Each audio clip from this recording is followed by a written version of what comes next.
at Qinglu Town at the Beast Pet Market. At 6 in the morning the place was already bustling with people, noise, and haggling rose and fell. Morning boss. The tree fruits today look quite fresh. In front of a stall piled high with fruit, a handsome young man stopped. He wore a light blue long robe, his posture upright, with sword-like eyebrows and starry eyes. He exuded 9 parts righteousness, while the faint smile at the corner of his mouth added 1 part playful worldliness. This young man was Chen Ye. Today was an extremely special day for Chen Ye. It marked exactly the 18th year since he had transmigrated into this magical beast-taming world, and also the day he reached the age of 18 when the laws of the Dragon Kingdom allowed him to contract a pet beast. After 18 years of diligently studying pet beast knowledge, finally, he could now have a pet beast of his own. Thus, at the first light of dawn, Chen Ye could hardly wait to go out and head to the town's pet beast market, hoping to find that ideal pet beast as his companion. Of course, preparations in advance like buying some fruit were indispensable. Haha, of course. These tree fruits just arrived, or it took quite some effort. The spiritual energy inside is still abundant. The stall owner recognized Chen Ye, a regular customer, and said with a beaming smile, "What's it going to be, young man? The usual. 2 dark pear tree fruits." "Right, 2. Chen Ye nodded. "All right, that'll be 600. The stall owner deftly picked out 2 plump dark pear tree fruits and packed them up. Just then a crisp woof suddenly rang out. The stall owner turned to look. It was a small black dog with grayish dirty fur timidly poking its head out from the nearby corner of the wall. The little black dog looked a bit scruffy. Its originally jet black fur was now covered in dust and grass clippings, making it look dusty. At the sight of the dog, the stall owner's face immediately showed a look of disgust. It was as if he saw something loathsome. He made no effort to hide his aversion. Woof! The little black dog clearly noticed the stall owner's disgust. Its ears drooped, a timid expression in its eyes, and its body trembled slightly as it involuntarily stepped back 2 paces. Fortunately, the stall owner made no further move, because he knew in his heart that this clean-cut customer came every week to buy dark pear tree fruits just to feed this unremarkable D-rank little black dog. Although he thought the young man was a bit foolish, the customer was king, so the stall owner didn't drive the little black dog away. He only raised his head to glance at Chen Ye and couldn't help muttering, "Young man, you're the only one who treasures such a piece of junk black flame hound as a gem." Sure enough, when Chen Ye saw the little black dog, his reaction was completely different from the stall owner's. A bright smile instantly appeared on his face. "Haha, little guy, why did you come out? Are you looking for me?" Chen Ye walked over excitedly, and without further ado picked up the little black dog. At first, when the little black dog saw Chen Ye approaching, it was still hesitant and afraid, its body stiff and curled up. But feeling the warmth in Chen Ye's eyes, it gradually relaxed, and finally let Chen Ye hold it obediently. Woof! Chen Ye looked down at the little black dog in his arms and noticed that compared to last week, it had several scratches of varying depths on its body. The scratches crisscrossed the little black dog's back and legs, looking alarming. Clearly they were marks left when other pet beasts bullied it. Chen Ye's heart ached. "Don't be afraid, don't be afraid.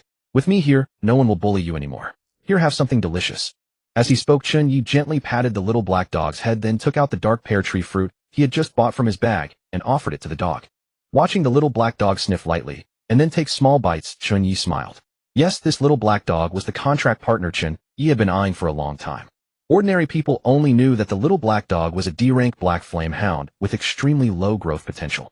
But in Chen Ye's eyes, he could see something different. Race black flame hound, attribute dark fire, quality D, talent strength S, ember D. This was the little black dog's information, and also Chen Ye's golden finger. That was, he could see the data of pet beasts.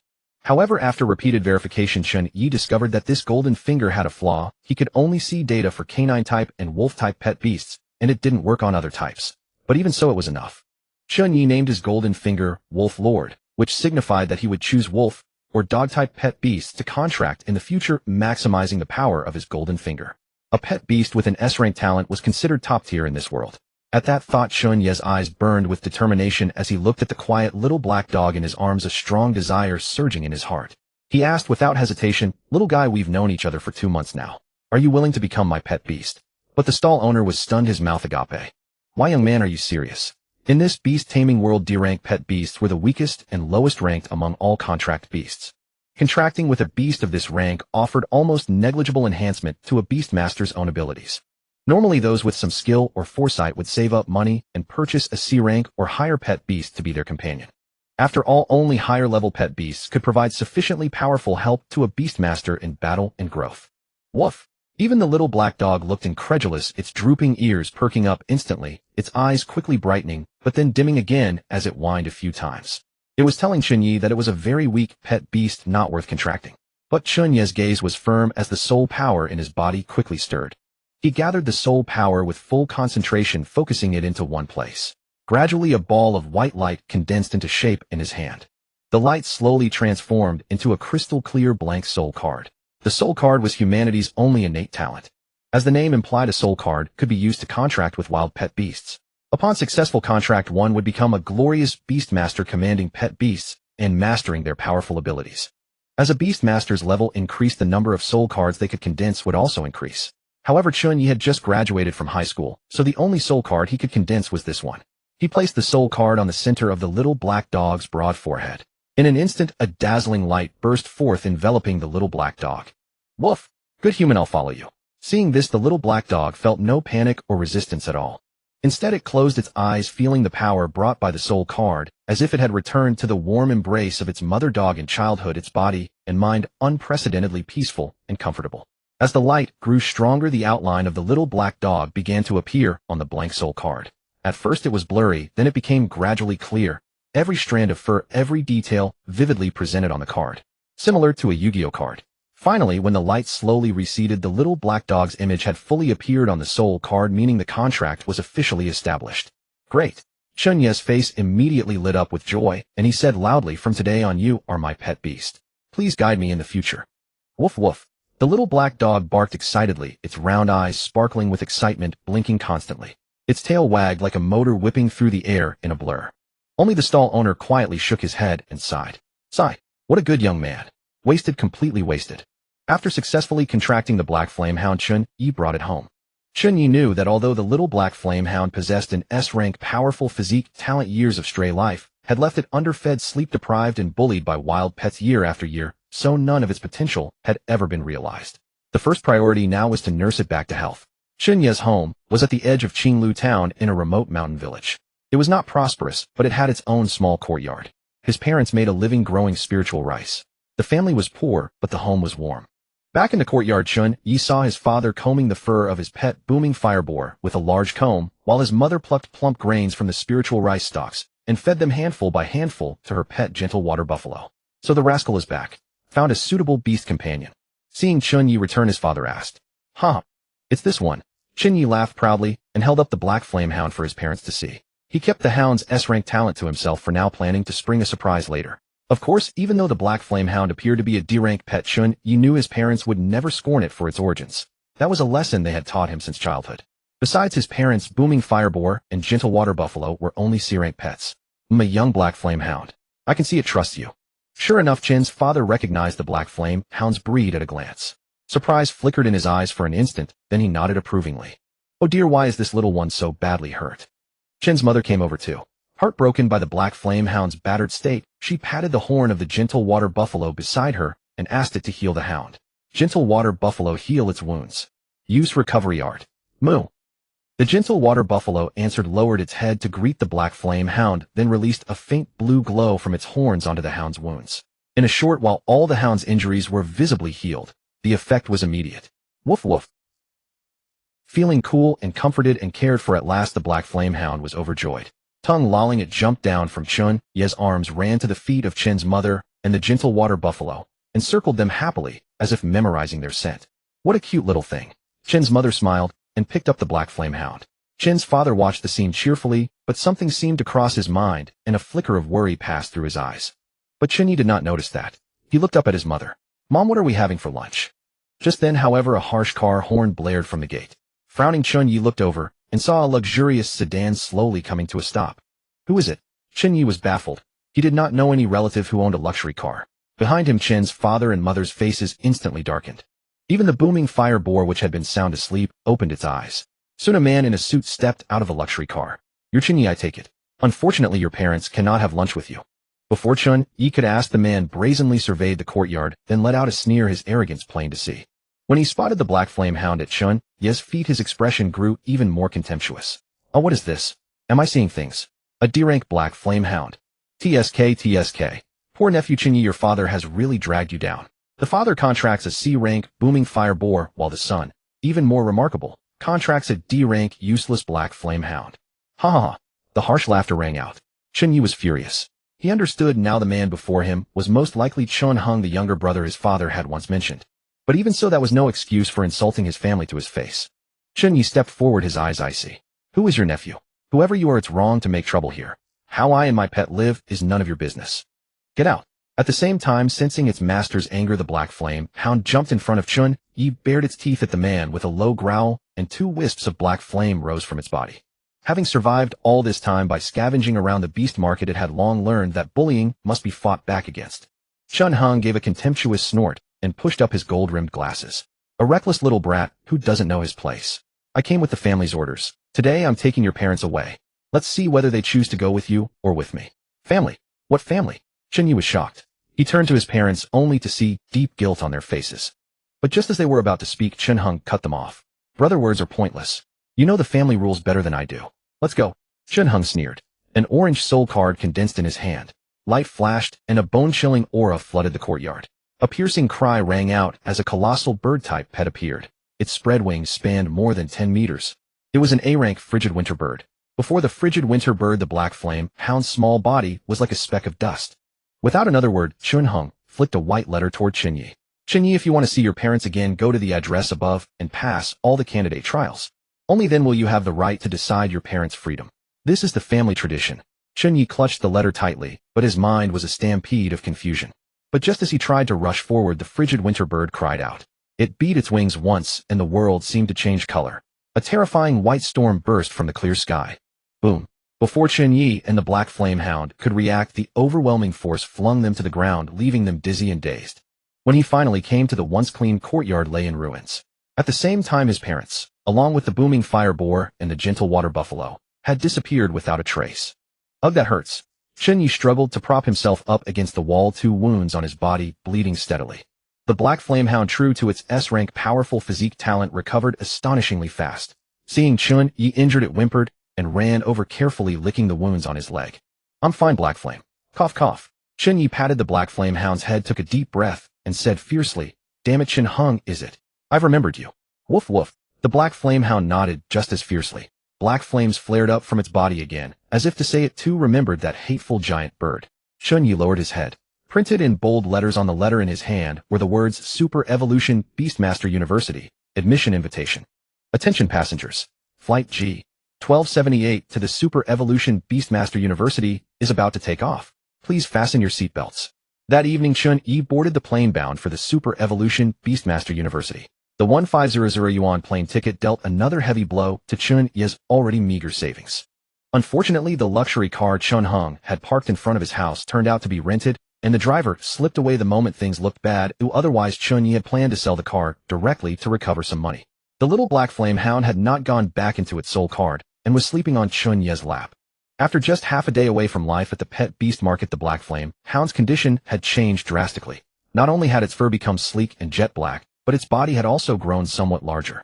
Clearly, the little black flame hound had received enough nutrition, energy, and rest, and its S-rank sturdy talent was slowly beginning to show. Is that a black flame hound? The middle-aged man in the neighboring seat glanced over and sneered. Kid, this kind of pet beast has long been phased out by society. It can't even spit out a fireball, and you're contracting it as your pet beast. Chen Ye ignored him silently, drawing little black closer into his arms. He could feel the little thing's body trembling slightly. It had clearly been frightened by the stranger's malice. Whimper. The black flame hound let out an aggrieved whimper and burrowed deeper into Chen Ye's arms. Just then a commotion suddenly broke out in the cabin. Chen Ye looked up and saw a young man in a custom white suit walking into first class, guided by a flight attendant. The young man was around 20, plump and round-faced with a very comical look. The most eye-catching thing was the snow-white fox cradled in his arms. The tip of the fox's tail shimmered with faint purple lightning, clearly marking it as a rare lightning-type pet beast. Is that a purple-tailed thunder fox? The middle-aged man drew in a sharp breath. That is an extremely rare S-rank pet beast, and a lightning type at that. He must be Guixiale, the direct line heir of the Guo family, one of the 4 great clans of Tiandu town, as reported in the news. Chen Ye listened, remaining indifferent on the surface, but secretly he was mulling it over. A purple-tailed thunder fox. It was a whole rank higher than Chun Heng's pet beast, the Frostwinter Skybird.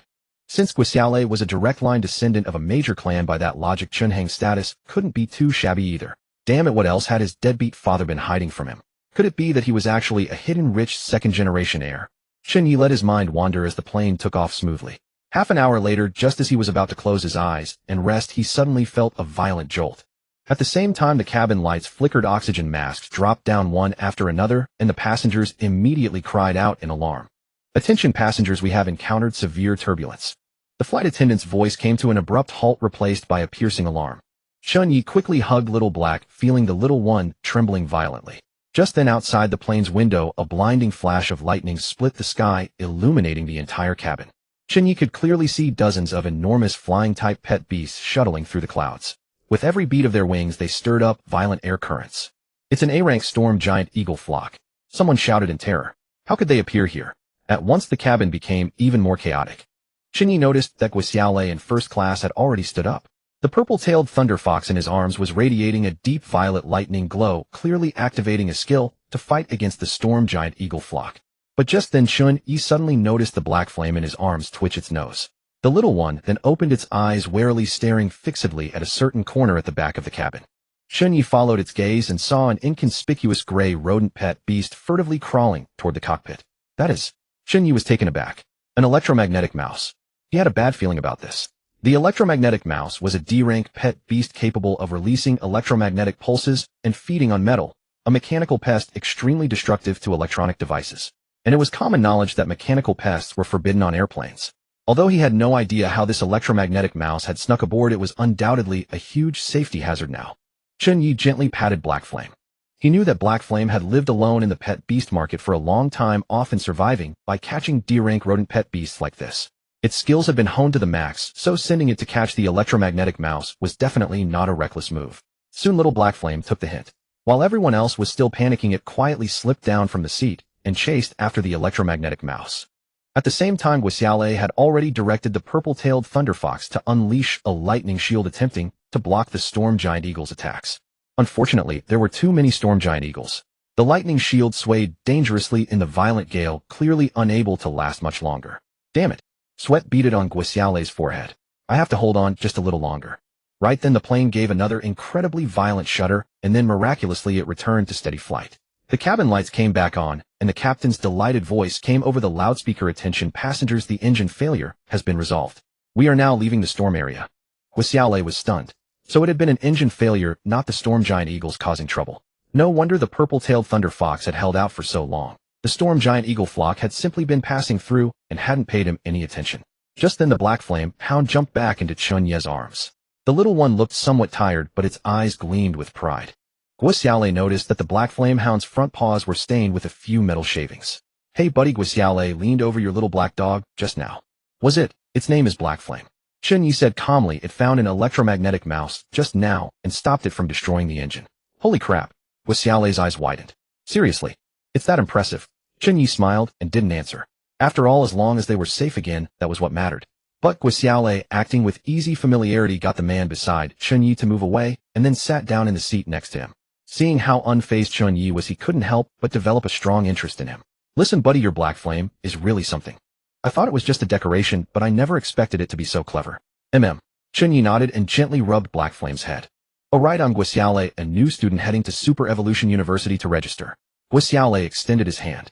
"Thanks to your Black Flame hound just now, otherwise we might all have been done for." "Chen Ye, I'm also here to register." Chen Ye shook his hand.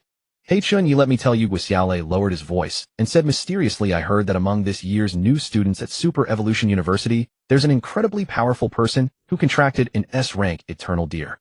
Chen Ye raised an eyebrow. "S-rank?" "Yes, she is the eldest young lady of the Chun family in the capital Chenyuqing." Guixiaolei curled his lip. "They say she's extremely beautiful, but her personality is cold as ice. I saw her once at a banquet from a distance, and she didn't even bother to look at people." Chen Ye noticed that Guixiaolei's tone carried a hint of resentment when he said this. "Heh." Guixiaolei suddenly lowered his voice. "Actually, my purple-tailed thunder fox isn't S-rank, it's peak A-rank. But for the sake of the family's reputation, it's advertised to the public as S-rank." Chen Ye looked at him somewhat surprised. "Heh." Guixiaolei scratched his head. "I'm only telling you this because I want to treat you as a friend. And besides," he sighed, "thinking about the opening grand competition makes me a bit nervous. After all, Chenyuqing's eternal deer is a real S-rank. And I've heard there are actually 9 big shots in this year's class who contracted S-rank pet beasts. I wonder if I can even make it into the top 20. Chen Ye was somewhat surprised. According to Chen Hung, he would need to defeat some kind of candidate before he could see his parents. Then among the 9 S-rank individuals Guosiale mentioned, could there be candidates who would become rivals he had to face? It seemed the most urgent task was to develop Black Flame's talent as soon as possible. Soon the next day arrived. The plane slowly landed at the airport of Super Evolution University, and Chen Ye carried Black Flame down the boarding stairs. The September sun blazed fiercely, and the air was thick with the auras of all kinds of powerful tamed beasts. Not far away, the flag of Super Evolution University fluttered in the breeze, and beneath it a group of uniformed teachers were welcoming the new students. Chen Ye and Guosiale stepped forward and handed over their letters. "Hello there. Are you students Chen Ye and Guosiale?" A tall, thin, middle-aged male teacher came up to them. "I am Teacher Lu, in charge of new student reception, and also your homeroom teacher. Welcome to Super Evolution Beast Tamer University." Chen Ye nodded politely. "Chen Ye, look. That's Chen Yuqing." Guosiale suddenly lowered his voice, his gaze drawn to a figure not far away. Chen Ye turned to look. Among the new students stood a girl in a white dress. Beside her stood an elegant eternal deer, its antlers radiating a soft glow like brilliant stars. "Yes, she's Chen Yuqing." Teacher Lu followed Chen Ye's gaze and said with a beaming smile, "She is one of this year's most prominent new students. She contracted an S-rank tamed beast, the eternal deer." The contract process even triggered a celestial anomaly, and the university president personally visited her family. "She's also in our class." "Damn, we're in the same class as her." Guosiale looked as if he was about to cry. The surrounding new students whispered among themselves, their gazes toward Chen Yuqing full of envy and awe. "She's too strong. That's S-rank. You know, failing to contract an S-rank beast means death. I heard her family is an extremely prominent clan, and she has received the most professional training since childhood. Not only is she beautiful, she also has a great figure. She's practically a daughter favored by heaven." But Chen Ye glanced at her only once, then looked away with little interest. He had come here to find his parents and figure out what was going on, and he had no particular interest in anything else. "Hey classmate," a harsh voice suddenly rang out. "Is your tamed beast a Black Flame hound?" Somewhat speechless, Chen Ye turned around and saw a boy with a crew cut eyeing the Black Flame hound with a contemptuous look. Beside him followed an imposing shadow leopard, its quality at the peak of the C-rank upper tier, drawing repeated glances from those around them. "What the heck? There's actually someone who contracted a trash beast like a Black Flame hound." The crew-cut boy laughed exaggeratedly. "Am I seeing things? This is Mega Beast Tamer University. Everyone present has at least a C-rank tamed beast. And you? Dude, did you walk onto the wrong set?" A burst of laughter erupted around them. Chen Ye could clearly feel Black Flame's body trembling slightly, not from fear, but from anger. Chen Ye's gaze turned cold. He patted Black Flame's head, signaling it to calm down. Then looking straight at the crew-cut boy, he said calmly with a hint of sharpness in his voice, "If you think the Black Flame hound is weak, then let strength do the talking. How about a duel?" The crew-cut boy was taken aback, clearly not expecting Chen Ye to counterattack so directly. He looked at the ordinary little black dog in Chen Ye's arms, then at the fierce shadow leopard beside him, and suddenly felt a pang of unease. "Wang Hao," Teacher Li said with a frown, "mind your words." "Teacher Li, I'm just stating the facts," Wang Hao said, forcing himself to sound confident. "How can a piece of trash like that be worthy to be with us?" Before he could finish, a piercing chill swept over him. Everyone was stunned. Somehow Chen Yuqing had already walked over, and the eternal deer beside her was staring coldly at Wang Hao. "Chen." Wang Hao instinctively stepped back, but Chen Yuqing ignored him and turned to Chen Ye. The iciness on her face immediately bloomed into a sweet smile. "Brother Chen Ye." The entire place fell into dead silence. Chen Ye was momentarily stunned. He was certain he had never met this girl before. Still, he could roughly guess what was going on. It definitely had something to do with his old man and Chen Heng's side. We'll talk about our matter later." Chen Ye nodded to Chen Yuqing, then stepped in front of Wang Hao, his eyes cold. "How about it? Since you're so confident, let's have a beast duel. Let me see how impressive your shadow leopard really is." Hearing this, Chen Yuqing was extremely surprised. Originally, she had intended to help Chen Ye out of trouble. After all, the news that her older cousin Chen Ye had chosen to contract a D-rank Black Flame hound yesterday had already spread throughout the Chen family. If Chen Ye was bullied in public, it would be somewhat of a scandal for the Chen family. Unexpectedly, Chen Ye actually dared to pick a fight with Wang Hao. It seemed this cousin of hers was a little unusual after all. Chen Yuqing lightly crossed her arms, and anticipation rose in her heart. The surrounding new students also became excited and started egging them on. "You have a match. Wang Hao's shadow leopard is pseudo B rank. It will definitely win easily. Go on, go on. Let us witness the strength of a D rank Black Flame hound." Ha ha. Wang Hao's heart trembled at Chen Ye's icy gaze and imposing aura. But with the crowd egging him on and hearing that the Black Flame hound was only a D rank tamed beast while his shadow leopard was at C rank peak, pseudo B rank, he puffed out his chest again. "Of course I dare. We'll fight right here. Whoever chickens out is a coward." "Fine." Chen Ye gently set Black Flame down, and the little fellow immediately stood up full of spirit. Black Flame looked up at Chen Ye with a trace of doubt, as if asking seriously, "Me fight a shadow leopard?" But after receiving Chen Ye's confirmation, it showed no fear, and its pitch-black eyes gleamed with an unsettling light. "Go, shadow leopard." Wang Hao waved his hand. The shadow leopard immediately sprang forward in front of him and let out a low growl at the Black Flame Hound. Teacher Lu frowned, but seeing the expectant looks of the new students around him, he finally nodded. "No going too far." Chen Ye crouched down and gently patted Little Black Flame's head. "Go. You've got the strength." Little Black Flame did not doubt Chen Ye's command in the slightest. It let out a low growl, black flames igniting all over its body, and then walked to the center of the arena. "Begin." Teacher Lu gave the order. The shadow leopard launched its attack, at once moving so fast that its figure was almost a blur. Black Flame, however, stood as still as a mountain. The instant the shadow leopard was about to pounce, it turned its body sideways and charged straight at the shadow leopard. The two collided violently with a dull thud. The shadow leopard's claws slashed open the Black Flame Hound's shoulder in an instant, blood staining its fur red. Yet the Black Flame Hound seemed to feel no pain, biting viciously at the shadow leopard's foreleg. The black flames on its body poured into the wound through the cut, producing an intense burning sensation. "What a—" Wang Hao's eyes flew wide. "Strike while the opponent is down." Black Flame gave its enemy no chance to catch its breath. It leapt up abruptly and bit at the shadow leopard's neck. Despite its small size, its shocking bite force made the shadow leopard howl in pain. "Damn it!" Wang Hao hastily ordered the shadow leopard to use a skill. Shadow Clawed. A dark gleam flickered on the shadow leopard's claws as it slashed fiercely at Black Flame. Yet Black Flame deftly dodged every attack. Its movements were impossibly fast, as if it could predict each of the opponent's moves. "That's impossible." Cold sweat broke out on Wang Hao's forehead. How can a Black Flame Hound have such a powerful body? A faint smile tugged at the corner of Chen Ye's mouth. Only he knew that Little Black Flame's S-rank robustness talent was at work, granting it astonishing strength, speed, and recovery. In addition, Little Black Flame itself possessed combat instincts far beyond those of its kind. With all these informational advantages working in its favor, it was very possible to defeat the shadow leopard. Sure enough, the battle soon reached a white-hot intensity. Although the shadow leopard had a higher rank under Black Flame's reckless life-risking attacks and excessive blood loss, it gradually fell into a disadvantage. In the end, Black Flame seized the opportunity and with a fierce lunge pinned the shadow leopard to the ground. The entire venue fell silent. Wang Hao's face turned pale. He could not believe his tamed beast had been defeated by a Black Flame Hound. This is impossible," he muttered to himself. Chen Ye walked over and gently picked up Little Black Flame, who was covered in wounds, yet held its head high with pride. "Now do you still think my Black Flame Hound is a trash beast?" Wang Hao opened his mouth, but no words came out. "Brother Yi, you're seriously strong." Gui Xiaolei was dumbfounded. Awesome. He hadn't expected that a D-rank Black Flame Hound could genuinely defeat a peak C-rank shadow leopard. This life-risking fighting style could be used as a promotional showcase for overlevel combat. The surrounding freshmen were stunned, and the lively buzz of discussion vanished. Those who had mocked the Black Flame Hound as a trash familiar now fell silent, their faces written all over with shock. "Am I seeing things? The Black Flame Hound beat the shadow leopard. This Black Flame Hound must have mutated. Otherwise, how could it be so strong? I can't even pretend to be calm anymore." Chen Ye paid no attention to the surrounding murmurs. For him, his goal had already been achieved. He believed that from now on there would be fewer annoying voices like flies mocking Black Flame. At the same time, Little Black Flame slowly built up its confidence, wagging its tail proudly. Although its wounds were not light, its eyes remained bright and spirited. Chen Yuqing watched this scene, a strange light flashing across her eyes. She stepped forward and said softly, "Brother, I didn't expect your strength to be." Chen Yuqing paused.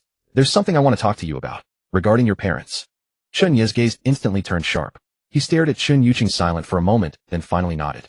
The two came to a secluded bench on the campus. Chen Yuqing got straight to the point. "The 9th patriarch of the Chen family, our grandfather, is in declining health. So the family has decided to select the next patriarch by opening the competition for the 10th generation candidates.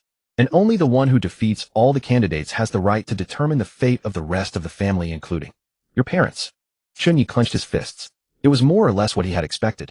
He just had never imagined he actually had a grandfather, because since childhood his father had kept silent on the subject, which had led Chen Ye to believe he no longer had one.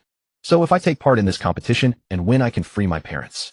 Chen Yuqing was startled for a moment, then nodded. "That's true, but—" However, she hesitated. "The competition among candidates is extremely fierce. As far as I know, there are now 3 formidable candidates, each contracted with an S-rank spirit beast, and behind them are intricate power networks. I know your Black Flame Hound is quite powerful, probably at C-rank, but—" Chen Yuqing's meaning was simple. Her brother's Black Flame Hound had only defeated a C-rank shadow leopard, while the top candidates all had S-rank beasts, so how could he dare to say he would defeat all the candidates? Black Flame is also S rank, Chen Ye said calmly. Hearing this, Chen Yuqing was stunned, blinking in disbelief. What? I said Black Flame is also S rank, Chen Ye repeated. Although it is a Black Flame hound, it truly possesses S rank potential. Since it concerned the Spirit Beast competition, revealing Black Flame's S rank talent was the result of Chen Ye's careful deliberation. After all, Wolf Lord was Chen Ye's most crucial trump card.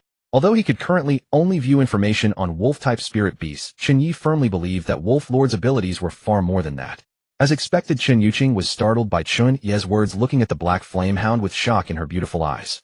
The little creature was resting at Chen Ye's feet, showing none of the majesty of an S-rank spirit beast. But at that moment, Chen Yuqing suddenly noticed a detail: the wounds the Black Flame hound had suffered in the battle against the Shadow Leopard were actually healing slowly. How can this be? Chen Yuqing murmured. Chen Ye did not explain but continued, so I plan to enter this competition and defeat everyone. Moreover, I'm going to find that guy Chen Hong and give him a beating. Chen Yuqing snapped back to reality with a wry smile. She had no idea how her second uncle had offended Chen Ye, but he was still being firmly remembered by him at this moment. Nevertheless, Chen Yuqing still felt Chen Ye's idea was highly unrealistic. Brother, I think you may not really understand the situation. They are not merely people with S-rank spirit beasts. They have received the most professional training since childhood and mastered various beast-taming skills. Their strength is... I know. Chen Ye interrupted her, but I still want to try. Chen Yuqing sighed. Alright, I understand your thoughts. But if you change your mind, you can come to me anytime. We can cooperate and fight against the other candidates together. After we succeed, I can guarantee Uncle and the others freedom. Chen Ye shook his head. Thank you for your kindness, but I'd rather rely on my own strength. Chen Yuqing smiled helplessly. Alright, since you insist, I won't force you. But if you need resources to improve your strength, you can take on missions at the school's mission hall. There are many missions suitable for freshmen, and the rewards are decent. Chen Ye nodded. Thanks. Chen Yuqing stood up, gave Little Black Flame one last look, then turned and left. After walking a few steps, she suddenly turned back and said, Oh, by the way, the three strongest candidates are Chun Jian, the son of third uncle Oolong Tianxiang, the current chief of the enforcement hall, and the strongest battle genius in Qin family history. Me. Chen Yuqing said proudly, condensing her soul card to summon her eternal deer. Moreover, she did not stop there. A slight smile lifted the corner of her mouth, a glint of slyness flashing in her eyes as her soul power surged. In an instant, the colorful light on the eternal deer began to flow and ripple, gradually shifting from multicolored to a deep blue. When the light faded, the original multicolored eternal deer had transformed into a pure azure eternal deer, radiating an abundant water attribute aura, even moistening the surrounding air. See? Chen Yuqing turned around, her gaze fixed directly on Chen Ye, her tone carrying a trace of pride. This is my eternal deer's ability, attribute transformation. It can freely change its attribute. No matter what attribute the opponent has, the eternal deer can become the attribute that counters it. Chen Yuqing raised her chin, the smile at the corners of her mouth deepening. When it comes to battle, I've never lost. Chen Ye was taken aback for a moment, then couldn't help but laugh. He knew that it was because he had repeatedly rejected this proud and arrogant sister, making her quite unhappy, and now she was throwing a little tantrum. She had even made the eternal deer transform into the water attribute to counter Little Black Flame. Interesting. Watching Chen Yuqing's receding figure, Chen Ye gently rubbed Black Flame's head. Did you hear that? The opponents are all top tier. A woo. Little Black Flame immediately let out a crisp howl, saying it was not afraid at all. After beating the Shadow Leopard, it felt incredibly fierce and could take on 10 more, and it would help Chen Ye drive away all his enemies. Following Chen Yuqing's reminder, Chen Ye soon met up with Guo Xiaolei, who had been waiting for him, and together they headed to the school's quest hall. Inside the hall, just as he had imagined, Chen Ye saw all kinds of dazzling quests. The rewards were so generous that he practically wanted to accept them on the spot. Many senior students had gathered there, making the place as lively and noisy as a market. You probably won't believe it, but a friend of mine found an ancient spirit beast egg. I heard someone discovered a rare spiritual herb on the otherworld battlefield. A senior female student said excitedly, her eyes sparkling. A red-haired boy was speaking with great enthusiasm. My brother's flame lion swallowed a molten heart on the otherworld battlefield last week. Hey, guess what? It evolved on the spot. Bam. It immediately grew 3 incredibly majestic lion heads, and its rank shot up from B to A. Listening to everyone's conversations, the term otherworld battlefield was on everyone's lips. Chen Ye realized that taking quests on the otherworld battlefield was probably the fastest way to make money, though it definitely came with tremendous risk. Brother Yi, looks like the otherworld battlefield is full of treasures everywhere. Guo Xiaolei pointed excitedly at the quest hall bulletin board, his eyes shining like searchlights. Look what this notice says. Someone picked up a void crystal on the otherworld battlefield and sold it for 5 million in one go. That's seriously awesome. Holding Black Flame in his arms, Chen Ye looked up at the most conspicuous crimson quest board on the wall. A quest slip, glowing with a faint blue light, was posted there. Otherworld Battlefield Resource Collection. Quest rank B rank or above. Warning: spatial rifts appear at random. Probability of beast riots is 87. Reward resources are yours to keep. Every kilogram of Otherworld or can be exchanged for 100 points. Chen Ye studied the quest carefully. Black Flame, utterly bored, suddenly sneezed in Chen Ye's arms, its nose brushing against an inconspicuous gray quest slip. Stop that. Chen Ye was about to look away when he caught sight of the gray quest slip's contents and froze.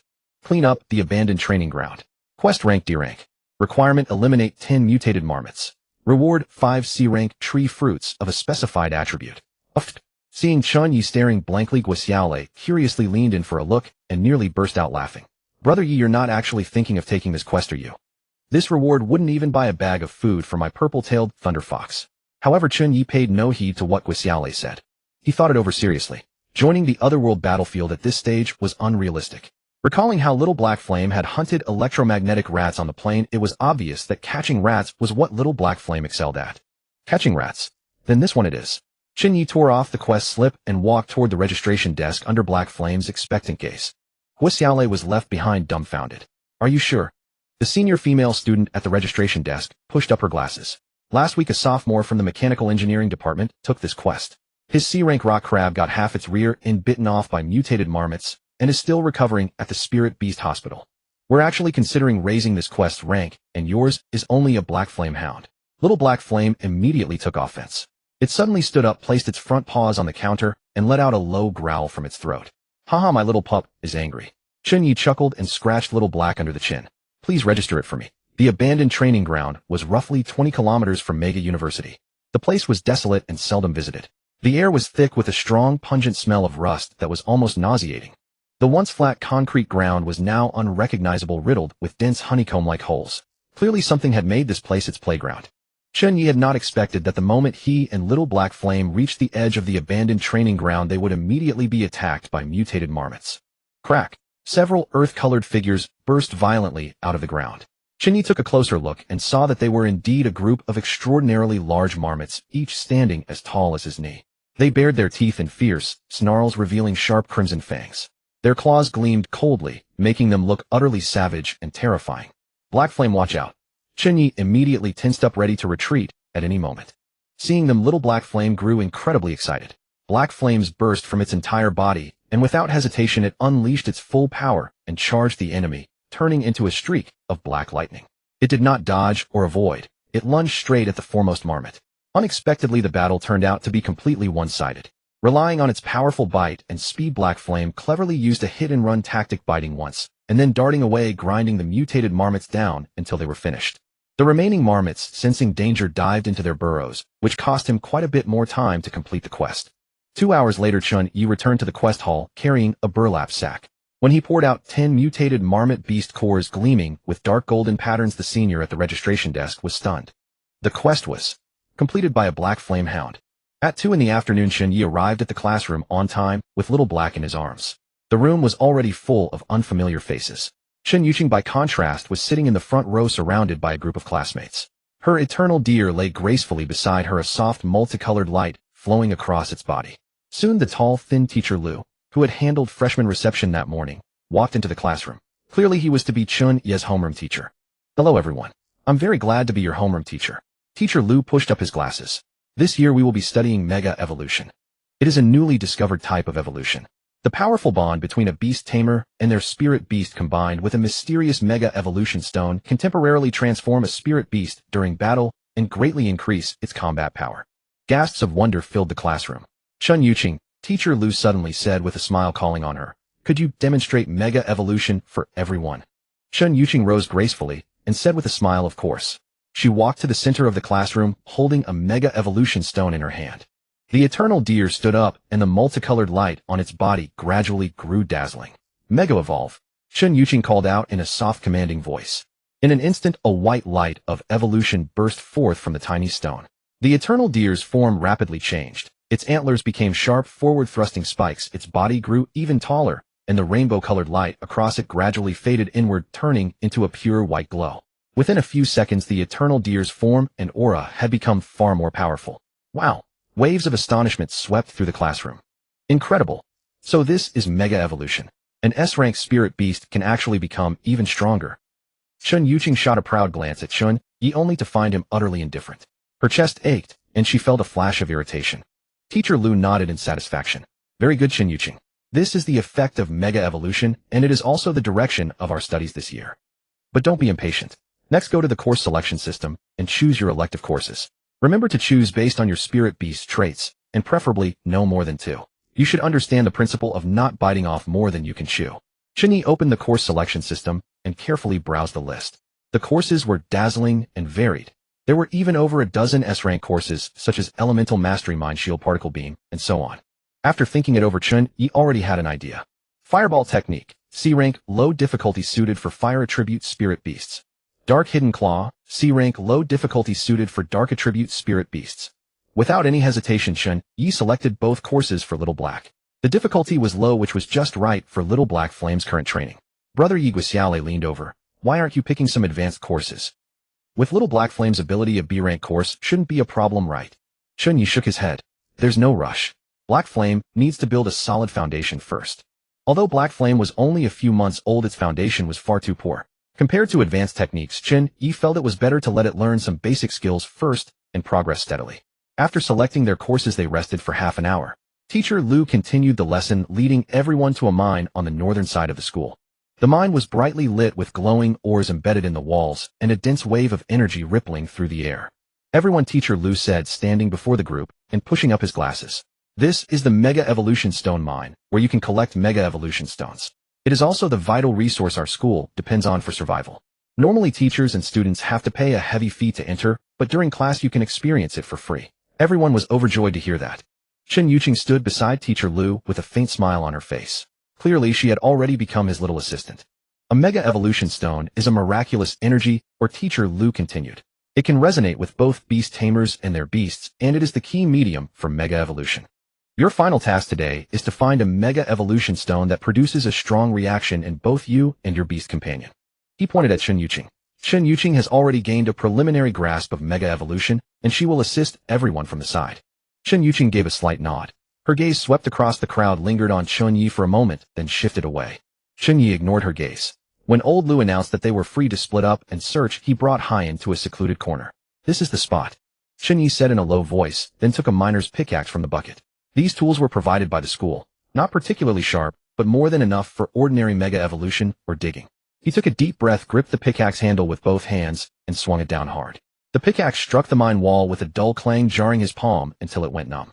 The mine wall was far harder than expected. The first strike left only a shallow mark. Looks like I'll need to put more strength into it. Chen Ye shook out his wrist, adjusted his stance, and swung the pickaxe again. This time he put more force behind it. The pickaxe sank deep into the mine wall, sending a shower of rubble flying. Little Haiyan crouched seriously nearby, ears pricked high, staring at the mine wall without blinking. Whenever Chen Ye dug out a rock, it immediately trotted over and sniffed it, as if checking whether it was the thing it wanted. Time passed minute by minute.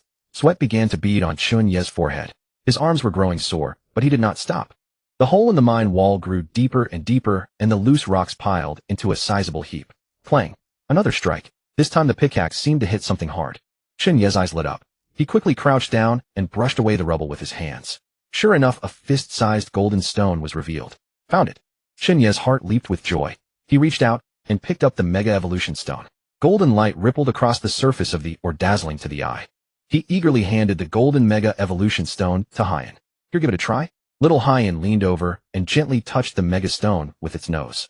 However, the expected energy fluctuation did not appear. Little Haiyan tilted its head, seemingly puzzled. No reaction. Chen Ye frowned, placed the Mega Stone in his palm, and tried sensing it himself. Sure enough, apart from the energy fluctuation inherent in the ore, there was none of that resonance between him and Little Haiyan. It seems this isn't the one. A little disappointed, Chen Ye carefully put it into his backpack. Keep digging. He rubbed his sore arm and picked up the pickaxe again.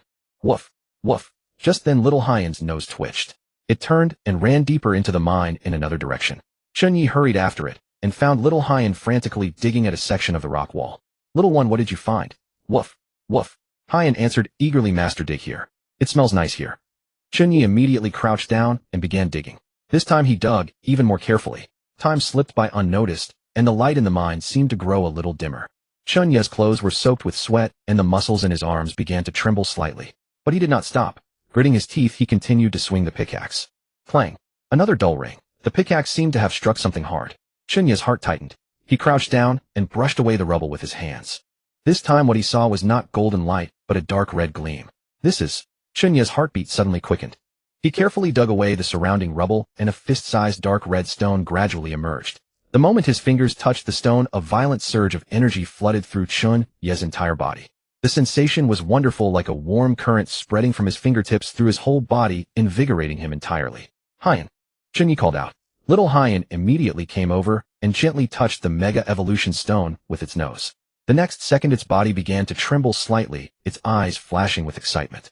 This is it. Chen Ye was thrilled. Phew, I'm dead tired. After digging all afternoon, I can finally rest a bit. However, just as Chen Ye was about to put away the dark red Mega Evolution Stone, he suddenly noticed a purple crystal beneath it. Chen Ye's pupils contracted. That was a soul power crystal. Holy crap, we're rich. He immediately unleashed his hand speed honed by years of being single, and with lightning speed put both oars away, his heart pounding. Chen Ye knew the value of a soul power crystal all too well. In the mission hall, one piece was worth 50,000 points, an amount he and Haiyan would have to save up for an eternity. Not far away, Chen Yuqing noticed the irrepressible smile on Chen Ye's face and couldn't help curling her lip. Having caught all his little movements, she muttered to herself, is a single soul power crystal worth getting this happy over? The pocket money my family gives me every month is worth several soul power crystals. Just then a deafening crash suddenly echoed from deep within the mine, and the ground began to shake violently. What's going on? A student shouted in panic. Not good. Teacher Lu's expression changed. A high-rank feral beast has awakened. Before the words faded, a massive rock giant came thundering out from the depths of the mine. Its entire body was covered in hard rock, and every step made the ground tremble. Everyone fall back. Teacher Lu shouted. Chen Yuqing, being the closest, saw a classmate about to be attacked by the rock giant. She quickly stepped forward, and the eternal deer beside her immediately shifted to its steel attribute, its whole body gleaming with metallic light. I'll hold it off, Chen Yuqing said through gritted teeth. Her voice was clear and crisp, yet carried an unmistakable determination. A sharp glint flashed through her eyes. With a light wave of her slender fingers, the eternal deer's attribute conversion was completed in an instant, and the steel attribute eternal deer leaped out from beside her. Nor did Chen Yuqing stop there. She also took out a Mega Evolution Stone. In an instant, the running eternal deer was enveloped in the light of evolution, undergoing Mega Evolution. At the same time, a silver-white metallic sheen covered its entire body as if it had donned an impenetrable suit of armor. The eternal deer's hooves tapped lightly, producing crisp metallic clangs. Mega Evolution. Switch to steel attribute at the same time. Use steel blade impact. The eternal deer let out a low cry. With astonishing momentum, it charged fiercely at the rock giant. Boom. A deafening crash. Empowered by both the steel attribute and the power of Mega Evolution, the eternal deer's antlers transformed into two sharp blades aimed straight at the rock giant. Yet what happened next was shocking. Hit by the eternal deer's full force strike, the rock giant barely swayed. It suffered virtually no damage at all. Instead, the eternal deer's attack only angered it further. The rock giant immediately let out an enraged roar. Its massive rock arms swung violently, and the eternal deer was caught like a light fallen leaf, then brutally swatted away, slamming heavily into the cave wall. In just a single exchange, the eternal deer had been sent flying by the rock giant's overwhelming force. Damn it! Chen Yuqing's face turned pale. She clearly had not expected such a huge gap in strength. If even the eternal deer could only fare so poorly, the attacks of the other students' beasts were even less effective. They did not even make a splash against the rock giant. Fortunately, just as the rock giant was about to attack again, Teacher Lu finally arrived and made his move. He summoned a 3-meter-tall fighting panda covered in black and white energy patterns, exuding an awe-inspiring presence. Fighting panda used mountain-shattering fist. Teacher Lu shouted. Huh. The fighting panda threw a punch, and its immense energy blasted the rock giant back several meters. The rock giant let out a pained guttural roar and tried to counterattack, but the fighting panda was faster. With a flash, it appeared behind the rock giant in an instant. Its fists rained down on the rock giant like dense raindrops, each punch carrying a powerful energy fluctuation and concentrated on the exact same spot on the rock giant's body. Soon the rock giant's rocky shell began to crack under the relentless heavy blows, emitting crunching sounds. Sky-slashing handblade. Teacher Lu shouted. The fighting panda leaped high, its 5 claws pressed together, condensing all the essence, energy, and spirit of its entire body into one point. With unstoppable momentum, it chopped down at the rock giant's head. Boom. A thunderous crash. The rock giant went rigid as if struck by lightning, then fell apart into countless stones of varying sizes. The fighting panda landed steadily, the energy patterns on its body gradually fading. Phew. Teacher Lu let out a sigh of relief. Is everyone all right? Only then did the students snap back to their senses. Still shaken, they nodded one after another, their eyes filled with fear as they stared at the rock giant on the ground. Chen Ye put away the eternal deer, her expression somewhat displeased. She had believed that with her own strength she could easily handle any danger, but in the end she still had to rely on Teacher Lu to resolve the crisis. Teacher Lu patted Chen Ye on the shoulder and explained to everyone, "Don't be disheartened. This rock giant already possesses star-tier strength, so it's only natural that you can't defeat it for now. However, I believe that after 4 years of university studies many of you will also step into the ranks of star-tier powerhouses." With Teacher Lu's words, everyone's expressions improved considerably. According to the familiar beast strength hierarchy, the ranks went from D to S, and only then came the star-tier levels.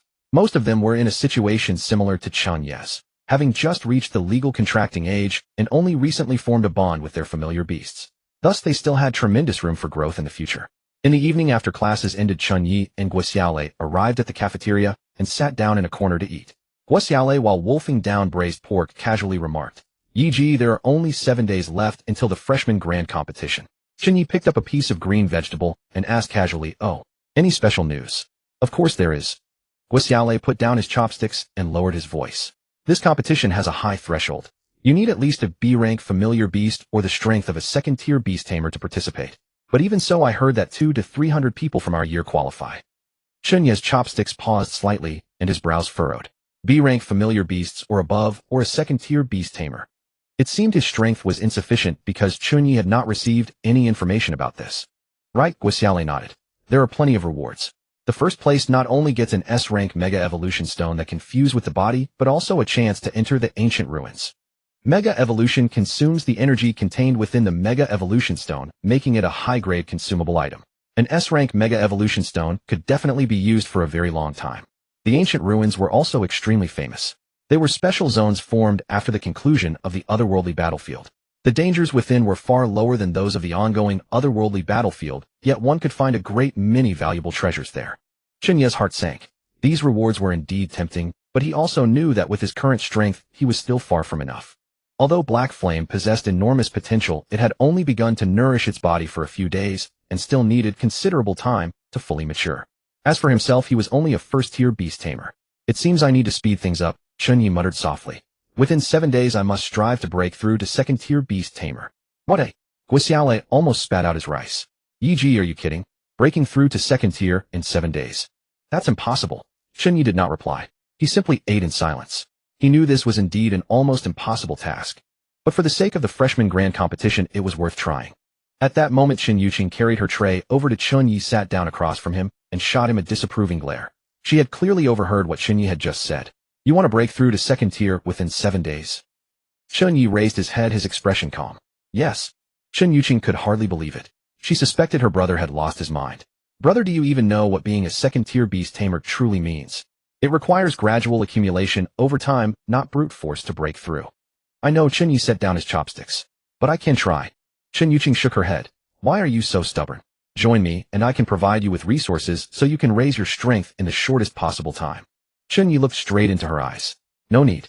I can rely on my own strength." Chen Ye's face flushed with anger. "You?" She gritted her teeth, wanting to say something, but in the end she held back. She turned her gaze to Little Black Flame and reached out to rub its small head. Although Little Black Flame warily leaned back, Chen Ye was quicker, gently rubbing its ear. "You little thing, you're quite adorable."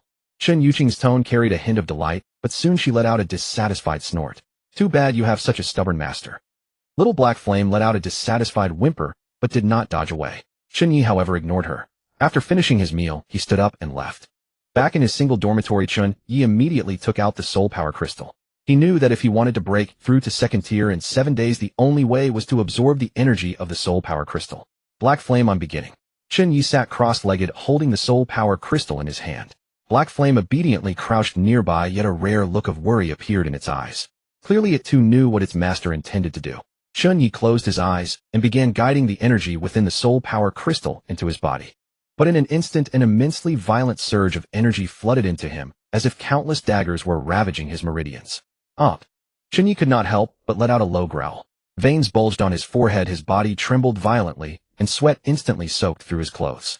Black Flame was frantic, pacing in circles, but it knew it could not disturb Chen Ye at this moment. Time ticked by, and Chen Ye's face grew paler and paler. His lips had already been bitten raw and bloody, yet he persisted. It was only when his body could no longer hold on that he finally fell into a complete unconsciousness. And so it went for 6 straight days. During the day, Chen Ye studied mega evolution theory, and at night, he devoted all his strength to absorbing the soul power crystal. But even so, on the final night before the freshman grand competition, Chen Ye reached the absolute limit of his endurance. His body felt hollowed out, and even breathing became difficult. Just a little more. Chen Ye gritted his teeth, trying to absorb one last thread of energy for a final surge. However, because he pushed too hard, blood began seeping from his 7 orifices, and his consciousness instantly grew hazy. Bang! Chen Ye finally collapsed to the ground. Whimper! Little Black Flame cried out urgently, using its claws to push Chen Ye repeatedly, but he showed no response at all. Just then the door was pushed open. To his surprise, it was Chun Yuqing who walked in quickly. Seeing Chen Ye collapsed on the ground, her expression changed instantly. "You arrogant fool, couldn't hold on after all." She muttered a curse, then pulled a bottle of pale green liquid from her pocket, twisted open the cap, and carefully fed it to Chen Ye. "This is spring of life that I've treasured for a long time. You're lucky," Chen Yuqing said in an exasperated tone, but the worry in her eyes was unmistakable. After a while, seeing that Chen Ye's breathing gradually stabilized, Chen Yuqing let out a sigh of relief. She then turned to Little Black Flame. "Little one, don't tell him I came got it. Otherwise selling you off wouldn't even be enough to repay my spring of life." Black Flame tilted its head a little confused, but still obediently nodded. Chen Yuqing rubbed Little Black Flame's head and said softly, "Take good care of him." Then she turned and left the room. The next morning, Chen Ye slowly opened his eyes and found himself lying on the ground. When he sat up, he was surprised to feel that the energy in his body was far stronger than before. "Did I break through?" Chen Ye frowned slightly. "Whimper." Black Flame excitedly pounced into his arms, rubbing its head against his chest. Chen Ye smiled and stroked Black Flame's head. "Haha, I'm fine now." Just then Black Flame suddenly jumped up and began scratching at the ground with its little claws. Chen Ye looked down and saw a crooked drawing, something that resembled a human figure with a small bottle drawn beside it. "This is..." Chen Ye was stunned for a moment, then seemed to realize something. "Someone came by." "Chen Yuqing?" he asked in a low voice. Black Flame nodded, blinking its big eyes with a sly glint. It wasn't lying, because the master had figured it out himself. Chen Ye fell silent for a moment, then said softly, "It seems I owe her a favor." Chen Ye fell silent for a moment, then said softly, "It seems I owe her a favor." After waking up, Chen Ye lost no time in heading straight to the registration desk for the freshman competition. At 10 in the morning in Teleportation Plaza, Chen Ye stood at the very front, 2 faint green soul cards condensing in his hand. One of the soul cards already bore the image of a black flame hound, while the other was blank. Being able to condense 2 soul cards meant that Chen Ye had successfully broken through to the 2nd rank of Beast Tamer. 2nd rank, Beast Tamer. The senior student in charge of registration shot him an astonished glance. "Congratulations, your registration for the freshman grand competition is complete." Chen Ye put away his soul cards, swept his gaze across the crowd, and met Chen Yuqing's eyes. Chen Ye gave her a slight nod, but Chen Yuqing immediately turned her face away, pretending she had not seen him. "Stop acting so cool. You still owe me the life spring water." Chen Yuqing muttered softly, her fingers unconsciously twisting the hem of her skirt. She stole a glance in Chen Ye's direction and saw him teasing Little Black Flame. A smile unconsciously tugged at the corner of her lips, but she quickly put on a stern face again. At that moment, all the freshmen taking part in the grand competition had gathered in Teleportation Plaza. Everyone was neatly dressed and full of energy. Shortly afterward, a group of school leaders arrived at the field, accompanied by Teacher Lu. "Dear students," the vice principal's voice carried across the entire plaza through the loudspeaker. "Welcome to this freshman grand competition." Everyone's gaze turned to the main platform. The principal is still fighting on the front lines of the otherworldly battlefield and cannot come back for now, but he asked me to pass along a message to you. Perform well. The vice principal pushed up his glasses and continued, "The venue for this competition is the Ghost Forest Secret Realm. Over the course of 7 days, you must collect as much ghost sand as possible to determine your ranking. Remember, ghost sand can only be obtained by killing ghost monsters." He raised a silver bracelet. "This is a teleportation bracelet. When you encounter danger, you can teleport back immediately. But once you use it, it means withdrawing from the competition. Other than that, you are not allowed to carry any other items into the secret realm." In addition, the vice principal's gaze swept over the crowd. "I want to remind everyone in particular that our school is not the only one taking part in this Ghost Forest Secret Realm competition. There are 17 top-tier universities from home and abroad in total. So inside the secret realm, you must stay alert at all times. I know that this year's freshman class has as many as 9 S-rank experts. I hope that if you see a classmate in danger, you will help them whenever you can." Chen Ye's attention was fixed on the 2 names the principal had just mentioned, Chen Jianan and Long Tianxiang. These 2 were exactly the powerful candidates Chen Yuqing had told him about earlier. "Brother Yi." Guo Xiaolei squeezed over. I found out that Chen Ye's beast is the S-rank Blade Griffin, and its innate ability is Sword Feather, which gives it overwhelming attack power and penetrative force. Long Tianxiang's spirit beast is the Blazing Sky Dragon. Its innate ability is actually airflow manipulation. It can speed itself up while slowing down its opponents. That's seriously overpowered. You'd better be careful. Chen Ye nodded, his gaze running over the two figures on the platform. Chen Jianan wore a white close-fitting combat suit, his expression cold and aloof. Long Tianxiang was clad in a fiery red battle robe, a confident smile on his face. Defeating them would put an end to the farce. Classmates, Teacher Lu walked over at that moment, and specifically reminded the students in his class, after entering the forest, if you meet any classmates, remember to look after one another and never do anything you shouldn't. Chen Ye nodded seriously. Yes, teacher. Very soon as the vice principal announced the start of the freshman grand competition, a dazzling light burst from the entire teleportation plaza. The teleportation array was activated. Chen Ye felt his vision blur, and the next second he found himself in an incomparably dark and eerie forest. It was extraordinarily quiet here. Thin mist filled the surroundings, making it impossible to see what lay ahead. Withered black trees twisted into bizarre exaggerated shapes, and a faint smell of decay hung in the air, sending chills down one's spine. Black Flame, be careful, Chen Ye said in a low voice. Woof woof. Little Black Flame pricked up its ears and looked around cautiously. Suddenly its nose twitched, and its gaze locked onto a spot behind a withered tree. Hiss. In the next moment, a translucent ghost monster drifted out from behind the tree. Its body was formed from mist, and its eyes gleamed with a ghostly white light. Here it comes. It's a D-rank ghost monster, good enough to practice on. Chen Ye immediately breathed a sigh of relief. Although the school's entry requirement was a B-rank spirit beast or a second-rank beast tamer, fortunately, not all the ghost monsters in the secret realm were high-level existences. Otherwise, he would have a headache. Chen Ye's eyes sharpened. Black Flame, finish it quickly. Woof woof. Little Black Flame moved at maximum speed. The moment Chen Ye's words fell, it turned into a bolt of black lightning and lunged at the ghost monster, its claws blazing with black flames as it slashed savagely at the creature's body. Rip! The ghost monster let out a shrill scream as its body was torn apart by Black Flame's fire. A moment later, it dissolved into a cloud of mist and vanished, leaving only a single sparkling grain of ghost sand. Nice work. Chen Ye picked up the ghost sand and placed it into the bracelet, and the bracelet's counter turned from 0 to 1. Just then he heard a terrifying surge of energy in the distance. Looking up, he saw a beam of sword light split the sky, followed by a deafening griffin roar. That's Chen Jianan. Such an intense surge of energy clearly meant that Chen Jianan had run into a powerful ghost monster. Chen Ye could not help narrowing his eyes. However, since the sound came from very far away, he did not pay it much mind. Chen Ye did not immediately set out to hunt ghost monsters. His most pressing task was to find food so he could survive 7 days. To accumulate ghost sand and earn a high rank, filling his stomach first was the most important thing. Black Flame, see if there is anything edible around here. Chen Ye said softly. Little Black Flame immediately pricked up its ears, sniffed the air, and then dashed off in a certain direction. Chen Ye followed and soon discovered several dark purple tree fruits hanging from an old withered tree. The fruits gave off an enticing fragrance, but their surface was covered with eerie barbs. These fruits. Chen Ye frowned. They look too flashy, something's not right. Just then he heard footsteps approaching from afar. Chen Ye swiftly hid behind a large tree, and Little Black Flame crouched alertly by his feet. Before long, 2 foreign students with blonde hair and blue eyes ran over, wearing matching uniforms with the badge of some European academy on their chests. Unfortunately, Chen Ye could not understand a word of what they were chattering about. One of them suddenly pointed at the tree fruits and shouted excitedly. He immediately summoned his spirit beast, which knocked every last fruit off the tree in one go. Then, unable to resist, he picked up one of the fruits and took a huge bite without hesitation. Chen Ye frowned.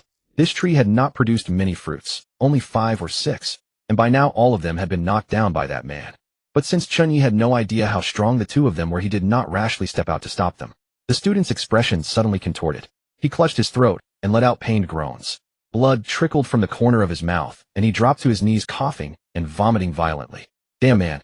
The other student recoiled in fright. I told you it wasn't edible. Just then the air around them began to turn cold and ominous.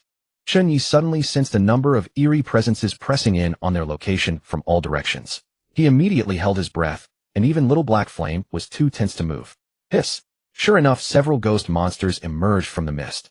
Their bodies were translucent, and their eyes shimmered with a ghostly green light. One of them was enormous, an A-rank existence no less. Run! The student who had not been poisoned turned and ran, completely disregarding whether his companion lived or died. The poisoned student lay on the ground, convulsing in agony. He cursed loudly in his native language, but his voice grew weaker and weaker. Drawn by the smell of blood, the ghost monsters began closing in on him. Realizing that struggle was futile, the foreign student's eyes flashed with venomous resentment, and in the end, he chose to activate the bracelet.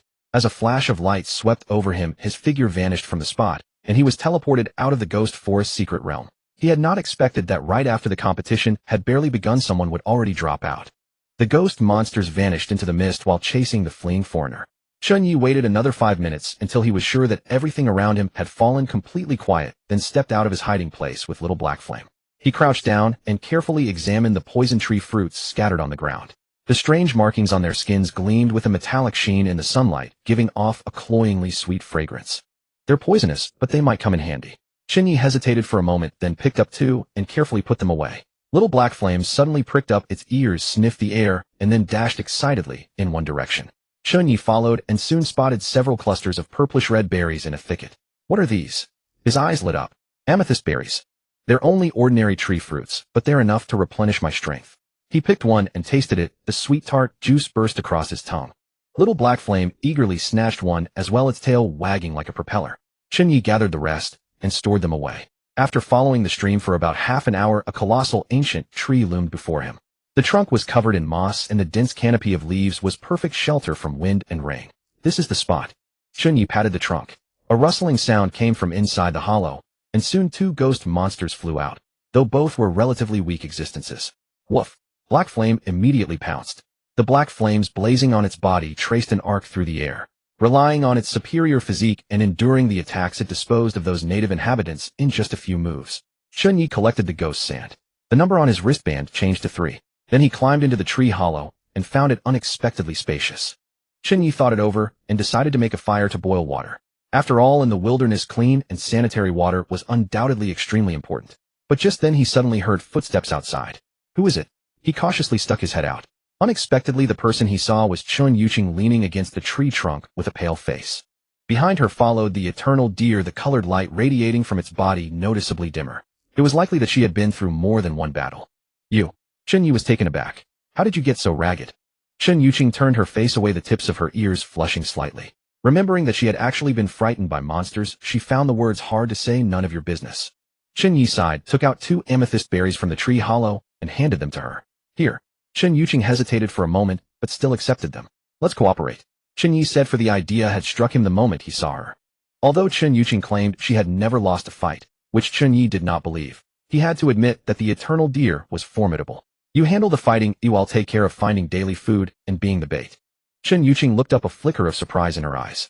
As bait? Yes. Chen Ye shrugged. With that, Chen Ye walked to the water's edge. He took out 3 portions of ghost sand from his wristband and sprinkled them into a hollow in a rock by the shore. The crystalline grains refracted a dreamy glimmer in the sunlight. All right. Chen Ye finally understood Chen Ye's plan. Only then did she remember that she had read a guide to the ghost forest mystic realm, and one of its tips was that ghost sand could be used to lure ghost monsters. She kicked aside a stone at her feet. How did you know ghost sand can attract monsters?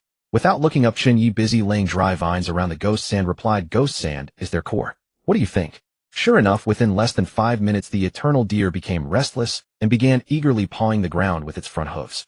Chen Ye's expression shifted slightly. They're really coming. The first wave of ghost monsters appeared before their eyes. There were 7 D rank, 3 C rank, and 1 B rank. Chen Ye and Chen Ye immediately scrambled up into a tree. When the ghost monsters entered the range, and the timing was right, Chen Ye ordered Black Flame to unleash flames, precisely igniting the dry vines that had been laid in advance. The instant the flames rose, Chen Ye struck with equal decisiveness. A deep crimson glow surged around the eternal deer. Fire type, flamethrower. Fierce flames blasted forth, forming an inescapable cage that burned the trapped ghost monsters to cinders. Ghost sand scattered and fell in all directions, with a few pieces landing on Chen Ye. Disgusting. She wiped it off with disdain, but the corners of her mouth curved upward slightly. With the dry vine fire attack technique spent, Chen Ye switched to a water attack. Ice type, ice beam. The freezing beam blasted toward the stream, freezing the ghost monsters into ice blocks.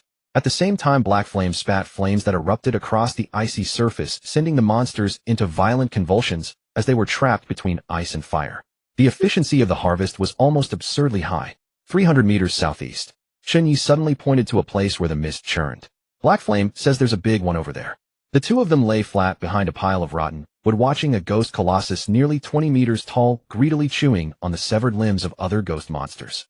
Within the ghost colossus's chest was a super heart made of ghost sand, as large as a basketball containing terrifying energy. This was an A-rank ghost monster. I want that core. Chen Ye licked her rosy lips. Same rule as usual, split 50-50. Chen Ye left no room for argument. He pulled out a large handful of ghost sand. You two lie in ambush here. Black Flame, and I will lure it over. Soon the ghost colossus was drawn over by Chen Ye and the Black Flame Hound. Of course, completing the luring mission while being relentlessly pursued by an A-rank monster was no easy feat. Several times Chen Ye narrowly escaped disaster throwing ghost sand behind him to divert the ghost colossus's attention and barely avoiding danger. Seeing that the colossus now had its back to Chen Yuqing's hiding spot, Chen Ye shouted now. The next moment the eternal deer sprang nimbly from a tree branch. Mid-leap it completed its transition to the dark attribute, as terrifying dark light gathered and struck straight at the core in the ghost colossus's chest. Boom. A single strike killed it. When the ghost colossus vanished, the number on Chen Ye's wristband had already reached 46. After instantly killing dozens of monsters in a row, Chen Yuqing's confidence soared and her mood was excellent. While Chen Ye was resting, she bumped him with her small shoulder and said mischievously, "Brother, what do you say we go cause some trouble for Chen Jianan?" Chen Ye's chewing of the tree fruit paused slightly. He shot Chen Yuqing a helpless look. Don't mess around. In the following days the two worked together flawlessly. Chen Ye used the aura of ghost sand to lure ghost monsters, while Chen Yuqing commanded the eternal deer to harvest them with powerful, effortless efficiency. In just a few days they had collected a large amount of ghost sand. Night fell, and the two sat by the campfire. Chen Yuqing hugged her knees, the firelight casting flickering shadows across her face. "Brother, do you know what happened in the ghost forest mystic realm 3 years ago?" she suddenly asked. Chen Ye shook his head. There was a foreign student whose beast tamer talent was extremely special. He could control ghost monsters. Chen Yuqing's voice grew grave. He discovered that ghost monsters could grow by devouring one another, so. She paused for a moment. He created an extraordinarily terrifying ghost troll that surpassed S rank. But the creature's growth rate was astonishing. It quickly became powerful enough that no one could oppose it, slipped out of the student's control and wandered through the ghost forest, slaughtering everything in its path. Many students couldn't even teleport away in time before they were. Chen Ye frowned. What happened afterward? Afterward, many experts stepped in and took down that ghost troll. As for that student, along with his entire family, several powerful masters joined forces and razed it all to the ground. Chen Yuqing's voice was soft. They say not even a single ant survived. The campfire crackled. Subconsciously, Chen Ye glanced at the tree hollow where a few poison tree fruits were still stored, deliberately kept for dealing with someone. At dawn on the 5th day, mist wreathed the creek as Chen Ye cast a pinch of ghost sand into the water.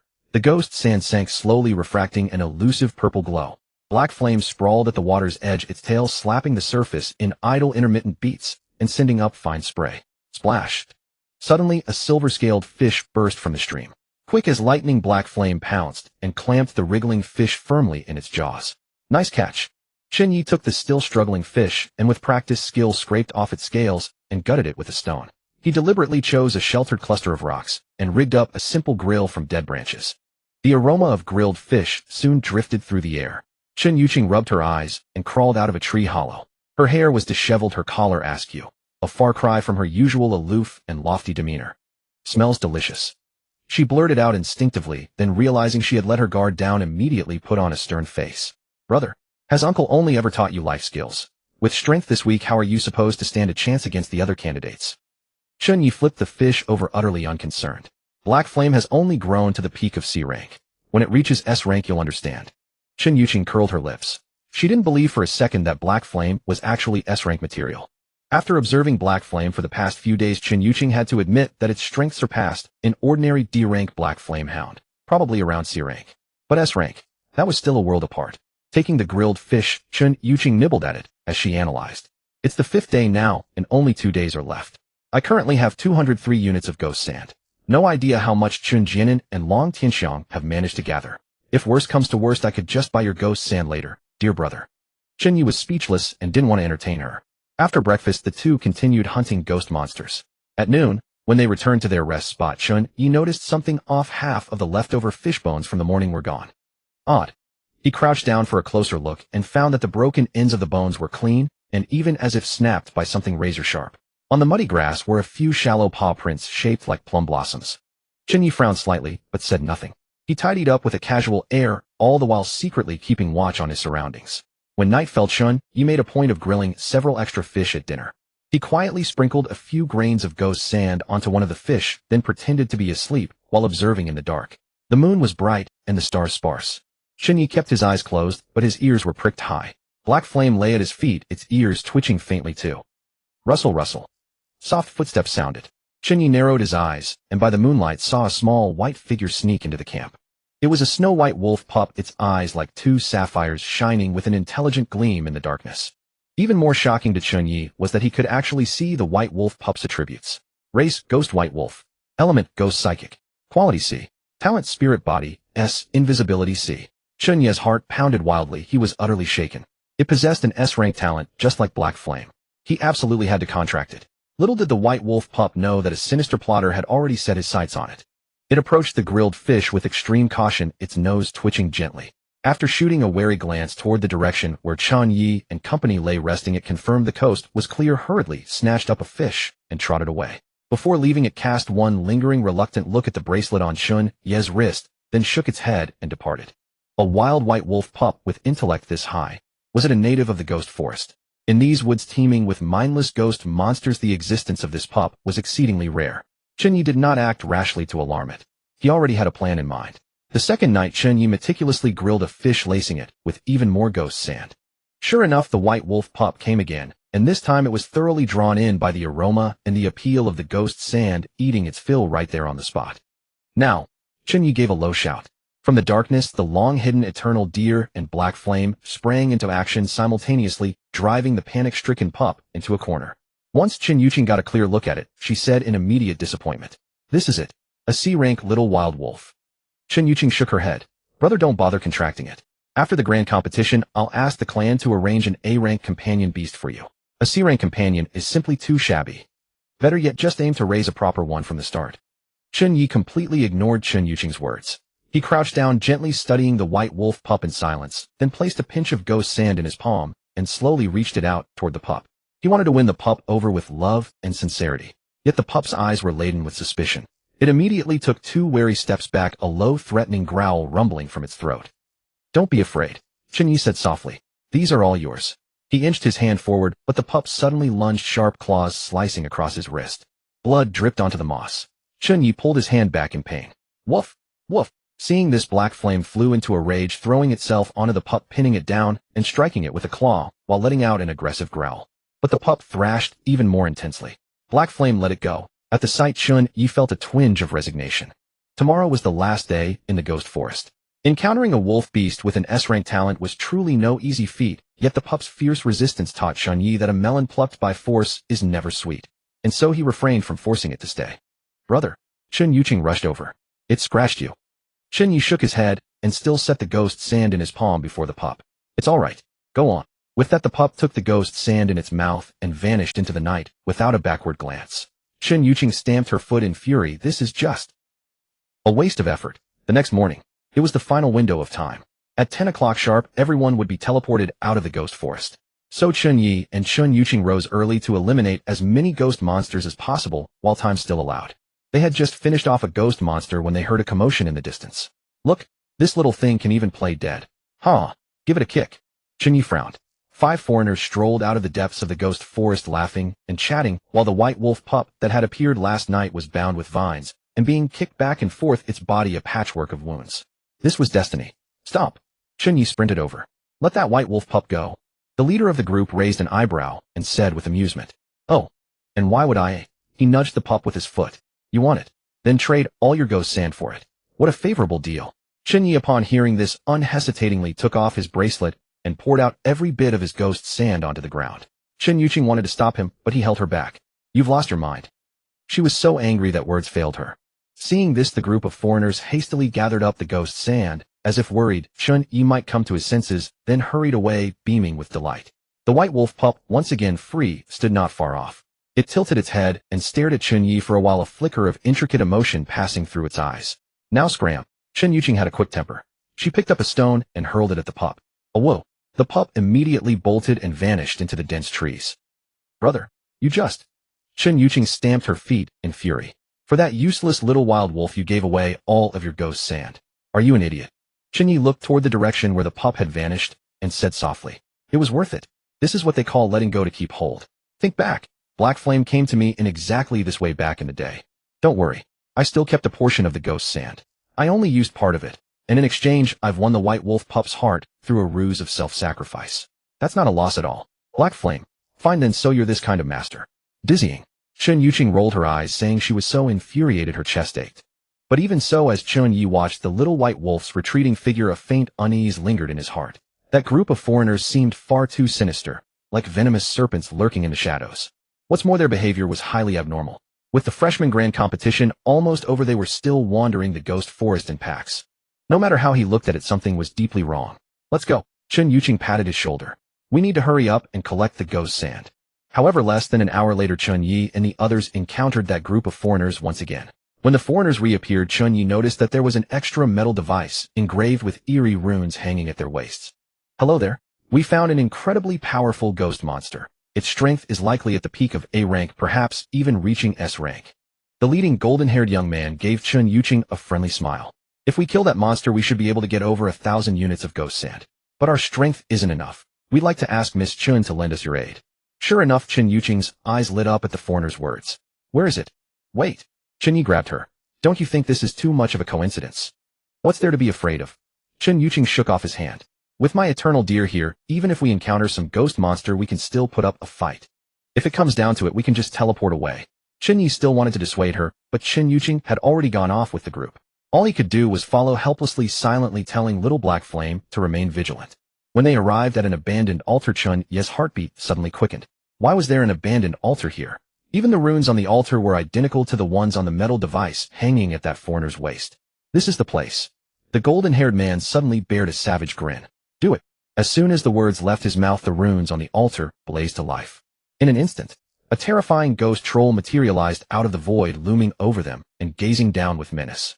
From its single eye, the troll radiated waves of chaos and savage brutality, instantly robbing Chen Ye and Chen Ye of breath, and even sending their minds reeling. What is that? Chen Ye was frozen in terror. Fall back. Fortunately, Chen Ye had been on guard. The instant the ghost troll appeared, he seized Chen Ye and retreated as fast as he could. At the same time, little Black Flame also went on high alert, staring fixedly at the ghost troll. Staring at the ghost troll, Chen Ye seemed to realize something. Her hands and feet ran cold. It's the ghost troll I told you about, created by foreign students years ago, the one that carried out a mad slaughter in the ghost forest. The ghost troll was a ranked monster. Just like the rock behemoth in the super evolution mine, her eternal deer was no match for it at all. This is the end. Ha ha ha, as expected of the Chun family's genius. The golden-haired man burst into unbridled laughter, but that laughter only made Chen Ye sink deeper into despair. You. Chen Ye's voice trembled. How many people have you actually harmed? The golden-haired leader toyed with a blood-stained school badge, a cruel curve tugging at the corner of his mouth. Not many. 37 this time, I suppose. All right. There was also an S-rank contestant from your dragon kingdom among them. Chen Ye's pupils contracted sharply. He never imagined the freshman grand competition would become someone else's harvesting ground. Why would you do this? Chen Ye demanded in a low voice. No harm in telling you. All of this is for the sake of contracting it. The golden-haired man gazed at the ghost troll in midair with fanatical eyes. A beast tamer's soul is the finest nourishment for its growth. Once a little more time passes, it will be ready to be contracted. A chill ran down Chen Ye's spine. This is a conspiracy that has gone on for years. No wonder people go missing every time the secret realm opens. Clever. The leader clapped his hands. What a pity. You realized it far too late. At the same time, Chen Ye noticed that his teleportation bracelet had lost its luster. Damn it. Chen Ye's face also changed drastically. They've blocked the teleportation array. Chen Ye did not reply. His expression was grim beyond measure. At this point, all they could do was fight for their lives. Little Black Flame's entire body ignited with black flames as it charged at the ghost troll. Chen Ye's eternal deer also took the initiative to attack in protection of its master. Its attribute shifted to the pink fairy type, and its antlers burst forth with a dazzling holy fairy light blasting toward the ghost troll. Yet when those attacks struck the ghost troll's translucent body, they vanished without a trace, like a clay ox sinking into the sea. Crack. The ghost troll struck out. Its 8 to 9 meter long bone claw easily pierced through the eternal deer's abdomen, splattering blood across the altar runes. Chen Ye staggered and fell to her knees, fine beads of blood seeping from her 7 orifices. Little Black Flame frenziedly pounced and bit at the ghost troll's wrist, only to be casually swatted aside by a backhand slammed hard into the stone wall, leaving spiderweb cracks. Brother, I'll hold it off. You go. Chen Ye coughed up bloody foam as the eternal deer stubbornly rose to its feet. Such a move, however, was like a mantis trying to stop a chariot. The thousand-eye crystal core embedded in the ghost troll's chest began to charge, and a deathly beam of energy gathered ready to annihilate Chen Ye and the others in the next moment. The golden-haired man stood at the edge of the altar sneering. The instrument in his hand was displaying a countdown. Once it absorbs your soul power, the ghost troll will fully materialize. And yet, just as the ghost troll's death beam was about to erupt, a white silhouette suddenly shot out from beneath the altar. It was that little white wolf. The little white wolf's body appeared in a translucent spirit state, darting straight through the densely packed rune array beneath the Ghost King, where a metal device engraved with an inverted pentagram lay buried. No, stop that beast. The golden-haired man's roar turned shrill. His subordinates immediately summoned their contracted beasts and launched an attack at the little white wolf. Yet the little white wolf was faster. Ignoring the attacks from behind, it clamped its sharp fangs down on the core of the metal device with swift, ruthless precision. Crack! The crisp crack of broken mechanical gears made everyone's heart stop. In the next instant, the ghost troll in midair let out a piercing shriek of agony, and spiderweb cracks suddenly spread across the crystal core in its chest. Yelp! After destroying the metal device, the little white wolf was struck by the attacks from behind. It let out a painful cry and crashed heavily to the ground. If they left the little white wolf behind, it would likely die at the hands of those people. At that critical moment, what Chen Ye thought of was throwing out a blank soul card to contract with the little white wolf, using the power of the contract to save it. The instant the contract was completed, Chen Ye felt a powerful surge of energy well up inside him. But he had no time to examine it. He immediately scooped up the little white wolf and shouted to Chen Ye. The teleportation array is restored. Let's go. As the teleportation light flared, Chen Ye looked down at the little white wolf in his arms and murmured, "Thank you for saving us." The little white wolf weakly licked his hand, a sly glint flashing through its eyes. Chen Ye was momentarily stunned. Only then did he realize that the little white wolf had not only helped them destroy the metal device blocking teleportation, but had even managed to swipe the golden-haired man's bag of ghost sand.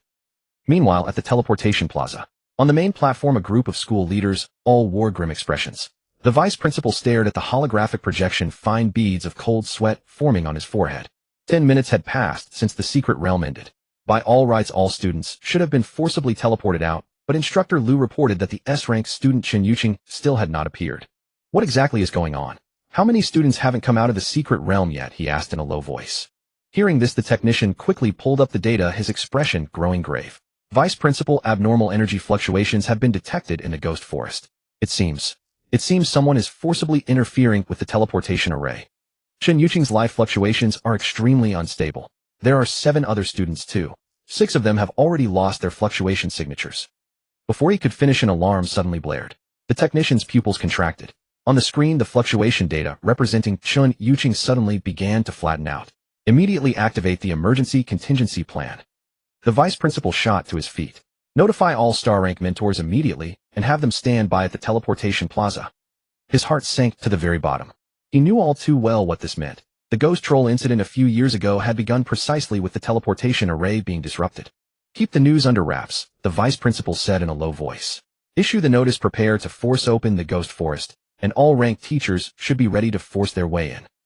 The atmosphere in the stands grew heavier and heavier as everyone realized the gravity of the situation. Chen Ye was not only an S-rank prodigy, she was also the jewel of the Chen family. If anything really happened to her, the consequences would be unimaginable. The vice principal gazed at the gloomy sky in the distance and muttered to himself, "Hope there's still time." Just as the vice principal and the other school leaders were waiting with burning anxiety, the teleportation array before them suddenly blazed with dazzling light. As the radiance faded, Chen Ye and Chen Ye appeared in the center of the plaza. "They're back. They're back." The teachers immediately breathed a long sigh of relief. The vice principal strode forward. "Are you two all right?" "Vice principal, I have something to report." Chen Ye immediately recounted their encounter in the ghost forest in full detail. When he heard that foreign forces had been involved and had been plotting for years, the vice principal's face darkened so much that it seemed water could drip from it. Thinking of the major powers backing the secret realm event, it was not hard for him to infer which country was most suspicious. "Rest assured, we will definitely get to the bottom of this." At that moment, Teacher Liu suddenly exclaimed, "Chen Ye, your wristband." Hearing this, everyone's gaze instantly fixed on the number on Chen Ye's wristband, 1230. This number was especially striking under the sunlight. After all, Chen Jianan, who had taken first place, had only collected 391 units of ghost sand. Everyone was stunned. It seemed the first place winner of the freshman competition was about to change. Even Chen Ye was somewhat dazed. Only then did she remember the pouch the little white wolf had carried in its mouth at the end. The ghost sand those foreigners had gathered had been stolen away by the little white wolf. The school leaders immediately convened an emergency meeting. In the meeting room, the vice principal flipped through Chen Ye's file and was rather surprised. Chen Ye is actually a candidate of the Chen family and the eldest grandson. The vice principal couldn't help but go through Chen Ye's records again, inspecting them with exceptional care. When he saw that Chen Ye had been raised in poverty by his father since childhood and had no support from any major power, he secretly rejoiced. If Super Evolution University could help Chen Ye become the next patriarch of the Chen family, there would surely be countless benefits in the future. Yes, Teacher Liu replied, but then shook his head somewhat regretfully. However, Chen Ye's familiar is a D-rank Dark Flame Hound. Huh. Then forget it. On hearing this, the vice principal was immediately dumbfounded, a trace of disappointment flashing in his eyes. As for whether to choose a side, it would be better to wait until the true principal returned from the otherworldly battlefield and let him think it over. Then let's discuss Chen Ye's results in this freshman competition. In the end, after deliberation, the school still recognized Chen Ye as the first-place winner of the freshman competition and gave him the reward he deserved, an S-rank Super Evolution Stone and an opportunity to enter an ancient relic to search for heaven's treasures and earth's wonders. As soon as the news broke, it immediately sparked a massive debate on the campus forum. The forum was already exploding. In the post at the top of the trending list, the photo of Chen Ye holding the little white wolf was captioned with "Sneak Attack or Comeback." A detailed look at the most undeserving champions in history was the title, and the number of comments had already reached 3000. Many anonymous users commented, "I heard his younger sister is the real big shot, an S-rank expert. A champion who won by sheer luck. With 2 C-rank familiars, what kind of future can he have?" Rumor has it that Chen Ye only became first by stealing ghost sand. Chen Ye looked at the ridicule on the forum, but a faint smile curled at the corner of his mouth. He sat cross-legged on the dormitory floor, sensing the surging energy within his body. After forming a contract with the little white wolf, he was surprised to find his cultivation speed had increased by a full 3-fold. This marvelous change came from a newly unlocked ability of his golden finger, Wolf Soul. So that's how it is. Chen Ye opened his eyes, looking at Dark Flame and the little white wolf tussling with each other. The more wolf-type familiars I contract, the faster my cultivation speed becomes. Because the little white wolf had saved everyone, Dark Flame did not bully the newcomer. Instead, it was using its paw to work the remote control, trying to teach the little white wolf how to watch television. The little white wolf, on the other hand, tilted its head and stared at the kissing scene between the protagonist and heroine on the screen, eyes wide open. Oh whoa! At the climax, it suddenly barked with excitement and scratched the screen with its paw. It immediately fell in love with watching TV dramas. Seeing this, Dark Flame shook its head helplessly, ran over and fetched a bag of chips. The little white wolf imitated Dark Flame and tore open the bag with its claws, only to get a face full of chip crumbs. Chen Ye couldn't help bursting into laughter. The little white wolf immediately looked at him with a pitiful, wronged expression. Chen Ye quickly comforted it. It's all right, it's all right. You'll learn slowly. Remembering that the little white wolf liked grilled fish, Chen Ye picked up the remote and switched to a food program. Sure enough, the little white wolf was captivated again, staring at the screen with wide eyes. When it saw the chef on the show pan-searing a steak until it sizzled and wafted out a tempting aroma, a shiny, translucent drop of drool shamelessly trickled from the corner of the little white wolf's mouth. "Wanna eat?" Chen Ye asked with a smile. "Oh woo." The little white wolf nodded crazily and, imitating the female lead in the TV drama, put on an adorable act. Chen Ye got up and walked toward the kitchen. Little Black immediately followed and skillfully opened the refrigerator door. "You're becoming more and more like a person," Chen Ye teased. Dark Flame wagged its tail, proudly fetched a steak, and helped Chen Ye prepare the ingredients. As Chen Ye heated the pan, poured in oil, and fried the steak, an appetizing aroma quickly filled the room. The little white wolf lay by the kitchen doorway, staring with eager, hungry eyes. Just then, Chen Ye's phone rang. It was a message from Chen Yuqing. "Brother, ignore those comments on the forum. None of them knows the real situation." Chen Ye smiled and did not take them to heart at all. "It's fine. I'm teaching the little white wolf to watch a food program." What? Chen Yuqing immediately video called him. "You're letting a ghost wolf watch a food program?" On the screen, the little white wolf was adorably and dazedly using its claws to pick up a piece of medium-rare steak, imitating the actors in the drama, as it chewed slowly and savored every bite. Chen Yuqing was dumbfounded. This is too surreal. "Cute, right?" Chen Ye said proudly. Chen Yuqing rolled her eyes. "You'll spoil them rotten sooner or later." After hanging up, Chen Ye watched the 2 little ones playing and tumbling together, and a warm feeling welled up in his heart. After taking a short rest, Chen Ye deftly opened the browser on his phone and thought to himself, since Wolf Soul has such a powerful cultivation boosting ability, I should search for more information on wolf-type familiars and line up a third one in advance. With that in mind, he began to enter keywords into the search engine. The browser interface quickly displayed a large amount of information: C rank, Thunder Wolf Cub, 3500, a C rank, Frost Wolf Cub, 200, a C rank, Gale Wolf Cub, 1600. Tisk, that's a bit pricey. Chen Ye counted his savings, about 30,000 yuan, but it definitely wasn't enough to buy a C rank wolf beast. All he could do was cultivate hard and break through to the third-order beast tamer rank as soon as possible. The next day in class, the moment Chen Ye pushed open the door, he felt countless gazes shoot toward him at once. Guo Xiaolei dashed over in one stride. "Brother Ye, over here, over here." He eagerly pulled out a chair and even took out a wet wipe to clean it. Wang Hao sat in the back row, curled his lips at the sight, but uncharacteristically didn't say anything sarcastic. He remembered the scene when his shadow leopard fought Chen Ye's black flame hound. Actually losing to first place in the freshman tournament wasn't so bad, was it? Class teacher Lu said with a smile as he walked into the classroom. "Today, we'll study advanced applications of super evolution stone energy." His gaze lingered on Chen Ye for a moment, and the smile at the corner of his mouth deepened. All morning Chen Ye could clearly feel how both his classmates and teachers had changed.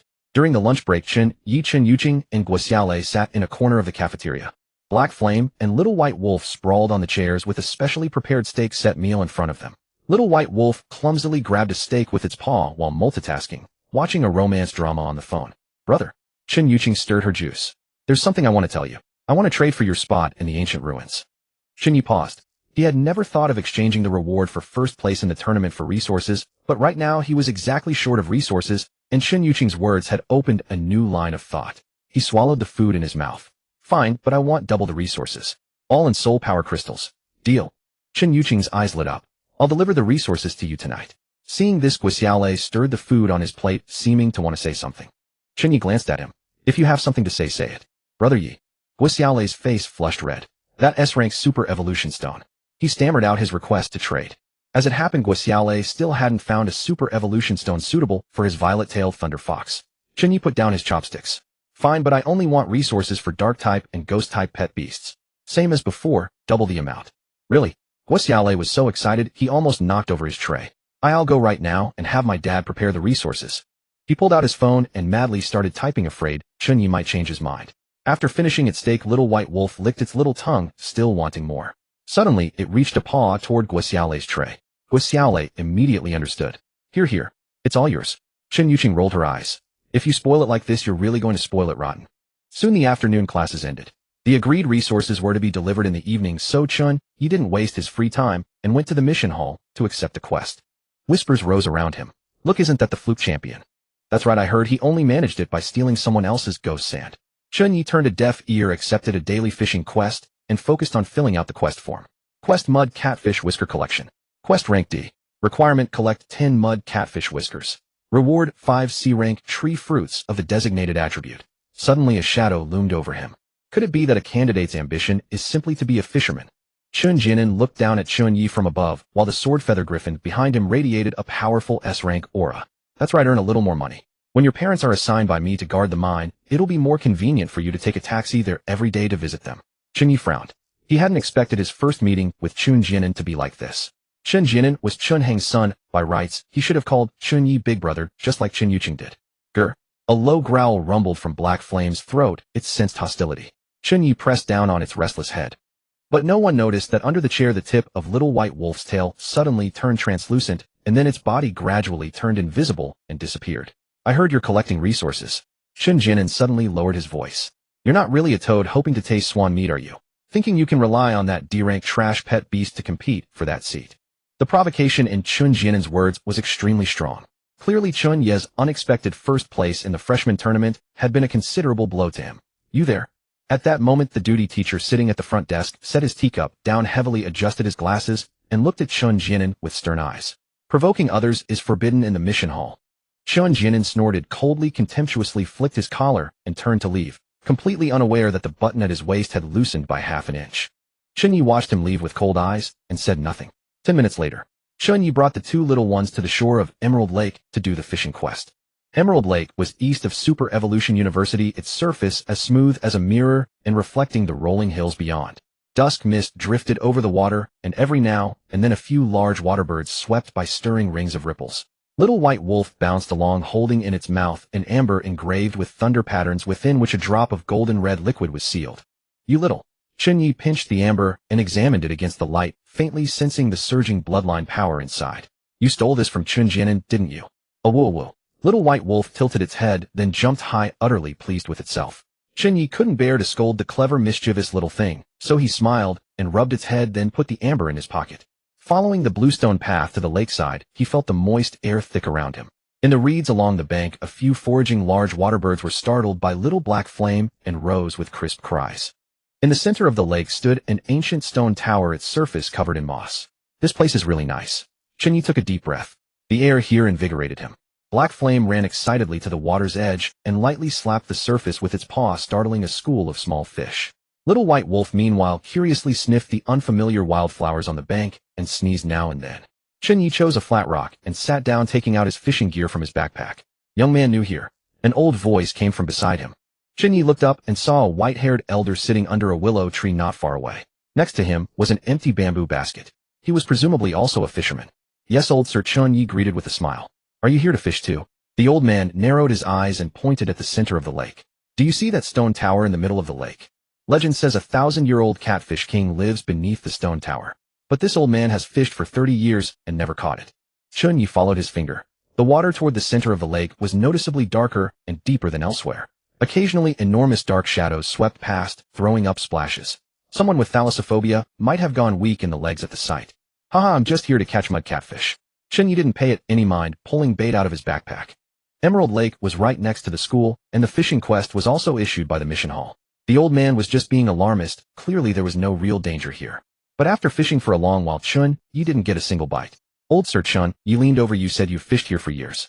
Can you teach me some tricks for catching mud catfish? Chen Ye really didn't know much about fishing pet beasts. The old man gave him a sidelong glance. Well, you little rascal want to learn too. You bet I do. Chen Ye gestured exaggeratedly. I can tell at a glance that you, old sir, are definitely a grandmaster of the fishing world. The old man was so pleased by the flattery that he began to talk on and on about fishing lore. Whoa. Mid-sentence, the old man couldn't help twitching his nose and said with feeling, young man, you even brought amber spirit stone liquid to fish with. You're quite the spendthrift. But he narrowed his eyes. Using this stuff to fish is rather interesting. Chen Ye was briefly stunned, then realized that what the old man was talking about was the stone Little White Wolf had stolen from Chen Jianan. So it was amber spirit stone liquid, and it was meant for fishing. It dawned on Chen Ye. He not only added amber spirit stone liquid straight into the bait, but even mixed in a few grains of ghost sand. Then, following the old man's advice, he cast the line again. Seeing this, the old man couldn't help but twitch the corner of his mouth. Putting down bait that potent. Are you trying to catch an otherworldly shark? Half an hour later, ripples suddenly spread across the calm lake.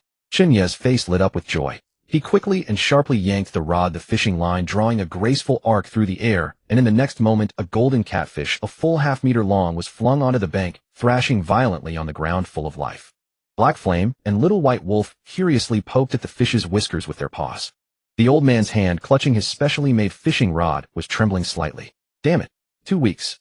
I fished for 2 weeks without seeing a single golden mud catfish, and this kid, this fish is yours. Chen Ye cut off a strand of the golden whisker and smiled at the old man.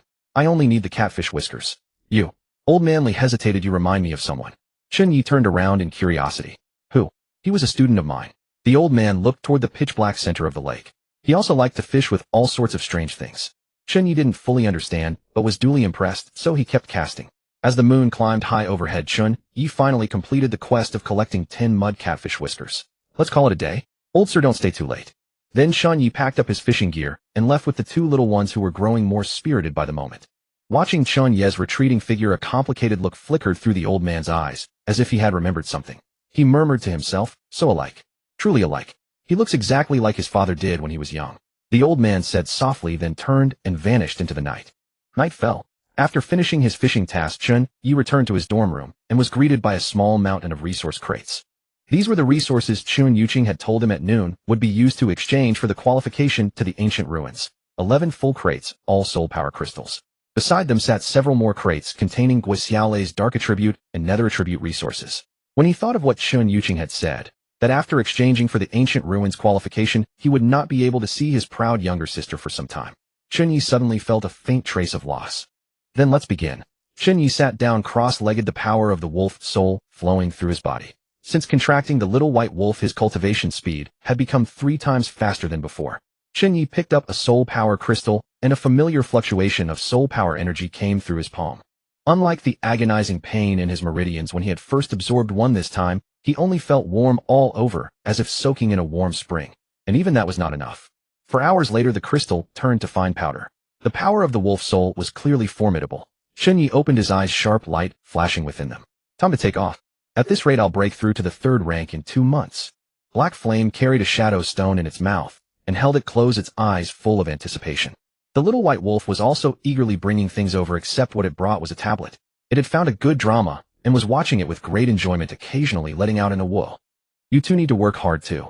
Chen Ye smiled, and patted both little ones on the head. In the days that followed, Chen Ye's room was constantly filled with unbroken surges of soul power.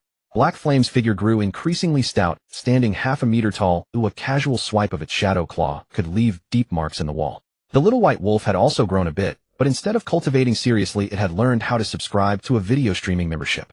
Early one morning 2 months later, Chen Ye absorbed the last of the resources and woke from his cultivation state. The surging soul power within him told him that the 3rd rank had been achieved. A brand new blank blue soul card appeared in his hand. Woof woof. Black Flame pounced over excitedly. It was already a whole size larger than before. It opened its mouth, a black fireball condensing inside, and slammed into the specially made training target in the corner. Not bad, Chen Ye praised. You can already use Shadow Claw and Fireball techniques smoothly. And it already has B-rank strength. A woo. The little white wolf eagerly jumped out from behind the tablet to welcome its master, still carrying half a bag of chips in its mouth, reluctant to let go. It elegantly flicked its tail as if to say that the little white wolf had also been hard-working. Finishing the currently hit drama, the CEO fell in love with me. Chen Ye did not know whether to laugh or cry. The little white wolf had adapted to its new life for quite a while now. It was time to choose 2 courses for it to take, otherwise he would cut off its chips and streaming membership. Chen Ye thought grimly. Let's head to the training ground for some practice. He stood up, and the 2 little ones, one black and one white, immediately fell in behind him. The sunlight at the training ground was somewhat dazzling. Chen Ye and Guxiaolei had just stepped onto the field with drinks when a couple of harsh, mocking voices reached their ears. Yo, if it isn't our fluke champion. A boy with dyed red hair walked toward them, arms crossed, and a face that begged for a beating. A massive B-rank pet beast, a water cannon turtle, followed beside him. What is the fluke champion doing at a training ground? Do you dare to have a little fun with my water cannon turtle? The surrounding students immediately burst into an uproar. Look, it's that Chen Ye who won the championship by stealing ghost sand. Who now we're in for a show. The jeers rose one after another, and some even started betting. I bet the water cannon turtle ends the fight in 3 moves. I bet 5 minutes. I bet the fluke champion doesn't dare accept the challenge. The betting's open. The betting's open. Chen Ye turned a deaf ear and calmly adjusted his cuffs. Guxiaolei stamped his feet anxiously. Brother Ye, the water cannon turtle is a B-rank pet beast. How about I handle this? No need. Chen Ye waved his hand. It's just right for stretching my muscles. He patted Guxiaolei on the shoulder and gestured for him to stand back. Black Flame walked out from behind him. Its body was already close to that of a large adolescent dog, black flames dancing between its claws. Let's start. Chen Ye's tone was calm. The crowd was surprised. Since when had the fluke champion looked so imposing? Begin, the referee ordered. The red-haired guy made the first move, ordering the water cannon turtle to shoot out a high-pressure water jet. Black Flame agilely sidestepped. The water jet struck the ground, exploding into a spray. Can you only dodge? The red-haired boy sneered. Hearing that, a fierce light flashed through Black Flame's eyes. It suddenly accelerated toward the water cannon turtle, and with a flicker of its body shadow claw, traced 3 black arcs in the air. Sensing the energy fluctuations contained in the attack, the water cannon turtle was shocked and quickly retracted into its shell, trying to use its thick armor for defense. Boom. Shadow Claw carried astonishing power. The instant it struck, 3 deep claw marks were left on the water cannon turtle's shell. The turtle thrust its head out in pain and fired another water jet.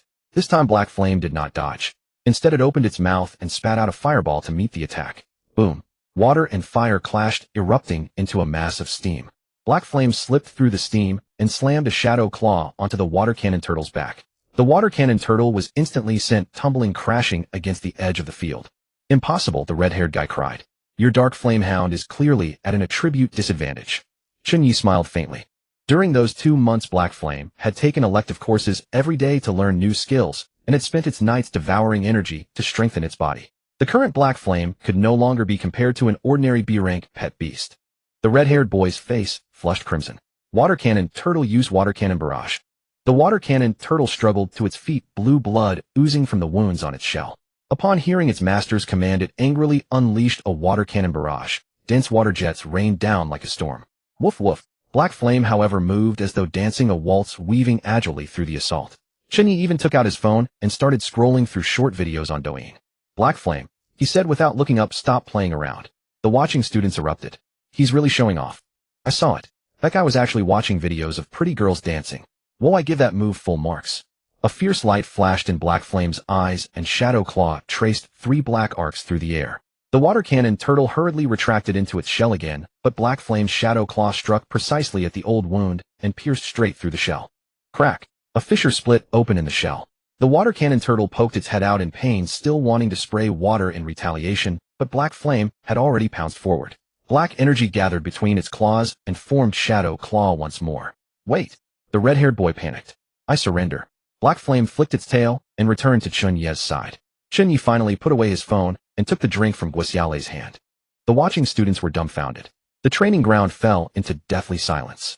It was not until Chen Ye and Guixialei, whose eyes were full of admiration, walked out the gate that the crowd burst into a thunderous uproar. That was way too cool. How many skills has it used in a row? Is that Dark Flame Hound even legal? That guy must be cheating.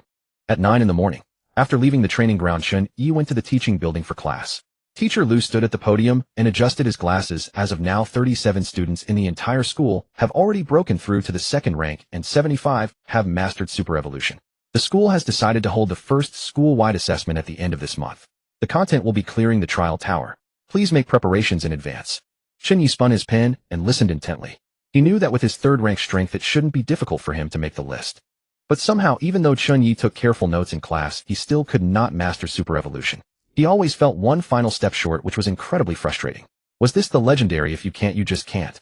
Chen Ye felt somewhat depressed. Brother Yi, did you hear that? Old Lu said only 75 people in the whole school have mastered Super Evolution, Guixialei whispered smugly. Haha, I'm one of those 75. Chen Ye's heart ached even more. That cuts deep, man.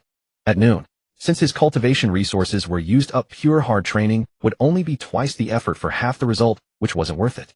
So the moment the bell rang, Chen Ye grabbed his fishing gear and headed straight to Emerald Lake. At the very least, finishing the fishing quest would let him exchange the tree fruit reward for money and prepare for buying his 3rd wolf beast. From afar, he saw the old man sitting in his usual spot with an empty bamboo basket beside him.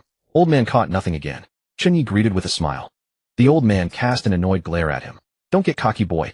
I'm definitely going to catch a big hooked-mouth spirit silver carp today. Heh. Chen Ye skillfully set up his fishing gear and pulled 2 roast chickens out of his backpack. Hyen and Little White Wolf immediately crowded around, staring with eager eyes. Here. Chen Ye tore off 2 big drumsticks and handed them over. Take your time. The old man swallowed hard. You little brat, you don't know how to honor your elders. Of course some is for you. Chen Ye smiled and handed half of the roast chicken to the old man. The old man did not stand on ceremony. He took it and started eating. Chen Ye then began to fish quietly. Ever since the old man had taught him fishing techniques last time, Chen Ye's skill had advanced by leaps and bounds. In just half an hour, the fish he caught overflowed the basket, and he had also gathered 7 mud catfish whiskers in one go. Just then a strong wind suddenly rose in the clear cloudless sky, rustling the reeds loudly and startling the large water birds into flight. Screech! With a clear piercing cry, a dark shadow descended from the sky. It was Chen Jianan landing on his sword feather griffin. Chen Jianan said coldly, give up the competition, and I can let your parents regain their freedom. Chen Ye frowned. He had not expected Chen Jianan to come looking for him over this. He supposed it was because Hyen had defeated the B-rank water cannon turtle that morning, giving Chen Jianan a sense of crisis. But Chen Ye disliked Chen Jianan's condescending tone. Without lifting his head, he replied, not interested. Don't be ungrateful. Chen Jianan was furious, never expecting Chen Ye would still dare refuse him. It's just those 2 useless beasts of yours. Before his voice faded, Chen Jianan urged the sword feather griffin beneath him. With a flap of its wings, a fierce gale blasted toward Chen Ye. Chen Ye was about to retaliate when he heard an angry roar. How dare you! It was the old man. Seeing this, he stood up, his cloudy eyes suddenly sharpening. With a light wave of the bamboo pole in his hand, the sword feather griffin was slammed to the ground by an invisible force. What is this? Chen Jianan's face turned deathly pale in an instant. Just by using soul force alone, he could shake his S-rank sword feather griffin. This old man was definitely a beast tamer with a rank pet beast. But Chen Jianan was still unwilling to give up, so he invoked the Chen family name. Old sir, I am of the Chen family. Oh, still not leaving. The old man gave a cold snort, refusing to be swayed. Startled, Chen Jianan immediately fled in embarrassment with his sword feather griffin. He came fast, and he left just as fast. Chen Ye stared at the scene dumbfounded. I am the principal of Super Evolution University. The old man, No Li Chongqing, the principal of Super Evolution University, took off his straw hat and raised his head proudly. Daring to bully my student on my turf. He really has some nerve. Li Chongqing's dominance radiated from him. Chen Ye was completely stunned. He had never dreamed that the old man who fished by the lake all day and always went home empty-handed was actually the legendary principal himself. Only then did Li Chongqing sit back down. He picked up the roast chicken Chen Ye had brought. This drumstick is not bad. Bring more next time. Chen Ye was caught between laughter and tears. Principal you. He hesitated for a long time before finally saying, you've been faking your bad luck at fishing all along, haven't you? Bullshit. This old man just really can't catch any fish. Li Chongqing had been waiting with anticipation, but he never expected such a remark. His face flushed red, and he flew into a rage. Snatching the roast chicken from Chen Ye's hand, he decided not to speak to Chen Ye anymore. After saying that, Li Chongqing made a show of fishing. His line dropped into the lake, and the water surface was so calm that not a single ripple appeared. He kept glancing at Chen Ye from time to time. Seeing Chen Ye silent, he finally could not hold it in, and said, you brat, why don't you take this old man seriously at all? With my support, Super Evolution University can go all out to help you become the head of the Chen family. This is an opportunity countless people dream of. Chen Ye still stared at the lake, his expression calm. It was obvious that Li Chongqing's words had not sparked the slightest interest in him. Chen Ye gently shook his head, his tone calm but firm. Thank you for the kind offer, principal, but I have no interest in any clan head position. I can carve out my own path on my own. Li Chongqing was startled at first, then the corner of his mouth curled up slightly. Interesting. You really have made me see you in a new light. In the afternoon, Chen Ye attended class as usual. Strangely, he did not see Guoxiaolei. Instead, his younger sister Chen Yuqing, whom he had not seen for more than 2 months, walked into the classroom with a faint smile. Chen Ye felt relieved. It seemed Chen Yuqing's expedition to the ancient ruins was over, and from the look of it, she had gained quite a lot. Chen Yuqing came up to Chen Ye and patted his shoulder happily. Brother, the ancient ruins are done. Your little sister has lived up to her duty. I just happened to pick up an S-rank beefsteak. Nice. Chen Ye nodded, unable to help feeling happy at her words. He could sense that Chen Yuqing truly regarded him as family, unlike Chen Jianan, whose eyes were full of only profit. All right, Chen Yuqing suddenly said seriously. I heard that although the group of foreigners in Ghost Forest was wiped out by the big shots, a few minor leaders escaped. Be careful these days. I'm afraid that in their desperation, they might come after us to take revenge. Chen Ye nodded and was about to say something when he saw Guoxiaolei stagger in his face covered in bruises. Brother Ye. Guoxiaolei tried to say more, but he had no strength left. His body suddenly went limp, and he pitched forward. The purple-tailed thunder fox in his arms was also covered with wounds. Quick as a flash, Chen Ye caught him, but immediately felt a warmth in his palm. It was blood seeping from the wounds on Guoxiaolei's back. Everyone in the class was alarmed, but they reacted quickly. Someone immediately ordered their healing-type pet beast to treat Guoxiaolei. When Guoxiaolei woke up, he weakly told Chen Ye what had happened. It turned out that at noon, Chen Jianan and his men had blocked Guoxiaolei's way, beaten him, and demanded that he record a video saying bad things about Chen Ye. But Guoxiaolei refused to comply, even if it cost him his life. After another vicious beating, Chen Jianan, not wanting the matter to blow up, let Guoxiaolei go. The timing was roughly the same as after Chen Jianan had been driven off by the principal at Emerald Lake. After hearing this, Chen Ye said nothing. It was obvious that Chen Jianan was targeting him, and Guoxiaolei had merely suffered a disaster for no fault of his own. Chen Yuqing stood to one side, and could clearly sense the heart-chilling fury radiating from Chen Ye. That fury even made the eternal deer recuperating in her soul card grow restless, as if a bloodthirsty beast was about to awaken. Seeing this, Chen Yuqing hurriedly changed the subject, and said to Guoxiaolei, are you stupid? If they told you to record a video, you should have just recorded it. A real man knows when to back down. You took a beating for nothing. I couldn't do that. Hee. Guoxiaolei scratched his head with a foolish grin. I'm thick-skinned and tough, so it's nothing. Everyone take your seats. Old Lu will be here soon. Everyone quickly sat back down. But Chen Ye could not sit through class with peace of mind. He found an opportunity, left the classroom, and went straight to the training ground to block Chen Jianan. The sword feather griffin's wings stirred up a fierce wind, yet Chen Ye did not move an inch. So what if I did it? Chen Jianan sneered. When your parents are sent to guard the mines. That line again. What else can you do besides threatening me with my parents? Chen Ye cut him off, his gaze cold. You really are pathetic. Hearing this, Chen Jianan's face turned livid. Since childhood, no one had ever dared to say such a thing to him. He immediately ordered the sword feather griffin to attack with a roar. Woof! Woof! Haiyan was just about to fight back when a wall of ice suddenly appeared between Haiyan and the sword feather griffin. It turned out that Chen Yuqing had ordered the eternal deer to intervene, stopping both sides' attacks. Chen Ye glanced at Chen Yuqing, signaling her not to speak. Then he looked straight into Chen Jianan's eyes and said directly, Chen Jianan, stop pulling those dirty tricks. 1 month from now at the midterm assessment, let's settle this by our results. The loser drops out of the competition. Do you dare? The surrounding students exploded in an uproar. Is he crazy? He's challenging Chen Jianan. Chen Jianan is S rank. Chen Jianan burst into laughter. Fine. You said it. The next day the entire campus was like a boiling pot. The news that Chen Ye had challenged Chen Jian spread to every corner of the school in no time. People were passionately discussing it everywhere, past the teaching buildings, the playground, and the cafeteria. Have you heard? Chen Ye actually wants to challenge Chen Jian. A student exclaimed, eyes wide with disbelief. Is he insane? Chen Jian is the school's genius. What makes Chen Ye think he dares challenge him? Another student shook his head, contempt written all over his face. Exactly. With Chen Ye's paltry strength, he isn't even fit to carry Chen Jian's shoes. A bystander chimed in with obvious mockery. Meanwhile, the very person they had all been talking about had just arrived at Feitsue Lake.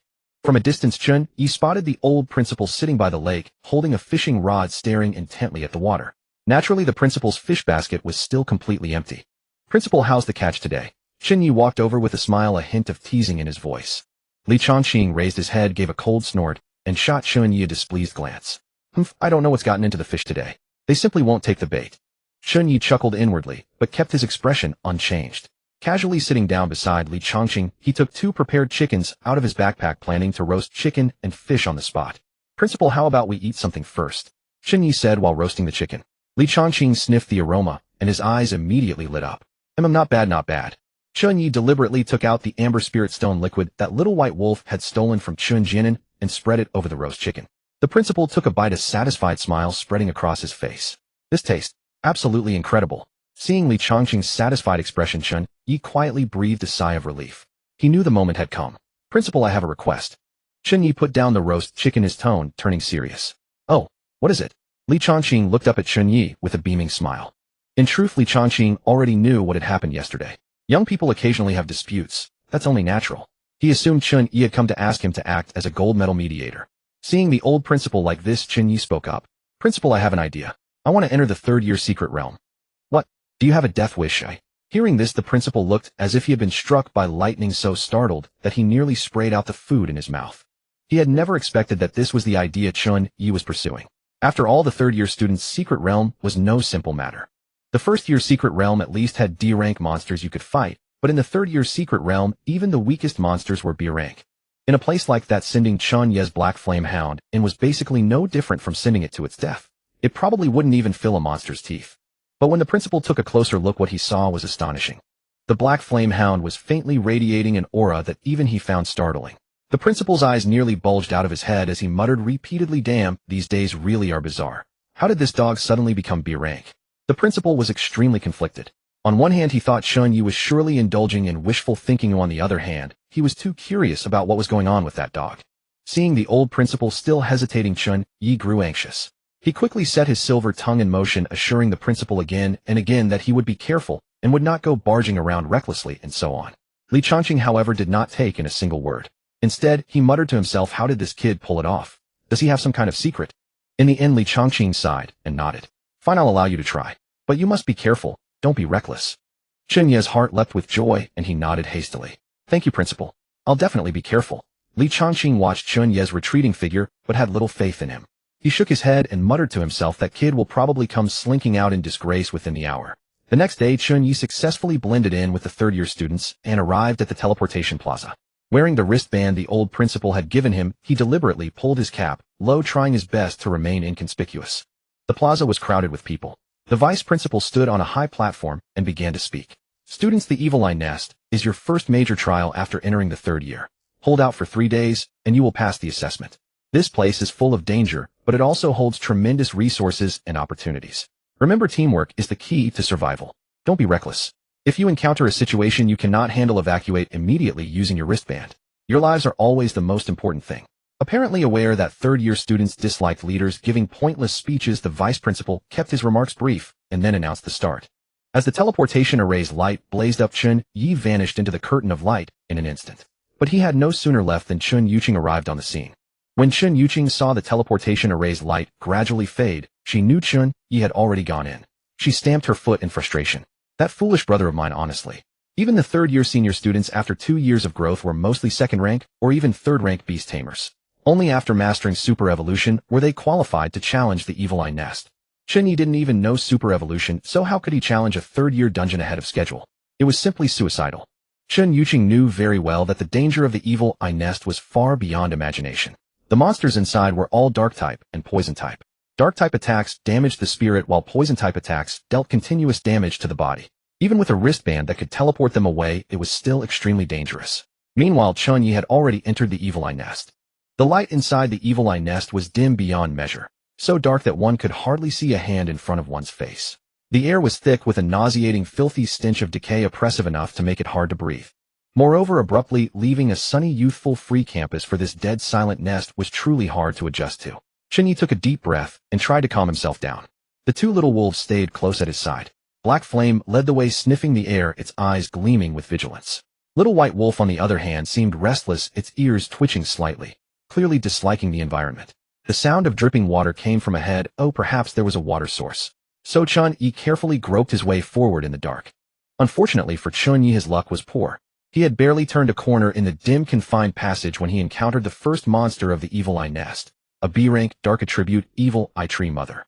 The monster was utterly grotesque. Its trunk was covered with densely packed eyeballs, each one spinning ceaselessly, while radiating a nightmarish vivid red light. SAN value plummeting. Chen Ye had done his homework in advance.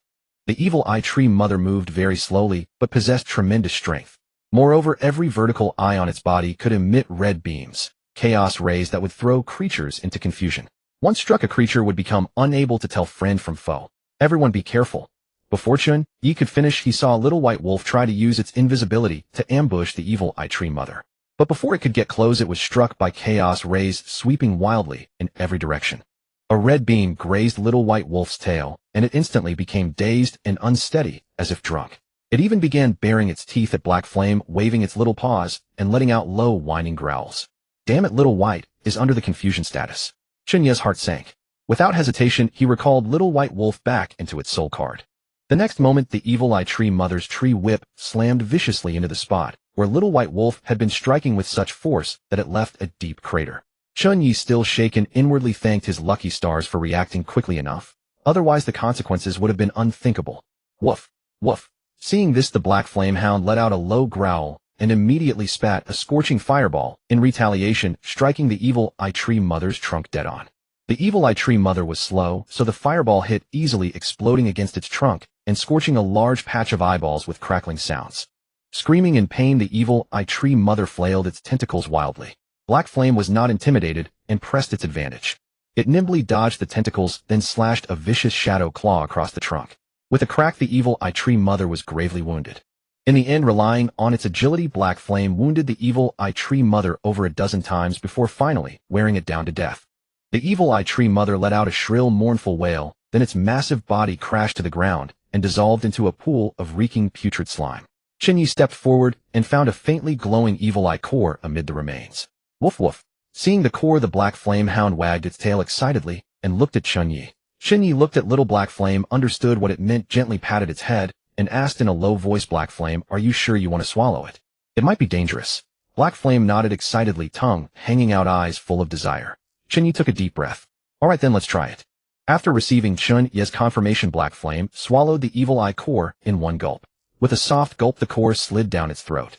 After swallowing the Evil Eye core, its body trembled slightly. It seemed as if a brand new power was surging inside it. Its gaze grew sharper, and the black flames on its body burned even more fiercely. Watching Black Flame's transformation, Chen Ye quietly breathed a sigh of relief. With Black Flame around, at least they still had a chance to lie low and grow stronger in this extraordinarily perilous Evil Eye Nest. After eliminating the Evil Eye Tree Mother, Chen Ye grew even more cautious. Any random monster here was B rank, and the slightest carelessness could spell disaster. Fortunately, thanks to the battle, Black Flame had memorized the scent of the Evil Eye Tree Mothers. Relying on its keen sense of smell, Chen Ye managed to avoid many groups of Evil Eye Tree Mothers or those above B rank in advance, barely allowing him to move through the Evil Eye Nest. Arf arf. The little white wolf had also regained its senses and began making a fuss inside the soul card, gently scratching the card's wall with its paws, begging Chen Ye to let it out. Chen Ye sighed helplessly and reminded in a low voice, you can come out, but you must stay by my side and not run off. The little white wolf nodded excitedly, its silver white tail wagging in the air. With a mere thought, Chen Ye released it. Arf arf, master, you're the best. Having regained its freedom, the little white wolf joyfully bounced over to Chen Ye's feet, nuzzled his pant leg with its wet nose, then obediently followed behind him. Chen Ye continued to explore deeper. During this time, he evaded 3 A-rank Evil Eye Tree Mothers in advance and encountered 2 B-rank Evil Eye Tree Mothers piled together, finally coming across a lone B-rank Evil Eye Tree Mother.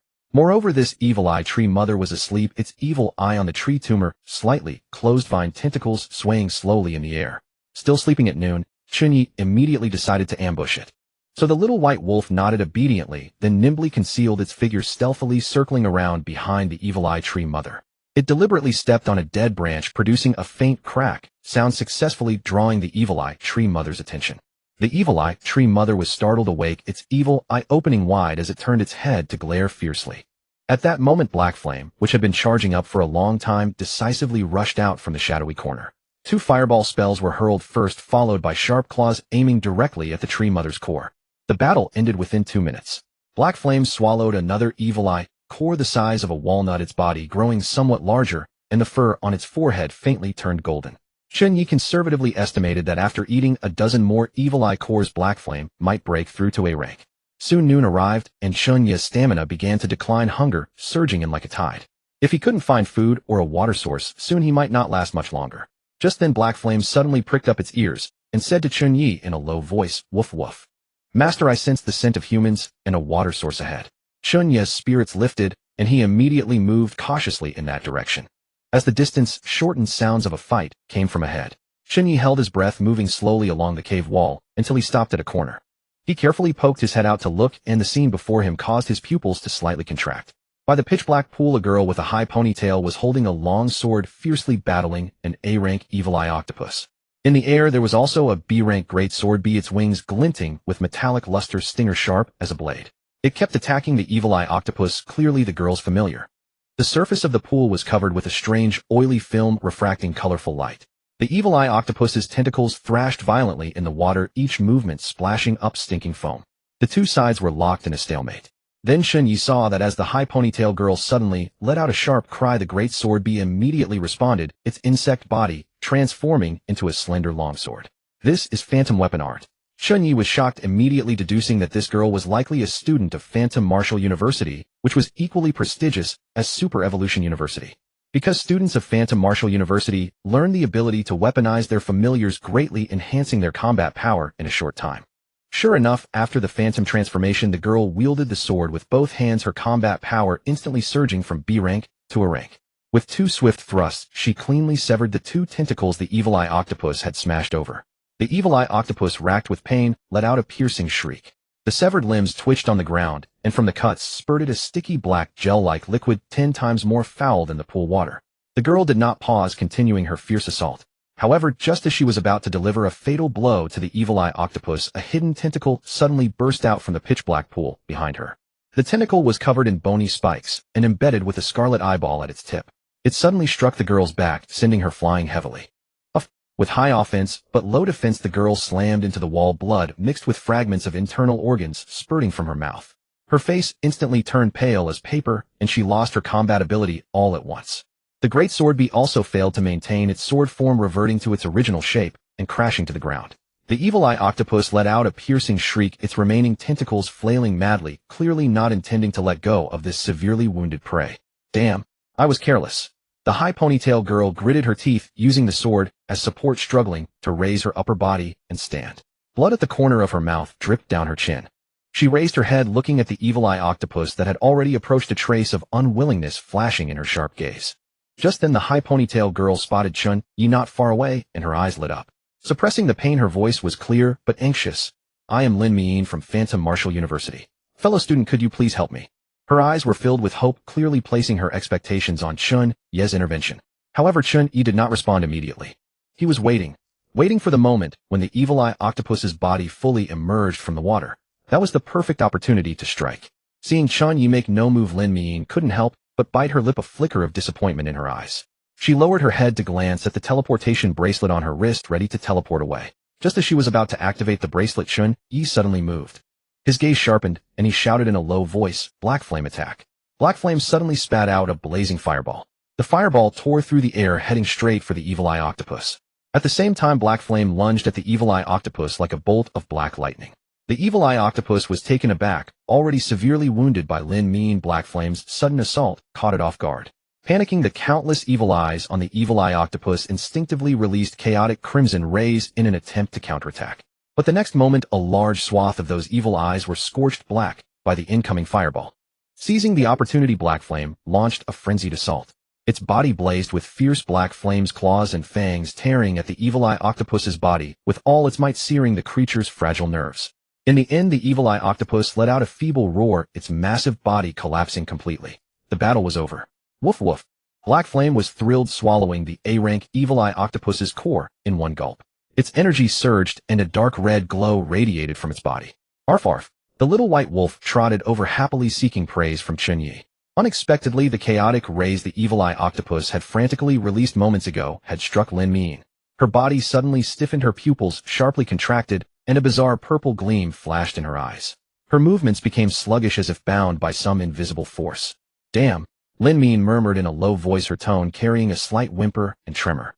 Fine purple patterns began to appear on her skin, spreading rapidly like a spider web extending from her neck to her arms. Her breathing became rapid, cold sweat beading on her forehead, and she appeared to be in extreme agony. My body's so hot. Seeing Lin Min's body burning up and limp, Chen Ye immediately sensed something wrong. The red light released by the evil eye octopus was likely not just a chaos ray, but also contained something that stirred the body's primal desires. Lin Min's breathing grew rapid, her cheeks flushed crimson, and her gaze alternated between dazed and lucid, clearly resisting with all her might. Awoo! The little white wolf tilted its head, and upon witnessing this scene, recalled plots from TV dramas. Embarrassed, it covered its eyes with its paws, its tail wagging restlessly, while it let out low whimpers, as if to say, this plot is all too familiar to me. Yet although Lin Min's face was flushed red, her main consciousness remained clear. She watched helplessly as her body beyond her control began to tug at her collar, revealing her fair collarbone. Shame and indignation surged within her, and she wished she could crawl into a hole in the ground. Seeing Chen Ye stride quickly toward her, her heart pounded even faster, and uncontrollable thoughts raced through her mind. What is he going to do? Could he really take advantage of me in this state? No, I am the genius girl of Huanwu University, how could I? However, just as Lin Min's thoughts were in turmoil, half expecting and half anxious, Chen Ye merely crouched down calmly and swiftly operated the teleportation device on her wristband. A flash of white light passed, and Lin Min's figure vanished in an instant, teleported back to Huanwu University. Huh. Lin Min was completely stunned. Only after being teleported back to the school and treated by her teacher did she finally snap back to reality. Sitting on the bed in the infirmary, she recalled what had just happened. Burning with both embarrassment and anger, she gnashed her teeth and muttered under her breath, that guy. Do I really hold no appeal at all? She lowered her head to look at herself. Her figure and looks were hardly lacking, yet that detestable fellow had not even spared her a second glance, and simply teleported her away. How utterly heartless. Just then Lin Min suddenly remembered the evolution stone hanging around Chen Ye's neck, a hallmark item of Evolution University. She narrowed her eyes, a cold smile curling at the corners of her mouth. Evolution University. A junior is he? Very well, just wait for me, miss. Next time we meet, I'll make sure you regret it. Lin Min clenched her fists, silently vowing, I will remember this grudge. Meanwhile, on the other side, Chen Ye watched Lin Min teleport away, feeling a trace of regret. He thought to himself, if that senior hadn't been injured and hadn't fallen under that bizarre chaos ray, perhaps we could have formed a party to hunt monsters. The efficiency would certainly be far higher than going solo. After all, Lin Min's strength was formidable. Her battle pet, the Great Sword Bee, was a rare combat-type insect pet. After the Huanwu evolution, it could even challenge A-rank opponents despite its B-rank strength. Partnering with her would undoubtedly yield twice the results with half the effort. However, this regret was soon replaced by another emotion. Black Flame had devoured the A-rank Evil Eye core, and the energy within his body was surging explosively. Chen Ye could sense that the aura of Black Flame was undergoing subtle changes. It seemed that breaking through to A-rank was not far off. A faint smile curled at the corner of Chen Ye's mouth. This counts as an unexpected blessing. Once Black Flame ascends to A-rank, encountering A-rank secret realm monsters like the Evil Eye Octopus won't require me to sneak around so miserably anymore. At the thought of this, Chen Ye's mood lightened considerably. He turned to survey the black pool before him. The Evil Eye Octopus had been eliminated, so logically speaking there should be no danger here now. His stomach was already growling with hunger, and he urgently needed to find food to replenish his strength. Maybe there's something to eat in this black pool. A thought struck Chen Ye, and he decided to search carefully along the pool's edge. First, he cautiously tapped the water's surface with a branch to confirm no other dangerous creatures lurked below, and only then did he slowly wade in. Naturally, he only dared to grope about in the shallower areas near the edge. After all, who knew what might still be hidden in the depths of the dark pool? The two little wolves stuck close by his side. Black Flame kept a vigilant watch over the surroundings, while the little white wolf curiously pawed at the water, splashing up strings of droplets. After a careful search, Chen Ye finally found several stalks of black medicinal lotus clinging to the pool wall. It was a plant that could satisfy hunger, though bitter and sour to the taste. Still, it was better than an empty stomach. Better than nothing. Chen Ye consoled himself. He had Black Flame roast the black medicinal lotus with a simple burst of flame, then pinched his nose and shoved the plant into his mouth. The bitter taste instantly spread across his tongue, but he forced himself to swallow. Chen Ye turned to the two little wolves and asked, "Do you two want to taste?" Black Flame and the little white wolf shook their heads simultaneously, their eyes tinged with disdain. Woof woof. Black Flame tilted its head, seemingly pondering for a moment before answering, its tail wagging so fast it left after images. "Master, you go ahead and eat. We're not hungry." Chen Ye smiled and didn't insist. After all, battle pets could sustain themselves without food, as beast tamers could nourish them with soul power. So he continued shoving the remaining black medicinal lotus into his mouth, all the while beginning to plan his next move. This afternoon, same routine. Kill a few more lone B-rank monsters. Once Black Flame breaks through to A rank, I'll see if there's any further opportunity. After eating the black medicinal lotus, Chen Ye felt his energy and stamina somewhat restored. He then proceeded according to plan to hunt lone B-rank evil eye tree mothers. Before long, Black Flame cleanly dispatched 2 B-rank evil eye tree mothers. After devouring their evil eye cores, the energy within Black Flame visibly increased once more, and the fur between its brows had turned completely golden. Chen Ye believed that as long as he got through tonight, Black Flame would break through to A rank. However, just as he continued forward, something astonishing occurred. Chen Ye discovered that the passage where he had killed the first evil eye tree mother was now blocked by an invisible incorporeal force. No matter how he tried, it was like hitting an air wall. He simply could not pass through. Chen Ye furrowed his brow, a suspicion forming in his mind. He recalled the vice principal's words, "As long as you survive for 3 days in the evil eye nest secret realm, you pass."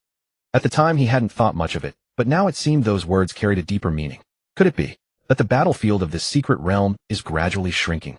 A shadow of grimness flashed in Chen Ye's eyes. If that were the case, then as time passed, the space would only grow smaller until eventually all people and monsters would be gathered together. The 3rd day, that would be the final circle. As if to confirm Chen Ye's theory, what he encountered next made him all the more certain. He had barely avoided an A-rank evil eye centipede, when shortly after Black Flame once again signaled that there was a dense cluster of evil eye tree mother auras ahead.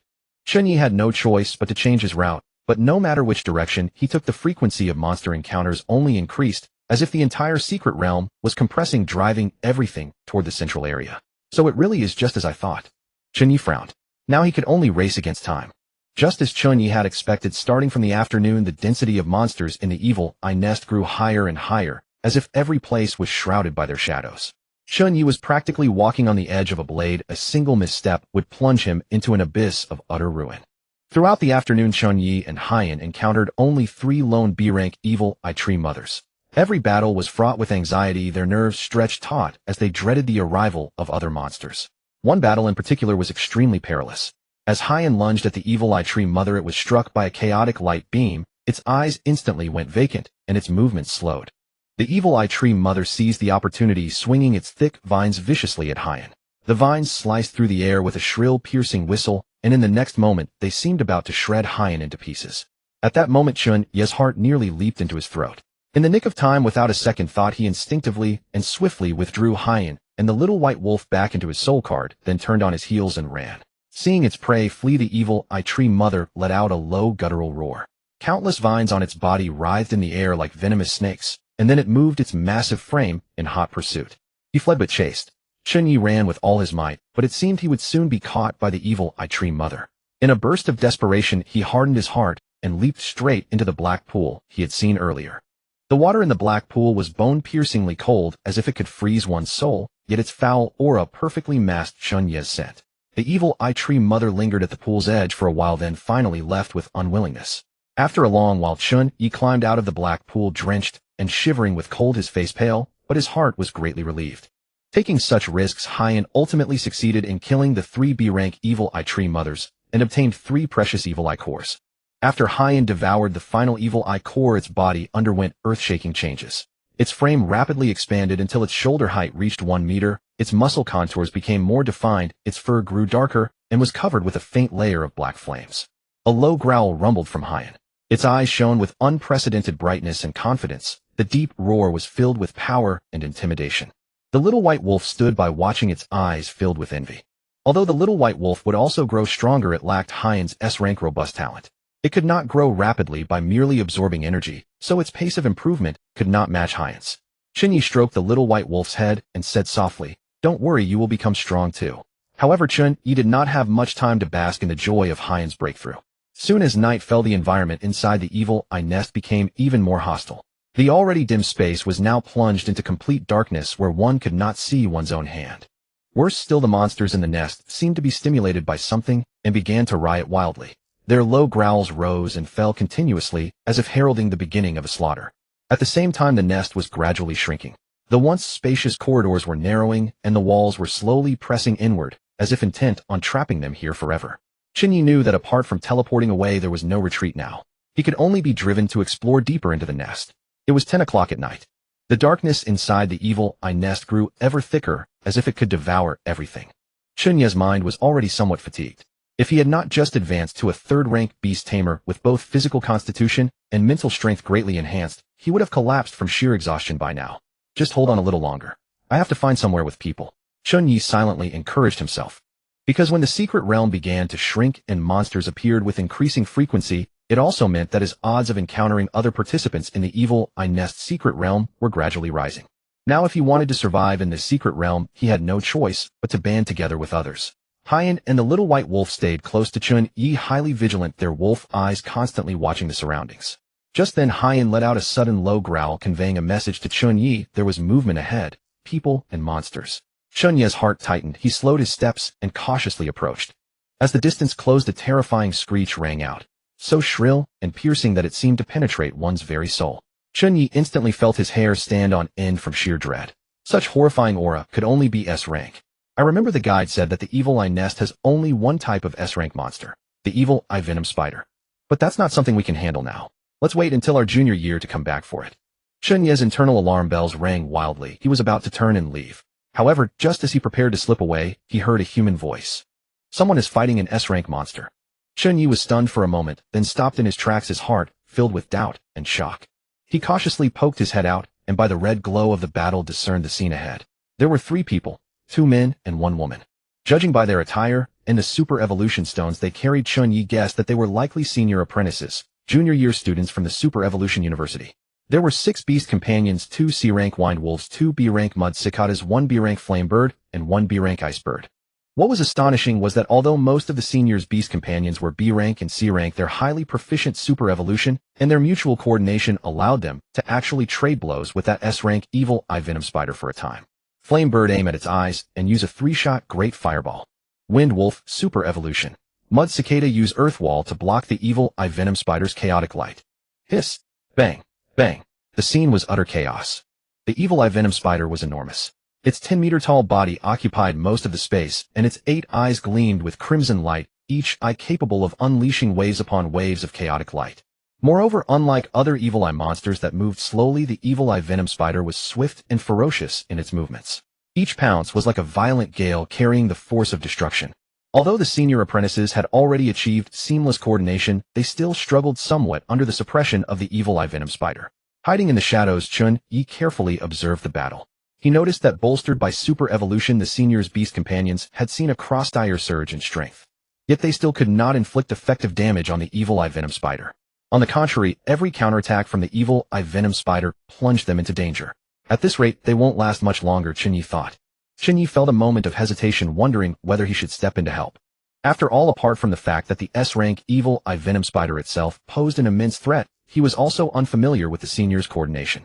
Joining rashly might put both sides in danger. At that moment, one of the senior apprentices suddenly spoke up. No good. The wind wolf is almost out of stamina. How about we use teleportation to get out of here? We'd better go for it, or we'll miss our chance. Seeing some people beginning to falter, Chen Ye made up his mind to join the fray. Hey, Yan, be careful. Oh, whoa. At Chen Ye's command, Hey Yan's eyes sharpened instantly. It leaped forward, spat out a fireball that slammed into the evil eye venom spider, swiftly drawing the spider's attention. Seeing this, the senior brothers and sisters broke into delighted expressions. One of the senior brothers called out, "Thank you for your help, brother." However, before they could rejoice, He Yin found the pressure from the evil eye venom spider far beyond imagination. Hiss! The evil eye venom spider locked onto He Yin. Its 8 legs scuttled across the ground at terrifying speed, each step gouging deep holes into the earth, a testament to its immense power. It lunged ferociously at He Yin. Though agile, He Yin struggled to evade under the spider's frenzied assault, nearly being struck by venom several times. He Yin, watch out! Chen Ye shouted, tensely, cold sweat already beading on his palms. Relying solely on He Yin, they couldn't hold off the evil eye venom spider for long.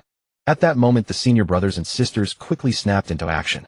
Deciding to use He Yin as the core, they adjusted their tactics to actively coordinate a counterattack. Two wind wolves immediately charged in from the flanks, easing the frontal pressure on He Yin. Wind wolves were slender and small-statured. Even at B rank after super evolution, they stood less than a meter at the shoulder. Yet their innate gift was wind control, allowing them to burst forth with incredible speed. Having them share the evil eye venom spider's attention with He Yin was the perfect support. Meanwhile, the ranged output battle beasts immediately launched their attacks. After super evolution, both the flame bird and the frost bird boasted A-rank offensive power. The flame bird circled overhead, spewing scorching fire at the spider's eyes, while the frost bird released freezing cold mist, attempting to slow the evil eye venom spider's movements.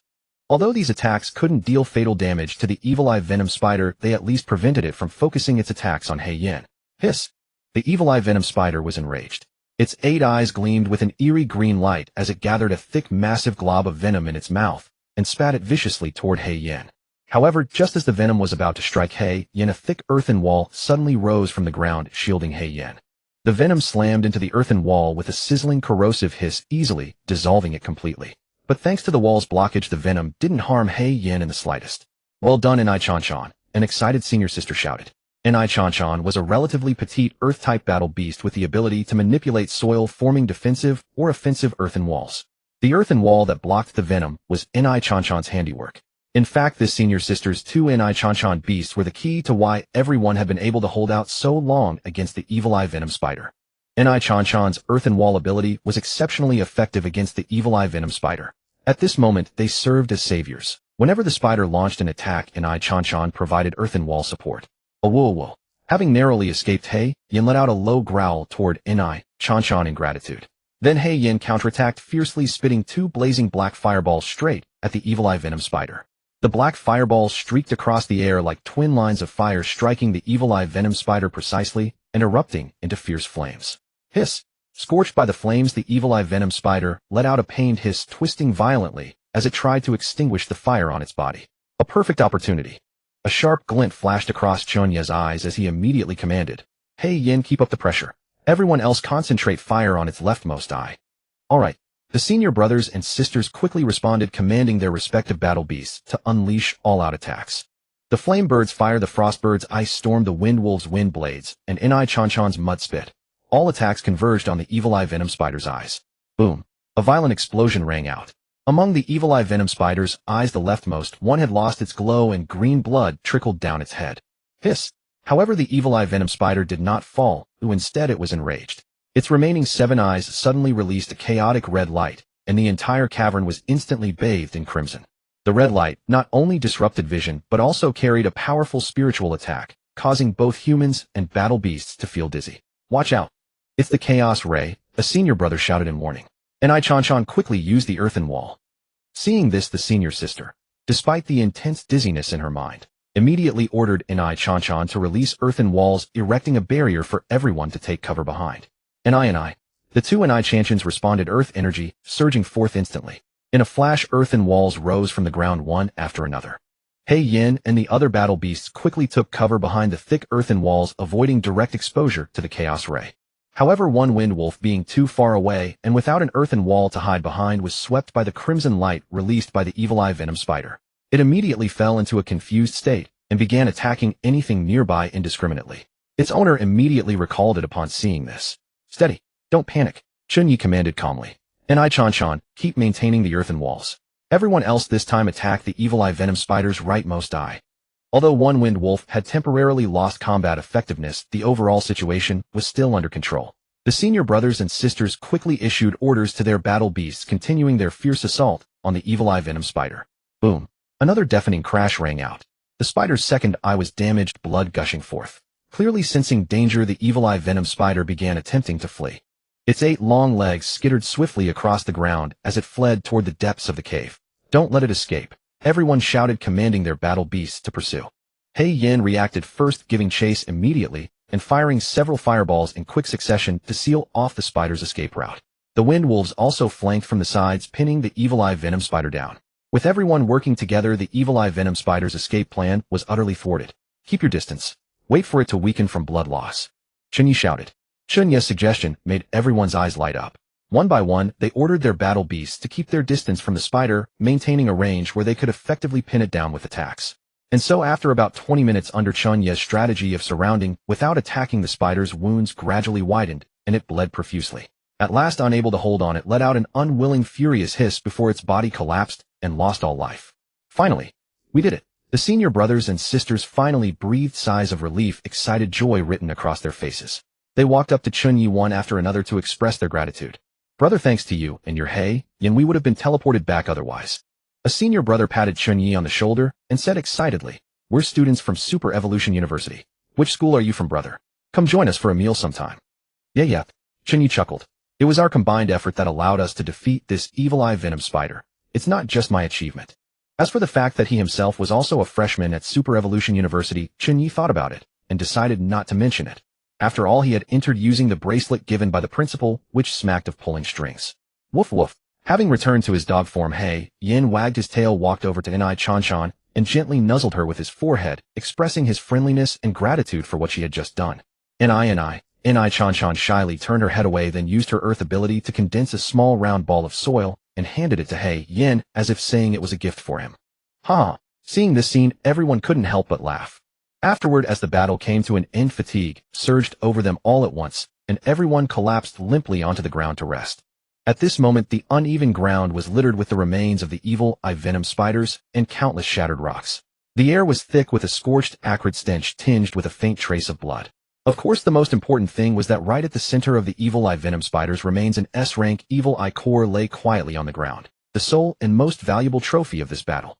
Everyone fell silent, each pondering how to divide this S-rank core. Just then a senior student stepped forward. Exhaustion was written all over his face. He walked up to Chen Ye and said in a low voice, Chen Ye, you contributed the most in this battle. Everyone witnessed Black Flame's performance. The larger share of the spoils should rightfully go to you. The others were silent for a moment, then nodded one after another. No one raised any objection. After all, it was Black Flame's appearance that had gained them the upper hand. Of that there was no doubt. The senior continued, one S-rank core is worth 40 A-rank cores. How about you take 50 and the three of us split the remaining 50? We'll pool together 20 A-rank cores and give them to you. What do you think? Chen Ye was briefly stunned.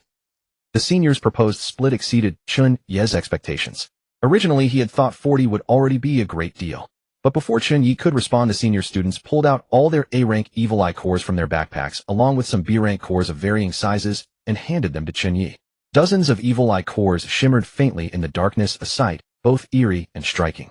Chen Ye hesitated for a moment, knowing full well this was not the time to be coy. He accepted the evil eye cores, a flicker of gratitude passing through his eyes. Then he nodded and said in a low voice, then I'll thank you all. The senior smiled and patted Chen Ye on the shoulder. You're welcome. You earned it. We still have 2 days ahead. If we work together, we can gain even more.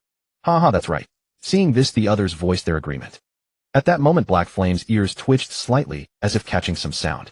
Its gaze swept sharply toward the direction of the noise, and a low growl rumbled from its throat. Black Flame rose warily and immediately reported the discovery to Chen Ye. Dozens of A-rank evil eye tree mothers were approaching. Quick, let's go. We can't stay here any longer. Chen Ye ordered decisively, a note of urgency in his voice. Although the evil eye tree mothers moved slowly, if there were dozens of A-rank ones, they posed an absolute threat far greater than the evil eye venom spiders. Everyone swiftly retreated. They had no choice but to run deeper into the nest, their footsteps echoing through the narrow cavern mingled with heavy, ragged breaths. During the retreat, Chen Ye fed all the evil eye cores to Black Flame. Black Flame opened its mouth and swallowed the evil eye cores one by one. Its energy surged rapidly, and Black Flames instinctively blazed up from its body. Its eyes glittered with excitement, and its tail swayed lightly. Chen Ye, your beast companion is so powerful, it can even digest A-rank evil eye cores. The senior said in shock, a hint of envy in his voice. Evil eye cores contained chaotic, dark attribute energy. Though they were quite valuable, if people like them wanted to use them, they had to bring the cores out and have teachers refine them into dark attribute resources before they could be sold or absorbed. Something as ferocious as Black Flame chewing them raw one by one. They had never seen anything like it. Chen Ye smiled and did not explain. The senior nodded, took out a few tree fruits from his backpack, and handed them to Chen Ye. The tree fruit had a faint golden sheen on its surface and gave off a fresh, clean fragrance. This is an earth potato fruit I dug up. It can restore your stamina. Have one quickly. Chen Ye took the tree fruit, said thanks, and shared it with Black Flame and Little White Wolf. Woo. Black Flame and Little White Wolf lowered their heads, sniffed the earth potato fruit, then swallowed it in one bite, contentedly licking their lips. Chen Ye's mouth twitched, so they were actually still a little hungry after all. The four of them continued on their way, replenishing their strength as they moved. But none of them could have imagined that the true Evil Eye Nest's secret realm was only just beginning. By 1 o'clock in the morning, the temperature inside the Evil Eye Nest suddenly plummeted. The biting cold greedily gnawed at everyone's bodies, and combined with their already taut nerves, it left them all silent. Moreover, the monsters in the Evil Eye Nest seemed to be provoked by something and began to riot madly. Wave after wave of monsters surged in from all directions like a flood. Groups of a few were nowhere to be seen. Now the hordes numbered dozens, or even more. Cold darkness, hunger, exhaustion. The pressure on everyone mounted, and the rhythm of battle grew ever more chaotic. Fortunately, after much trial and tribulation, Chen Ye and the others finally encountered another team. It was a team of over a dozen people. Even more exciting was that the team actually included an S-rank expert, Lin Yuze. He was a junior at Huanwu University, and his beast companion was an S-rank golden halberd rhinoceros beetle, which could transform into a halberd and a sturdy shield, excelling at both offense and defense. After joining Lin Yuze's team, Chen Ye couldn't help but marvel. So this was how efficiently Evil Eye monsters could be eliminated. Wielding his transformed weapon, Lin Yuze's strength was already far beyond S-rank. Eliminating B-rank and A-rank Evil Eye monsters was practically effortless for him. With a sweeping swing of his halberd, large swaths of monsters were sliced to pieces. And at last they managed to hold out from night until the sun rose, when dim light once again appeared within the Evil Eye Nest.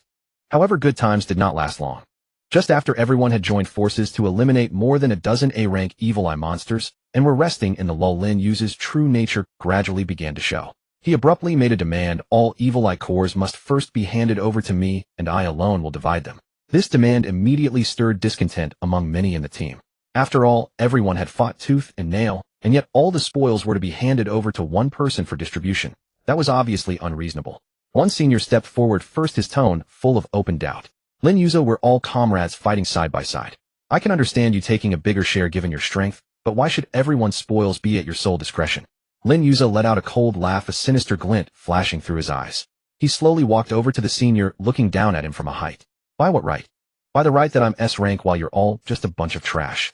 If anyone's not convinced, I wouldn't mind throwing them straight into a monster horde and letting them die a premature death. His threat sent a chill through everyone present. He had completely thrown all decency to the wind. The senior wanted to argue further, but the next moment a halberd transformed from Lin Yuze's golden halberd rhinoceros beetle pressed directly against his throat. Lin Yuze's voice was cold and cruel. Say one more word, and I won't mind making you shut up forever. Faced with Lin Yuze's overbearing threats, the others could only fall silent. After all, the Evil Eye Nest's secret realm was at an extreme difficulty right now. Without a team, they probably couldn't hold out even 30 minutes. Before long, the second day's ultra-high-intensity battle finally came to an end. Lin Yuze began to distribute the spoils. However, the moment the results were revealed, fury exploded in everyone's hearts. Haiyan had breathed so many fireballs that its mouth was scorched and smoking, yet Chen Ye received only a single A-rank Evil Eye core. The others were no exception, almost everyone getting the absolute minimum share of the loot. But Lin Yuze's same school teammates received resources far beyond everyone else, taking a dozen or more A-rank Evil Eye cores outright. Such blatant favoritism caused the buried discontent in the team to erupt completely. One teammate couldn't help but step forward and challenge Lin Yuze. Why do we only get this little while your friends get so much? Are you kidding me? Lin Yuze sneered, a trace of disdain flashing in his eyes. In this world, strength is fairness. Trash like you getting anything at all is already my mercy. That teammate clenched his fists in fury and was about to argue further, but Lin Yuze suddenly moved. The golden halberd formed from his Hercules beetle swept outward, sending the man flying. He slammed hard into the ground and spat out a mouthful of blood, clearly gravely wounded. Why you? The teammate's eyes went wide, unable to believe it. Lin Yuze looked down at him from above, his tone dripping with mockery. Not convinced? Then get out. However, I suggest you think it over carefully. Without me, how long do you trash think you can last in this Evil Eye secret realm? Everyone was struck silent, choosing not to make a sound. In the end, that teammate could only end his Evil Eye secret realm run early and teleport away. That night, 3 senior schoolmates came to Chen Ye and said in low voices, Chen Ye, we plan to teleport out. Someone like Lin Yuze isn't worth risking our lives for. If we stay any longer, he'll only drain every bit of our value and then toss us aside. Chen Ye nodded. I understand. You go on ahead. I'll keep watching the situation. The senior sighed and patted Chen Ye on the shoulder. If we get the chance, let's have a meal together and have a proper talk. Forget it. This Evil Eye secret realm run has truly left us disheartened. With that, the senior and the others activated the teleport function on their wristbands and left the secret realm. Chen Ye stood where he was watching them go. Soon it was the 3rd day, the final day of the Evil Eye secret realm. Everyone could clearly feel the secret realm's difficulty skyrocket as monsters surged in like a tidal wave, leaving almost no time to breathe. Forced to fight without rest, everyone was utterly exhausted. Lin Yuza, however, remained in the rear, coldly supervising everyone, still with no intention of making a move himself. Hold the line. No one rests. Lin Yuza's voice was as cold and merciless as if he were commanding a group of slaves. His golden Hercules beetle transformed into a halberd and a sturdy shield, their harsh light glinting in his hands. Yet they were not turned toward the battle, but aimed at everyone else. Awoo! Hyen was already exhausted beyond measure. Its breathing had become rapid and heavy, and the fireballs it spat were nowhere near as strong as before. Continuous blasts had even left wisps of black smoke rising from its mouth. We can't keep going like this, one teammate muttered, but his voice was soon swallowed by the monster's roars. Even though B-rank and A-rank evil eye cores were scattered everywhere on the ground, no one even had time to pick them up. Wave after wave of monsters surged forward as if they would never end. 2 more hours passed before a teammate finally lost his nerve and shouted, Lin Yuza, several S-rank evil eye venom spiders have already shown up. Why aren't you attacking? We're about to break. Lin Yuza gave him a cold glance, a jeering smile tugging at the corner of his mouth. Me? Attack? You pieces of trash can't even take a little pressure like this, and you still think you deserve to fight beside me. As soon as Lin Yuza finished speaking, he swept his halberd fiercely outward, and a burst of golden light blasted that teammate away. Anyone who dares question me, this is the price. Lin Yuza was beyond arrogant. Having reached their limit, the others finally erupted in fury. Damn you, Lin Yuza. I'm done with this. You'd better remember this. Someone suddenly shouted, his voice burning with rage. His face pale and forehead sheathed in cold sweat, he activated his teleport wristband and vanished on the spot. That person's departure triggered a chain reaction, and one by one several others chose to quit. In an instant, the remaining members were pushed far beyond their limits. Against the fierce tide of monsters that had no fear of death, they could barely form an effective defense. All they could do was huddle in a corner and endure with all their strength. A bunch of trash. Seeing that everyone's value had been squeezed dry to the limit, Lin Yuza cursed and at last chose to act. Halberd in hand, he faced the 3 S-rank evil eye venom spiders directly. For a time, the scene grew even more chaotic. The monsters' roars rose and fell endlessly as violent energies collided, blasting mud and stone into the air and making the cave tremble continuously. A perfect opportunity. But when Chen Ye saw that Lin Yuza had finally entered the fight, completely ignoring everything else and drawing the bulk of the monster's fire, a sharp gleam flashed in his eyes. He knew the moment he had been waiting for had arrived. Turning to the little white wolf peeking beside him, he said, Xiaobai, it's time for you to put on a show. As he spoke, Chen Ye quickly scanned the ground ahead. His target was clear, those evil eye cores radiating a dim, eerie glow. Under the chaotic crimson light, the cores looked especially tantalizing, but no one dared to risk drawing a coordinated monster assault by running outside the defensive circle to retrieve them.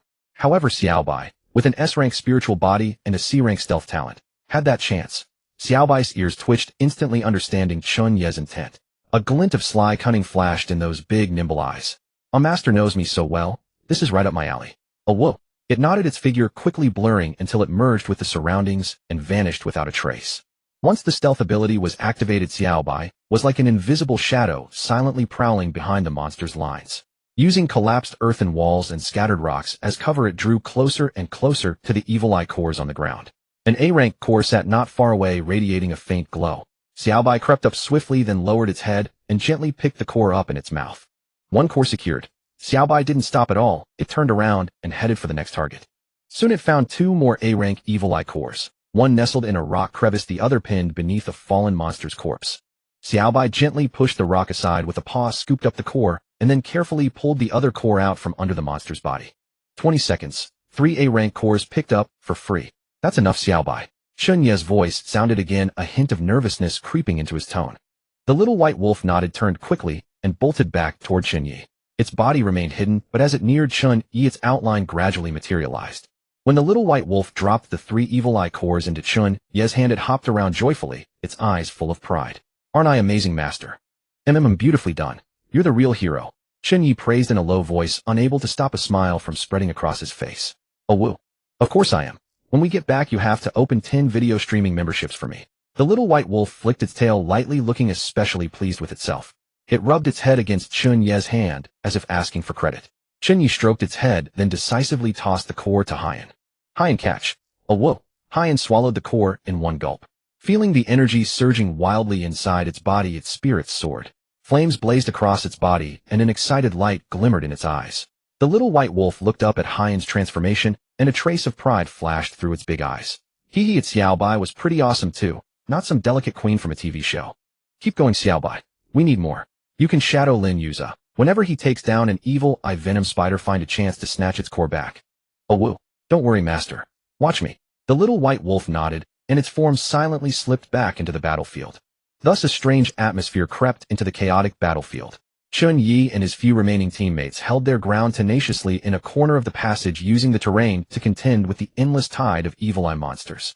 Everyone's beast companions unleashed their skills one after another, barely managing to hold back the monster's assault. At the very front, Lin Yuza, like a war god, brandished the golden halberd formed by his golden Hercules beetle, slaughtering evil eye monsters with sweeping, unstoppable strokes. And his strength was indeed formidable. Every strike contained world-destroying power. The evil eye monsters fell before his onslaught one after another, turning into cores scattered across the ground. Behind the monsters, Xiaobai, the little white wolf, had quietly transformed into a porter, while Lin Yuza was focused on battle. It darted silently through the battlefield, picking up A rank and even S-rank evil eye cores from the ground, and swiftly bringing them back for Haiyan to absorb. The strangest part was that although Chen Ye's teammates quickly noticed the little white wolf's movements, surprise flickering across their eyes, they did not say anything. Instead, they exchanged glances and tacitly chose to cooperate. Someone even ordered their earth element beast companion to raise walls of earth specifically to provide cover for the little white wolf so it could continue collecting cores. At this moment, everyone was remarkably of one mind. Damn it, since Lin Yuza treated people so inhumanely, they would make him pay a heavy price. The monster tide did not finally come to an end until noon. Phew, Lin Yuza couldn't help letting out a sigh of relief. If the battle had lasted another half hour, his halberd would have been warped and chipped. In this single battle alone, he had killed 8 evil eye poison spiders, not to mention the countless A-rank monsters. When the battle ended, Lin Yuza looked around and found only Chen Ye and a few others left on the battlefield. A flicker of contempt passed through his eyes, and he pointed a hand at them, threatening without the slightest courtesy. You worthless trash, collect all the evil eye cores on the ground and hand them over to me. And keep your hands clean. I remember exactly how many cores there are. Not even one can be missing. Lin Yuza's tone was extremely overbearing, completely disregarding Chen Ye and the others. In his view, the remaining people were nothing more than beasts of burden, craving his protection, hoping to obtain a bit more resources from the secret realm. They had no right to bargain with him. However, facing Lin Yuza's threat, Chen Ye and the others simply remained where they stood. They were all utterly calm. They did not gather any cores as Lin Yuza had ordered, but watched him quietly with half-smiling eyes, as if looking at a clown. What? Enraged by everyone's reaction, Lin Yuza's face instantly darkened, and a murderous intent flashed through his eyes. Clenching the halberd in his hand, he said coldly, "It seems you won't take the easy way, so I'll have to make you take the hard way. Since you're looking for death, I'll grant it." However, just as Lin Yuza raised his halberd ready to make an example of someone, several teammates suddenly spoke up. Then one after another, as if they had planned it all in advance, they each delivered a line that made Lin Yuza's expression shift again and again. "Lin Yuza, what do you think you are? Nothing more than an imbecile who throws his weight around at Huanwu University by relying on his family's resources," one teammate said, his face full of disdain. "Exactly. You're nothing but a selfish, stupid fool. Damn it, I've had enough of your crap all day, you bastard. You really think you're something, don't you?" The third person unceremoniously delivered the finishing blow. I'll eat a lemon." Finally, Chen Ye made a brief summary. Lin Yuza was stunned by the sudden barrage of insults, standing frozen where he was, even forgetting to swing the halberd in his hand. He had never imagined that these beings whom he regarded as ants would dare to mock him so openly. His face turned from livid to red, then from red to black, as if he had been publicly slapped several times, leaving him both humiliated and furious. Yet what shocked him even more was that after cursing at him, they activated the teleport function on their wristbands without the slightest hesitation. Their figures vanished from the spot one after another, leaving Lin Yuza alone, standing there dumbfounded. You dare?" His voice trembled as he had yet to recover from his shock. He looked around, and only then realized with belated shock that all the A-rank and S-rank evil eye cores on the battlefield were gone, leaving only worthless B-rank cores scattered everywhere, like trash nobody wanted. This. How is this possible? Lin Yuza's face turned livid in an instant. It suddenly dawned on him that he had been tricked by Chen Ye and the others. You bunch of bastards. I, Lin Yuza, have remembered you all." Lin Yuza was so furious he almost vomited blood. His deafening roar echoed endlessly through the dark tunnel, but all that answered him was another wave of snarls from the evil eye monsters. Meanwhile, Chen Ye had already appeared safely in the teleport plaza. The bright sunlight instantly dispelled the oppression brought by the evil eye nest's secret realm, making him feel comfortable and carefree. He stretched, looked around, and saw the plaza crowded with people who other students were also teleporting out of the secret realm one after another. A teacher saw Chen Ye appear and couldn't help praising him. Yo, which class are you from, kid? Not bad. You lasted 2.5 days. Haha, it was alright. Chen Ye didn't know what to say when he heard the teacher's appraisal, so he just smiled slightly. After all, if they hadn't run into someone like Lin Yuza and instead found another S-rank powerhouse to rely on, everyone could have worked together and endured the full 3 days. But it was a blessing in disguise. Because he had run into Lin Yuza, Chen Ye could stuff his pockets without the slightest guilt, letting Haiyan devour a full 8 S-rank and dozens of A-rank evil eye cores.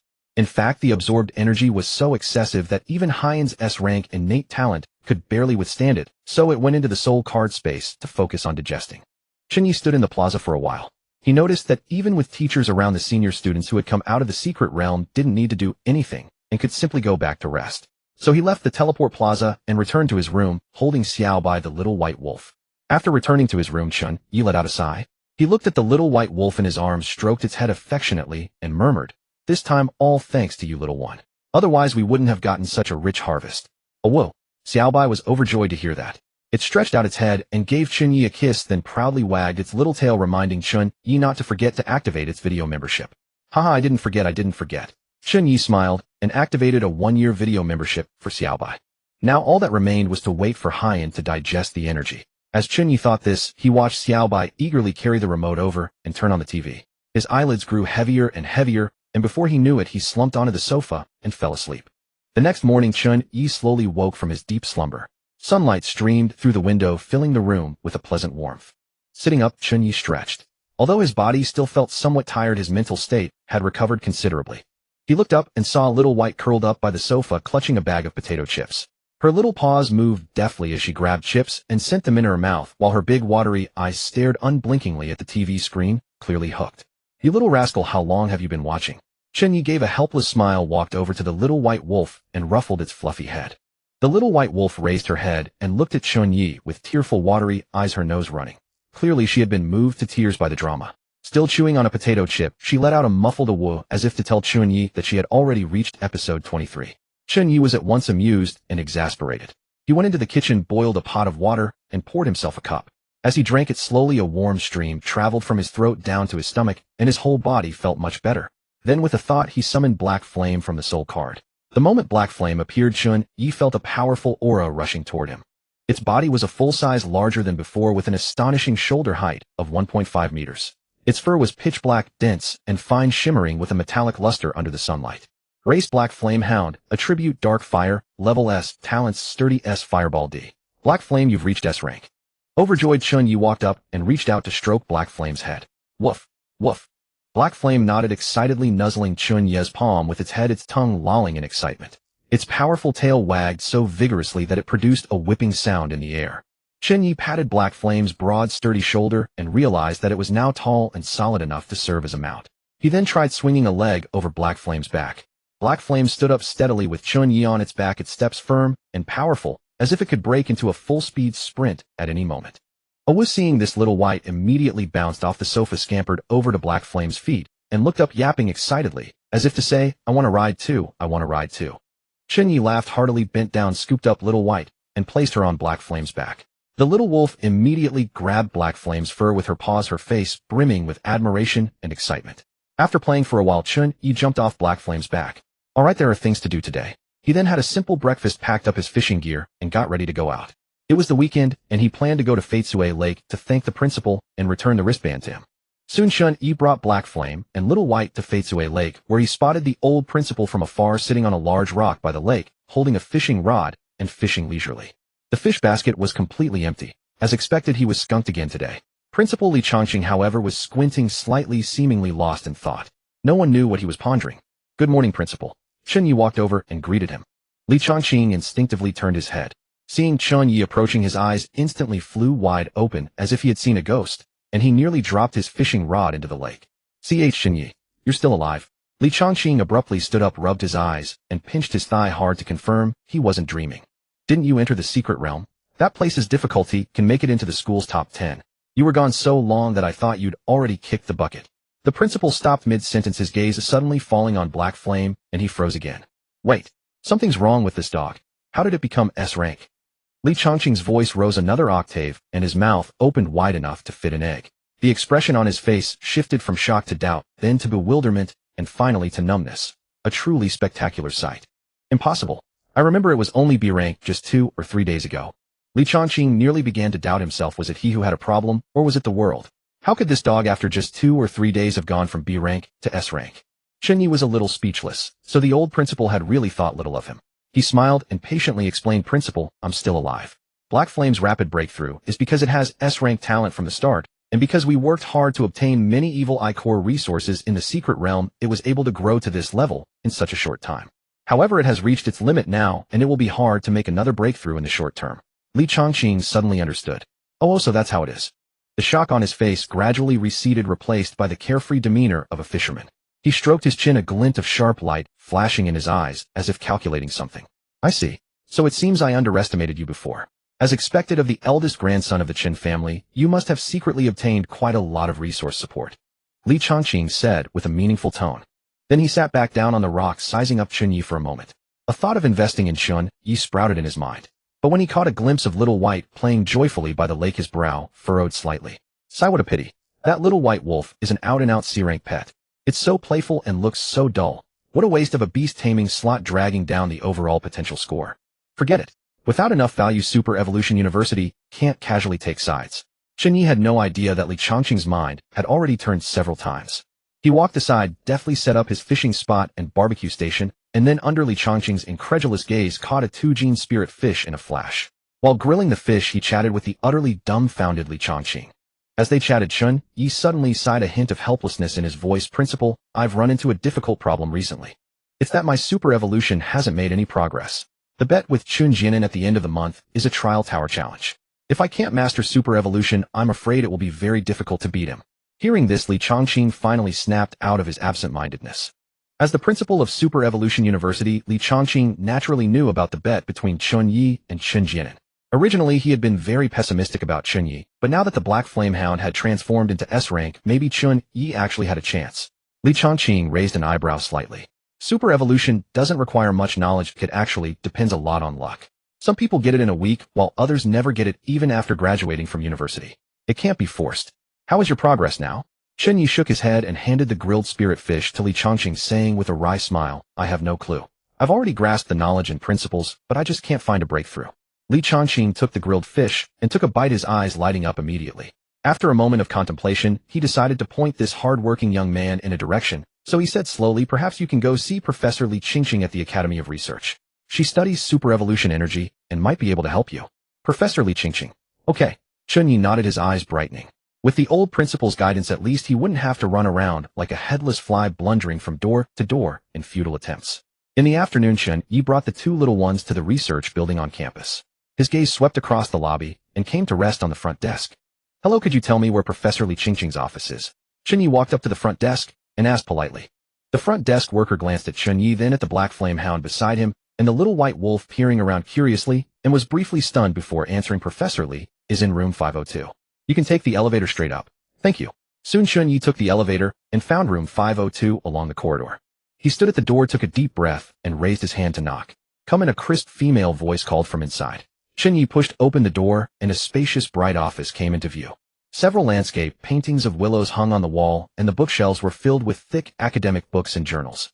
Behind a square desk sat a young, beautiful woman of about 25, wearing a crisp white shirt and busily working at her computer. Are you Professor Li Changqing? Chen Ye asked politely. The woman looked up, revealing a delicate fair face with a hint of sharpness in her eyes. She nodded and said, I'm Li Changqing. And you are? My name is Chen Ye.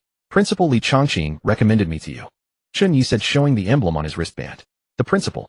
Seeing this, Li Changqing was slightly taken aback, and a flicker of surprise passed through her eyes. Li Changqing mused inwardly, Grandpa. He's already come out of the otherworldly battlefield and returned to the school. Then why is the vice principal still asking me when he'll be back? I need to go check Fatesaway Lake.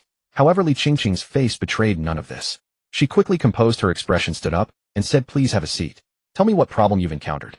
Chen Ye sat down on the sofa with the Little White Wolf in his arms while Haiyan lay quietly at his feet. He gathered his thoughts and said, Professor Li, Haiyan and I have hit a bottleneck with Mega Super Evolution and haven't been able to find a breakthrough. The principal said you are an expert in this area, so I wanted to ask for your advice. When Li Changqing heard the words Black Flame Hound, her brow furrowed slightly. She stood up, walked over to Chen Ye, and let her gaze fall on Haiyan.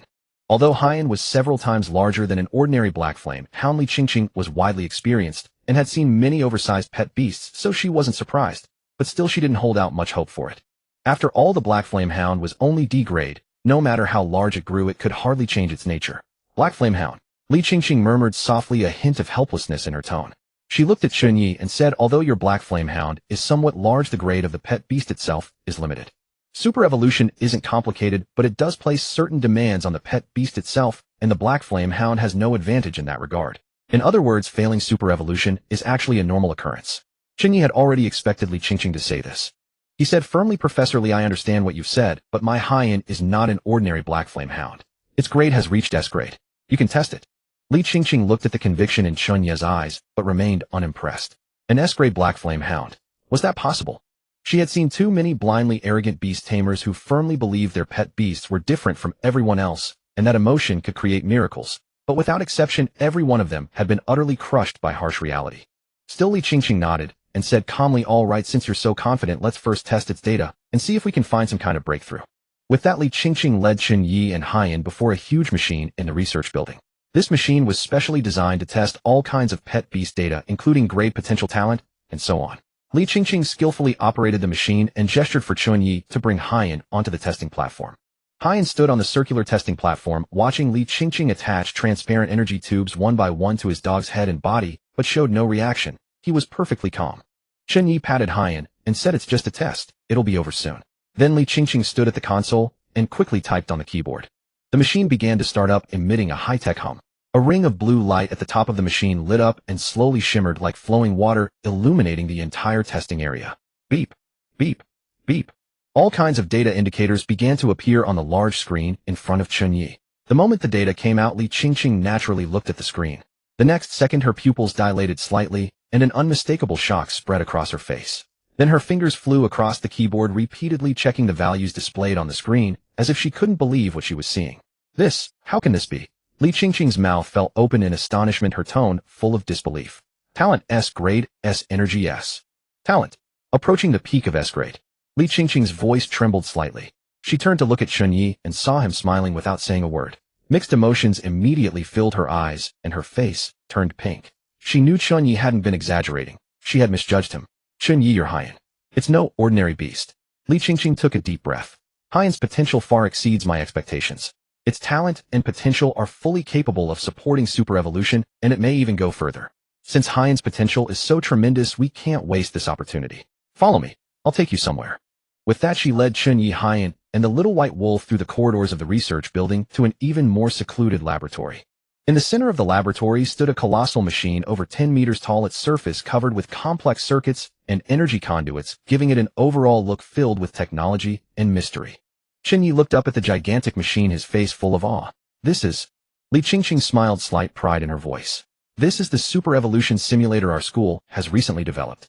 It simulates the energy fluctuations during super evolution, allowing a pet beast to become accustomed to the sensation in advance, thereby preparing it for true super evolution. However, activating this machine consumes a large amount of resources, especially super evolution stones, so the cost is very high. Hearing this, Chen Ye became a little uneasy. The cost is very high. Then what about the fee for this test? Li Qingqing smiled slightly and said in a relaxed tone, don't worry. Since the principal recommended, you will just charge the fee to his account. The old man probably won't mind. Chen Ye finally breathed a sigh of relief. Thank you, Professor Li and the principal. Li Qingqing didn't say much more, but walked to the machine and began calibrating the equipment. She turned to Haiyan and said, it may be a little painful in a moment, so you'll need to be prepared, okay? Woof woof. Hearing this, Haiyan wasn't afraid at all. Instead, he wagged his tail excitedly, his eyes bright and spirited, and gave a low growl, as if to say he wasn't scared. Chen Ye watched Haiyan's reaction, feeling both proud and a little worried. He walked over to Haiyan and gently patted his head. Haiyan, if it feels too unbearable, you have to speak up. Never force yourself. Woof woof. Haiyan nuzzled Chen Ye's hand with his head to show that he understood. After calibrating the equipment, Li Qingqing began inputting the megaband frequency that had just been collected between Haiyan and Chen Ye. Then the super machine gradually started up, emitting a violent hum. Above the machine, black and red energy tubes began to glow, radiating intense energy fluctuations. Li Qingqing explained these super evolution energy tubes are adjusted according to the ratio of Haiyan's own dark and fire attributes, so as to stimulate his body's potential to the greatest extent. However, the process may be somewhat painful, so you need to be prepared. Chen Ye nodded, his eyes fixed intently on Haiyan on the testing platform. Soon the super machine fully activated. From the black and red energy tubes, a torrent of super evolution energy instantly poured down from above, completely engulfing Hyen. Within the radiant blaze, Black Flame's form was visibly transforming at an astonishing speed. Its body swelled in size, its shoulder height reaching 2 meters in the blink of an eye, like an ancient colossal wolf. At its brow and both shoulders, 3 black flames abruptly erupted, burning with relentless intensity as if they would never be extinguished. The edges of the flames shimmered with a bright golden halo, releasing a mysterious pressure that struck dread into the heart. In the blink of an eye, 10 minutes had passed, yet Black Flame's transformation was far from over. Li Qingqing stared intently at the data on the screen, a flicker of shock passing through her eyes. She muttered under her breath, "How is this possible? The current energy infusion would already be enough for 2 S-rank pets to complete their super evolution, yet Black Flame's absorption still hasn't reached its limit." After a moment of deliberation, she raised the intensity of the energy infusion by another level. As the energy poured in faster, Black Flame's transformation became even more pronounced. Its frame expanded further, its limbs growing thicker and more powerful. However, at that very moment, Black Flame began to feel an overwhelming pressure. Its body started trembling slightly, and a glimmer of pain flashed through its eyes. Yet Black Flame did not immediately convey this to Chen Ye. Instead it clenched its jaw, determined to endure a little longer. Chen Ye frowned. Although he couldn't see Black Flame's subtle trembling through the blinding light, an instinct told him something was wrong. Even the little white wolf appeared unusually restless, pacing back and forth at Chen Ye's feet with low growls, its gaze locked tightly on Black Flame. Just then an accident erupted without warning. "Oh!" Black Flame suddenly let out an agonized howl, followed by a tearing sound. Countless wounds split open across its body, blood spraying from the gashes in a horrifying display. Even more chilling, within those wounds of varying sizes, clusters of vertical eyes suddenly blinked open. Each eye swiveled rapidly, as if surveying everything around them, sending an icy shiver down one's spine. Beep, beep, beep. The super machine let out a piercing alarm. Not good. Li Qingqing's expression changed drastically as she immediately operated the console to pull up the detailed data. But what she found was beyond belief. This is evil eye energy. Black Flame's body actually contains such an immense amount of evil eye energy. Now that the evil eye energy is violently clashing with the super evolution dark attribute energy, the two forces are devouring each other inside its body, driving the outcome toward an uncontrollable direction. Chen Ye. Li Qingqing suddenly turned around, her voice urgent. "Why does Black Flame have so much evil eye energy inside it? What did you two do before this?" Chen Ye was taken aback for a moment, then quickly realized what she meant, and explained, "Black Flame absorbed a large number of evil eye cores in the evil eye secret realm." Hearing this, Li Qingqing's face sank as she slapped her forehead in frustration. "It's my negligence. I failed to carefully inspect Black Flame's energy distribution, mistaking it for its normal energy structure, which led to the energy conflict." However, a solution quickly surfaced in Li Qingqing's mind, forcibly balancing the energy conflict within Black Flame by intensifying the infusion of fire attribute super evolution energy. Yet just as Li Qingqing began to act, Black Flame's once bright and spirited eyes suddenly turned murky and vacant. In the next instant, it let out a deafening roar, violently tore free from the energy conduits binding it, and lost all control. The countless eyes unleashed chaotic red rays, now fused with dark attribute power. The laboratory walls were struck and instantly blasted into massive gaping holes. The building's alarm blared, its shrill sound echoing throughout the entire floor. "Damn it! Black Flame has gone berserk." Li Qingqing's face turned pale. Seeing this, Chen Ye immediately recalled the little white wolf into its soul card space, and was about to step forward to stop Black Flame. But Li Qingqing grabbed him firmly, speaking in a stern tone, "Don't go over there. Black Flame has completely lost its mind now, and its attacks are indiscriminate. If you go over there, you'll only be throwing your life away." She took a deep breath, a decision taking shape in her mind. She had to hold Black Flame back as long as possible before the school's reinforcements arrived. "I'll handle this. Stay back."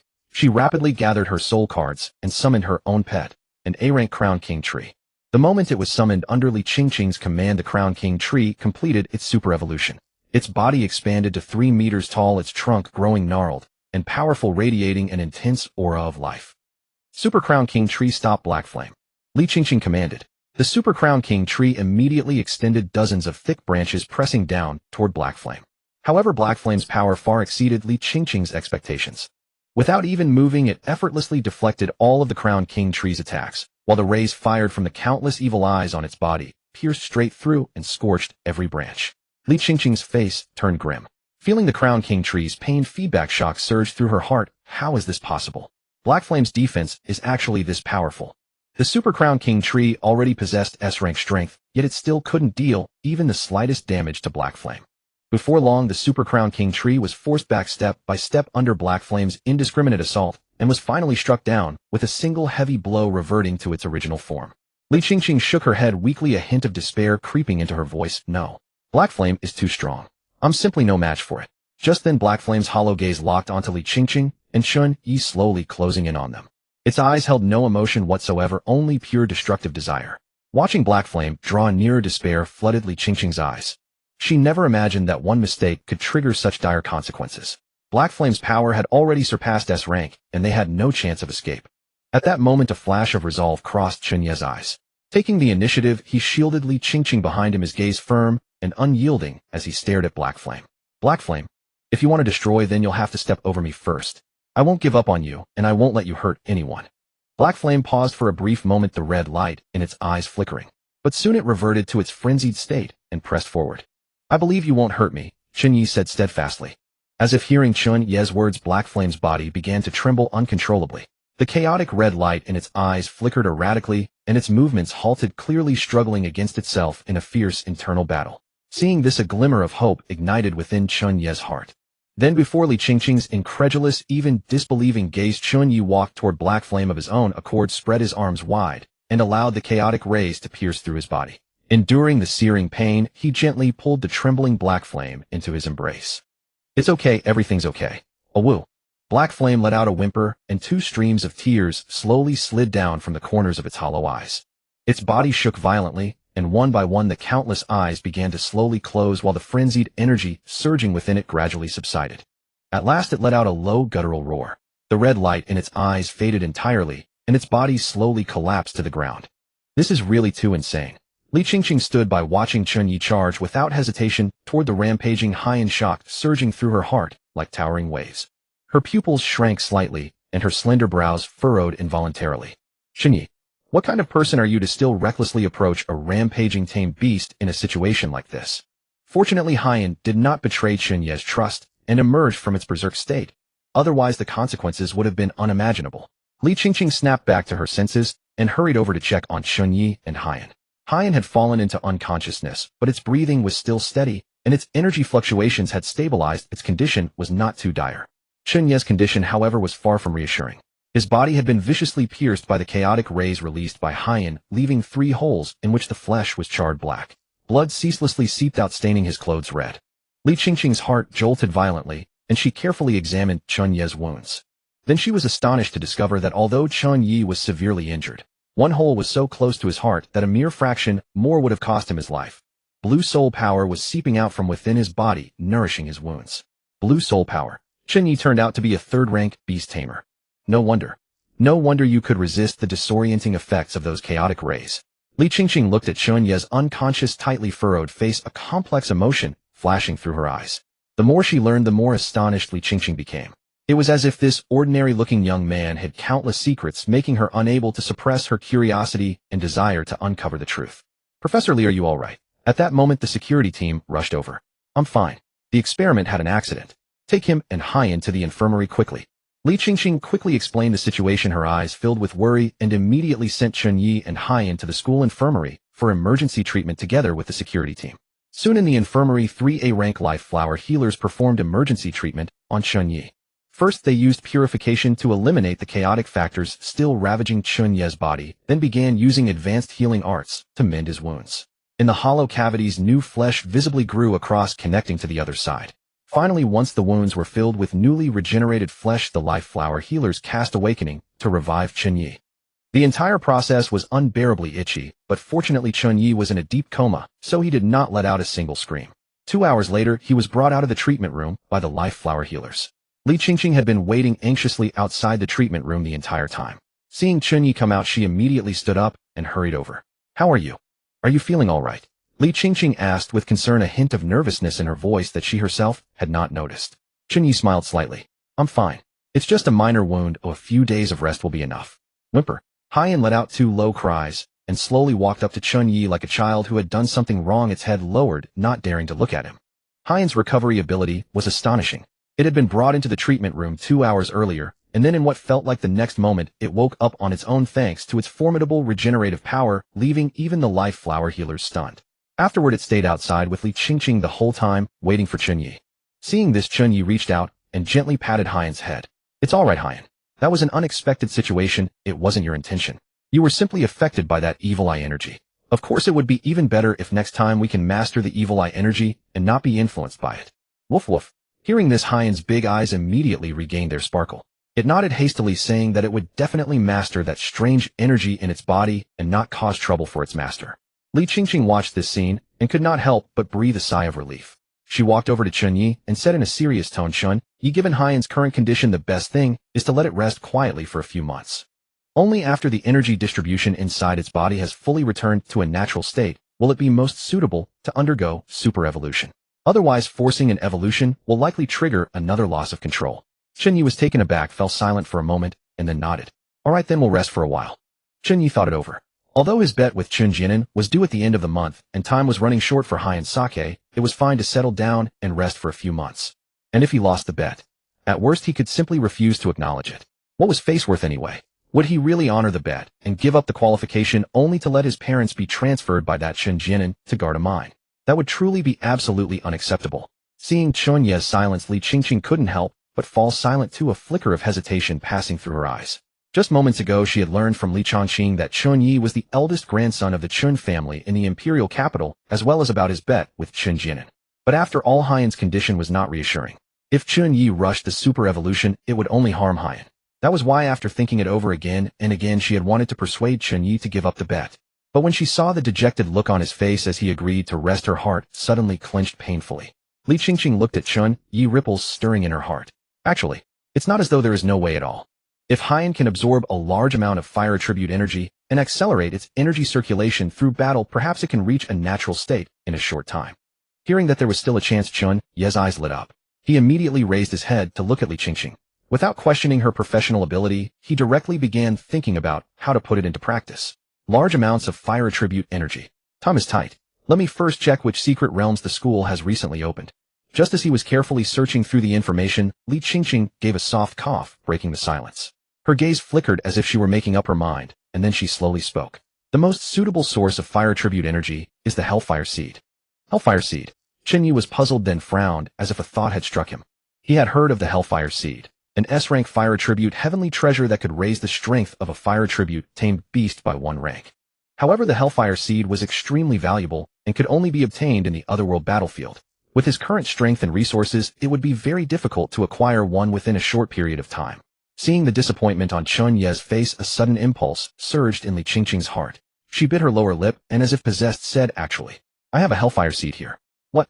Chen Ye's eyes flew open. "Professor Li, you have a Hellfire Seed." Li Qingqing's cheeks flushed slightly, as if she already regretted her impulsive words. But since the words were already out, and Chen Ye was still looking at her, she could only force herself to continue.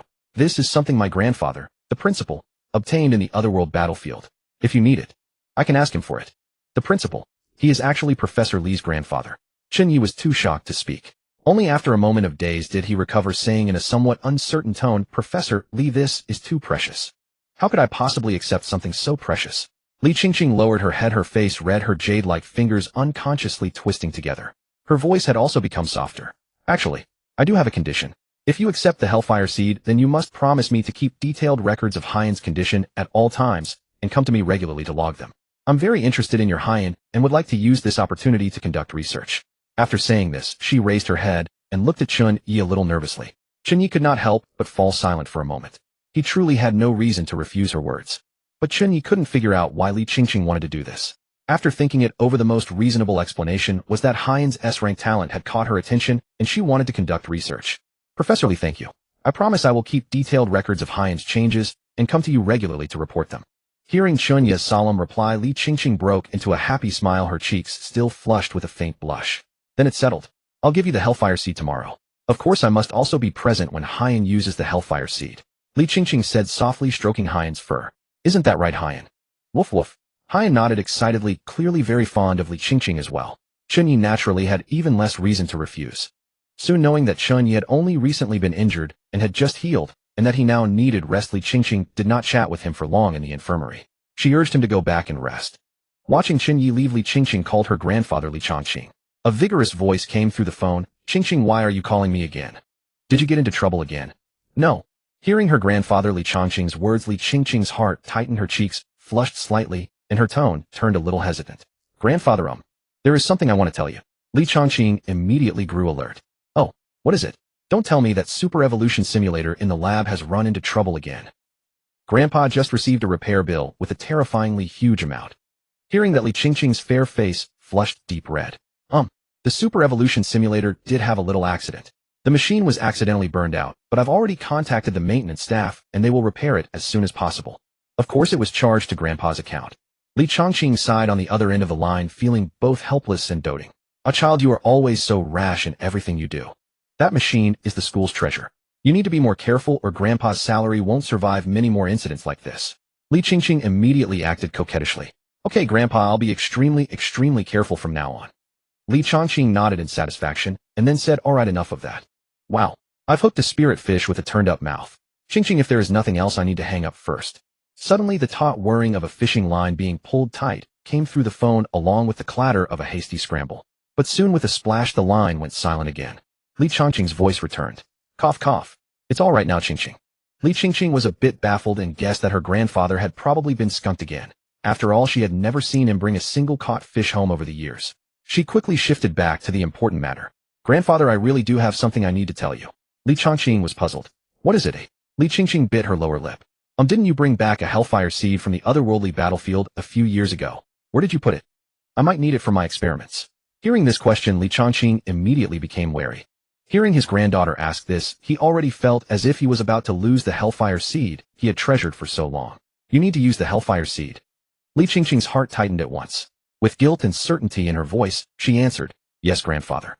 I recently encountered an unusual fire-type pet beast and am researching a super evolution topic concerning it. The situation is fairly complex, and it just happens that I need the hellfire seed. Rest assured I will use it with great care. Li Changqing was silent for a moment, though tears were already streaming down his face. Alright, since it is for the experiment, go ahead and use it. That hellfire seed is stored in the third compartment in the lab, and the key is in the drawer of my office desk. Li Qingqing was instantly relieved and said coquettishly like a child, Okay, grandfather, thank you. The next afternoon, Li Qingqing found Chen Ye and handed him the metal box she was carrying. Inside the box was exactly that hellfire seed. Chen Ye, this is the hellfire seed. Use it carefully. Although the hellfire seed has high compatibility with the Black Flame Hound clan, you cannot be impatient. Guide it slowly, a single careless slip may trigger backlash. Chen Ye nodded and took the box. Woof woof. Haiyan smelled the hellfire aura wafting from the box and wagged its tail non-stop while letting out an excited low growl. The little white wolf was lying on Chen Ye's shoulder, also looking at it with curiosity. Chen Ye opened the box. The hellfire seed looked like a burning fire lotus, continuously radiating fierce, terrifying flame energy. If it had not been kept in that special box, even the ground would have been burned into a large hole the moment it fell. Haiyan, are you ready? Chen Ye asked softly. Haiyan nodded, and then after a confirming glance from Chen Ye and Li Qingqing, it swallowed the hellfire seed without hesitation. In an instant, Haiyan's body began to undergo drastic changes. The color of its fine, dense fur gradually changed from ink black to a deep dark red. Crimson patterns seemed to surface across its body as though burning flames were flowing beneath its skin. Although its size did not change after fusing with the hellfire, the energy distribution within Haiyan gradually became more balanced and reasonable. After settling for a while, its strength had increased considerably. Li Qingqing observed Haiyan's changes and quickly concluded everything was going smoothly. Moreover, the hellfire seed truly suited the Black Flame Hound's physique, and Haiyan was adapting much faster than expected. Even Chen Ye could clearly sense the change in Haiyan's energy. There was no longer that feeling of unsteady power from rapid devouring growth, only a heavy solid steadiness. Haiyan's foundation was being tempered and becoming extremely stable. Chen Ye looked at Li Qingqing and asked, Sister Qingqing, what should we do next? Chen Ye thought for a moment. Li Qingqing had taken the initiative to help him so much, so continuing to call her Professor Li would feel too distant. Besides, Li Qingqing was not much older than Chen Ye, so it was clearly more appropriate for him to change to Sister Qingqing. Li Qingqing's cheeks flushed slightly, but she did not object. Then she pondered for a moment. In order to let Haiyan adapt to this flame energy as soon as possible, we can accelerate its energy circulation through battle. This will not only help it stabilize its condition further, but also lay the foundation for super evolution. Chen Ye nodded. Alright, let's begin. Li Qingqing smiled, faintly raised her hand, and summoned the Crown King tree Chen Ye had seen yesterday, immediately super-evolving it. The ancient tree, a full 3 meters tall, spread its branches and leaves as if to cover the sky, giving off an intensely oppressive pressure. The Super Crown King tree had S-rank strength, and Haiyan was also S-rank. They were evenly matched, making them perfect opponents for mutual training. Hien, prepare for battle. Chen Ye shouted, anticipation shining in his eyes. Woof woof. Hien barked at full volume, its fighting spirit high. It jumped in front of Chen Ye, leaning its body slightly forward, fully ready for battle. Li Qingqing's battle style was not the least bit half-hearted. Crown King Tree used thousand-branch thrust. The Crown King Tree's branches elongated instantly, like countless nimble thick whips, creating whistling sounds as they lashed fiercely toward Hien. Hien reacted quickly, flickering aside to evade the vast majority of the attacks. However, because there were so many branches, a few thick ones still struck Hien's body hard. Fortunately, Hien's defenses were strong, and only a few shallow marks were left behind. Hien used Fireball and then Shadow Claw. Chen Ye immediately launched a counterattack. This was a combo Hien was quite skilled at. It spat out two large fireballs one after another, and then its claws were instantly wrapped in pitch-black dark attribute energy. Following the fireballs, it sprang up and slashed fiercely at the Crown King Tree's trunk. Crown King Tree blocked it with tree puppets. Li Qingqing's sharp eyes showed no panic, as if she had long since anticipated Hien's attack style. Hearing this, the Crown King Tree's main trunk swiftly split off dozens of small tree puppets, which then threw themselves at the incoming fireballs and immediately detonated both. The remaining tree puppets swarmed around Hien, not only taking the Shadow Claw, but also suppressing Hien from all sides. Hien used Fireball continuously. Chen Ye shouted calmly. Hien jumped nimbly, evading attacks from every direction, and at the same time opened its mouth to blast out fierce fireballs in retaliation, instantly blowing several tree puppets to pieces. Yet the Super Crown King Tree quickly generated new tree puppets to replace them. For a while the battle sank into a stalemate, with neither side able to do anything to the other. Chen Ye understood that Li Qingqing was clearly trying to use an attrition tactic to drain Hien's energy and win the fight. What Li Qingqing did not know, however, was that Hien also excelled at a war of attrition. As expected, as the battle dragged on, Hien's S-rank vitality talent became more and more apparent. Its endurance was pushed to the absolute limit. It was tireless, agile, and kept spitting fireballs in rapid succession, healing from wounds almost instantly. The Crown King Tree, on the other hand, was growing slower and slower in both movement and reaction. The speed at which it generated tree puppets was also visibly dropping. Gradually losing ground, it began to be suppressed by Hien. Li Qingqing stood at the side, utterly astonished.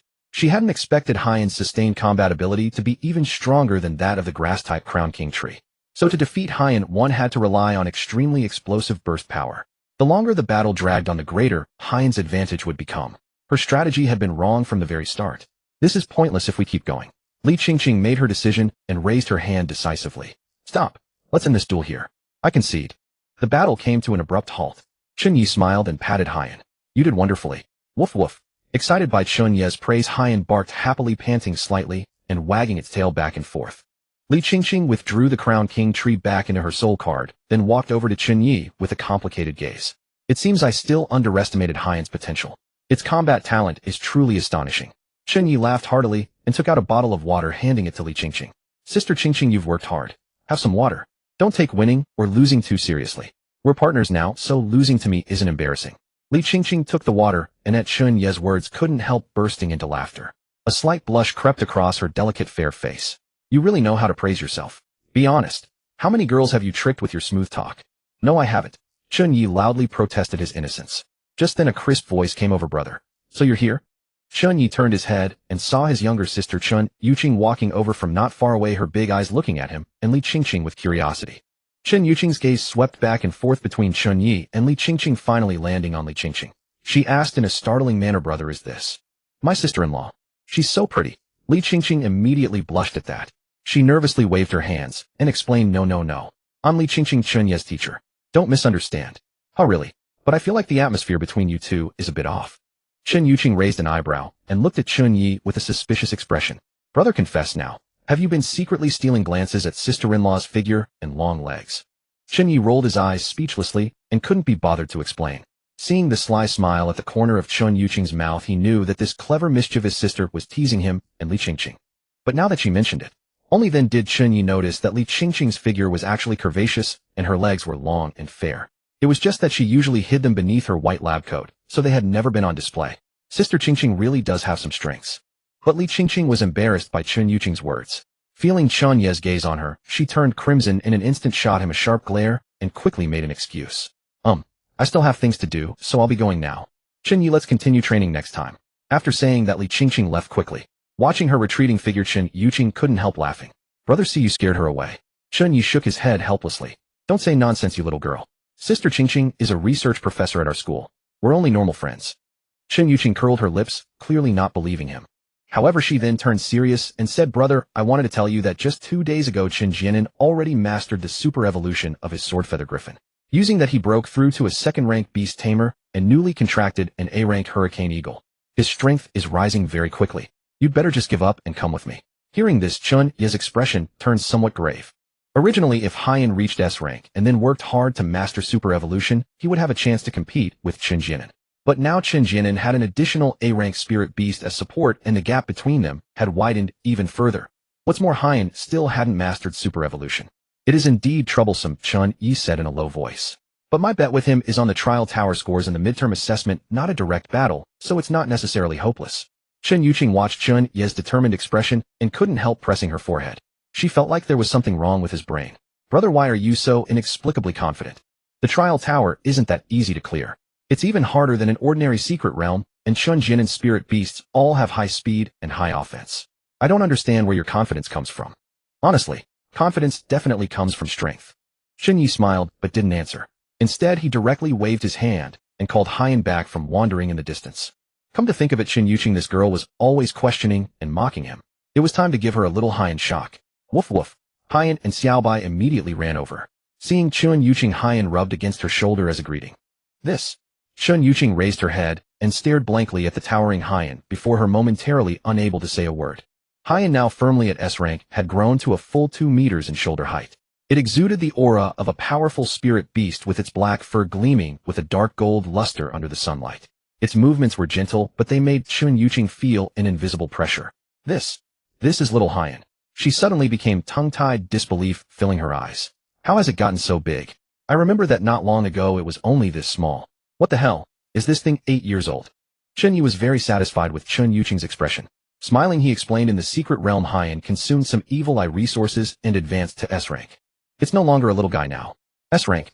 Chen Yuqing's pupils shook violently. She instinctively covered her mouth and cried out, "Brother, was everything you said before real? Is Haiyan really S-rank?" Chen Ye nodded and teased, "I told you long ago, but someone just refused to believe it." Chen Yuqing was dazed. She still remembered that 2 months ago when she and Chen Ye were in the Ghost Forest secret realm, Haiyan was only C-rank. How could it have reached S-rank in just 2 months? This was simply incredible. A trace of fear even appeared in Chen Yuqing's eyes as she looked at Chen Ye. "Brother, during the midterm assessment, do you really have the confidence to defeat Chen Jianan?" Chen Yuqing asked again for confirmation, her voice no longer so loud. Chen Ye didn't answer directly. Instead, he gently patted Chen Yuqing's shoulder and said with a smile, "Don't worry about all that. By the way, I want to borrow some money from you. I'm going to buy a new spirit beast." "Borrow money?" Chen Yuqing finally came back to her senses and looked at Chen Ye with some confusion. "Don't you already have Xiaobai the wolf? Why do you still need money?" Chen Ye explained, "Xiaobai the wolf is the second spirit beast I contracted. Now I'm planning to contract a third wolf-type spirit beast. This afternoon I plan to go to the nearby wolf-type spirit beast base to buy one." "A third spirit beast?" Chen Yuqing's eyes widened at once, and her voice unconsciously rose a full octave. "Brother, are you crazy? Do you know what you're saying? Don't you know that only a third-rank beast tamer can contract a third spirit beast?"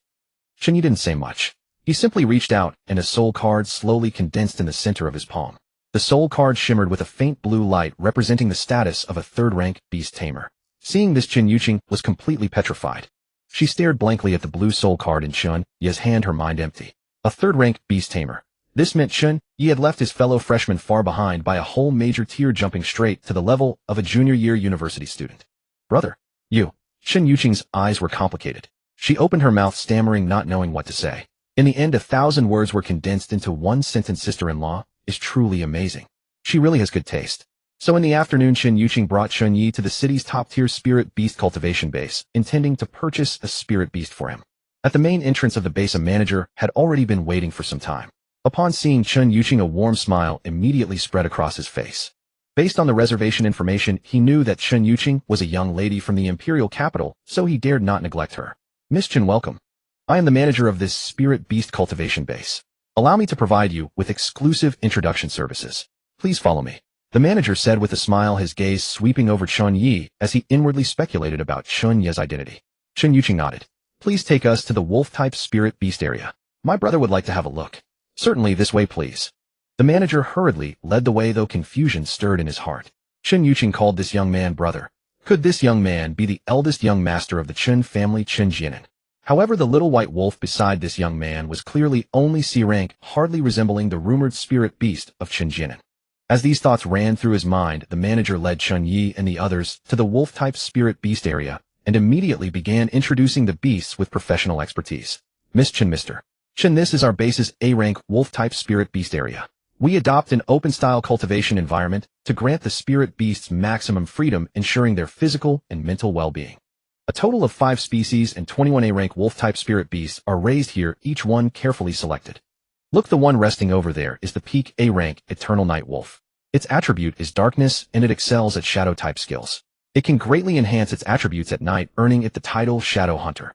Over there, the A-rank Dazzling Diamond Wolf is ramming against a tree. It possesses rock and steel attributes, granting it astonishing defensive power. It can easily withstand attacks from same-rank spirit beasts, making it suitable for developing into a tank. Chen Ye listened while carefully inspecting the data of every wolf beast. Unfortunately, none of these A-rank wolf beasts possessed S-rank talent. They were not the spirit beasts Chen Ye wished to contract with. Arf arf. Through the special reinforced glass, Little White curiously approached these A-rank wolf beasts, gently sniffing, trying to greet them. However, in response to Little White's gesture, these wolf beasts remained utterly disdainful, lying in place and ignoring it entirely. Some even let out a contemptuous growl at Little White, frightening it so much that it scurried behind Black Flame for cover. Woof woof. Black Flame immediately stood up for Little White, releasing a powerful S-rank aura, as if to say, who dares to bully Little White? Step forward and fight. Sensing Black Flame's aura, these wolf-type spirit beasts grew wary and backed off one after another, not daring to approach. Seeing this, Chen Ye couldn't help but laugh. Brother Black Flame is so strong.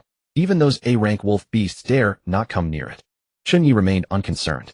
The manager, however, was deeply astonished by the scene. He had originally thought Black Flame was just an ordinary large dog, but now seeing that its mere aura could intimidate A-rank wolf beasts, it was very likely S-rank. This further convinced the manager that Chen Ye's identity was extraordinary. Mr. Chen, are you not quite satisfied with these A-rank wolf beasts? The manager asked cautiously. Chen Ye shook his head. These A-rank wolf beasts are actually well cultivated, but they are not what I'm looking for. Are there any other wolf-type spirit beasts here? I'd like to see them all. The manager was taken aback for a moment. He hadn't expected Chen Ye's requirements to be so high, but the base's best quality wolf beasts were all here. The manager felt this transaction would likely end in failure, yet he still answered truthfully, Mr. Chen, all the high-quality wolf beasts in our base are here. The rest are only the B-rank and C-rank wolf-type areas. Then let's take a look. Chen Ye's eyes lit up. Chen Ye, however, looked somewhat disdainful. Brother, don't bother with B-rank and C-rank. They're all weak.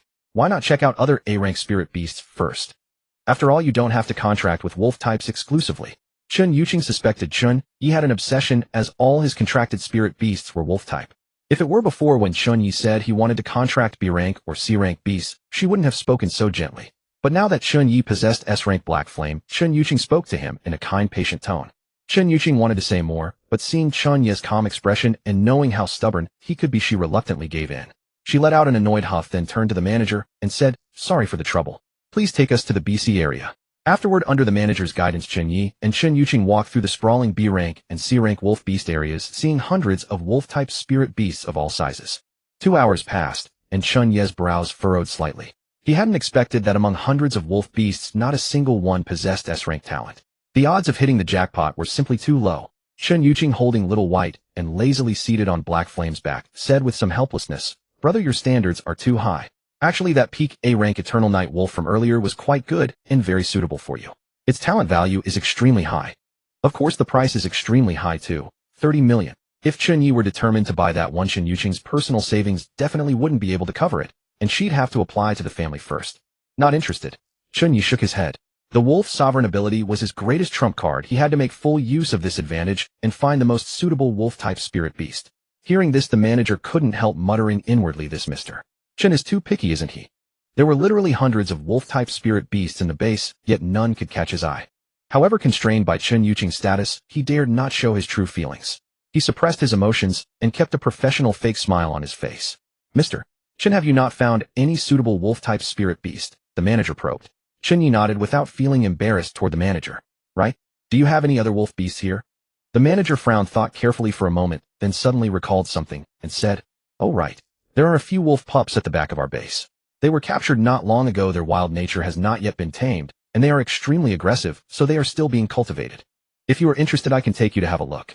All right, take me to see them. Chen Ye nodded. The manager nodded and led Chen Ye and Chen Yuqing through the corridor of the cultivation base to the training area at the rear. The environment here was noticeably more rudimentary than the display area in front.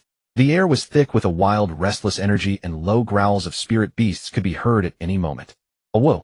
Several wolf pups locked in specially made cages immediately became alert at the approach of Chen Ye's party. Their bodies tensed, their eyes fierce, and they let out low growls ready to attack at any moment. Seeing this, Little White shrank nervously into Chen Yuqing's arms.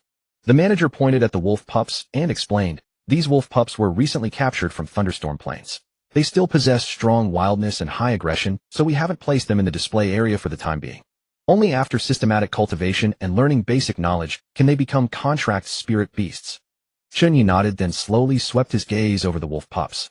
Suddenly his sight fixed on a wolf beast in the farthest corner, and a flash of delight crossed his eyes, for he had finally seen a wolf beast with S-rank talent. Race Steel Thunder Wolf. Attribute Steel Lightning. Quality B rank. Talents Electromagnetic Pulse S, Electromagnetic Shield B. What's the situation with this little wolf? Suppressing his inner excitement, Chen Ye asked in an expressionless manner. The manager faltered for a moment. Following the direction of Chen Ye's finger, he realized that Chen Ye was referring to the most ferocious wolf pup inside. He said hesitantly, Mr. Chen, this Steel Thunder Wolf is the hardest to tame among all the beasts here. Its nature is extremely strong. It has already bitten several wolf trainers who come from 3 generations of wolf-taming families. However, its talent value is indeed extremely high. If you truly want it, I can give you a 20% discount. The most difficult to tame with extremely fierce instincts. Hearing the manager's words, Chen Ye fell into thought. Granted, this Steel Thunder Wolf possessed a rare S-rank talent, but a bad temperament was also a serious demerit. Wolf-type pets with stable temperaments like Black Flame, or those as clever and friendly as Little White Wolf, would be Chen Ye's top choice. Then Chen Ye's gaze fell upon the Steel Thunder Wolf. It lay quietly in the cage, its fur silver gray, with lightning flickering across the surface. Its narrow eyes were narrowed into slits as if sleeping, but in reality, it was warily observing Chen Ye and the others. Hearing that Chen Ye intended to buy it, the Steel Thunder Wolf's eyes flashed with anger, its nose wrinkled as it let out a low, threatening growl. Seeing that Chen Ye remained silent, and the atmosphere had grown somewhat cold, the manager smiled, and said, this Steel Thunder Wolf truly is a promising specimen. We've tested it, and its lightning talent is extremely high. It might very well grow into a powerful pet beast. If you're interested in purchasing it, I have the authority to offer a price of 6 million. You can pay 20 as a down payment, and a 40-year installment plan is also possible. Chen Yuqing also noticed Chen Ye's gaze and knew he was obviously somewhat interested in the Steel Thunder Wolf, so she took the initiative to say, brother, what do you think? If it's not bad, just buy it. Chen Yuqing knew the market. An ordinary B-rank pet beast cost around 8 million, so the fact that the manager of this breeding base could offer 6 million was indeed a good price. However, to everyone's surprise, Chen Ye simply nodded after hearing this, showing no intention of buying. Thank you for the introduction, but I'm not considering a purchase for now. The manager was stunned, clearly not expecting Chen Ye to refuse so decisively. Unwilling to give up, he pressed, Mr. Chen, the Steel Thunder Wolf is a rare lightning attribute pet beast. Won't you reconsider? Chen Ye shook his head. To him, a pet beast was not merely a pet, it was a companion and even family. A beast with an unstable temperament and disobedience would bring more harm than good and might even disrupt the existing harmony. He did not want to see a scene where the Steel Thunder Wolf refused to follow commands in battle or where it bullied Little White Wolf. With that, Chen Ye turned to the slightly dazed Chen Yuqing. Let's go check out the next pet breeding base. Alright. Chen Yuqing hadn't expected Chen Ye to be so decisive either. Coming back to her senses, she followed behind him and left the breeding base. Only the manager was left standing there awkwardly watching the retreating figures of Chen Ye and the others. He shook his head helplessly and muttered, that Mr. Chen is really a hard one to please. Soon Chen Ye arrived at the second pet breeding base. Unfortunately, just like the first one, there were no S-rank wolf-type pets here either.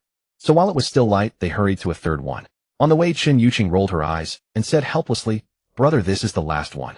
If we still can't find a suitable one, we'll have to try our luck in the imperial capital another day. Alright, Chen Ye nodded. Chen Yuqing had been running around with him all afternoon and was indeed exhausted. Even Chen Ye thick-skinned, as he was felt a bit embarrassed. However, when he stepped into the exhibition area, his eyes suddenly lit up.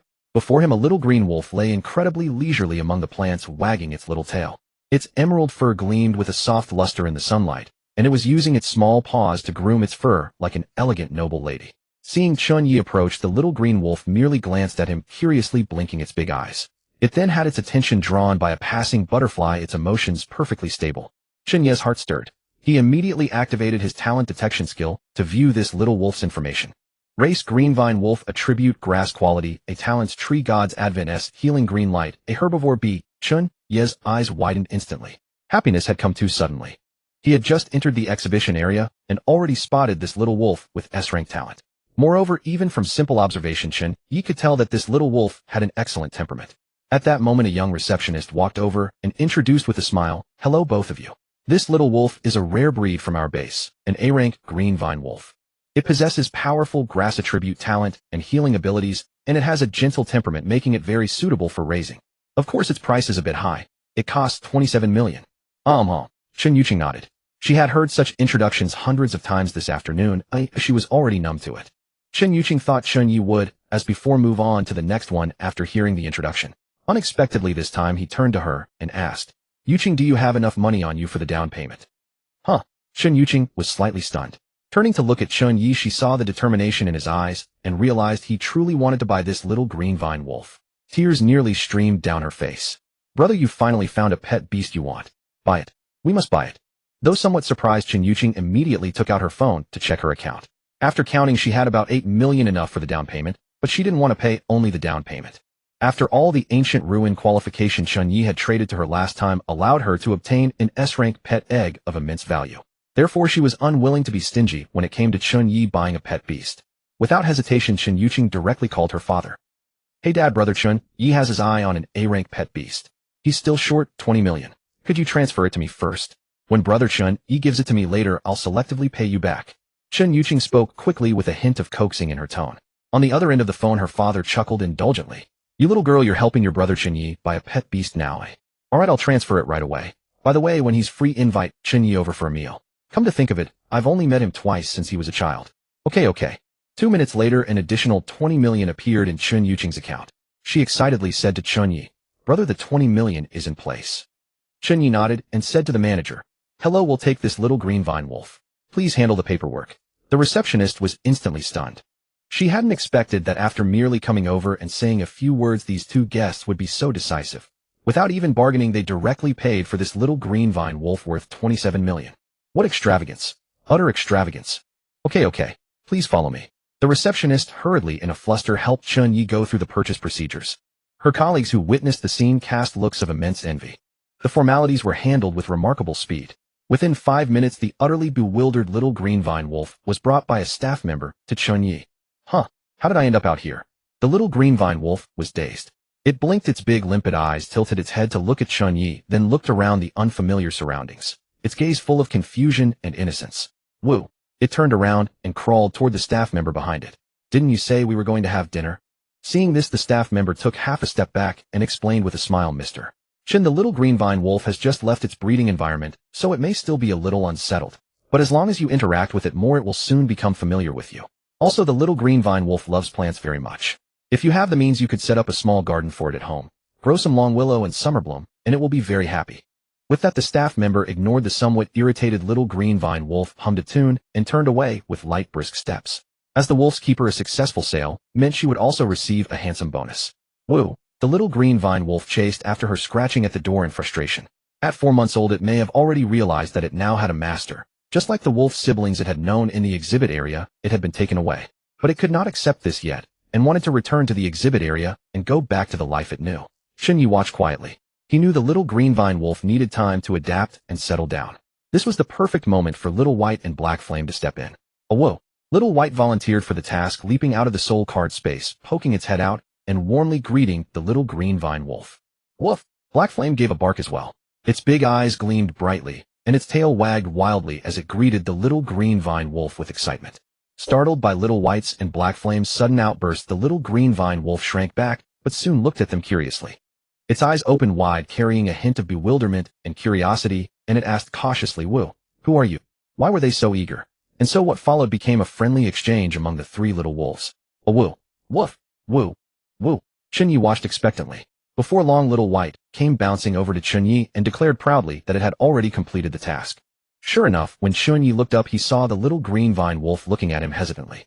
Chen Ye thought for a moment, then walked over, gently crouched down in front of the little green vine wolf, and reached out a hand. Smiling, he greeted it. "Hello there, I'm Chen Ye. From now on, we're partners. I'll take good care of you. Please take care of me too." The little green vine wolf looked at Chen Ye, then at his outstretched hand. Its ears twitched slightly as it understood what he meant, yet it still hesitated and did not respond. Woo! Seeing this, little white grew a little anxious. It bounced around, urging the little green vine wolf as if saying, "It's fine, it's fine. The master is a really good person. He lets me watch TV and eat potato chips every day." Finally, under little white's urging, the little green vine wolf wrinkled its nose, stomped its paw on the ground, and at last slowly lifted its small paw to rest it gently in Chen Ye's palm. Chen Ye nodded, looked at the little green vine wolf, and asked softly, "Little one, are you willing to acknowledge me and form a contract with me?" The little green vine wolf stared at him blankly. It did not quite understand the contract Chen Ye mentioned, but it could feel the sincerity and expectation in his eyes.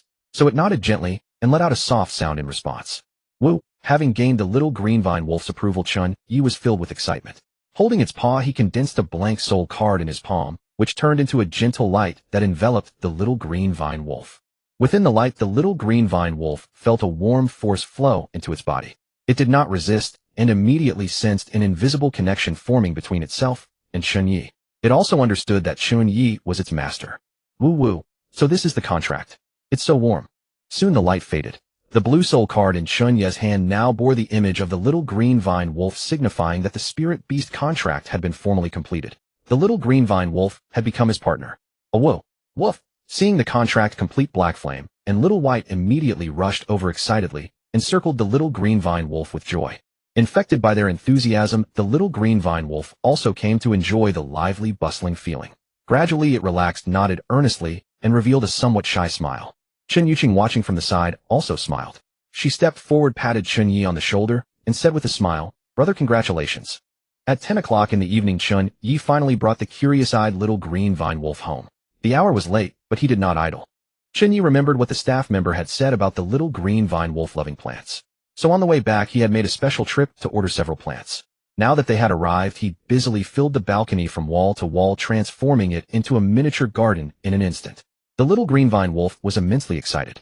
It trotted happily over to the balcony, reached out a paw to touch the plants, and released a stream of emerald green grass attribute energy from its body, which melted into the plants. The plants immediately flourished, and the little green vine wolf was overjoyed. It turned its head, looked at Chen Ye with those big clear eyes, and let out a gentle woo in gratitude. Chen Ye smiled and stroked its head. "This will be your little world from now on. If you want any plants, just tell me." Woo! The little green vine wolf nodded, obediently nuzzled Chen Ye's leg with its head, then ran off to play in the balcony garden. Woo! Little White turned on the TV with practiced ease, tore open a bag of potato chips, and bounced over to the little green vine wolf. It gave the little wolf's ear a gentle bite, signaling that there were fun shows and tasty snacks. "Come quickly." Chen Ye smiled and let the three little ones play together, then turned his attention to himself. Because just then, at the moment the contract with the little green vine wolf succeeded, Chen Ye had clearly sensed that he had grasped a brand new ability, extremely high resistance to negative mental states, such as confusion, fear, charm, and so on. Chen Ye thought it over and named this ability Mind Ward. Although it seemed rather useless, it was nonetheless an extra layer of protection.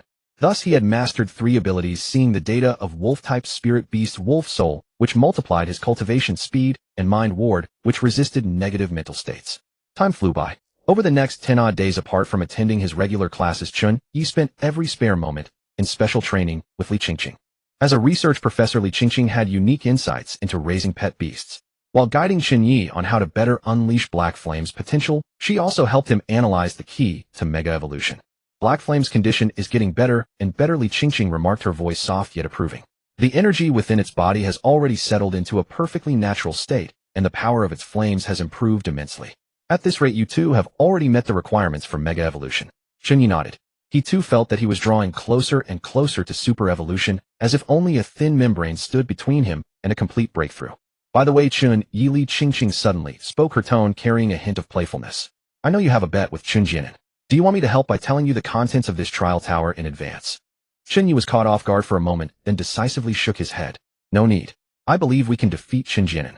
But if you help me like this, aren't you afraid of what others might say?" Hearing Li Qingqing's words, Black Flame and the others immediately barked energetically, saying they would chase off all enemies and had no need to cheat. Even the little green vine wolf, who had just joined the family, let out 2 enthusiastic whimpers, as if declaring that its master was the strongest. "Humph. Then I won't say anything more." Li Qingqing gave a soft snort, but the corners of her lips curled up slightly. What a bold move, refusing an easy little advantage. "You pass." Chen Ye laughed heartily and cast an approving look at the 3 little ones. But he knew Li Qingqing had said it for his own good, and warmth surged through his heart. He then said in a low voice, "Thank you, Qingqing."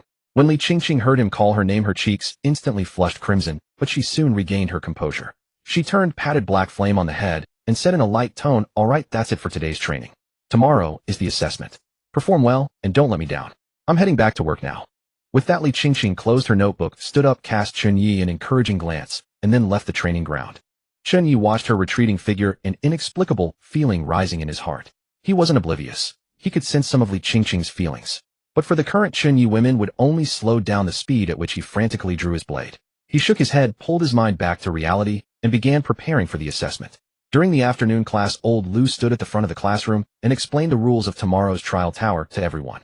The trial tower has 7 levels in total, with increasing difficulty: C rank, B rank, A rank, S rank, SS rank, S rank, and star rank. For you all, clearing the 2nd level is enough to be considered passing. Of course, someone like Chen Yuqing can aim for the 5th level SS rank.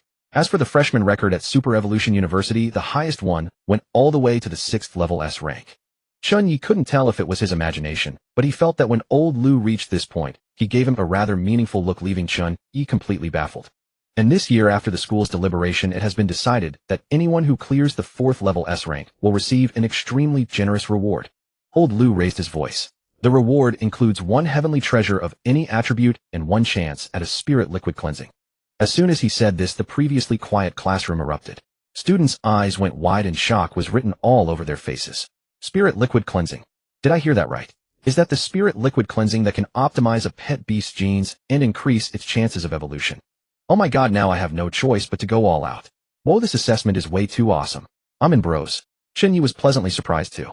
Although he didn't know what spirit liquid cleansing was, the phrase S-rank heavenly treasure made his eyes light up. If he could win this reward, he could first pay back part of his debt to Chen Yuqing. A loan of more than 20 million was an enormous pressure, and the sooner he paid it off, the better. With that thought, Chen Ye's gaze grew even more resolute. Old Lu watched the students howling as if they had just been injected with adrenaline, and was quite pleased. He smiled so broadly that the wrinkles at the corners of his eyes could crush a mosquito. Then he continued, "Moreover, for this year's midterm assessment, the vice president has specially arranged a live broadcast. By then the whole internet will be watching. You must all perform well and not embarrass our class." At the mention of a live broadcast, the classroom boiled over once again. Damn, since it's being broadcast live, I've got to perform well. What if a state-owned enterprise or a big company takes notice of me? Exactly. This is a golden chance to become famous. I'll go all out, even if it's just for the spirit liquid cleansing. Woohoo. Everyone's enthusiasm was fully ignited.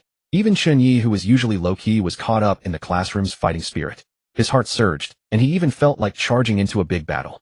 Early the next morning, Chen Ye arrived at the teleport plaza. The sky was just beginning to lighten, and the air still carried a touch of nighttime chill, but the teleport plaza was already packed with a sea of people. Students gathered in small clusters, some murmuring tactics in low voices, others nervously checking the condition of their pet beasts. At the center of the plaza, a crew of professional staff were busy setting up livestream equipment. The giant screens and cameras were already in place, undergoing final adjustments for the imminent broadcast. Chen Ye also spotted Li Qingqing. She was standing calmly in the stands discussing something with the school leaders. Strangely, as if sensing Chen Ye's gaze, Li Qingqing rolled her eyes at him in a charmingly flirtatious way. Chen Ye couldn't help shaking his head and chuckling softly. "Brother Ye." Guo Xiaolei spotted Chen Ye and ran over, wearing a nervous smile and carrying 2 heavy dark circles under his eyes. "You're so early. So are you ready?" Chen Ye nodded and patted him on the shoulder. "Not too bad." Just then the huge screen in the plaza suddenly lit up, showing an image of the plaza. Clearly the live broadcast had officially begun. Immediately, countless people surged into the live stream, sending out a sky-obscuring barrage of bullet comments. Here we go, saving front row seats." Soon, amid the crowd's anticipation, the vice president walked onto the stage with a radiant expression. Holding a microphone, he began his address in a booming voice. "Dear students, dear viewers, welcome to the midterm assessment venue of Super Evolution University. This assessment is not only a test of the students' strength, but also a chance to showcase our school's excellence. I hope everyone will give their all and produce the best results possible." In keeping with standard custom, enthusiastic applause immediately broke out from the audience. But soon everyone realized something was wrong. The vice president's speech went on without end, from the school's glorious history to its future development plans, and then to his earnest expectations for the students. His voice echoed across the plaza, but the students below seemed rather distracted. Some began sneaking glances at their pet beasts, while others muttered complaints. "Damn it, how can the vice president be so long-winded? It's already been half an hour. Yeah, dude, I'm getting sleepy." The livestream comments were even more varied, and bullet comments scrolled by at rapid speed. Isn't this official's speech way too long? Can't he just start already? Since we're idle anyway, is anyone here for an online blind date? I'm divorced with 2 kids, looking to get to know someone. I heard there's a Chen Ye at Super Evolution University who actually made a bet with Chen Jianan, the young master of the Chen family. Does anyone know the details? Oh, my classmate goes to Super Evolution University. He said Chen Ye's pet beast is just a D-rank black flamehound. That guy's probably desperate for fame, grandstanding, and chasing attention, that's all. This bet is pretty interesting. Which one is Chen Ye? Let me see. Finally, after another 10 minutes, the vice president's speech came to an end. He cleared his throat and then announced in a loud voice, I'm sure you're all eager to begin. I now officially declare the freshman midterm assessment of Super Evolution University to start. 3-minute countdown. The first group of students taking on the challenge, please get ready. As his voice fell, the plaza instantly erupted. According to Lao Lu, the assessment was carried out in batches based on familiar beast ranks. The first batch to challenge consisted of the absolute elites among the freshmen, the 9 S-rank students, including Chen Yuqing. The 3-minute countdown began, and the atmosphere on the plaza instantly grew tense. The students looked up one after another, staring at the 9 people on the stage with both seriousness and reverence, hoping to gather information about the trial tower from their early challenges for their own upcoming attempts. The reporters also seized the countdown to conduct on-site interviews. A sharp-eyed female reporter spotted Chen Jianan standing out like a crane among chickens and immediately rushed over with her camera crew. Chen Jianan, I heard that you and a fellow student named Chen Ye have a bet. Could you tell us about it? With that, she quickly thrust the microphone in front of Chen Jianan, her tone laced with gossipy excitement. Chen Jianan raised an eyebrow, a faint contemptuous smile curling at the corner of his mouth. Chen Ye. He's nothing but trash. I've never paid any attention to him. As for the bet, it's not worth your knowing because it won't make the slightest difference. His tone was steeped in contempt, as if Chen Ye were beneath consideration. When the livestream audience heard this, the bullet comments immediately exploded. Young Master Chen is so domineering. Who is this Chen Ye? Does he have a death wish, daring to challenge young Master Chen? Never heard of him. He must be some nameless nobody. I really want to see what this legendary figure looks like. I'll be waiting to watch him get slapped in the face, haha. Unexpectedly, the camera actually found Chen Ye in the crowd and even gave him a close-up. In the frame, he looked utterly composed, as if Chen Jianan's mockery meant nothing to him. Seeing this from the stage, Chen Yuqing was instantly displeased. Her face turned pale as she gritted her teeth and said to the eternal deer, smash that camera. You. The eternal deer nodded, a cold gleam flashing through its eyes. It gently flicked its tail, and an invisible wave of energy instantly struck the camera. With a crack, the camera lens shattered. The reporter gave a start and quickly retreated a few steps, not daring to approach again. What? What's going on? The reporter stammered, her face full of fear. Chen Yuqing shot her a cold glance, her imposing air as the eldest daughter of the Chen family on full display. Don't film what shouldn't be filmed. Overawed by her dominance, the reporter nodded and bowed hastily. Yes, I won't film anymore. I'll go change my equipment right away. With that, she slunk off with her camera crew. Just then, a broadcast sounded, students in the first batch entering the trial tower, please prepare. Hearing this, Chen Yuqing felt a chill in her heart and a trace of tension. But when she saw Chen Ye below the stage looking at her with calm composure and a faint smile, she grew unconvinced and glared at him with pride. Humph. Brother, just you wait and see. Teleportation begins. As the broadcast faded, 9 beams of light flashed across the teleportation plaza, and Chen Yuqing and the others were instantly transported into the trial tower.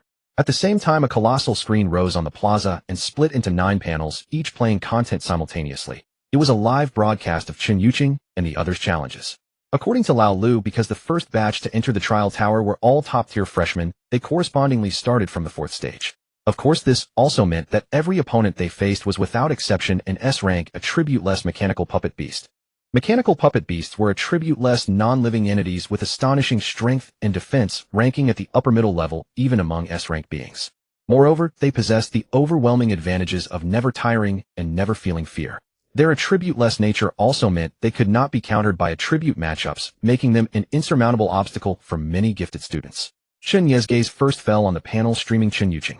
The moment Chen Yuqing entered the trial tower, she unhesitatingly ordered the eternal deer to shift its attribute into the formidable fire attribute. The eternal deer instantly transformed into a streak of fire, its body blazing with fire attribute power as it clashed head-on with the mechanical puppet beast. Eternal deer flamethrower. Chen Yuqing gave the command decisively. You. The eternal deer let out a low roar. The violent flames around its body condensed into a scorching pillar of fire carrying terrifying power as it shot forth and struck the very center of the mechanical puppet beast's chest. The flamethrower's power was immense. Under the attack, the mechanical puppet beast's outermost metal armor gradually began to melt. However, the mechanical puppet beast's astonishing defense and non-living nature were displayed to the fullest. Though struck, it seemed to feel nothing. With a low roar, it kicked off violently with its hind legs and charged through the flamethrower. Seeing the mechanical puppet beast's counterattack, Chen Ye calmly commanded Steel attribute iron defense. As her words fell, the eternal deer switched to its steel form. A layer of dense hard metal armor covered its body, and it blocked the mechanical puppet beast's charge just in time. Then Chen Ye's eyes narrowed. Good opportunity. Lightning attribute volt impact. You. Lightning crackled in the eternal deer's eyes, and terrifying blue high-voltage electricity wrapped around its body. It charged at the mechanical puppet beast, its antlers striking the exact spot it had hit before. The ultra-high-voltage lightning erupted at the moment of contact, radiating dark blue arcs, and pierced straight through the mechanical puppet beast's core. Crack! It was as if something had shattered. The mechanical puppet beast froze in place, then broke apart into chunks of metal wreckage, and collapsed with a thunderous crash.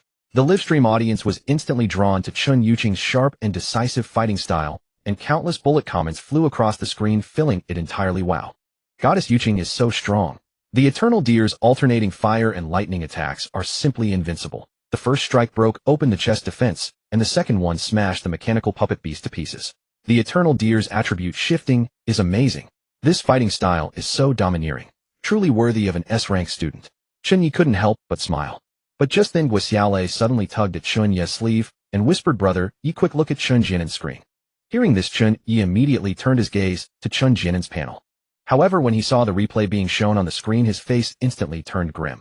Because the fact that a replay was playing meant Chen Jianen had already finished his challenge. That fast. Chen Ye frowned. In the replay, Chen Jianen had used super evolution without hesitation the moment he entered the trial tower. The super sword-feathered griffin instantly erupted with combat power far beyond S-rank, its entire body shrouded in dazzling sword light. The mechanical puppet beast had barely made a move when the super sword-feathered griffin, soaring in midair, delivered a fierce sword-feather slash and cleaved it straight in two. The entire process was clean and swift, taking only 43 seconds, nearly breaking the school record. The livestream audience exploded once more with bullet comments frantically flooding the screen. Boss Chen Jianen is way too fierce. One-shot kill. As expected, super evolution is invincible. 43 seconds. That's outrageous. He almost broke the school record of 39 seconds. Who on earth had no eyes and actually dared to make a bet with a big shot like Chen Jianen? Isn't that just asking for humiliation? Chen Ye, right? Which batch is he in? Now there's a great show to watch. Guo stood beside Chen Ye. Seeing the livestream comments mocking Chen Ye, he couldn't help glancing at Chen Ye with worry in his eyes, yet he did not know how to broach the subject. In fact, the moment he saw Chen Jianen instantly kill an S-rank mechanical puppet beast, Guo already knew that no matter what, Chen Ye's result could not possibly be better than Chen Jianen's. Guo dared not imagine the tremendous pressure Chen Ye would face when the entire internet mocked him after the assessment ended. He even wanted to make Chen Ye give up the midterm assessment altogether. Meanwhile, on the screen, Chen Jianen had already begun the battle of the 5th floor. The 5th floor of the trial tower was SS rank difficulty, and the opponents were two mechanical puppet beasts that were even larger and whose strength was at the upper middle S rank. Their armor was even heavier, and in strength, defense, and every other respect they were more than a tier above the mechanical puppet beasts on the 4th floor. Super evolution. Seeing this, Chen Jianen carried out super evolution again without the slightest hesitation. The sword feather griffin immediately let out a resounding cry, its body wrapped in dazzling golden light. It swiftly grew taller, and every feather on its wings was as sharp as a sword blade. Sword feather slash. Chen Jianen ordered coldly. The sword feather griffin violently swung its wings, and countless sword chi feather blades shot out at once, sweeping toward the two mechanical puppet beasts. Swish, swish, swish. The sword chi was incomparably sharp, piercing the mechanical puppet beast's armor in an instant and leaving deep gashes across their chests. However, the defenses of these two mechanical puppet beasts were far stronger than those of the 4th floor mechanical puppet beasts. Although the sword feather slash successfully dealt damage, it did not penetrate. It only sank into the super alloy breastplates of the mechanical puppet beasts and could not achieve a one-hit kill. The two mechanical puppet beasts, enraged, let out a low, deep drone. Then the thick armor on their backs suddenly unfolded, revealing two pairs of enormous mechanical wings. They can actually fly. Chen Jianen's heart tightened. The sword feather griffin's aerial advantage was about to be greatly reduced. Sure enough, the two mechanical puppet beasts shot into the air with astonishing speed, a sharp contrast to their massive bodies, and in an instant surrounded the sword feather griffin in midair. One in front and one behind, they attacked at the same time, unleashing a terrifying sonic boom as they blasted toward the sword feather griffin with unstoppable force. Evade immediately. A flicker of panic appeared in Chen Jianen's eyes, but he immediately gave orders. Mega the sword feather griffin heard this and instantly flipped nimbly in the air, narrowly dodging the attacks of the two mechanical puppet beasts. In fact, the super-evolved sword feather griffin's power already surpassed S rank, and its speed was not something the mechanical puppet beasts could hope to match. It was only because Chen Ye, a second-rank beast tamer, was slow to react that it nearly failed to dodge. Sword Chi Storm. Chen Ye lost patience and decided to use the sword feather griffin's most powerful move to directly decide the outcome of the battle. Mega the sword feather griffin suddenly spread its wings wide, releasing countless sword chi and forming an enormously vast storm in midair. The sword chi storm instantly engulfed the two mechanical puppet beasts. Every strand of sword chi within it carried devastating destructive power, ceaselessly cutting through the armor on the mechanical puppet beasts. The mechanical puppet beasts erupted with powerful force, trying to break out of the storm's encirclement. But as soon as the mechanical puppet beasts charged out before they could locate the sword feather griffin, the sword feather storm immediately changed direction and pursued them, determined to keep them firmly entangled. Under the cutting of the sword chi, the mechanical puppet beasts' armor gradually split apart, and their entire mechanical structures suffered severe damage. Finally, after 3 minutes, the two mechanical puppet beasts could no longer hold on. Their critical parts were destroyed one after another by the sword chi storm, and Chen Ye claimed victory on the 5th floor with this. The entire livestream erupted in unprecedented excitement. Comments scrolled frantically, and everyone's emotions were completely ignited. Damn, Chen Ye is too strong. He can win, even when outnumbered 2-1. With strength like that, who would dare not be convinced? 6th floor. Challenge the 6th floor. Let us see where his limit is. Wow, could he actually break the freshman record? Holy crap. He really is challenging the 6th floor. That is way too insane. Seeing this, Li Qingqing on the dais wore a grave expression. Her gaze involuntarily shifted to Chen Ye, who stood on the plaza with furrowed brows, and she could not help but worry for him. Li Qingqing knew that the difficulty of the 6th floor of the trial tower far exceeded that of the 5th. 5 mechanical puppet beasts of upper S-rank strength guarded it, and with the strength Chen Ye had displayed so far, he could not pass. Nevertheless, there was no need to doubt Chen Ye's power. Although Chen Ye had considerable potential, his foundation and grounding were clearly inferior to Chen Ye's.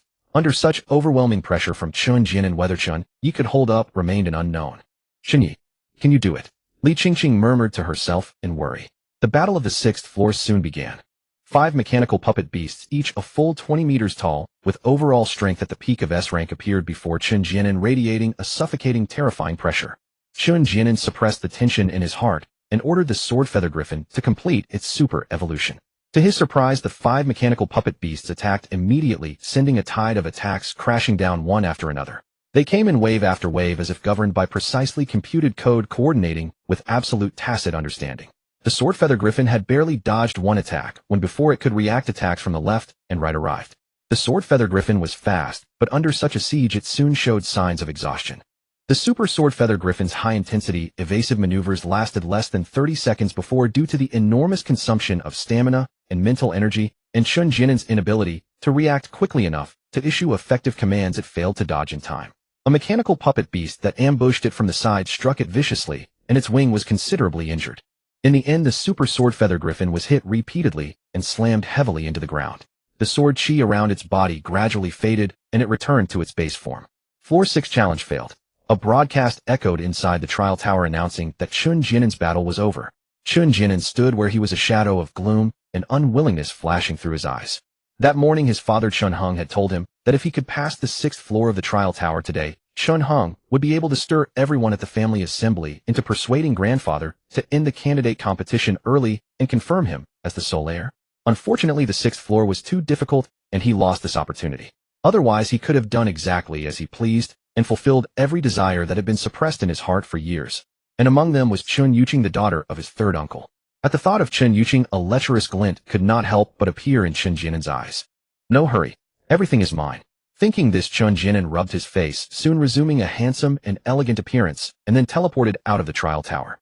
As soon as he stepped out, waves of applause and cheers greeted him. The students on the plaza clapped for him one after another, and even the comments in the live stream flooded the screen with wild praise. Idle Chen Ye. He is really too strong. He lasted so long, even on the 6th floor. As expected of a genius from Super Evolution University. Brother is so handsome that nobody Chen Ye wants to ride on my brother's fame. He is simply crazy for attention. The school leaders turned to look at Chen Ye, their faces filled with approbation as well. Chen Ye's performance is indeed outstanding. Although he failed to conquer the 6th level, his strength is unquestionably among the very best of this year's freshmen. The vice principal said with satisfaction. Indeed, his performance has far surpassed our expectations. A student like him is rare. Hardly one appears in several cohorts. Another school leader echoed the sentiment. The vice principal smiled and nodded. When he recalled how he had intended to invest in Chen Ye's bid for the Chen family candidacy, after that unexpected first-place finish in the freshman competition, the vice principal nearly laughed at himself. Fortunately, he hadn't lost his head in a moment of rashness. Otherwise, it would have been a farce. Compared with Chen Jinan, what was Chen Ye anyway? Before long, the results of the first batch were announced. Only 4 had passed the 5th level: Chen Jinan, Chen Yuqing, Long Tianxiang, and a young woman named Song Xiner. This outcome sent both the plaza and the live stream into a frenzy. The previous year, only 2 students had cleared the 5th level. Standing upon the dais, the vice principal announced the results to the camera in high spirits, his face glowing with pride. Dear viewers, the record of the Super Evolution University Trial Tower has been broken yet again. For students from the first batch have successfully passed the 5th level. This is not merely their personal glory. It is the pride of our entire university. No sooner had the vice principal spoken than the live comments erupted in a wild torrent. Our big brother Chen Jinan is the strongest.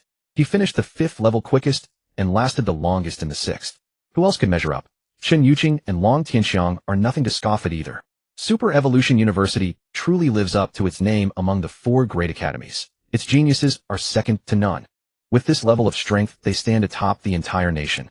The crowd burst into cheers and jubilant celebration. However, after being teleported out, Chen Yuqing seemed rather subdued. The moment the vice principal finished his speech, she stepped down from the dais and went straight to Chen Ye. Her brow was slightly creased, her tone full of displeasure. Brother Chen Jinan is such a pest. He's stolen all the glory. It's infuriating. If that mechanical puppet beast hadn't been without any attribute, Eternal Deer would definitely have cleared it faster than he did. Oh well. Chen Ye offered a faint smile, reached out and patted Chen Yuqing's shoulder in understanding, though he didn't say a word to comfort her. Chen Yuqing's point did carry logic. Had there been an attribute advantage, Eternal Deer would certainly have erupted with even greater strength on the stage. But reality was reality and slower was slower. There was no argument against it. Chen Yuqing couldn't help but pout, clearly still resenting the outcome. She paused, then spoke to Chen Ye in a deliberate tone. Brother, when your turn comes, don't let your guard down. That S-class mechanical puppet beast is genuinely dangerous. If Black Flame slips just a little, it will very likely be defeated. Chen Yuqing shared the wisdom of her own experience. Yet even she hadn't noticed her warning to Chen Ye involved only the mechanical puppet beast of the 4th level, while the 5th level's content was never brought up.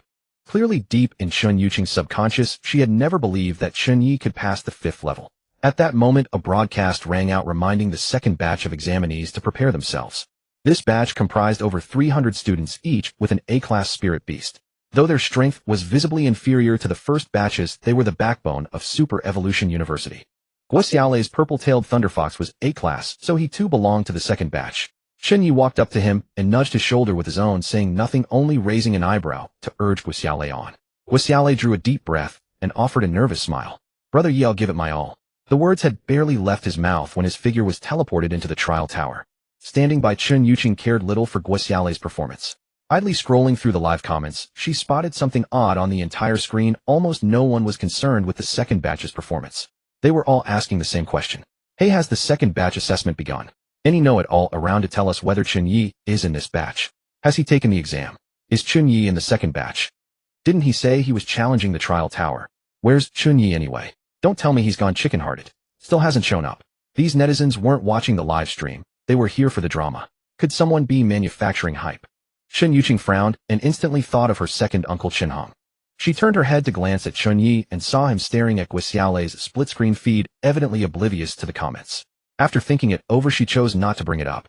Meanwhile, the vice principal had also noticed the irregularity in the live comments. In particular, when he saw people questioning how Super Evolution University could admit someone like Chen Ye and slinging mud at Mega University. Resentment toward Chen Ye rose in his heart as well. This Chen Ye, he truly knows nothing of gratitude. Grievance festered inside the vice principal and his expression darkened. He had originally planned to broadcast the midterm assessment nationwide, showcasing the strength and depth of Super Evolution University to the world. It had never occurred to him that a reckless bet by that insufferably arrogant Chen Ye would sabotage his entire publicity campaign. Vice principal, excuse me. His assistant whispered cautiously from the side. The comments are all about Chen Ye now. Should we perhaps respond in some way? The vice principal gave a cold snort, his voice saturated with resentment. Respond. What are we supposed to say? How can we answer on his behalf when he's the one who started all this? Damn it all. The vice principal gnashed his teeth furiously, already resolved that once the principal returned, he would make absolutely sure to file a thorough complaint against Chen Ye on this matter. Expel him even. What the vice principal didn't know, however, was that the wager between Chen Ye and Chen Jinan had been set in motion only after Chen Jinan first brought people to beat up Guo Xiaolei. It was that event that ultimately moved Chen Ye to accept the bet. Shortly afterwards, 20 minutes later, Guo Xiaolei came out of the trial tower. He wore a dejected look. His purple-tailed thunder fox had undergone its mega evolution, but its proficiency still fell short, and the power of its thunder was insufficient. In the end, he failed to conquer the 4th level's S-class mechanical puppet beast, his final result stopping at the 3rd. Chen Ye said nothing about it, one simply had to keep striving next time. And so with the passage of time, the 3rd batch of B-class students and the 4th batch of C-class students finished their assessments one after another. Yet the live comments had not stopped their discussion of Chen Ye. No way. The assessment's already over. Where's Chen Ye? Still hasn't shown his face. Don't tell me he fled at the first sign of pressure. Hilarious. Chen Ye must be afraid of being mocked, so he doesn't dare participate. This is the caliber of Super Evolution University's students. They can't handle losing and lose all their nerve. The vice principal's face grew increasingly sour. He stood on the dais questioning the assembled teachers and leaders, his voice thick with unmistakable fury. Every single student took part in the midterm assessment. Is that Chen Ye the only one who doesn't dare? Is he mocking us? Hearing this, old Lu hurried over and whispered in the vice principal's ear. Principal, the midterm assessment isn't over yet. There's still the 5th batch, the D-class batch. Chen Ye is in the 5th batch. What? There's still a 5th batch? D-rank batch. The vice principal was instantly stunned, his mind going numb. In all his years at Super Evolution University, this was the first time he had heard of a D-rank batch. He then opened the file in his hands and flipped to the last page, where he indeed saw information about the 5th batch. What was more, there was only one name on the list. Chen Ye. The 5th batch D-rank. Only him alone. The vice principal's face immediately clouded with complex emotions, and a welter of feelings churned in his heart. He had never expected that Chen Ye would be assigned to the final batch, and be the only student in the D-rank batch at that. Old Lu explained with a wry smile, this was classified based on the quality of the contracted beast.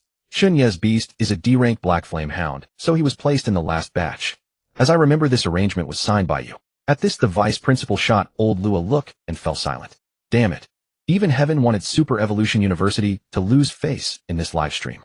The only D-rank dead last was going to close out the live stream, and there was also some ridiculous bet to deal with. All the trending keywords were stacked to the ceiling. Tomorrow's news was bound to be explosive. His heart was ashen with despair, and he had already conjured up several viral headline ideas. But joy and sorrow are never shared alike. When the viewers in the live stream heard the broadcast announce a 5th batch, the empty screen boiled over once more, filling with white bullet comments. A 5th batch. Chen Ye's in the 5th batch. Wow, no wonder he didn't dare go up earlier. He simply isn't strong enough. Is this Chen Ye here to be a joke? A D-rank beast daring to challenge the trial tower. What a total disgrace. Letting someone who contracted a D-rank beast enroll has ruined the reputation of all 4 great academies. Meanwhile, Chen Ye had no idea that his every move was already tugging at the strings of the outside world. Feeling the teleportation bracelet heat up, Chen Ye knew the transfer was beginning. He took a deep breath, his expression calm. Then a flash of light swept past, and his figure vanished from where he stood, appearing on the 1st floor of the trial tower. All around was silent. Chen Ye looked up curiously, taking in the interior of the trial tower. It resembled a metal ruin. Broken steel bars and shattered metal debris lay scattered everywhere, and a faint smell of machine oil permeated the air. The trial tower had been open for years without ever being cleaned, and the accumulated junk had turned into a mechanical wasteland. A mechanical puppet beast stood in the center of the arena, its powerful metallic limbs supporting a 3-meter-tall frame covered in thick special metal armor. Sensing the arrival of a challenger, its originally gray eyes immediately flashed crimson. The 1st floor is C-rank difficulty. Chen Ye studied the mechanical puppet beast, and after a moment's thought decided to let Xiao Bai, also C-rank, take on the challenge. He couldn't let this chance go to waste. With that in mind, he promptly summoned Xiao Bai from the soul card. Whoa. Master, you called for me. Here I come. The moment Xiao Bai appeared, it yapped twice in high spirits, hopping and bounding around Chen Ye excitedly, its tail wagging like a little windmill. It was obvious that Xiao Bai despised staying in the soul card space. There was no streaming series and no potato chips inside. So when Chen Ye let it out, it was overjoyed. In the live stream, when the audience saw that the contracted beast Chen Ye had summoned was actually a little white wolf, they immediately burst out laughing. Ha ha ha, a little white wolf. Chen Ye is way too ridiculous. He can already contract a 2nd beast, so why did he contract a C-rank? I thought he had some secret weapon when he dared to step up. It turns out he really is trash. A C-rank little white wolf and a D-rank Black Flame Hound fighting a C-rank mechanical puppet beast together. The entertainment value is completely maxed out. So this is Super Evolution University, one of the 4 great academies. Are they kidding? What a cute little white wolf. What a pity it chose the wrong owner. Chen Ye smiled at the lively, clever little white wolf crouched down and gently patted its head. Xiaobai, it's your turn. You have to do well, okay? Whoa. Xiaobai held its head high, then walked confidently to the center of the arena. It glanced at the mechanical puppet beast preparing to switch into attack mode, then sniffed seriously to gauge the opponent's strength. And then its lively big eyes suddenly turned proud, and it raised its chin toward the mechanical puppet beast. As if it sensed the provocation, a red flash flickered in the mechanical puppet beast's eyes. As a semi-living mechanical puppet beast, it knew nothing of mercy. Its limbs slammed the ground as it exploded into terrifying speed, lunging high into the air and crashing down fiercely toward the little white wolf. Each of its movements was ruthlessly swift, unleashing the full force of peak C-rank power. Just when everyone thought the little white wolf would be instantly annihilated by the mechanical puppet beast, the wolf flashed a cunning smile. Its body suddenly turned transparent and vanished on the spot. Is that an invisibility skill, eh? Someone in the live stream blurted out. In the next moment, everyone saw the mechanical puppet beast smash a huge crater into the ground. Yet there was nothing but dust inside. The little white wolf was nowhere to be found. The mechanical puppet beast looked around in confusion, seemingly unable to locate any trace of the little white wolf. Just then a faint cracking sound came from inside the mechanical puppet beast's body. It lowered its head in puzzlement, trying to find the source of the sound, but its body abruptly stiffened, and another crack rang out. Crack, crack, crack. Bang. Then to the stunned amazement of everyone, the mechanical puppet beast's 3-meter-tall body toppled over in the next instant, collapsing into a mess of metal parts all over the ground. Only then did the little white wolf calmly reappear beside the debris. The entire process had taken but a few seconds. First trial cleared. Hearing the announcement, the people in the live stream were dumbfounded. The bullet comments fell silent for a few seconds before exploding into frantic chatter. What the hell? How did the mechanical puppet beast just fall? Someone come and help it up. What did the little white wolf do? I didn't see anything at all. Impossible. Absolutely impossible. This is too outrageous. A C-rank little white wolf can one-shot a C-rank mechanical puppet beast. Is this little white wolf even legal? Even so, Chen Ye wants to beat my Chen Jianan. That's a pipe dream. My brother is the strongest. The crowd was shaken and buzzing with discussion. Chen Ye, however, was not the least bit surprised by the outcome. After all, the little white wolf was anything but ordinary. It possessed an S-rank physique comparable to the Black Flame Hound, and a super S-rank talent of the same tier, the spirit body. It could turn itself intangible for a short time and freely pass through physical matter. Combined with invisibility, it was a simple matter to cause a little mayhem inside a mechanical puppet beast. This could be seen from the fact that Xiaobai had survived in Ghost Spirit Forest, which teemed with monsters, and had even managed to sneak the Amber Spirit Stone liquid off Chen Jianan's body without anyone noticing. If the little white wolf were not merely C-rank, and thus unable to unleash much offensive power, its ceiling would only be higher with the enhancements of spirit body and invisibility. Everyone look. Chen Ye has reached the 2nd level. Huh. The 2nd level is B-rank difficulty. This time Chen Ye has to lose. It's guaranteed. Soon Chen Ye stepped onto the teleportation array with Xiaobai. As the light flickered, they left the 1st floor and arrived at the 2nd floor of the trial tower. The environment on the 2nd floor was almost identical to the 1st. If there was any difference, it was that the metal parts scattered around here were larger and the traces of destruction were even more obvious. At the center of the arena stood a B-rank mechanical puppet beast 6 meters tall and as massive as a small hill, its armored body bristling with sharp edges. Its eyes flickered with a deeper red light, and its aura was far more formidable than that of the mechanical puppet beast on the 1st level. Chen Ye was thinking about who should gain some practice on this level. Xiaobai stood at his feet, looked at the mechanical puppet beast, twitched its nose to measure its danger level, and then its eyes lit up as if it felt it could still fight. It immediately rubbed its little head against Chen Ye's pant leg. Arf arf. Master, I'll go. I can still fight. Chen Ye was rather surprised. He couldn't help looking down at Xiaobai and saw its eager eyes and frantic nodding. After thinking for a moment, he agreed. All right, I'll leave it to you, Xiaobai. But be careful. Arf arf. Having gained Chen Ye's approval, Xiaobai excitedly wagged its tail, then walked briskly toward the center of the arena. Its body was small, but its confidence was overflowing. Seeing that Chen Ye was still sending Xiaobai into the arena, the livestream viewers all widened their eyes. Xiaobai again. Are you crazy? A C-rank fighting a B-rank. Does Chen Ye think Xiaobai is invincible just because it won the 1st level? Poor Xiaobai. Chen Ye must be abusing it. Then without exception, the viewers quieted down and watched the livestream closely. They all wanted to observe Xiaobai's mysterious fighting style to satisfy their curiosity. As a result, the bullet comments that had been flying across the screen suddenly decreased. Everyone was afraid of missing the slightest detail. On the screen, Xiaobai slowly walked toward the center of the arena. As it moved, its stealth ability activated, and its body gradually became transparent, disappearing bit by bit from everyone's sight. It's the stealth skill again. The livestream viewers were shocked once more. However, this B-rank mechanical puppet beast's perception was far stronger than the one on the first level. After Xiao Bai's figure disappeared, this mechanical puppet beast did not act confused like the one on the first level. Instead, it warily scanned its surroundings. Its metal armor began to vibrate, letting out a low hum as if it were sensing something. Time passed second by second, and the viewers were so tense they didn't dare breathe. Suddenly, the mechanical puppet beast's eyes blazed with red light as if it had discovered something.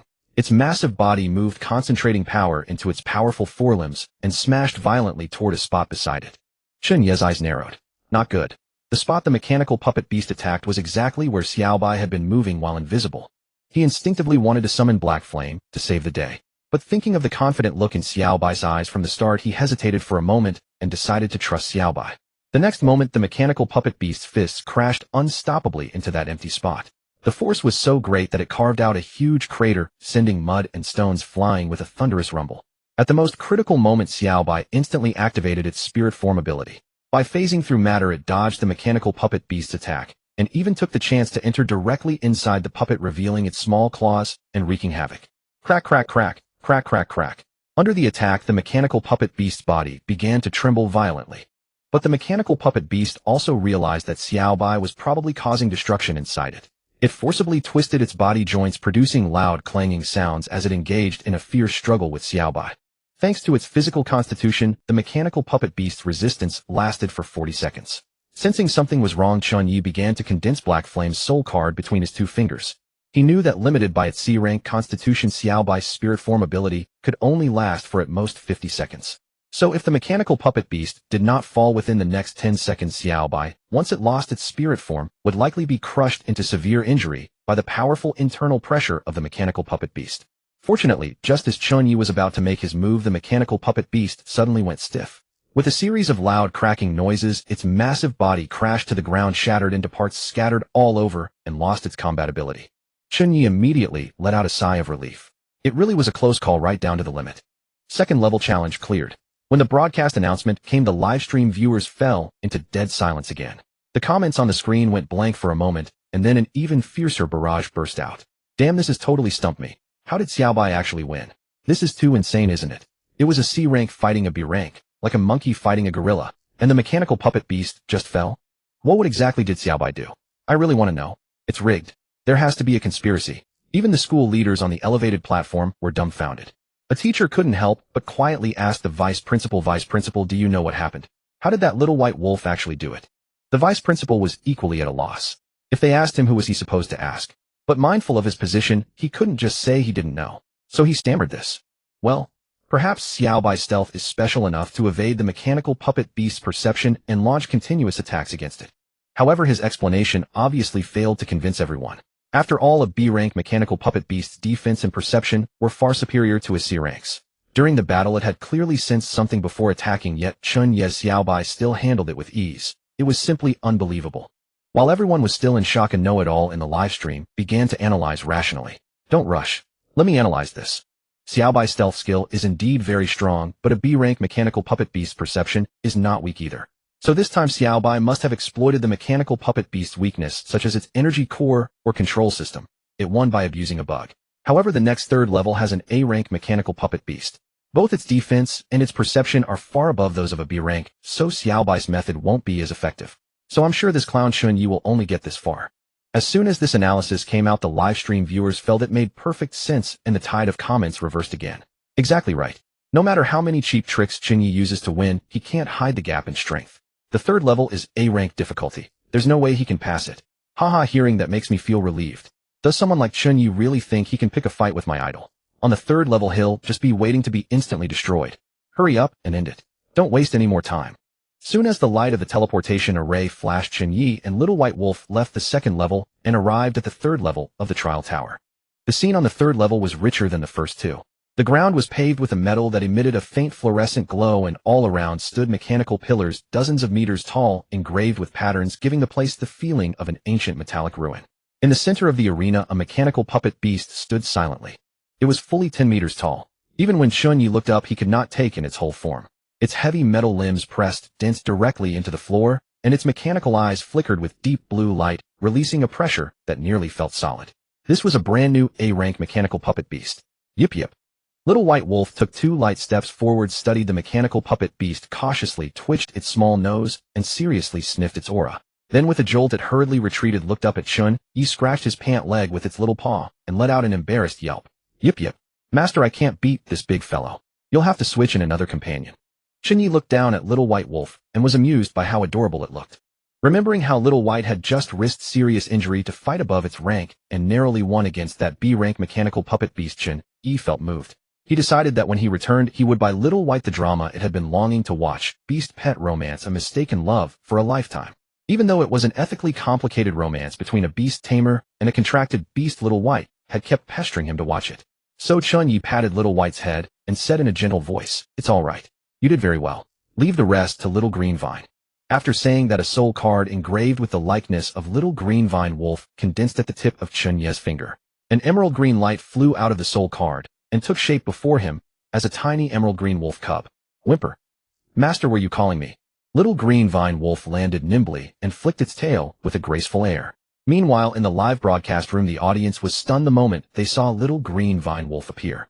A moment earlier, they had been looking forward to seeing Chen Ye summon the D-rank Black Flame Hound, and then the CD combo of the Black Flame Hound and Little White Wolf would struggle desperately before being savagely beaten by the A-rank mechanical puppet beast, an extremely satisfying scene. But now an unexpected beast had appeared instead. This was obviously completely different from what they had imagined, and it was not satisfying at all. So the big screen fell silent for a moment, then erupted with a full screen of bullet comments. Damn it, where's the Black Flame Hound? How did a Little Green Wolf suddenly show up? WTF. Could it be? Chen Ye is already a 3rd-rank beast tamer. Haha, the guy above is hilarious. This is just the midterm assessment for the freshman year of Super Evolution University. Even the first batch of S-rank students are at most 2nd rank. How could Chen Ye possibly be a 3rd-rank beast tamer? I get it now. Chen Ye must have broken his contract with the Black Flame Hound and contracted this new beast instead. Damn, that's so heartless. But the Black Flame Hound was his starter beast. Wait, seriously, how can a beast tamer just abandon his own beast? This is simply lacking in decency. And Super Evolution University recruits people like this, eh? Instantly, a torrent of bullet comments filled the entire big screen white as the audience expressed fierce outrage at Chen Ye's behavior. Everyone had been taught since childhood that a contracted beast was not only a battle partner, but also family. Therefore, abandoning a beast, especially a starter beast, was an extremely immoral act. It was the sort of thing that made people despise you, the sort worthy of being shoved into a pig cage and drowned. Chen Ye, where's the Black Flame Hound? What exactly did you do to it? You don't deserve to be a beast tamer at all. Haha, I told you Chen Ye is trash. He can even abandon his own beast and rely on contracting a new one to save face. Tisk tisk tsk. However, amid the torrent of condemnation, some people were beginning to feel that something was subtly off. Damn it, everyone's reasoning sounded reasonable, but somehow, didn't it feel like something was wrong somewhere? Forget it. Better to hold off on cursing him. After all, Chen Ye is too uncanny. What if he pulls another trick and slaps everyone in the face again? They had developed psychological scars from Little White Wolf's previous 2 performances, so they decided to wait until Chen Ye's Little Green Wolf lost to the mechanical puppet beast before typing out all their curses to their heart's content. Then while everyone was lost in wild speculation, the battle on the field had already begun. Little Green Vine, I've decided to send you in. You have to do well. Whimper. Little Green Vine Wolf nodded obediently, then turned around lightly and looked at the massive mechanical puppet beast before it. Its eyes, which had been as soft as water, suddenly turned serious. This was the first task its master had given it, so it had to perform well. Sensing Little Green Vine Wolf's gaze, the mechanical puppet beast immediately activated from standby mode. Blue light blazed in its mechanical eyes, and it released a terrifying aura. Then it moved its heavy metal limbs, each step making the ground quiver, and charged at Little Green Vine Wolf with unstoppable force. It was hard to imagine what a sight it would be for a building a full 10 meters tall to launch an attack on a half-meter tall wolf cub. The visual impact was immense. However, watching the mechanical puppet beast bear down Little Green Vine Wolf showed no fear in the face of danger. After all, this was no delicate simpering wolf cub. Then Little Green Vine Wolf let out a low growl, and all the grass attribute energy in its body gushed out, turning into countless green vines. The vines intertwined and formed an enormous green phantom above Little Green Vine Wolf. It was a giant green wolf about 8 or 9 meters tall, its body covered in vines radiating a powerful and imposing aura. Immediately after, the giant wolf phantom collided violently with the oncoming mechanical puppet beast, producing a deafening boom. The mechanical puppet beast swung a metal fist as large as a small mountain and smashed it fiercely into the giant wolf phantom. Refusing to be outdone, the phantom used its razor-sharp claws to tear into the puppet beast's armor, leaving deep wounds. Boom, boom, boom. The shockwaves of the battle made the entire arena tremble. Tree God's Descent. Someone in the live broadcast room recognized it from Little Green Vine Wolf's skill. That's the Green Vine Wolf skill. So after giving up the Black Flame Hound, Chen Ye contracted an A-rank Green Vine Wolf. Damn it, he really is loaded. Tree God's Descent. Is it strong? Someone asked in confusion. Although Tree God's Descent is classified as an A-rank skill and can summon a giant wolf phantom to fight, its energy consumption is extremely high. Besides, this Green Vine Wolf is still very young, so there's absolutely no way it can sustain that move for long. Haha, doesn't that mean Chen Ye is definitely going to lose? No matter how much the Green Vine Wolf struggles, it's useless. This time he's definitely going to fail. Ha, it's locked in. If Chen Ye can win, I'll live stream eating 3 gene. However, when Little Green Vine Wolf saw that the mechanical puppet beast was actually trading blows with her on equal footing, she grew a little angry. If this went on, what would she do if her master thought she was useless? She frowned and decided to crank the power of Tree God's Descent up a little more. Woo-woo.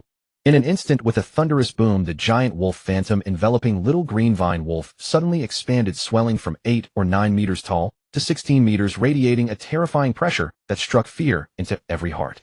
The mechanical puppet beast also sensed the terrifying power contained within the giant wolf phantom. It tried to retreat, but it was already too late. The giant wolf phantom immediately raised its huge claw and slashed down fiercely.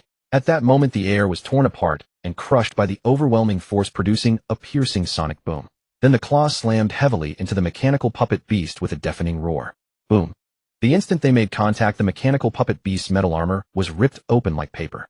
Immediately afterward, the energy conduits inside its body burst apart, causing an explosion. In the end, the mechanical puppet beast's entire body was smashed straight into the ground by that claw. When the dust cleared, all anyone could see was a compressed wreckage of the mechanical puppet beast. Mechanical puppet beast. Zip. Well done, Little Green Vine. Seeing Little Green Vine Wolf's performance, Chen Ye's eyes lit up at once. Although he knew Little Green Vine Wolf had the S-rank Tree God's Descent talent, after making the contract, he had mainly spent time bonding with her, planting flowers, arranging a little garden, and the like. He had never let her fight, so Chen Ye didn't know just how capable she really was. Now that he saw Little Green Vine Wolf take the initiative to use it and defeat the mechanical puppet beast, Chen Ye was delighted, because it meant she was truly beginning to accept him and recognize him as her master. Woo-woo. Hearing Chen Ye's praise, Little Green Vine Wolf let out a cheerful cry, and then elegantly spun around like a courteous noble maiden, curtsying to Chen Ye in thanks. Seeing this, the audience in the livestream nearly popped their eyes out, feeling as if their faces had been slapped red by Chen Ye. The bullet comments vanished instantly, leaving a blank screen. After a few seconds, bullet comments slowly reappeared. Nice. Green Vine Wolf got the MVP. Chen Ye is just a carried dog. Is this for real, eh? Where's that guy who was analyzing so well just now? Stop playing dead and come explain. What the hell is Tree God's Descent? Don't tell me he can win the next level too. As Chen Ye's figure unhurriedly disappeared into the teleportation portal of the 3rd level, the livestream audience fell into unprecedented silence. My heart can't take this anymore. This Chen Ye is just too damn bizarre. That was the shared thought in everyone's mind at this moment. Guys, what do we say? Chen Ye is already in the 4th level. How about we wait and see for now?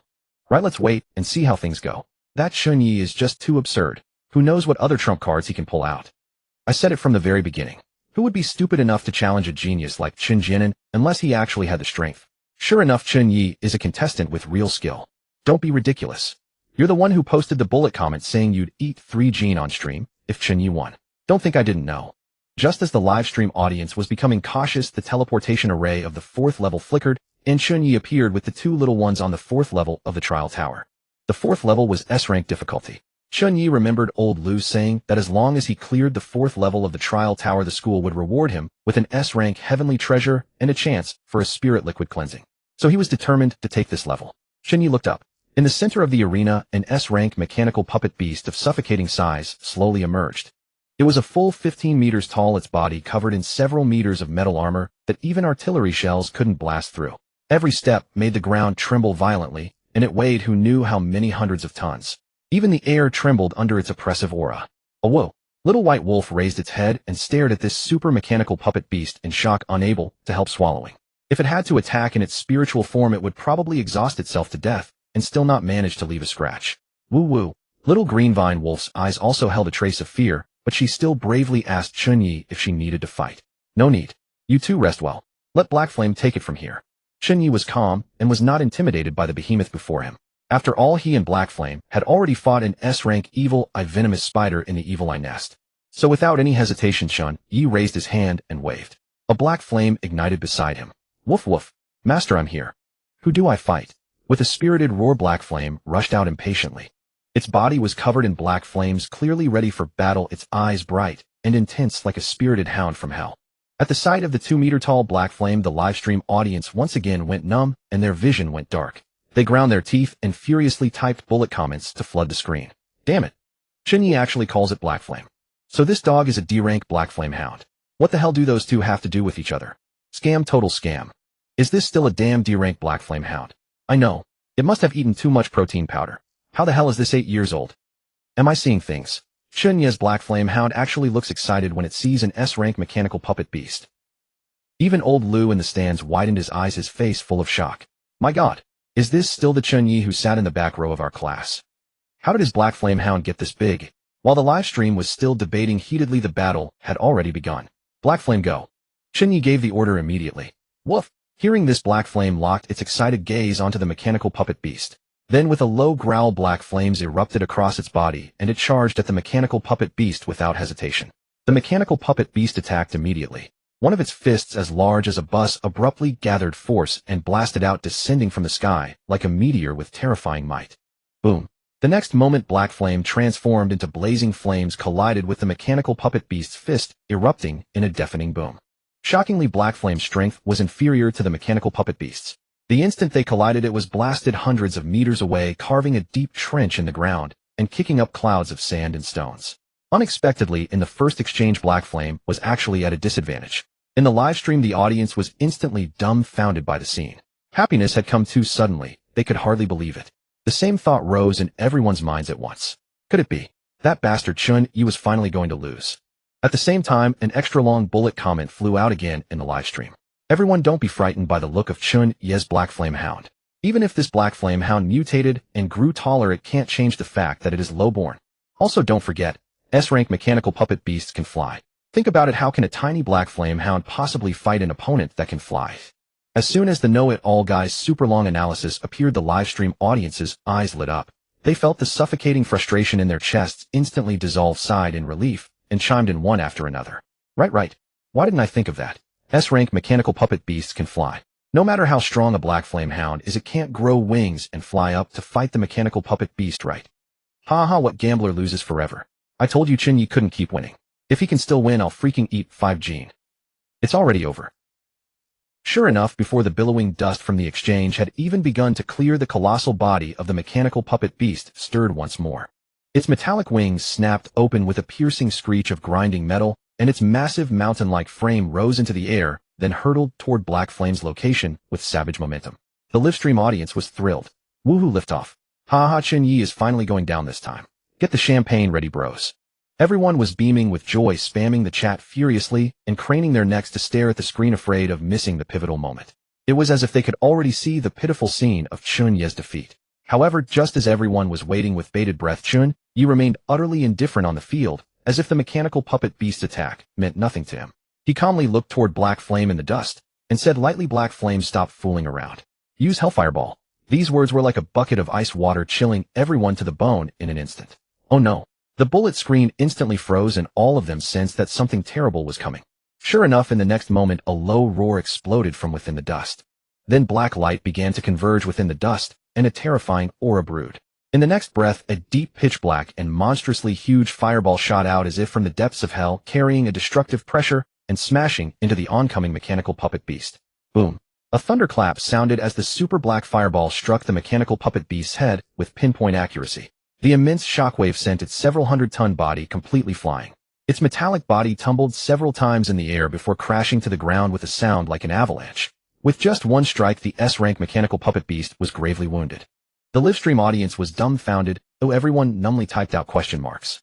What the hell? Just where has this brought me? Is this still launching? He must have smuggled a missile in here, didn't he? Chen Ye has been hiding his strength all along. He's toying with us. Huh. Guys, look at the mechanical puppet beast. That black flame is so eerie. Hearing this, everyone immediately looked at the screen and saw a stunning sight. The super black fireball released by Black Flame did not disappear when it struck the mechanical puppet beast and exploded. Instead, like an unyielding leech clinging to bone, it wrapped tightly around the beast and burned with savage fury. It was as if countless greedy fire serpents were devouring the mechanical puppet beast. This. What kind of flame is this? Damn. It makes my skin crawl. It's just too bizarre. The mechanical puppet beast resisted fiercely, repeatedly slapping its mechanical arms in an attempt to shake off the flames. But the hellfire could not be extinguished. The black fire serpent spread swiftly, scorching its metal armor red hot until it began to melt. Rumble. The mechanical puppet beast trembled violently, soon lost its strength and fell heavily to the ground. Its metal armor burned into a pool of liquid, exposing the energy conduits and joints beneath, which were then blasted apart by the hellfire in splattering explosions. In the end, after a mere 150 seconds, all that remained of the colossal S-rank mechanical puppet beast was a black sticky pool of metal residue. Nothing left of the majestic, imposing figure it had been just 2.5 minutes earlier. At the same time, a broadcast sounded declaring Chen Ye's victory. Stage 4 challenge cleared. Chen Ye was not surprised by the result, and a satisfied smile appeared on his face. He lowered his head to look at Black Flame, and Black Flame's latest data quietly surfaced before his eyes. Race Black Flame Hound Attribute Dark Fire Quality S-Rank Talent Brawny S-Rank Hellfire Ball S-Rank. An S-Rank Talent, Hellfire Ball. Clearly all of this came down to the Hellfire Seed Li Qingqing had given him, and the special training she had provided over the past period, allowing Black Flame's C-Rank Fireball talent to successfully advance to S-Rank Hellfire Ball. This Hellfire Ball truly seemed to come from the depths of hell. Not only was its temperature so extreme that it could melt steel in an instant, but its blast radius was enormous, covering nearly half a football field. What made it even more frightening was that Hellfire carried an unshakable burn effect, dealing continuous damage to its target. Even an S-rank being would find it extremely hard to shake off. Of course, Hellfire Ball also had its drawbacks. The drawback was that it required too long a cast time, 3 full seconds, and consumed a great deal of energy. Even with Black Flame's current S-rank physique and recovery, unleashing it 2 or 3 times in one battle was already its limit. Still, Chen Ye was very satisfied. Hellfire Ball made up for Black Flame's lack of offensive power, adding an ultimate move to the C-rank Shadow Claw and Fireball it already had. Clean and decisive Black Flame. Chen Ye smiled and ruffled the fur on Black Flame's neck. At this rate, he might not be able to clear the 5-peak S-rank mechanical puppet beasts in Stage 6, but against the 2-peak S-rank mechanical puppet beasts in Stage 5, he had a solid chance of victory. Woof. Black Flame wagged its tail excitedly. Oh whoa. Wow boss, you're amazing. Whimper. Really amazing. Even Little White and Little Green Vine looked up at Black Flame with faces full of admiration. What Chen Ye did not know was that the instant Black Flame one-shot the mechanical puppet beast with Hellfire Ball, the livestream chat exploded. Torrential bullet comments surged in like a flood, and some resourceful netizens even dug up Chen Ye's information. I'm so done. Chen Ye, what a god. Little White Wolf is an inexplicable mechanic monster, while the Green Vine Wolf and this Black Flame are pure stat monsters. Is it too much to ask for Chen Ye to have one normal pet beast? I seriously suspect this was staged by Megida. With strength like that, Chen Ye wouldn't be out of place even in the first batch. Looking at this, he really can go toe-to-toe with Chen Jianan. Brothers, I just searched it up. Chen Ye actually turned out to be the eldest son of a major clan in the imperial capital, the legendary Chen family. Huh, what do you mean? That can't be right. Young Master Chen Jianan is the oldest and most widely recognized successor of the Chen family, isn't he? How did another Chen Ye suddenly show up? Hiss. No wonder he had a bet with Chen Jianan. There has to be a story behind this. Could it be a power struggle within the great clan? Then who is Chen Ye's father in the Chen family? Damn, I'm seated front row for the gossip. Soon as more and more eager netizens began excitedly digging into information about the Chen family's heirs, the obscure past of Chen Ye's father Chen Jiutian was quickly unearthed for all to see. Chen Jiutian was the eldest legitimate son of the 9th-generation patriarch of the Chen family. Exceptionally gifted from a young age, he mastered profound beast tamer skills at an early age. Mega evolution, phantom weapons, gigantfication, fusion, and more. However, while he was participating in an otherworldly battlefield, he encountered a demon god-class aberrant beast. His initial companion beast tragically fell in battle, and Chen Jiutian himself disappeared without a trace. What? Chen Ye's father turned out to be a hero who fought in the otherworld battlefield. To think there was such a past. Chen Jiutian was the eldest son of the 9th-generation clan leader, so Chen Ye really is the Chen family's true, legitimate grandson. This is some explosive gossip. The livestream crowd devoured the gossip with relish. With the hyena-like investigative skills of the online masters, they dug up everything. Not only that Chen Ye was first in the freshman competition, but even that the bet had been caused by Chen Jianan bullying Guixiaolei. At this moment, the tide in the livestream suddenly turned. I get it now. So Chen Jianan was bullying his elder brother Chen Ye's friend, and Chen Ye had no choice but to come up with this bet. Damn, Chen Jianan truly is a piece of trash. Damn, I said long ago that Chen Jianan didn't look like a decent person. Brothers, I hereby declare that from today onward, I'm Chen Ye's #1 diehard fan. Whoever dares to slander him will have to deal with me. In a private room of a cafe beside the teleportation plaza, Chen Jianan watched the barrage of comments from the crowd in the livestream as they raked over every detail of the matter between him and Chen Ye. His expression instantly turned incomparably dark. He stared fixedly at Chen Ye on the screen, jealousy and fury burning in his eyes. His clenched fist squeezed the phone in his hand until it was deformed and the screen flickered with a sizzling electric crackle. Chen Ye, what exactly gives you the right? Without the family's resources and connections, how can you still be this strong? What exactly did that worthless father of yours leave you? Chen Jianan let out a low growl and smashed the deformed phone violently against the wall, his voice carrying a hatred he could hardly conceal.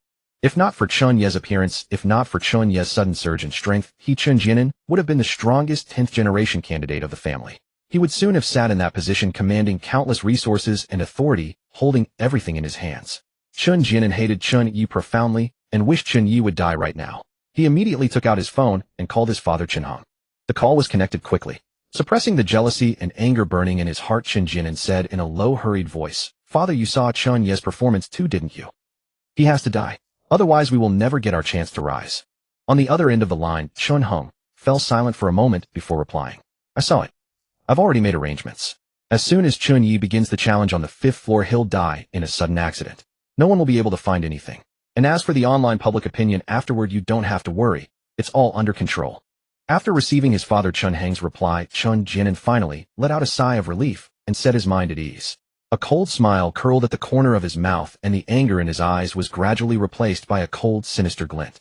He put down his phone and looked at Chen Ye on the screen, muttering with a malicious grin, "Haha, Chen Ye, go ahead and strut. You don't have much longer to be smug. It's all mine. All of this is still mine." Meanwhile, Chen Ye had no idea about Chen Jianan's scheme. He and the three little ones stepped out of the teleportation array and arrived at the 5th floor of the trial tower. "Oh whoa, master, this place is really huge." Xiao, by taking small quick steps and sticking close to Chen Ye's left, curiously examined the 5th floor surroundings and let out an astonished exclamation. "Yeah." Chen Ye nodded, also somewhat awestruck. The metal pillars visible before him alone had their tops buried deep into the clouds, their length definitely surpassing 1,000 meters.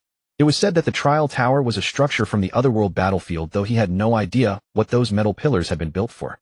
Soon 2 enormous mechanical puppet beasts covered in dark gold metal armor appeared before Chen Ye and the others. They were fundamentally different from the low-grade S-rank mechanical puppet beast in the previous level. These 2 mechanical puppet beasts had already reached the terrifying peak of S-rank. Standing 20 meters tall like skyscrapers, their eyes flickered with cold red light, and they emanated a dread aura that nearly solidified into substance. Within their bodies lay the absolute power to annihilate a small town. 2 peak S-rank ones. The difficulty is not something the previous levels could compare with, Chen Ye murmured to himself. He remembered clearly when Chen Jianan had cleared the 5th level, his super sword feather griffin took 3 whole minutes to defeat the 2 mechanical puppet beasts. Chen Yuqing's super eternal deer had needed 6 minutes before finally winning. By contrast, Chen Ye's advantage was not obvious. One could even say he only had disadvantages. Over this period, although Black Flame's internal energy distribution had stabilized, there still hadn't been enough time. In the end, they had not completed super evolution. And the main reason Chen Jianan and Chen Yuqing had cleared the level was super evolution. So Chen Ye had no confidence of victory. The only thing he could rely on now was Black Flame's double S-rank talent, Rumble. The 2 mechanical puppet beasts, which had been on standby, sensed the appearance of a challenger. The red light in their eyes blazed brightly, dyeing the dim space of the 5th floor crimson. They immediately switched to combat mode, and their bodies emitted thunderous mechanical rumbling. Grr. Black Flame instantly arched its body beside Chen Ye, a low growl rumbling from its throat. Clearly it sensed an enormous threat. The battle was about to erupt. Seeing this, the viewers in the live stream felt extremely conflicted. Although they had only been watching Chen Ye's trial in the tower for a short time, everyone in the live stream had unconsciously developed an inexplicable feeling toward this composed young man. They both hoped Chen Ye would lose, yet faintly hoped he could win. Damn, can Chen Ye win? These are 2 peak S-rank mechanical puppet beasts. Haha, even for him it's really hard, right? Although I really want to watch Chen Ye lose for some reason, there's a part of me that hopes he wins.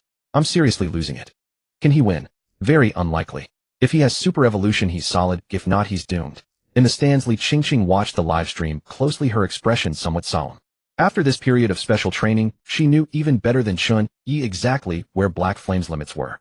Just earlier Black Flame had unleashed a Hellfire Ball. Although its power was tremendous, the energy it consumed was also enormous. Going straight up against two peak S-rank mechanical puppet beasts, Black Flame's condition was not optimistic. Chen, you don't force yourself. Li Qingqing murmured softly, her fingers unconsciously clenching into fists. Below the stage, Chen Yuqing was also extremely nervous. Moreover, she had just challenged the 5th floor of the trial tower herself, so she knew all too well how troublesome those two peak S-rank mechanical puppet beasts were. Even with the Eternal Deer's super evolution combined with its attribute-changing ability, she had barely won after 5 or 6 minutes of intense combat. If Chen Ye failed here, then according to the bet, he would completely lose his qualification as a family candidate. Brother Chen Yuqing suddenly felt a headache coming on, her eyes full of worry. Under the crowd's tense gaze, the two mechanical puppet beasts launched their attack. Their steel wings unfurled in an instant as they abruptly soared into the air like two moving steel fortresses. With their shadows blotting out the sky, they dove toward Black Flame with terrifying momentum. Black Flame dodged. Chen Ye's eyes could barely track the mechanical puppet beast's movements. The instant they moved, he issued the command swiftly. Woof! Black Flame reacted extremely quickly. With a flicker of its body, it turned into a black afterimage, and in just 2 seconds moved over 100 meters away, narrowly avoiding the attacks of the two mechanical puppet beasts. However, these two mechanical puppet beasts were at peak S rank, and their attack power far exceeded Chen Ye's imagination. Two colossal steel fists, each over 10 meters wide, slammed into the spot where Black Flame had been standing, directly blasting a huge crater 70 or 80 meters in diameter into the ground. The tremendous force even shook the earth itself. Even Chen Ye, standing in the distance, felt the ground lurch violently beneath his feet and nearly fell. What terrifying power! Chen Ye steadied himself and stared grimly at the two mechanical puppet beasts. We can't afford to take a single hit. We have to make full use of our speed advantage. Chen Ye made a split-second decision and immediately issued a new order to Black Flame. Black Flame, jump onto their backs and attack. Woof! Black Flame understood at once. Seizing the brief pause after the mechanical puppet beast's attack, it leaped onto the broad back of one of them. Its claws dug deeply into the mechanical puppet beast's metal armor as it moved swiftly and nimbly across the beast's body, searching for the best moment to strike. However, the mechanical puppet beast reacted with surprising decisiveness. It clearly possessed extremely high battle intelligence. The moment Black Flame landed on its back, it abruptly whirled around and plunged toward the ground. It was actually using its own weight and impact force to crush Black Flame against the ground. Not good. Black Flame, jump away. Chen Ye's pupils suddenly dilated. Black Flame was quick enough. Almost the instant the mechanical puppet beast began to fall, it leaped from the beast's back, trying to escape the danger zone. However, the mechanical puppet beast's charging speed was far too fast, and it blasted out another colossal crater.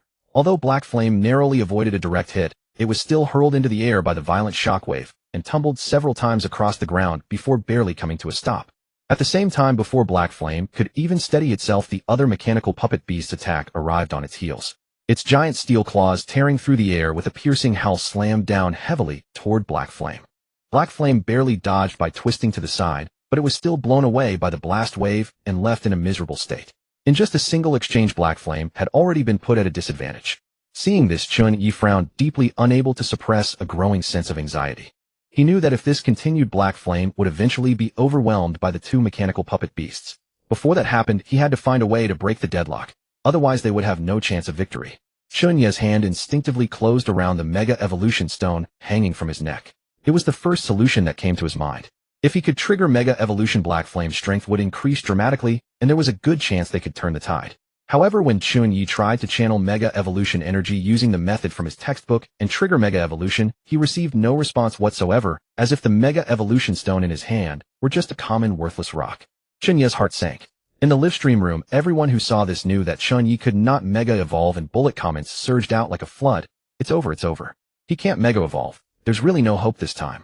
It was already extremely difficult. These are two peak S-rank mechanical puppet beasts. Even those proud prodigies had to fight for quite a while.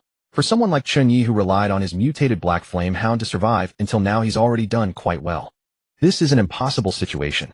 It's being kicked around like a football. If the Black Flame Hound can find an opening to spit out another fireball as powerful as the one before, it might still be able to threaten the mechanical puppet beasts. Chen Ye is doomed. Everyone pack it up. But at that moment, the livestream viewers suddenly witnessed a shocking sight. Suddenly, the little green vine wolf beside Chen Ye leaped out. Activating Tree God's Descent, it burst with dazzling green light, and a massive wolf phantom 8 or 9 meters tall condensed around its body. Without the slightest hesitation, the little green vine wolf charged straight at one of the mechanical puppet beasts on the battlefield. The livestream viewers were briefly stunned, then they understood Chen Ye's plan. He wanted the Green Vine Wolf to share the pressure and buy time for the Black Flame Hound. But the bullet comments instantly erupted, and without exception, everyone was pessimistic. Holy crap. Is Chen Ye insane? Sending an A-rank Green Vine Wolf into a peak S-rank battle, wouldn't it just die instantly? This is complete nonsense. How could a Green Vine Wolf possibly withstand a peak S-rank mechanical puppet beast? And that Green Vine Wolf is insane too. Listening to Chen Ye like that is simply throwing its life away. Oh my god. Chen Ye has lost his head and started making reckless moves. If it were me, I wouldn't do that. Facing these two mechanical puppet beasts, I'd break them one by one and have Black Flame slide kick. The crowd was typing furiously, eyes glued to the screen. At this moment, however, Chen Ye's eyes were eerily calm. He knew better than anyone that although the little Green Vine Wolf was only A-rank, its Tree God's Descent talent was genuinely S-rank. Having the little Green Vine Wolf's giant wolf phantom draw the mechanical puppet beast's attention, even if only for a brief instant, could buy Black Flame an opportunity to unleash the Hellfire Ball. Sure enough, the moment the little Green Vine Wolf entered the field, it immediately caught the attention of one of the mechanical puppet beasts. The beast suddenly spread its enormous steel wings, its steel claws producing a sonic boom as it pounced toward the little Green Vine Wolf with devastating force. At the same time, with one mechanical puppet beast gone, the pressure on Black Flame instantly dropped. It knew that the little Green Vine Wolf was buying this chance for it, and it absolutely could not waste it. Black Flame moved quickly, weaving around the mechanical puppet beast according to Chen Ye's instructions. After a few rapid leaps, it successfully circled behind the beast, and using the blind spot in its field of view, began to gather a Hellfire Ball in its mouth. The mechanical puppet beast seemed to sense the threat from behind. It whirled around and slammed its massive body toward the ground, attempting the same trick as before, crushing Black Flame with its weight and impact force. However, Chen Ye had already anticipated the mechanical puppet beast's move. The instant its body began to press down, Chen Ye ordered Black Flame to slide off the beast's back and leap up. At the same time, the Hellfire Ball finally finished condensing, and Black Flame blasted it fiercely into the beast's back. Point blank ultimate. Boom. The next moment, an ear-splitting explosion thundered out. The Hellfire Ball exploded instantly.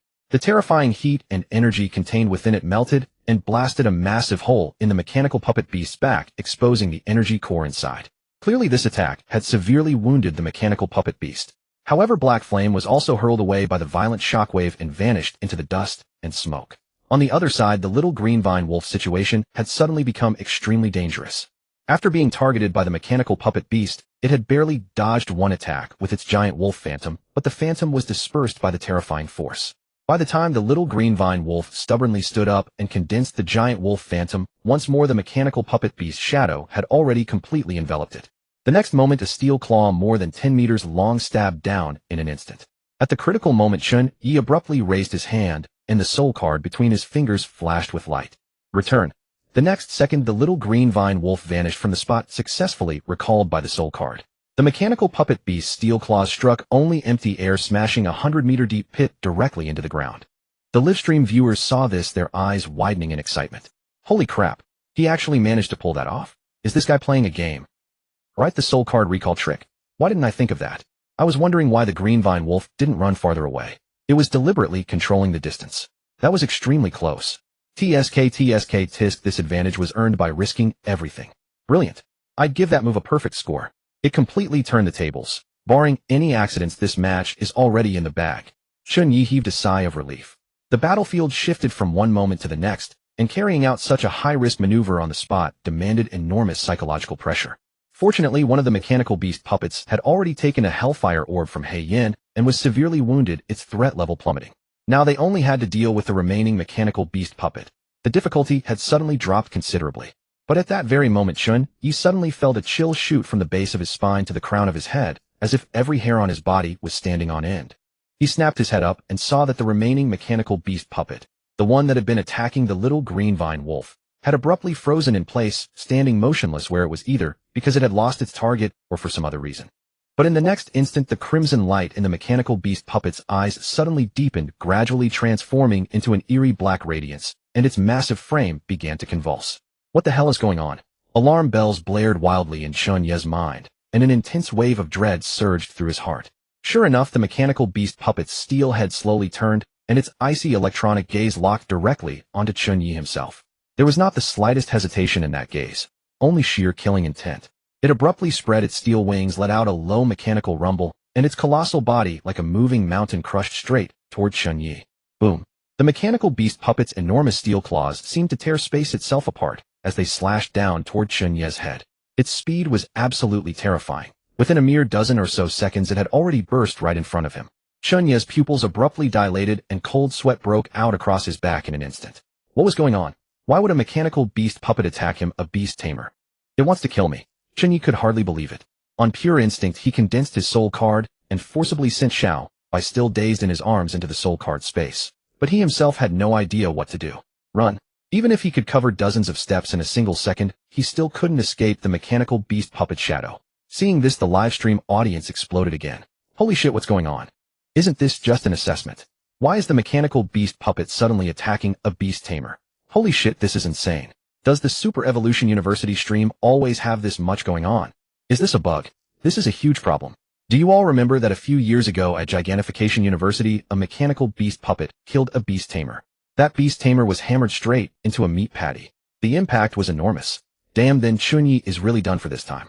Huh, is that for real? In the stands, Li Qingqing's gaze remained locked onto Chen Ye. The instant the mechanical beast puppet suddenly launched its attack at Chen Ye, Li Qingqing's pupils sharply contracted, and a powerful sense of unease surged in her heart as well. Fortunately, she reacted extremely quickly. She shot to her feet and shouted at the teacher in charge of the trial tower, quick. Force stop the mechanical beast puppet. Immediately, the trial tower teacher was also startled by the sudden turn of events. He rapidly manipulated the control panel before him, trying to use the system to forcibly halt the mechanical beast puppet's movements. However, when he saw the red error warning flashing on the screen, his face instantly turned pale, and fine beads of cold sweat seeped out across his forehead. It's useless. The operating system is malfunctioning. The mechanical beast puppet is out of control. His voice trembled, clearly terrified by the bizarre situation. Hearing this, Li Qingqing's fair face instantly drained of all color. Her fists clenched so tightly that her knuckles turned white from the strain, and her heart felt as if it were being wrenched. She didn't dare imagine what would happen next. It was at this moment that the vice principal finally snapped into action. His expression instantly became immensely grave, and cold sweat burst out on his forehead. This is bad. This is coming straight for me. As the vice principal of Super Evolution University, he knew better than anyone how severe an accident it was when a monster attacked a beast tamer during a trial. In the past, Gigantification University had suffered a similar accident, which led to an irreparable tragedy and devastating losses.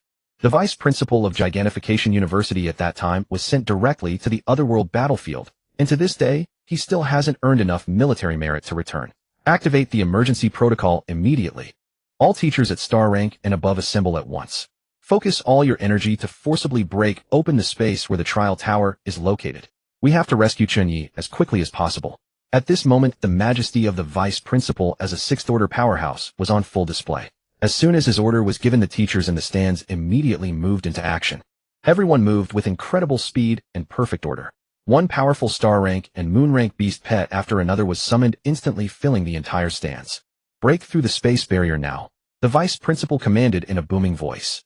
By now he no longer had time to feel the sting of the cost, and directly produced a precious space stone gleaming with silver light. As long as it registered the spatial coordinates of the trial tower, they could forcibly create a link and charge straight in. The teachers nodded one after another as their beast pets began to gather energy. In an instant, dazzling beams of light erupted from each of the beast pets, converging into a monstrous torrent of energy that slammed directly into the space stone suspended in midair. Boom. Under the ferocious impact of the immense energy, the space stone began to tremble violently, and fine cracks appeared across the transparent sky. The cracks spread with terrifying speed until at last, with a crisp shattering sound, a massive gap was forcibly torn open. Quick! Saving him is the top priority, the vice principal shouted, and he charged into the trial tower first with his moon-rank beast pet. And yet everyone knew that no matter how swiftly the vice principal and the others moved, by the time they got inside, it was most likely already too late. Inside the trial tower, the mechanical beast puppet's colossal supermetal fist was already inches away, the fierce gale it stirred up slicing through the air like sharp blades with a piercing shriek.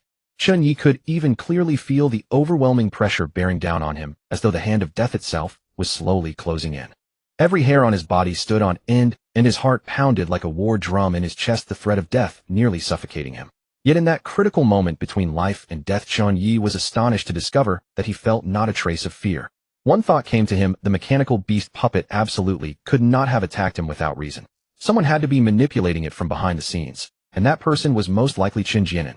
Chen Jianan, You motherfucking bastard, you'd better pray I never walk out of here alive. Damn it.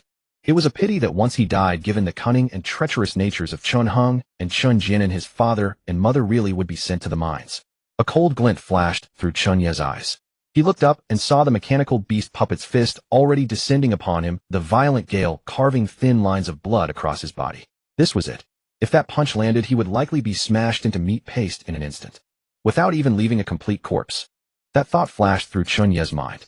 At that very moment, a wolf howl that shook heaven and earth suddenly erupted from hundreds of meters away. At the same time, the super evolution stone around Chen Ye's neck blazed with intense dark red light, bathing the entire floor of the trial tower in a bloody crimson glow. This is... Chen Ye's eyes flew wide, and indescribable shock surging through his heart. Hell yes. Super evolution had finally arrived. So hot. Scorching hot.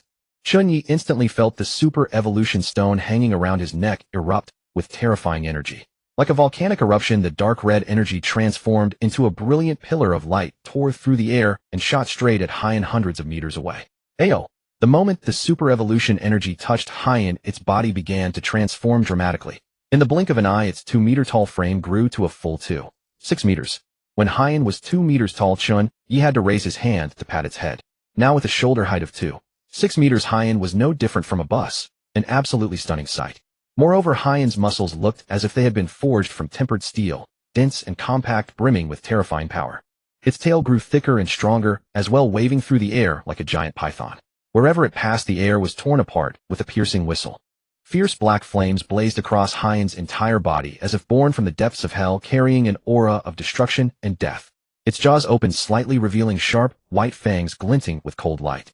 Black smoke poured from both sides of its mouth, sending chills down the spine, like some ancient demon. Most crucial of all, a crimson vertical pupil suddenly opened in the middle of Haiyan's forehead.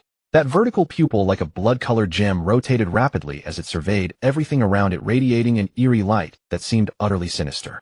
The viewers in the livestream room were stunned by the sight. They instinctively held their breath, and even forgot to send bullet comments. At that moment, the same thought crossed every mind: holy crap. What the hell? Is this a black flame hound? This is a demon god crawling out of hell. Terrifying. In a flash, Haiyan evolved into its Super Haiyan form. The instant its transformation was complete, Haiyan's gaze locked onto the mechanical puppet beast. At that moment, the beast's steel claw was less than a meter from Chen Ye, and in the next second, it would have crushed him into pulp. Ayo! Get your filthy claws off him. Haiyan instantly flew into a rage. The crimson vertical pupil on its forehead snapped open to its widest extent. The next moment, a dark red beam shot out from the pupil with speed that nearly transcended time itself. It crossed hundreds of meters in an instant and pierced precisely through the metal head of the mechanical puppet beast. Although the dark red beam was only 5 centimeters in diameter, utterly insignificant compared with the mechanical puppet beast's massive body and incapable of dealing it any real damage, something astonishing happened. The mechanical puppet beast, struck by the beam, suddenly froze for a split second. Then its movements became wildly chaotic. The steel claw that had been about to smash Chen Ye suddenly twisted around and slammed violently into the empty air behind it. Then its metal limbs seemed to each develop a mind of their own, leaping about in bizarre contortions and flailing uncontrollably. Chen Ye watched in shock and felt an uncanny sense of déjà vu. The mechanical puppet beast's reaction was exactly the same as the pet beast struck by the chaos ray of the evil eye monsters. Clearly, the dark red beam Haiyan had released possessed the same chaos-inducing effect as the chaos ray, and it was even stronger, capable of piercing straight through its target. Just as Chen Ye was lost in a daze, he suddenly felt a gust of wind rush at him. When he opened his eyes, Haiyan's powerful body had already planted itself in front of him, shielding him protectively. Ayo, master, are you all right? Chen Ye froze. His Wolf Lord ability activated, and he immediately saw Haiyan's data. Race Black Flame Hound Super Evolution Form. Attribute Dark Fire. Quality S. Talents Robustness S. Hellfire Ball S. Malevolent Ray S. Quality S meant that Haiyan's strength after Super Evolution had already surpassed the S rank level. But this was clearly not the time to examine Haiyan's data. Without the slightest hesitation, Chen Ye endured the searing pain of the wounds slashed open by the fierce wind, grabbed hold of Haiyan's fur, and swung himself onto its back with a swift, agile motion. Chen Ye immediately said in a low voice, "Haiyan, I'm too fragile. Get me out of here first." Ayo! Haiyan let out a deep, low roar. Its eyes were fixed on the mechanical puppet beast that was still trapped in confusion. It desperately wanted to charge forward right then and shatter that thing into pieces. But after hearing Chen Ye's words, Haiyan realized his master was right beside him. A reckless attack might catch Chen Ye in the blast.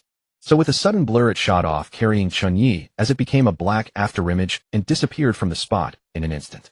The next moment Haiyan brought Chen Ye to a safe area several hundred meters away.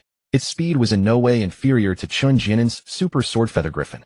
Only then did the livestream audience snap back to their senses. After a brief silence, the bullet comments on the screen exploded once more. Holy crap. What's going on with Haiyan? Its super evolution gave it an extra vertical eye, and one attack took care of the mechanical puppet beast. Is a demon god descending to the world, or are super evolutions of black flame hounds this wild? Look, the super evolution stone around Chen Ye's neck has shattered into pieces. Haiyan's super evolution actually absorbed the energy of an entire super evolution stone. That's way too overpowered. Thrilling. This is what a bond truly means. Just then Chen Ye suddenly noticed an unusual disturbance from above. He jerked his head up. The space above him began to distort violently, accompanied by a piercing sound like shattering glass. Then the distorted space abruptly split open, forming a huge spatial rift. Light poured out from the rift, and Chen Ye was astonished to see the teleport plaza on the other side. Chen Ye's pupils dilated, his heart filled with shock. The next second, he was astonished to see the vice principal and a group of teachers leaping out of the rift. Every one of them wore anxious and tense expressions. The vice principal in particular was drenched in sweat. His white shirt soaked, his eyes filled with deep worry. But when he saw Chen Ye, he became so excited that his voice trembled. He rushed over and clutched Chen Ye's shoulders with both hands. Chen Ye, oh thank heavens. It's a relief that you're safe. Safe is all that matters. The vice principal repeated himself, sighing in relief, as if he had just snatched his life back from the jaws of death. He then waved his hand, signaling one of the teachers to hurry up and dispose of that damned eyesore mechanical puppet beast. Chen Ye's homeroom teacher, Old Lu, stepped out in response. His combat panda immediately made its move, turning into a golden lightning bolt that lunged at the mechanical puppet beast. With a single move, the heaven-splitting hand blade sliced the mechanical puppet beast in half as easily as cutting tofu. The vice principal, however, did not spare even a glance at the mechanical puppet beast. His eyes were only on Chen Ye, and his tone was full of concern. Chen Ye, are you alright? Are you hurt? The mechanical puppet beast suddenly went out of control, putting you in danger. Chen Ye was taken aback. He knew this was no accident. Someone had deliberately engineered it. It was Chun Jianen trying to harm him.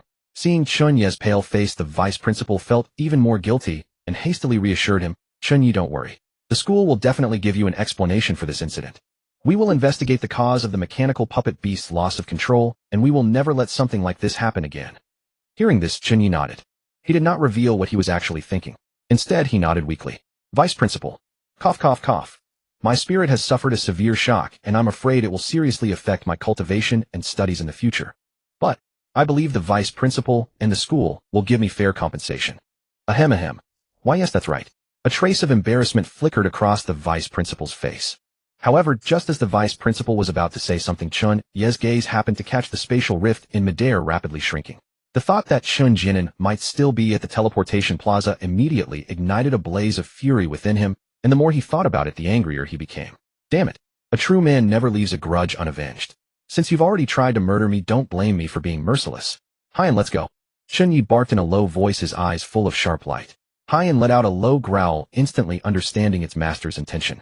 Like a bolt of black lightning, it carried Chen Ye and charged fiercely toward the spatial rift that was about to disappear.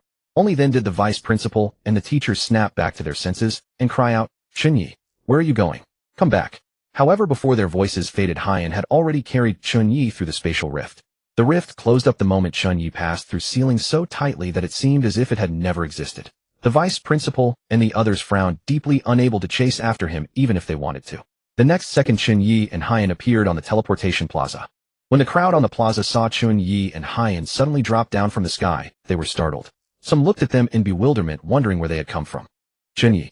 Li Qingqing was the first to react, a joyful look spreading across her face. Brother, are you all right? Chen Yuqing also walked over quickly, her eyes filled with concern. Chen Ye nodded without explaining much. His gaze swiftly swept across the raised platform in the plaza, but he unexpectedly found no sign of Chen Jianen. Frowning, he quietly said to Haiyan, Haiyan, find Chen Jianen. Oh, woo. Haiyan nodded, and its keen nose immediately began twitching. Soon Haiyan caught the scent it was looking for from the air and fixed its gaze on a cafe not far away. It let out a low growl, signaling to Chen Ye that Chen Jianen was there. A cold light flashed in Chen Ye's eyes. Charged straight over. The moment Haiyan heard this, it answered with a deep roar and without the slightest hesitation dashed straight toward the cafe. It moved with tremendous speed, the ground trembling slightly wherever it passed. The people around shouted in surprise and hurriedly scrambled out of the way. In a private room on the second floor of the cafe, Chen Ye was sitting leisurely by the window, a cup of cappuccino in hand and a smug, complacent smile on his face. He had just heard the shouts from the plaza and knew that the mechanical puppet beast had already gone berserk. In another moment, a few seconds probably, he would hear the screams over Chen Ye's accidental death. At the thought, his mood became incomparably pleasant, and he couldn't help humming a little tune. However, his good mood did not last long. Boom.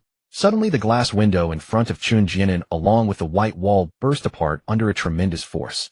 Hyan stormed in and smashed the marble table in front of Chen Ye to pieces with its claws. Its eyes locked tightly onto Chen Ye as a low growl rumbled from its throat. Chen Ye was so frightened by the sudden turn of events that his face turned pale.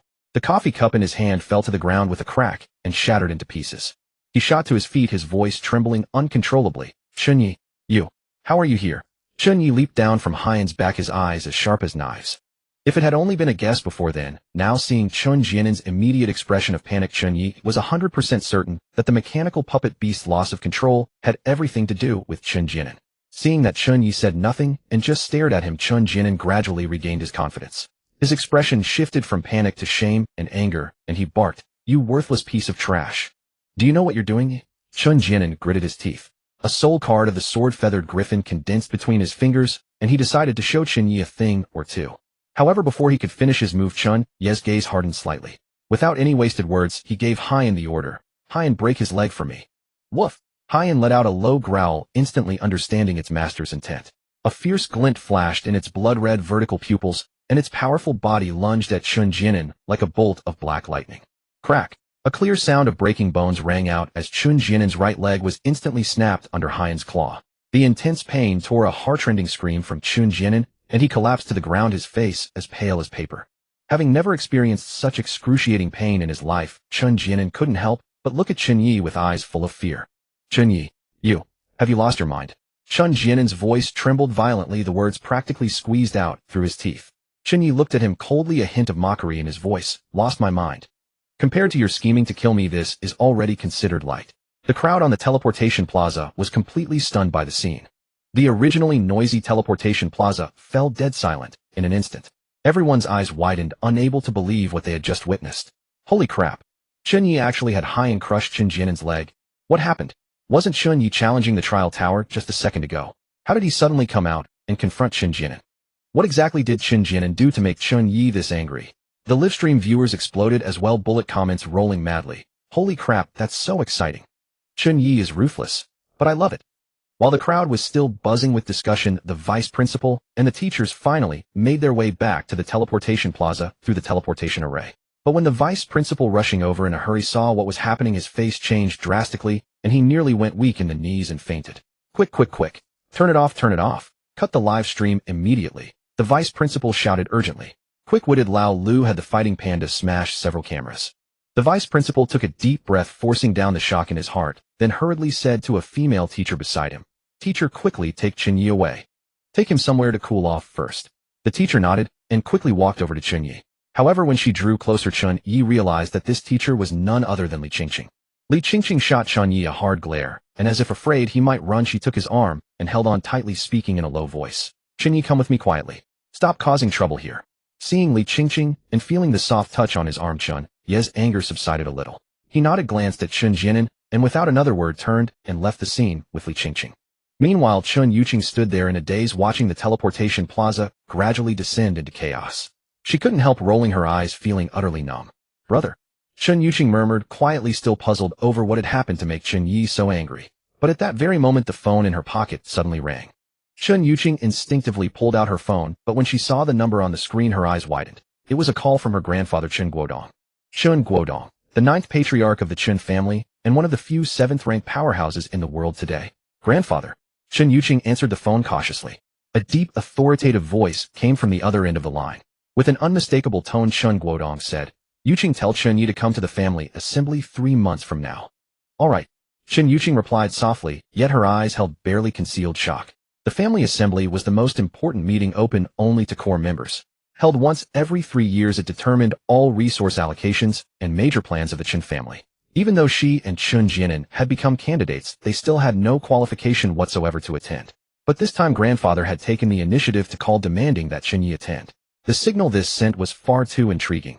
Even Chen Ye herself felt a trace of envy toward Chen Ye. Could it be that the family truly intended to groom brother Chen Ye? Chen Ye racked her brains, but could not understand it. However, she knew that once this explosive news got out, neither the faction represented by Chun Jianan nor the law enforcement hall led by Long Tianxiang would sit idly by. This assembly was definitely going to stir up a major storm. Meanwhile, on the other side, Chen Ye was being dragged away from the chaotic teleportation square by Li Qingqing. Chen Ye's expression was somewhat awkward because Li Qingqing was tightly holding onto his arm. The soft warmth pressing against his arm left him unsure whether it would be better to pull it away. Just then his phone suddenly vibrated. Somewhat puzzled, Chen Ye took it out with his free left hand and tapped the screen. It was a text message from Chen Ye. Brother grandfather called and said you're to attend the family assembly in 3 months. He also said the matter would be handled by the family, so you don't need to worry about any follow-up trouble. And the family assembly is an extremely important family event. Even I don't qualify to attend. Chen Ye, next time we meet, I'll definitely treat you as a rival. Upon reading the message, Chen Ye's brows furrowed deeply. What was the family assembly anyway? And what would happen if he simply didn't go? To be honest, Chen Ye no longer wished to follow the so-called rules of the Chen family. 3 months from now, no matter what the Chen family said, he was determined to take his father and mother away. He absolutely could not allow his parents to continue living in that dull environment under the control of others. Of course, first of all, Chen Ye knew that his father must have felt the same way. Otherwise, he wouldn't have lived so peacefully with his mother in that small place called Qinglu Town for over a decade. However, it was Chen Yuqing's final sentence that Chen Ye was a bit concerned about. He did not want to lose her as a sister, someone who despite her outwardly somewhat proud demeanor was actually very thoughtful and meticulous. The most urgent thing is to enhance my strength. Chen Ye's resolve grew even stronger. Just then he felt Li Qingqing tighten her grip on his arm once more. Chen Ye looked up and saw a trace of worry on Li Qingqing's face. Clearly she had just sneaked a glimpse at the text message, afraid that Chen Ye might suddenly do something unexpected again. Chen Ye smiled dismissively. Qingqing, where are we going now? Li Qingqing frowned, stared at Chen Ye seriously for a long while, then thought for a moment and replied, let's go to the research building. Black Flame's super evolution has exceeded all expectations, so it's best to record the data. Besides, the vice principal might come to talk to you. After all, you've stirred up quite a fuss over this.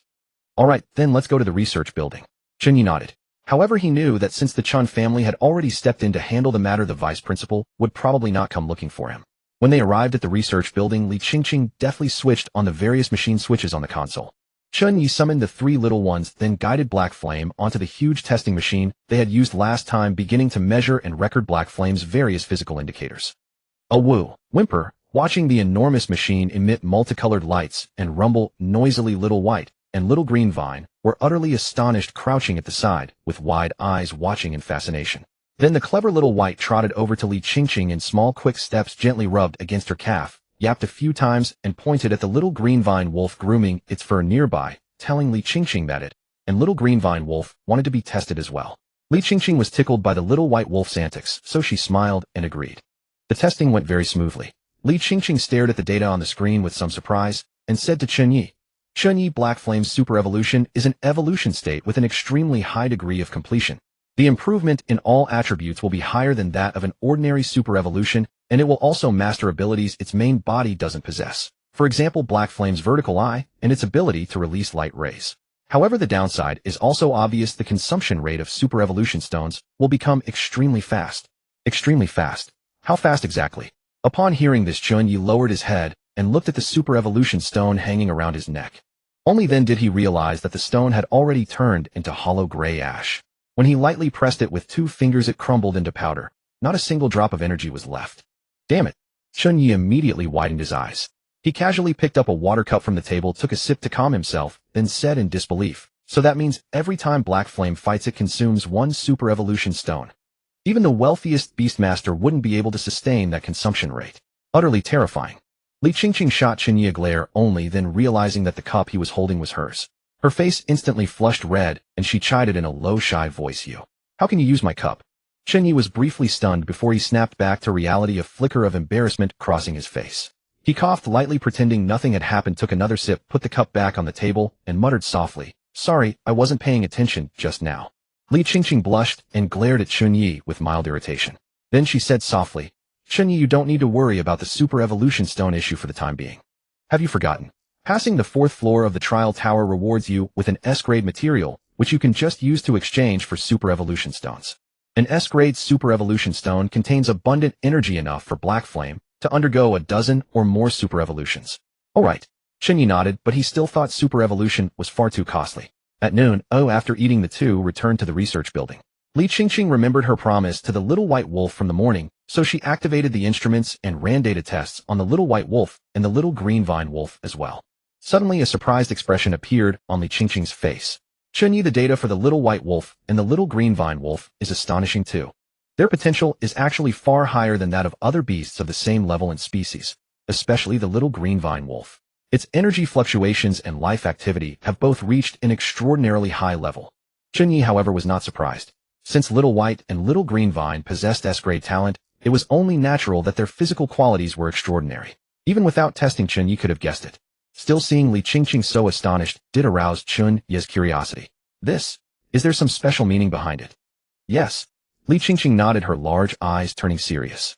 I once read a document that mentioned a little green vine wolf with exceptional vitality can evolve into an S-rank spirit vine wolf. Spirit vine wolf. Chen Ye murmured the name again. It sounds incredibly powerful. Exactly. Li Qingqing nodded. The spirit vine wolf is an S-rank pet beast, so its strength is undoubtedly formidable. It will be a much greater help to you. However, I happened to see that document in the principal's archive room by chance. It's still classified as top secret, so there's no way to find the evolution method for the spirit vine wolf online. I've remembered it. Thank you, Qingqing. Chen Ye nodded, carving the name spirit vine wolf deeply into his mind. Of course, the spirit vine wolf was top secret material. With his current circumstances, he clearly couldn't access it yet, which was a bit of a pity. But Li Qingqing's words had already pointed out a direction for his future growth. Once he had the ability, he would definitely make his little green vine wolf evolve. Chen Ye couldn't help but sigh at how precious knowledge was. Fortunately, with Li Qingqing around, he could learn about more cutting-edge pet beast research findings. Watching the emotion on Chen Ye's face, a sly gleam flashed through Li Qingqing's eyes. Then she took his hand and said, "No need to thank me, Mr. Chen. I'll take you to find the information on the green vine wolf." Chen Ye was taken aback, utterly puzzled. Wasn't it supposed to be top secret? Li Qingqing gave a mysterious smile, and without explaining anything more led Chen Ye to the shore of Feitsue Lake. At Feitsue Lake, Principal Li Changqing was still sitting on the large blue stone by the lake, holding a fishing rod with a leisurely look. When he saw someone approaching, Li Changqing frowned and recognized Chen Ye. He put down the fishing rod and rose to his feet, his voice vigorous and displeased. "Chen Ye, you caused such a big commotion at Teleport Plaza, and you still have the nerve to come see me. Do you think I can't rein you in anymore?" Chen Ye felt awkward under Li Changqing's sudden interrogation. Just as he was about to explain, he saw Li Qingqing at his side suddenly let go of his hand, hurry to Li Changqing's side, affectionately take his arm, and plead coquettishly, "Grandpa, don't be so hard on him." Grandpa. Chen Ye's eyes bulged in shock as he stared at Li Qingqing. Only then did it hit him. Li Qingqing was actually Principal Li Changqing's granddaughter. Unexpectedly, Li Changqing's reaction was even greater than Chen Ye's. Qingqing. His voice shot up 8 notches. Li Changqing was completely stunned. If he wasn't mistaken, his precious granddaughter had just been holding hands with that bastard Chen Ye. His expression turned extremely complicated. He held the fishing rod limply, a hint of hopeless despair in his eyes, and muttered in a low voice, "It's over, it's over. My precious granddaughter has actually been won over by this troublesome, stupid pig." Li Qingqing heard what he said, and her face instantly flushed red. She protested petulantly, "Grandpa, what are you talking about? Chen Ye is wonderful. Don't say things like that about him." Li Changqing let out a sigh. He looked at Chen Ye again, then at Li Qingqing, his heart churning with mixed feelings. No wonder. When he watched the replay of Chen Ye's livestream at noon, the black flame spat out by that big dog black flame had seemed both sinister and familiar. So it was actually his hellfire seed at work. "By the immortals, I sent you to find Qingqing to handle the super evolution problem, but you, on the contrary, have quietly managed to win my precious granddaughter's hand." Suddenly the atmosphere grew quiet. Chen Ye scratched his head helplessly, but catching Li Qingqing's gaze, he remembered why he had come. Mustering his courage and swallowing nervously, he said to Li Changqing earnestly, "Principal, I actually came here today to ask you a question. It's about the evolution path of the little green vine wolf. Do you know of any special method? For example, can it evolve into a spirit vine wolf?" Hearing this, Li Changqing let out a cold snort and turned his head away, obviously not wanting to pay Chen Ye any attention. Somewhat embarrassed, Chen Ye scratched his head again. He even felt it would be better if Li Changqing simply threw him into the 6th floor of the trial tower to fight mechanical puppet beasts. This invisible pressure was truly agonizing. Just as he was about to open his mouth to explain, Li Qingqing grabbed his hand. Then Li Qingqing stepped to Li Changqing's side, took his arm, and coaxed, "Grandpa, stop being angry. Chen Ye didn't do it on purpose, and right now he really needs your help." Softened by Li Qingqing's coaxing, the principal's expression eased considerably, but he still muttered with some reluctance, "Humph, this brat caused such a huge disaster, and stole away my precious granddaughter. Now he even wants me to help him. How can the world have such a good thing? Seeing this, Li Qingqing quickly added, Grandpa, stop being so fussy. Chen Ye is my good friend, so helping him is basically helping me. In the end, Li Qingqing was worn down by Li Qingqing's relentless coaxing and had no choice but to sigh helplessly. Fine. For your sake, I'll reluctantly tell him. Chen Ye's eyes lit up at once, and he promptly said respectfully, Thank you, Principal. I will definitely cherish this opportunity. Li Qingqing glanced at him, gave a cold snort, and finally said slowly, To evolve a green vine wolf into a spirit vine wolf, you need 3 main materials. First is star tears, a rare, or found only in the Aurora land. Second is life vine, which can only be gathered in the depths of the ancient forest. Finally, there is soul fire, in essence extracted from high-tier fire-type exotic beasts obtainable on the otherworld battlefield. Aside from these, there are some auxiliary materials which are. Chen Ye immediately listened carefully and committed these material names to memory. Just then Li Qingqing's eyes lit up. Turning to Chen Ye, she said, Chen Ye, one of the core materials soul fire can be exchanged with points at the mission hall. I've saved up a lot of unused points, so I can exchange it for you first. Li Qingqing froze in shock. His eyes wide, he couldn't help saying, Qingqing, what is so good about this bastard? Those points took you years to accumulate. How can you just give them to him? Chen Ye also heard Li Qingqing's words. Seeing her spirited, radiant eyes, he was briefly stunned and didn't know what to say. Sigh. Qingqing was helping him with such wholehearted effort. He really didn't deserve it. Chen Ye looked seriously into Li Qingqing's eyes. After thinking it over, he decided to refuse. Qingqing, don't give me your points. It's already more than enough that I've obtained the evolution method for the little green vine. I don't plan to evolve it anytime soon. There are other things I need to do. Be good, okay? Chen Ye was a man of careful deliberation. Although the emergence of the spirit vine wolf's evolution path was a delightful surprise for Chen Ye, he had far too many tasks at this stage. Consolidating Black Flame's super evolution, advancing to a 4th-rank beast tamer, and so on. Moreover, he lacked the resources to gather all the evolution materials for the spirit vine wolf, so shelving the matter for now was the best course. Li Qingqing still wanted to stubbornly persist, but upon hearing Chen Ye's firm and somewhat domineering words, and seeing his burning gaze, her little face instantly flushed crimson. She pouted aggrievedly, then lowered her head and murmured, Fine. I'll listen to you for now. Only then did Chen Ye break into a smile. Li Qingqing, however, widened his eyes at the sight of a string of question marks appearing above his forehead. This. Was this still the little tyrant of his household? His own granddaughter Li Qingqing, who was so self-willed and strong-minded that she never listened to her parents. How could this girl have such a side to her? Could this be what the old saying meant? That every force has its match? He was stunned. Li Qingqing was completely dumbfounded. The fine cabbage of his family had been rooted up by a pig. Soon dawn arrived the next day. Chen Ye set about his resource allocation plan with swift and decisive action. He knew that time was pressing and resources were limited, so he had to make the most reasonable arrangements as quickly as possible. Chen Ye first contacted Guoxiaolei and sold him for 50 million the opportunity for a spiritual liquid bath and the right to redeem S-rank materials awarded by the school for clearing the 4th floor of the trial tower. After receiving the money, Chen Ye did not hesitate. He immediately transferred 27 million of it into Chun Yuqing's account, settling the debt he owed her for helping purchase the little green vine wolf earlier. Then Chen Ye burned through the remaining over 20 million in a flash. Since his super evolution stones were depleted, he first spent 2 million to buy a super evolution stone of far inferior quality. It would only allow Black Flame to evolve 3 or 4 times, but that was sufficient for the time being. Finally, Chen Ye converted all the remaining funds into boxes of soul power crystals, hoping that once he had absorbed them all, they would allow him to successfully advance to a 4th-rank beast tamer. He accomplished all of this in only one morning. However, to Chen Ye's discomfort, Chen Yuqing had been deliberately avoiding him since yesterday. She would not greet him when they met, and she even stopped having lunch with him at the cafeteria. She was clearly keeping her distance, treating him entirely as a rival. Chen Ye could not help shaking his head. This sister of his, when stubborn, was truly as headstrong as an ox. And so time slipped by like a white stallion glimpsed through a gap. Before he knew it, a month had passed. During this period, Chen Ye devoted almost all his energy to cultivation, absorbing the soul power crystals in his hands one by one until they were nearly exhausted. However, despite the significant increase he felt in his soul power, he still had not been able to break through to the 4th rank, as if he were lacking just a tiny bit more. Probably just a bit more. In the early morning, Chen Ye absorbed the last soul power crystal and furrowed his brow slightly. But he knew that breaking through to the 4th rank was never an easy matter, and there was no point in rushing. Seeing that it was almost 8 o'clock, the time for class, Chen Ye shouldered his backpack and headed to class, followed by 3 little ones wagging their tails constantly. According to Old Lu, the 2nd secret realm open to their cohort of freshmen would commence the next day, so today he would give some extra lessons on secret realm knowledge. Chen Ye arrived at the classroom early and took his seat in advance. Soon Old Lu stepped onto the podium and began explaining the key points for the secret realm. Students, the secret realm opening this time is called Mushroom Grassland, a realm sealed for 3 years. Like the previous Ghost Forest, it is a secret realm event jointly organized by major universities with freshmen from 17 universities participating. Old Lou tapped the blackboard, drawing everyone's attention. He paused, then continued, the reward system this time differs from Ghost Forests. Wristbands will record the number of opponents you defeat. The more opponents you defeat and the stronger those opponents are, the higher your ranking and rewards will be. The first place winner will receive 2 S-rank materials and a chance to explore the ancient ruins. At these words, the students' eyes lit up and they grew excited as if pumped with adrenaline. While these rewards are awesome, now we have no choice but to go all out. The school is as generous as always. 2 S-rank materials. With these I can gather the materials to evolve my beast.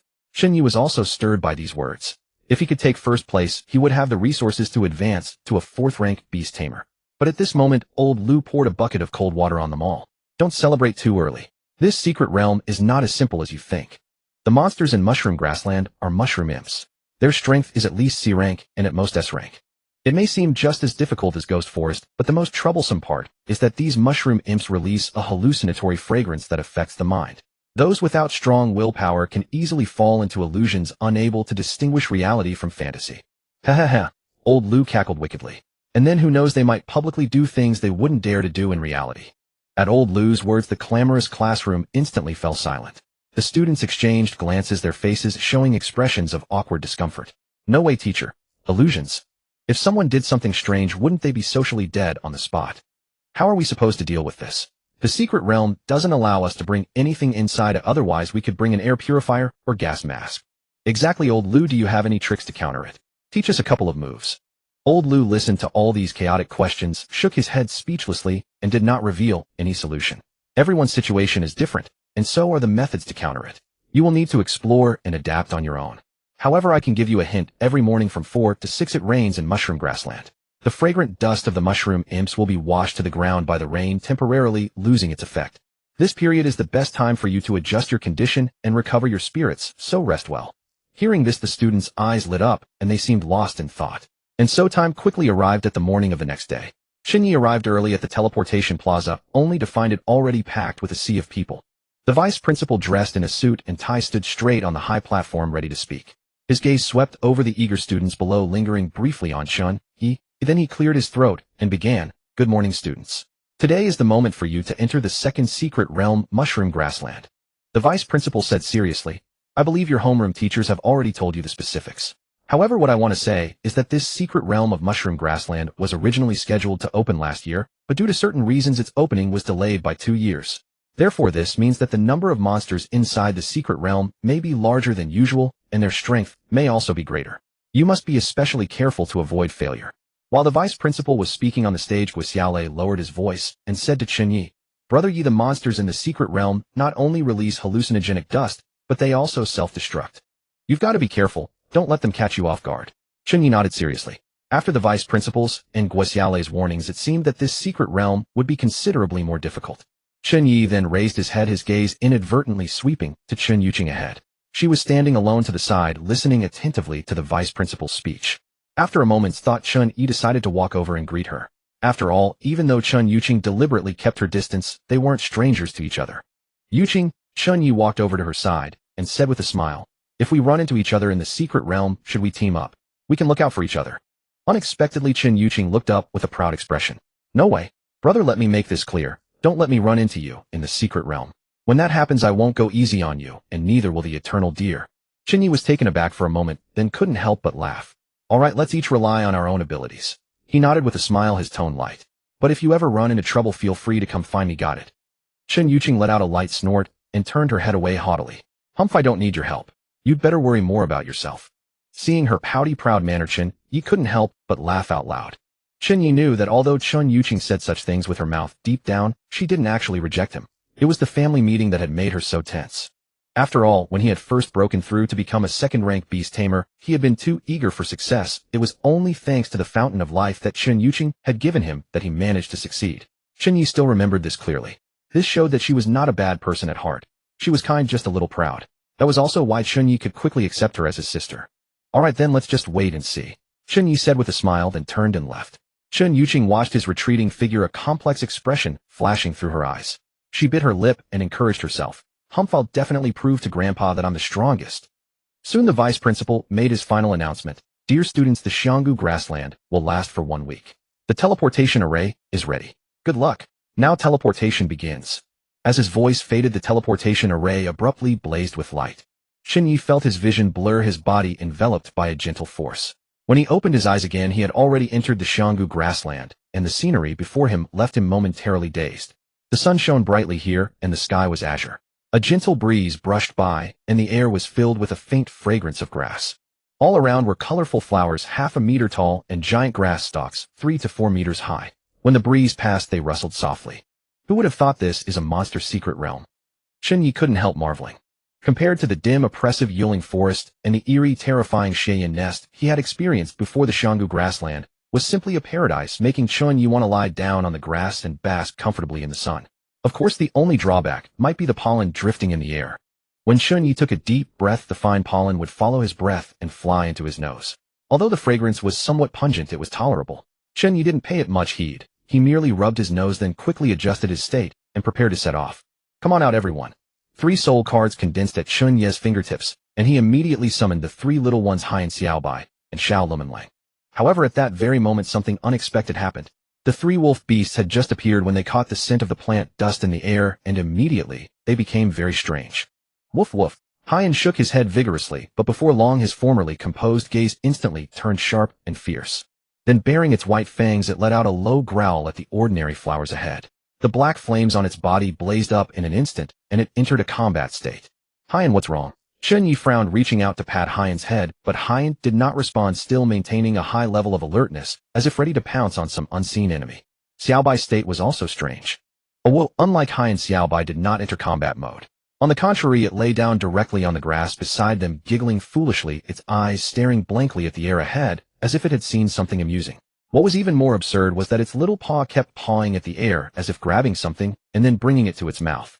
It looked exactly like Xiaobai at home watching TV while eating potato chips. Xiaobai, what are you doing? Chen Ye's expression turned grave. He tugged at Xiaobai's little paw, trying to pull it back to reality, but Xiaobai was completely immersed in its own world, utterly unresponsive to Chen Ye's voice. Meanwhile, Xiao Lumenlang also became tipsy, staggering over to Chen Ye's side, leaning against his pant leg, letting out soft whines. Its 2 big eyes curved into watery crescent moons, its gaze looking somewhat hazy. Xiao Lu, are you okay? Chen Ye crouched down and gently lifted Xiao Lumenlang into his arms. Whimper. Xiao Lumenlang barely lifted its head and let out a low whimper. Though its gaze was hazy, it still retained a trace of reason, and its condition was better than Haiyan's and Xiaobai's. Chen Ye let out a sigh of relief. Recalling what old Lu had mentioned, that the monsters in the Xianggu grassland would release hallucinogenic dust, and once inhaled one would fall into illusions, unable to distinguish reality from fantasy. Chen Ye immediately realized that Haiyan and the others had fallen into a hallucination. It was highly likely that the pollen drifting in the air was the hallucinogenic dust. However, the potency of this hallucinogenic dust was simply too overwhelming. Even Haiyan couldn't withstand it for long. In just over 10 seconds it had fallen into the illusion and couldn't break free. Chen Ye looked up and scanned his surroundings. The air was thick with countless dust particles. In some places the pollen was even denser than heavy fog, forming a vast shadow that blocked out the sunlight. Given this situation, the vice principal's gentle reminder had definitely been an understatement. Haiyan and Xiaobai couldn't even hold on at the very start. Was this really a freshman year secret realm? Why did it feel more difficult than the third-year Cheyenne nest secret realm? But Chen Ye was also puzzled. Why didn't he feel any unusual sensations? Chen Ye frowned, but soon he thought of an overlooked ability. When he had advanced to a third-rank beast tamer, he gained a skill, Mind Shield. It was very likely this Mind Shield ability that had greatly enhanced his mental resistance and played a crucial role at this moment. It could be considered a blessing in disguise. The top priority was to find a safe place to deal with the problem of the hallucinogenic dust. Chen Ye quickly looked around, and soon his gaze locked onto a relatively sparse patch of tall grass. The dust concentration there seemed lower, so it should serve as a temporary refuge. Chen Ye immediately sent Black Flame and Little White, who had fallen into the illusion, back into the soul card space.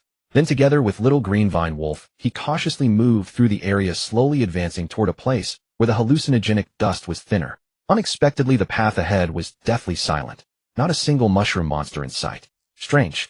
Why had all the mushroom monsters in this secret realm vanished? Chen Ye frowned. Still, he didn't dwell on it. He summoned Black Flame and Little White again, hoping that with the lower concentration of hallucinogenic dust here their condition might improve. The result, however, left Chen Ye somewhat disappointed. The moment Black Flame and Little White emerged, they quickly fell under the influence of the hallucinogenic dust again. Black Flame, brimming with battle intent, even opened its mouth to spit out a terrifying hellfire orb, frightening Chen Ye into hastily sending them both back into the soul card space. Still no good. Chen Ye frowned again, but he wasn't anxious about the situation. It was already reassuring that he could keep his own mind clear and that Little Green could be relied upon. The others were most likely worse off than him, so his chances of securing first place in the secret realm remained strong. At that thought, Chen Ye let out a slight sigh of relief. At that moment, the clever little green vine wolf condensed a faint phantom of the tree god's descent around its body, forming a thin luminous barrier that kept the hallucinogenic dust at bay. Although this consumed quite a bit of energy, its innate herbivory talent allowed it to absorb grass-type energy from plants to replenish itself, thus maintaining a dynamic energy balance. Chen Ye set little green vine wolf down and looked around. The area was rich in tree fruit resources. Among the tall grass, plump fruits were visible everywhere, brightly colored and exuding a faint fruity fragrance. Chen Ye also recognized some of them as rare and precious varieties, such as the endurance fruit and the strength fruit. Back in the market, they could easily sell for 700 or 800 yuan each and were so sought after that they were hard to find even at that price. Yet here they grew everywhere. Chen Ye quietly picked the most valuable fruit and took a bite. It melted on his tongue, leaving a sweet aftertaste. He suddenly felt that this secret realm wasn't so bad. At least he wouldn't go hungry here. Just then Chen Ye suddenly saw a figure appearing swiftly beneath the sky. He looked up and saw a tall, slender, long-haired girl with a graceful figure. She was tightly gripping one of the legs of her battle beast, the great sword, using its flight ability to soar high above, escaping the hallucinogenic dust that drifted at lower altitudes. A smart approach, but over time the issue of stamina loss would become severe. After a brief moment of thought, Chen Ye decided he couldn't let this girl go. The great sword B was a B-rank battle beast, which meant defeating this girl would earn him 2 points. Already a considerable gain. Little Green, get ready. Woo-woo. Little Green Vine Wolf understood. Its gaze locked onto the figure in the sky, its steps lightening as it prepared to strike at any moment. At the same time, Lin Mian in the sky also noticed Chen Ye in the grass. Her brows furrowed slightly, and her eyes were filled with complicated emotions. She remembered Chen Ye, the guy who in the Evil Eye nest had ignored her proud figure and used the teleportation bracelet to send her away. At the memory, Lin Mian gritted her teeth in anger, burning with shame and fury. At the time, she had already been hit by the Evil Eye Octopus's confusion ray. Yet he had been utterly unmoved. What was that supposed to mean, you bastard? Every night, when Lin Mian thought about it, she would grow so angry that she writhed in bed, unable to fall asleep. But now the situation had turned dire again for Lin Mian. She was a junior at Huanwu University, and normally, she shouldn't have been allowed to participate in the freshman's secret realm. However, during the last Ghost Forest secret realm, a ghost troll had run amok, causing the death of a student. As a result, the universities had jointly decided to send outstanding upperclassmen into the secret realm as safety observers to prevent a recurrence, and Lin Mian was one of them. So from the moment Lin Mian entered the secret realm and realized the hallucinogenic dust concentration was off, to using her willpower to resist the illusions and commanding the great sword B to carry her into the air. She had been flying over the grassland with her feet dangling for more than 30 minutes. Her breathing had grown rapid, and the hand gripping the great sword B began to tremble slightly. Clearly her body was reaching its limit. I can't go on like this. Lin Mian gritted her teeth and turned her gaze toward Chen Ye in the grass. She saw Chen Ye looking wary, occasionally peering out, clearly treating her as an opponent and preparing to strike. This guy actually wants to attack me. Lin Mian felt both embarrassed and furious. But after mulling it over, she knew that in her exhausted state, she was no match for Chen Ye. Yet to uncover the secret realm's anomaly despite the humiliation, she had no choice but to set aside her pride and reveal her identity. Hey, you down there. I'm Lin Mian, an observer from Huanwu University. I'm not your enemy. Don't attack me. Lin Mian shouted, her clear voice echoing across the grassland. Her cheeks flushed slightly. Oh, she felt uneasy about showing such weakness. However, Chen Ye remained unmoved and didn't believe Lin Mian's words. Observer. There are observers in the secret realm. Who are you trying to fool? Seeing that Chen Ye didn't believe her, Lin Mian was so annoyed that she wanted to kick him twice. But she understood that her situation did look suspicious, so she gritted her teeth and tried to explain further. Just then Chen Ye noticed the sword at Lin Mian's side. Only then did he recall this senior schoolmate he had met once, and he began to believe that what she said might be true. It really is you, senior. Embarrassed, Chen Ye waved his hand for little green vine wolf to stand down, then called out in Lin Mian's direction, Sorry, senior, I didn't recognize you just now. Hearing that Chen Ye had finally recognized her, Lin Mian sighed in relief, but couldn't help feeling a surge of embarrassment and annoyance. What did he mean, didn't recognize her? How infuriating. Lin Min bit her lip in resentment. But when she saw Chen Ye turn to leave after saying that, Lin Min panicked, feeling a strange emptiness in her chest. She quickly shouted toward him, "Wait, don't go. How are you unaffected by the hallucinogenic dust?" Chen Ye was momentarily stunned. His situation was special. Lin Min couldn't replicate it. However, when it came to helping Lin Min solve her stamina problem, Chen Ye actually thought of a way. Moreover, Lin Min had the advantage of aerial mobility, which could allow her to quickly find opponents for him. She really was an excellent partner for cooperation. "Senior," Chen Ye said loudly, "I have a way to solve your problem. But you must first agree to use your aerial advantage to help me defeat the others." "What do you say? After all, Senior wouldn't want to stay flying in the air forever, right? Are you threatening me?" Lin Min ground her teeth, her cheeks flushing crimson with shame and indignation. Chen Ye shook his head upon hearing this. "Senior sister, I'm only making a suggestion that benefits both of us. I entered the secret realm for the ranking rewards, so I can't help you for nothing. Would you like to think it over carefully?" Lin Min was so angry that she stamped her feet in midair. But she also knew that Chen Ye's words were not without reason.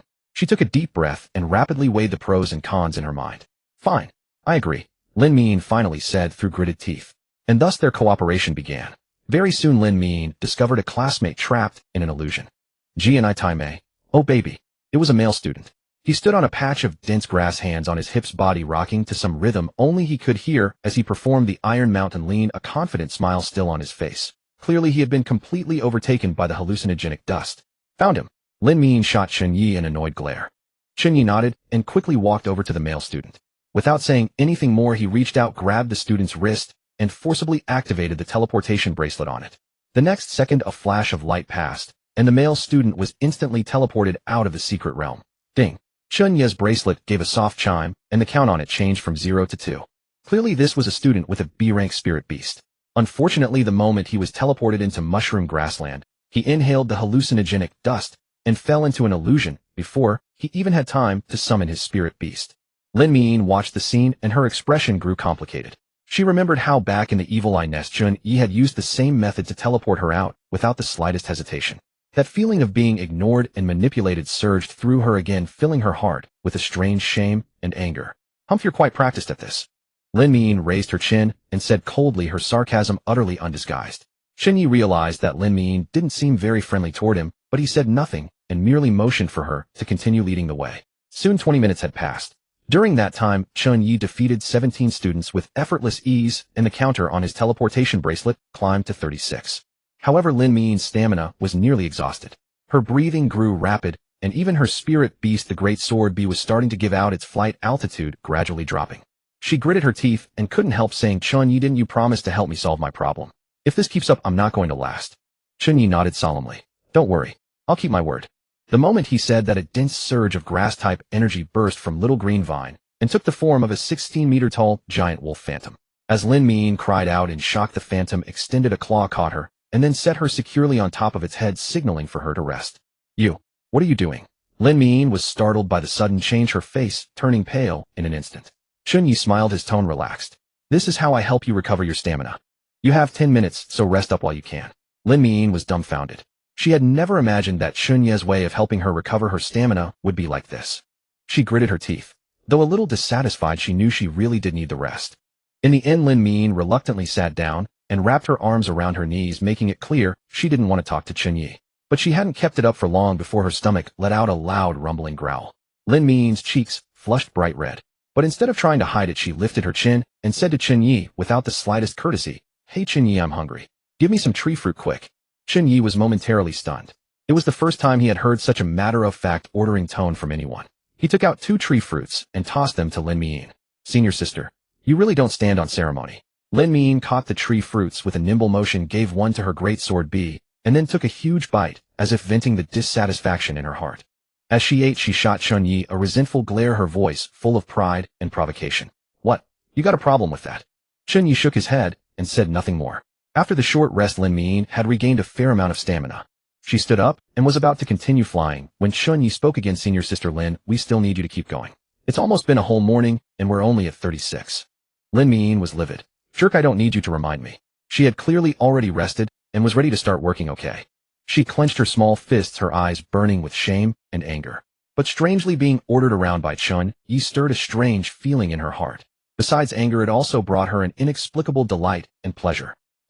I I know that without you telling me. Lin Min retorted stubbornly, but her body honestly moved on its own. And so time slipped by quietly, and in the blink of an eye it was already 6 o'clock in the evening. Although Chen Ye and Lin Min couldn't be called truly in sync, their efficiency was surprisingly high. Under Lin Min's guidance, Chen Ye easily captured dozens of students trapped in illusions. Many students had been caught in illusions all morning, so by the time Chen Ye found them in the afternoon, they had little strength left and collapsed from exhaustion in the grass. Even their spirit beasts had used too many skills with not a drop of energy left in their bodies. Chen Ye sent them off with ease, and the count on his teleportation bracelet soared all the way to 109. 109 points, not bad. Chen Ye glanced at the number on his bracelet, and the corners of his mouth curled up into a satisfied smile. However, a vague unease stirred in his heart. After all, from the moment they entered this area, they hadn't encountered a single mushroom monster. That was simply not how the secret realm should work. Senior Sister Lin, don't you feel that something is off? Chen Ye looked up at Lin Min in midair, his brows slightly furrowed. Lin Min hovered in the air, her hand holding the great sword trembling slightly. Clearly her stamina had been worn down considerably again. After hearing Chen Ye's words, she paused for a moment, a hesitant expression appearing on her face. She bit her lip and finally spoke. Actually, when I was flying earlier, I found a place where the concentration of hallucinogenic dust was extremely high. The hallucinogenic dust there had even condensed into mist. From a distance it looked just like a huge white mountain. Chen Ye's eyes narrowed. Are you saying the mushroom monsters might be hiding there? Lin Min nodded, then shook her head uncertainly. I'm not sure. It's just a guess. After all, mushroom monsters love to release hallucinogenic dust.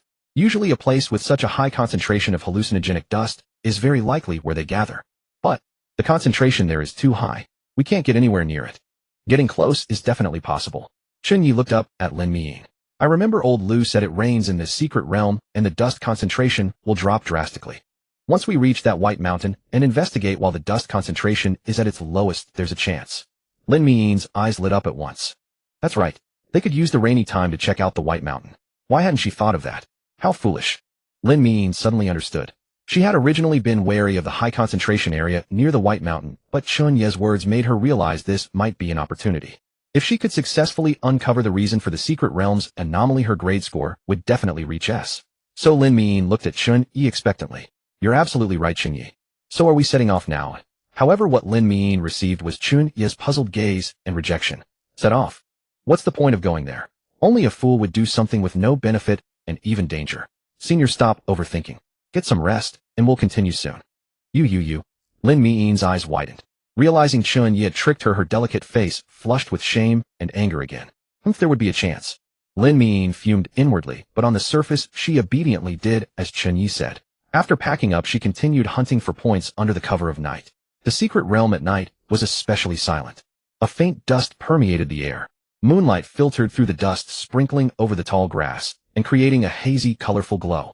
For Chen Ye, points were easier to collect at night. Because in the dark, when spirit beasts trapped in illusions unleashed their skills, the light from those skills revealed their locations.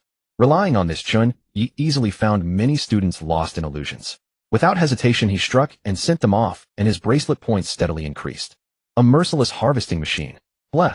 Lin Min, feeling bored, noticed Chen Ye didn't need her help for the moment, so she flew lazily behind him and couldn't help quipping. Chen Ye smiled and didn't say much. However, just as Chen Ye was moving toward the next glowing target, a little mushroom monster unexpectedly jumped out of the grass and reached the unconscious student first. Chen Ye's eyes brightened at the sight. He quickly gestured for Lin Min to stay quiet, then observed the little mushroom monster from a distance. It was the first time Chen Ye had ever seen a monster from the mushroom grassland. The little mushroom monster was only half a meter tall, with a round, plump body like a black gas tank. The cap on its head resembled a bamboo hat glowing faintly, and it moved in bouncy hops. Its two eyes were full of wisdom, though it didn't seem very bright. This little mushroom monster was only C rank with relatively low strength and alertness, so it didn't notice Chen Ye and Lin Min. Gudgy. It spotted the student on the ground and immediately hopped over. Carefully extending a mycelium vine from under its cap, it tapped the student's head to test if he was conscious. Seeing the student didn't react, the little mushroom monster hopped a few times in joy. Then it twisted around and hopped back into the dark grass. When it reappeared, two identical little mushroom monsters appeared behind it. Clearly it had just gone to call its little friends.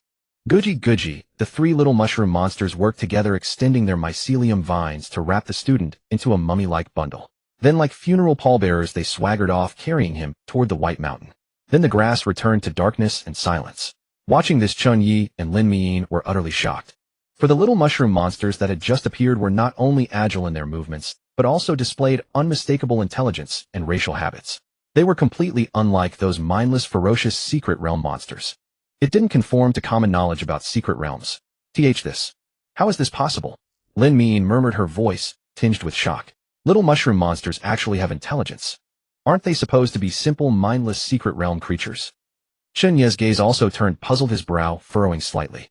The situation before them was unexpected. Little mushroom monsters actually had intelligence, and what was their purpose? If the little mushroom monsters had wanted to hurt the students, they could have done so right on the spot. There was no need to go to all this trouble to take them away. Moreover, they didn't seem hostile. If anything, they seemed to be protecting the students. The two were full of doubt, so they decided to keep following the little mushroom monsters to see what exactly they were doing. As they trailed from afar, what they saw only shocked them more.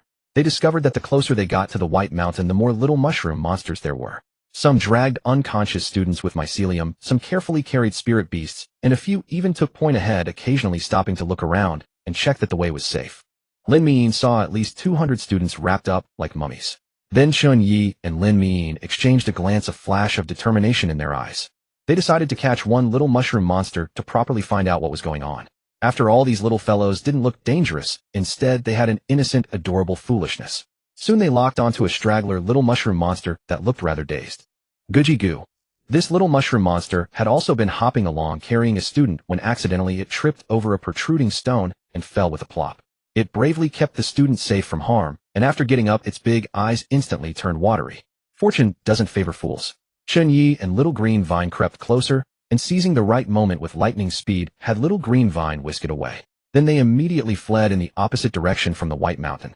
Off they went. Soon, once they reached a safe spot, Chen Ye set the little mushroom monster down. Googie, googie. The little mushroom monster was clearly startled. The mushroom cap on its head trembled slightly, and it covered its eyes with its mycelium, too afraid to look up at Chen Ye, wanting to make a sound to call its companions.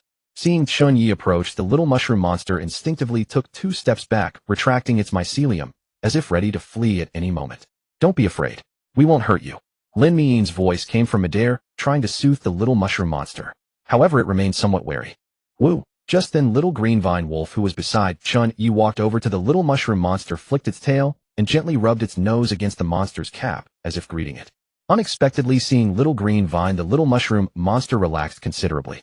Its mushroom cap settled into calm, and even swayed, gently glowing faintly, as it responded to Little Green Vine with a hint of confusion. Googie, googie. The little mushroom monster blinked, curiously peering at Little Green Vine from every angle. Then, to the utter disbelief of Chen Ye and Lin Min, the little mushroom monster slowly opened its mouth and spoke in human language. Are you a companion too? The voice was soft and gentle, like that of an innocent child. Woo-woo. Little Green Vine tilted its head and began communicating with the little mushroom monster. Woo-woo. Googie, googie. After a while, Little Green Vine turned around and signaled to its master that it had finished communicating. Little mushroom, I mean no harm. Chen Ye ruffled Little Green Vine's head, then crouched down and looked at the little mushroom monster before him, speaking gently.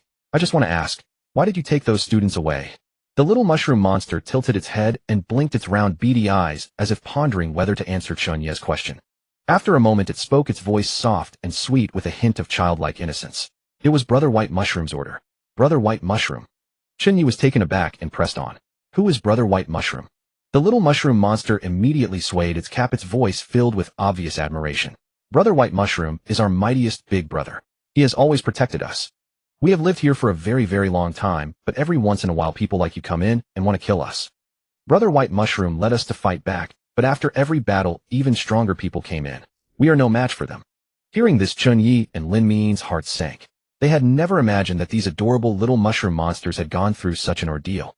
So capturing others is your way of protecting yourselves, eh? Chen Ye asked in a low voice. The little mushroom monster nodded at once. Yes, indeed. Brother White Mushroom said that if we cloud everyone's memories, they won't remember what happened here, and then no stronger people will come in to kill us. Brother White Mushroom is really impressive, the little mushroom monster added, not forgetting to praise him. Hovering in midair, Lin Min felt a wave of mixed emotions after hearing its words. She looked at this innocent little mushroom monster, feeling both sympathy and an inexplicable ache. So that was the truth. The little mushroom monster did not want to hurt anyone, it was merely protecting itself. Then, as if a thought struck her, Lin Min's eyes lit up.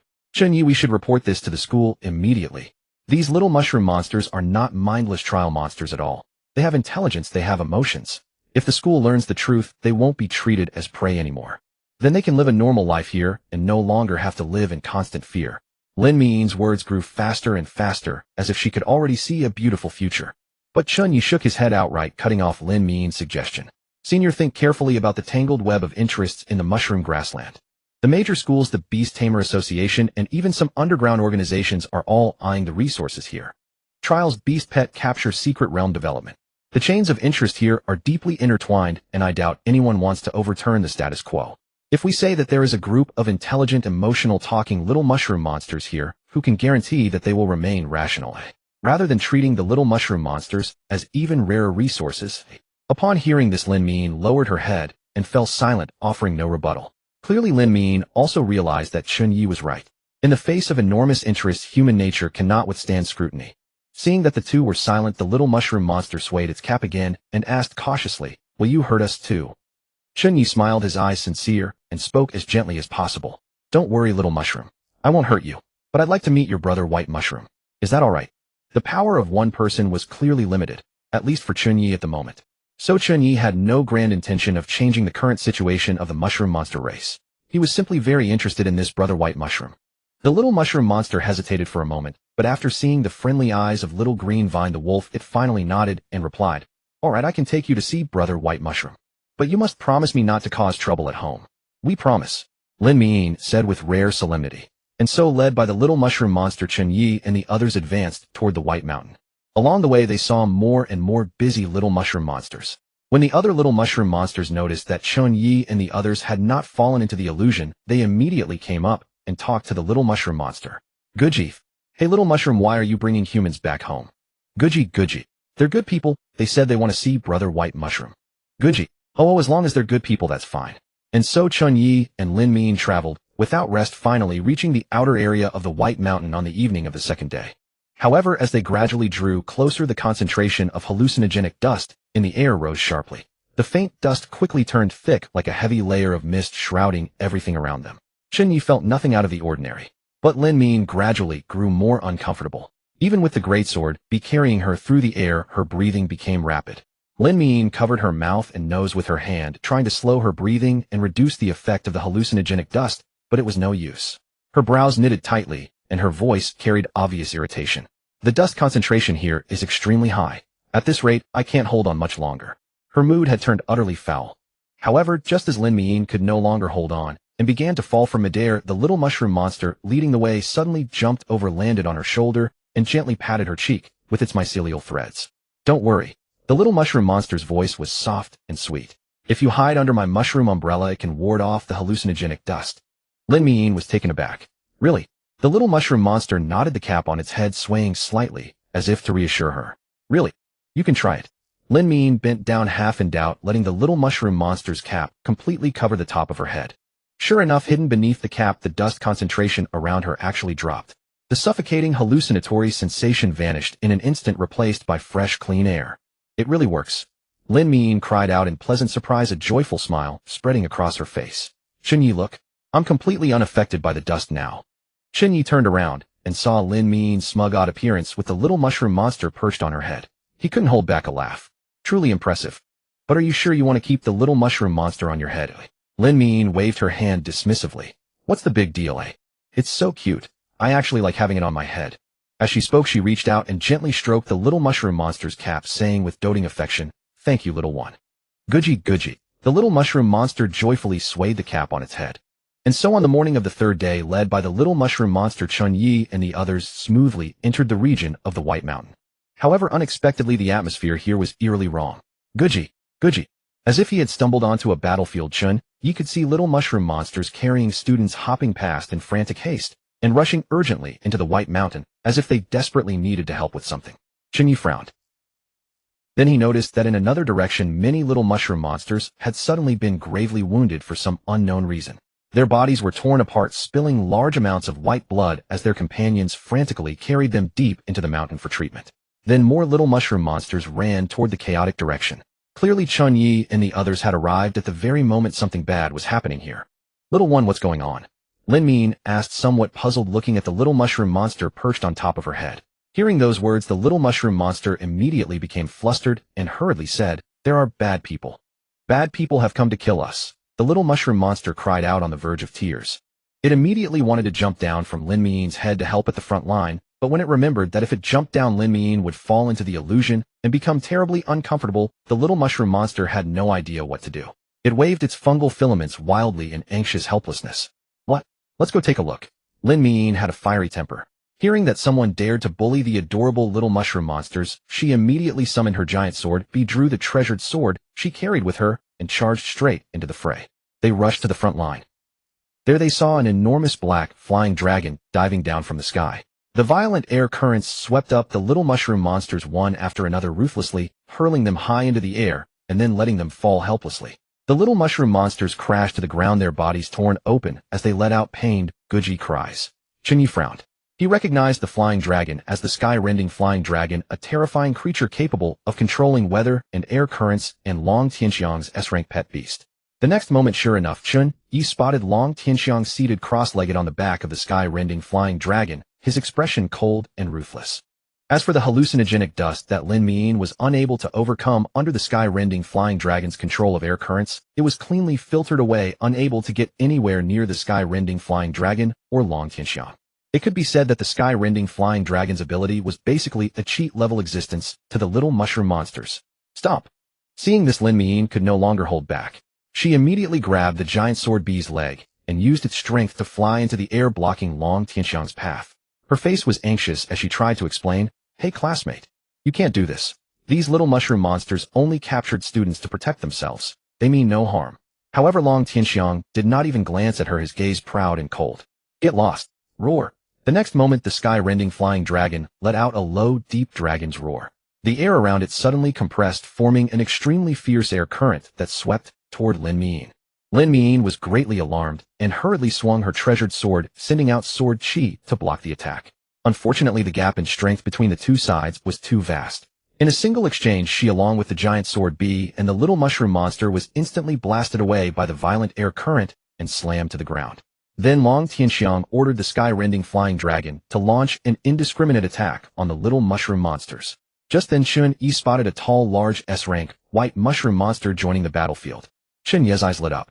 All the other little mushroom monsters were black and small in stature, so it was not hard to guess that this white mushroom monster was the brother white mushroom the little mushroom monsters had mentioned. "Stop!" Brother White Mushroom let out a furious roar. Its mushroom cap instantly swelled and expanded, white light gathering around it. Then the light suddenly intensified, forming a dazzling beam that shot straight at Long Tianxiang. Whoosh! The beam attack proved unexpectedly effective. The sky-rending flying dragon's air currents could block dust, but they could not block the beam. As the hallucinogenic beam struck Long Tianxiang and the sky-rending flying dragon, they both stiffened abruptly. Their eyes gradually became glassy and lost in a daze. Long Tianxiang's movements slowly stopped, and the sky-rending flying dragon finally ceased its attack. But strangely, Long Tianxiang and the sky-rending flying dragon were still held steady in the air by the air currents. They did not fall, nor did they make any erratic movements. Not good. He has a baleful aura on him that is resisting the illusion. He hasn't fully fallen into the hallucination. Brother White Mushroom shouted anxiously, his voice already weak and exhausted. Clearly, unleashing that illusory beam had consumed a great deal of its strength. But it had no time to rest, and hurriedly said to the nearby little mushroom monsters that had come to help, "You all quickly go summon Redsu Mushroom, and Blue Cap Mushroom, and the others." Clearly, the Redsu Mushroom and Blue Cap Mushroom that Brother White Mushroom mentioned were also S-rank mushrooms. It knew that only by mustering the entire clan's strength, concentrating the power of 6 S-rank mushrooms, could it possibly stand against a powerful human like Long Tianxiang. Gudgy, Gudgy. The little mushroom monsters were very obedient. Instantly, several of them hopped off into the mountain, while the remaining monsters stayed close to Brother White Mushroom, guarding him tightly. Time was pressing, and an extremely tense atmosphere filled the air. Lin Miyin's earlier act of stepping forward had won Brother White Mushroom's trust. It thought for a moment, then hopped over to Lin Miyin and Chen Ye. With sincere pleading in its voice, it said, "Hello, if something unexpected happens, I hope you can help us take away as many little mushrooms as possible. They are all innocent and must not be sacrificed because of this conflict." Lin Miyin's heart trembled. She was about to speak when she suddenly heard a cold laugh from above. The group was shocked. They looked up and saw Long Tianxiang, who had already broken free from the illusion, looking down at them from above. A cold, mocking smile hung at the corner of his mouth. "White Mushroom, you're quite impressive. If you willingly become my pet beast, I might consider sparing the rest of your clan. How about it?" The moment Lin Mian heard this, fury surged in her heart. She pointed at Long Tianxiang, her eyes full of anger and disappointment. Are you even human? These little mushroom monsters are only trying to survive, yet you resort to threats and bribery. Have you no conscience at all? Long Tianxiang's gaze suddenly turned icy, sweeping toward Lin Mian like a blade. Shut up. How much is a conscience worth? Do you dare say you have no designs on these mushrooms? He raised his hand and waved it. The sky-rending flying dragon's air currents instantly condensed into a sharp wind blade that shot mercilessly straight at Lin Mian. Watch out.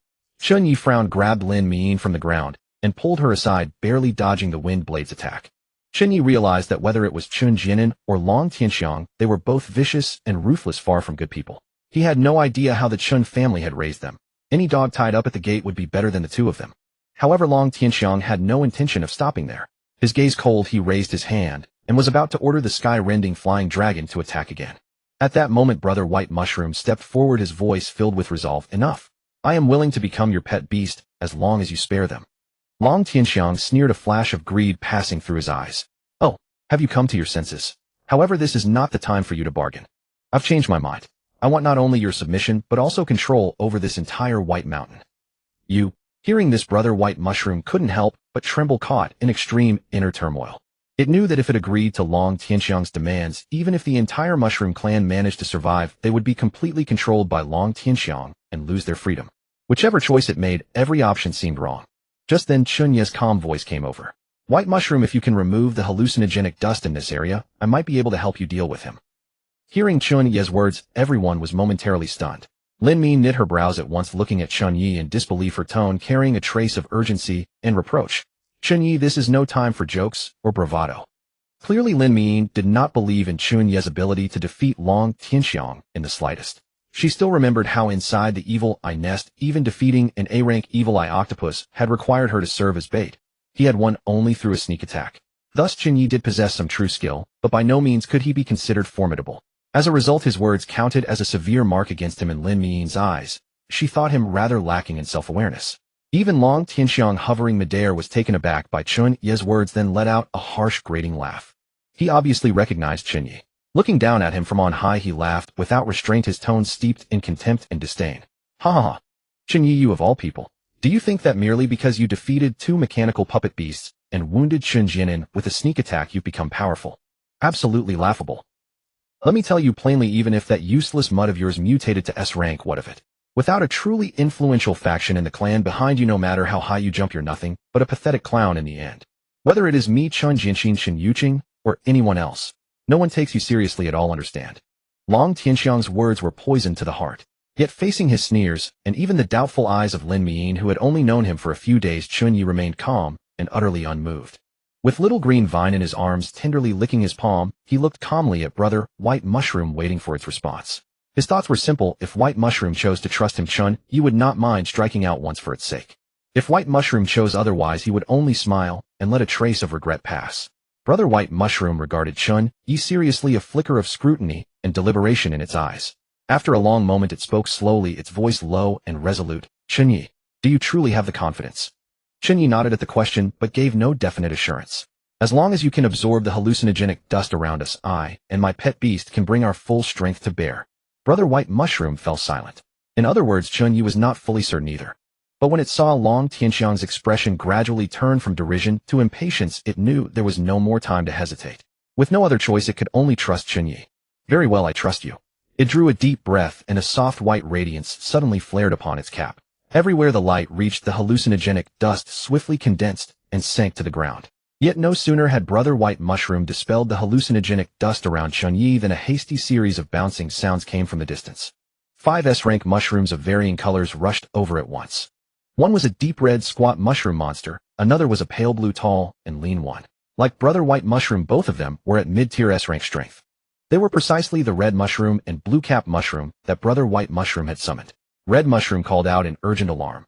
Brother White Mushroom, you must not remove the hallucinogenic dust defense. Humans are the most deceitful and treacherous creatures. This is absolutely one of their schemes. Red Mushroom, clearly beside herself with anxiety, turned and shouted to the companions behind her. My kin, we must drive the humans away. All right, drive the humans away. The other S-rank mushrooms chimed in at once. Their caps aimed at Chen Ye and Lin Mian, faint light flickering upon them, as they gathered a formidable hallucinogenic glare. At this sight, Brother White Mushroom's eyes bulged, and the entire mushroom went stiff with shock. Wait, Red Mushroom, you've misunderstood. Chen Ye came to help us. He is not the enemy. The enemy is that one flying in the sky. Yet Red Mushroom refused to listen at all. Her cap had already coalesced a blinding beam of light aimed straight at Chen Ye and Lin Mian. Boom. Chen Ye and Lin Mian were struck by the multicolored hallucinogenic rays crisscrossing upon them. In an instant, Lin Mian could not resist for even a second. She was plunged straight into an illusion and began muttering softly, her every gesture suddenly discordant and bizarre. At this point, it was no longer a mere illusion for Lin Mian. Her brain itself was likely to suffer considerable damage. Even the adorable little mushroom monster atop her head was not spared. Struck by the hallucinogenic beam, it immediately became dazed and listless. Chen Ye too was swallowed by the hallucinogenic glow and fell still with no sign of movement. I'm dying of laughter. There really are such useless teammates.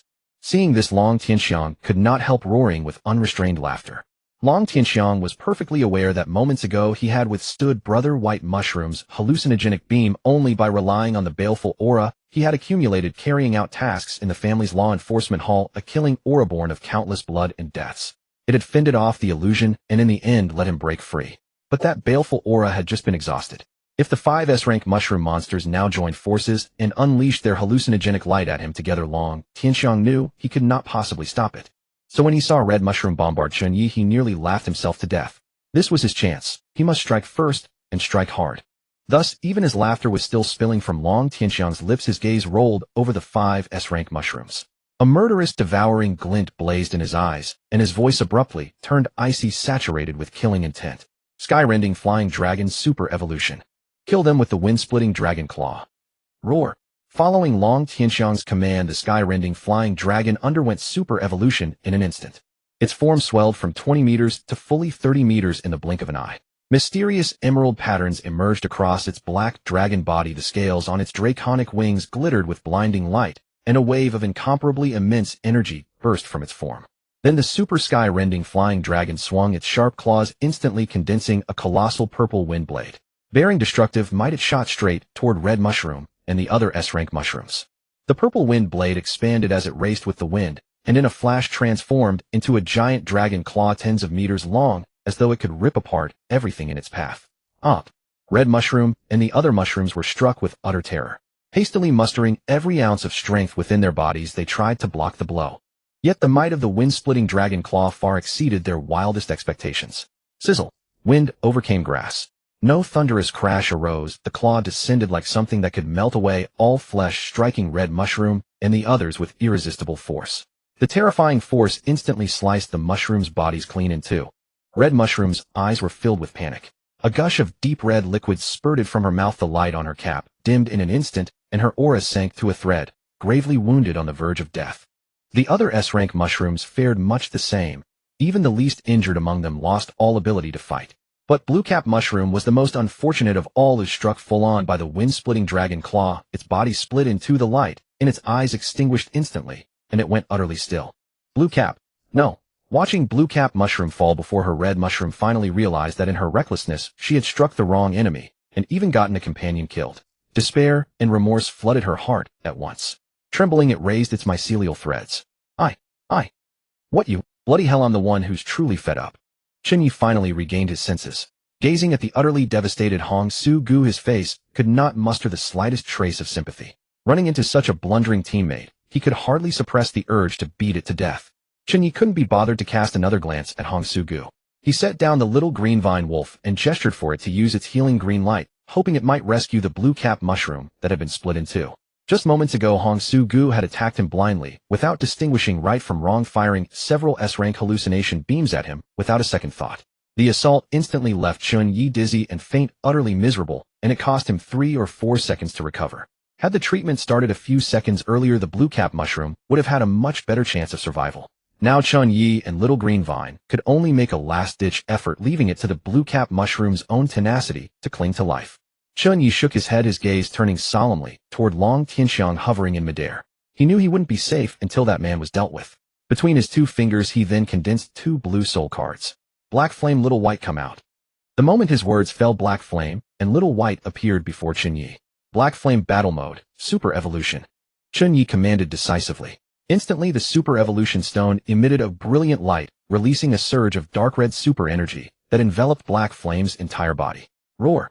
Yes, master. Black Flame let out a resounding roar and underwent super evolution in an instant. Its body swelled, and in the center of its brow a constantly rotating blood-red vertical eye suddenly opened. Pitch-black flames blazed fiercely across its form, radiating an ominous aura from head to tail. Big Brother White Mushroom witnessed this, utterly shocked, gazing at Black Flame with fear. At the same time, he regarded Chen Ye with even greater dread. Big Brother White Mushroom could clearly sense that Super Black Flame, like the Super Sky-Rending Dragon, absolutely possessed the power to slaughter the entire Shiitake Mushroom clan. Yet Chen Ye, the master of such a fearsome and mighty beast, remained remarkably low-key, even able to mingle with the innocent, naive little mushroom monsters. This in itself was the ultimate mastery over both power and mentality. Perhaps there really was hope for the Shiitake Mushroom clan. Chen Ye, however, wasn't thinking that far. He somewhat regretted coming to the White Mountain. Not only were there a ton of troubles, but there wasn't a single benefit to be gained. All he wanted now was to end this quickly, earn some kill points, and leave this place. As for the secret of the mushrooms with Long Tianxiang's teleportation bracelet, it was absolutely impossible to keep it hidden. Better to make an early plan. Chen Ye immediately commanded, Black Flame, use Malevolent Ray. Roar. The moment Chen Ye's words fell, Black Flame's vertical pupil suddenly widened to its limit. The next instant, a dark red ray burst out from its vertical pupil, arriving in the blink of an eye, crossing hundreds of meters in an instant, and about to strike the sky-rending dragon, suspended in midair. HM. Long Tianxiang was unconcerned, even wanting to test the power of the malevolent ray. But the moment Long Tianxiang sensed the terrifying, chaotic, dark attribute energy contained within the malevolent ray, he immediately realized something was wrong. No, dodge it. Roar. The mega sky-rending dragon let out a low growl, and immediately commanded the force of air currents, creating an extreme high and low pressure flow field around itself. With a sweep of its tail, it prepared to soar into the sky. But it was already too late to flee. Black Flame had been keeping its eyes locked on the super sky-rending dragon. The moment it saw the dragon twist its body, Black Flame instantly adjusted its aim. Crackling, the malevolent ray sliced across nearly half the sky, striking the sky-rending dragon with unerring precision and scorching a blackened wound into its dragon scales. Though the damage wasn't great, in fact, it was barely a scratch. The true strength of the malevolent ray lay not in its power or damage, but in the chaotic factors it carried. Sure enough, the next moment the sky-rending dragon fell into a state of abnormality, its five senses instantly plunging into utter chaos. Its mind was a murky haze. It heard nothing but piercing ringing, could see nothing but darkness ahead. It could not sense Long Tianxiang's position, and instead it perceived enemies all around, accompanied by a surreal feeling akin to missing a step on a staircase in a dream. Panic seized the sky-rending dragon. The false information from its five senses led it to make erroneous judgments. It erupted into frantic aerial acrobatics at maximum speed, releasing terrifying wind-splitting dragon claws in all directions to defend itself. The terrifying wind-splitting dragon claws tore deep, intersecting ravines into the Shiitake prairie. One claw even slashed its own tail, cutting open a huge wound that gushed blood, yet the dragon felt nothing. You idiot. What are you doing? Long Tianxiang's eyes blazed with fury as he pounded his fists into the sky-rending dragon. Seeing this, Chen Ye immediately seized the opportunity. Hellfire Ball. Roar.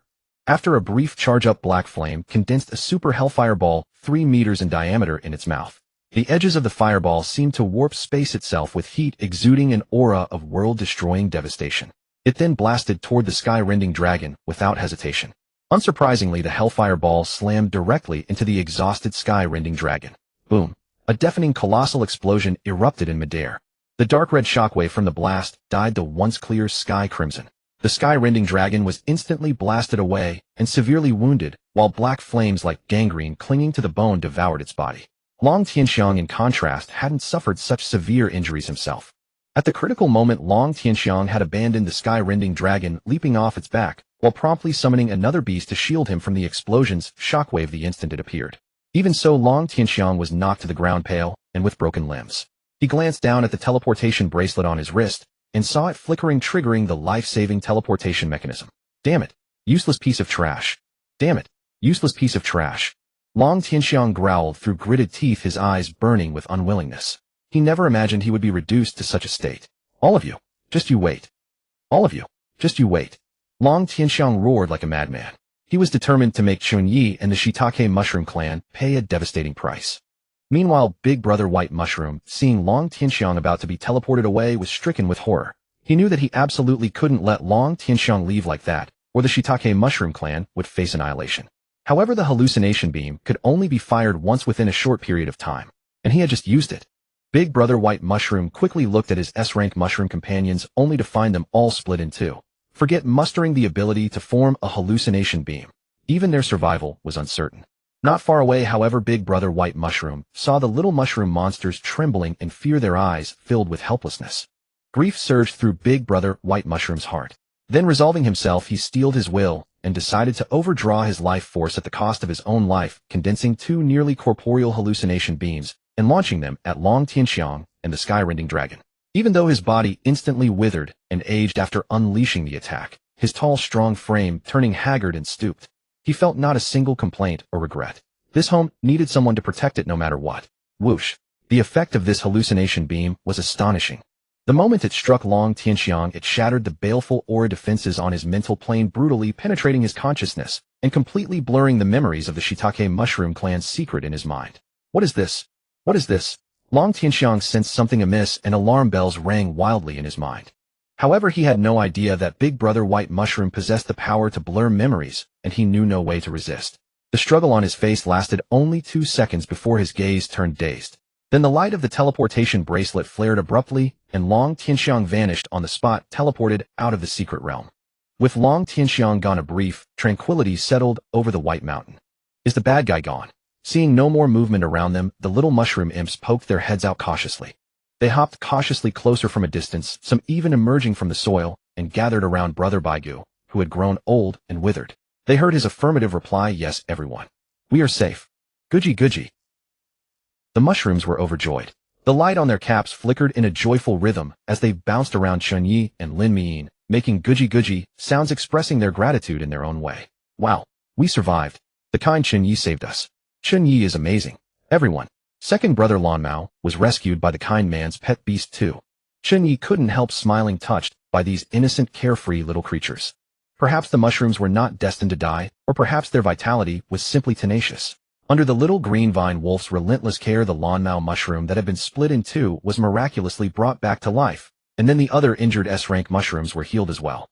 Then, under Baigu's stern gaze, Hong Su and the other S-rank mushrooms shuffled nervously up to Chen Ye and Lin Miyin, lowering their heads with faces full of embarrassment and shame. "Chen Ye, I'm sorry.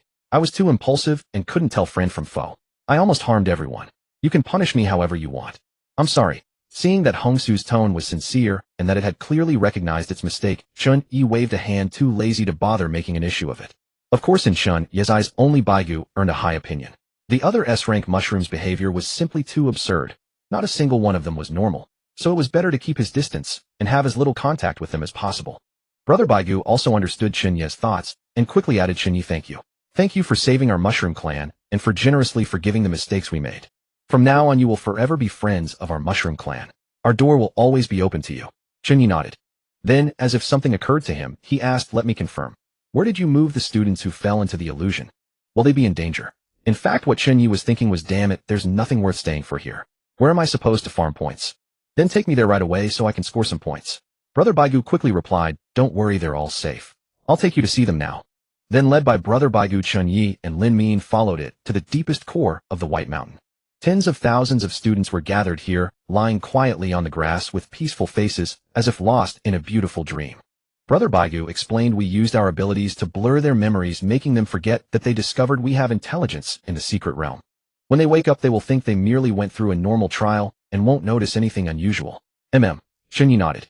Since the mushroom clan had been able to survive and flourish in the secret realm, they must have their own set of methods. Otherwise, the anomalies of the mushroom grassland secret realm would have been discovered long ago.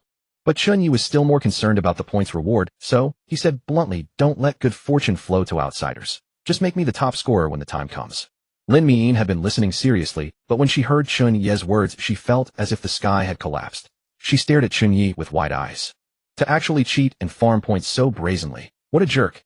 Then Lin Miyin blushed, hesitated shyly, and whispered softly in Chen Ye's ear, "Chen Ye, could you also give me more points?" Chen Ye frowned at once. "Huh, aren't you an observer?" "Oh, that's right."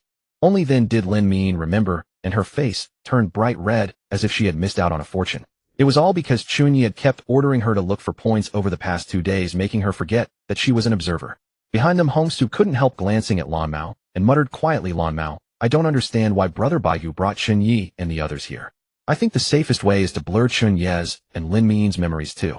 Only then can we completely protect our clan's secret. However, Hongsu thought it was speaking quietly, but in fact it was saying it quite loudly. Lan Mao quickly glared at Hongsu, extended its high feet to cover Hongsu's mouth, and said, Hongsu, your loud voice is going to be the death of me.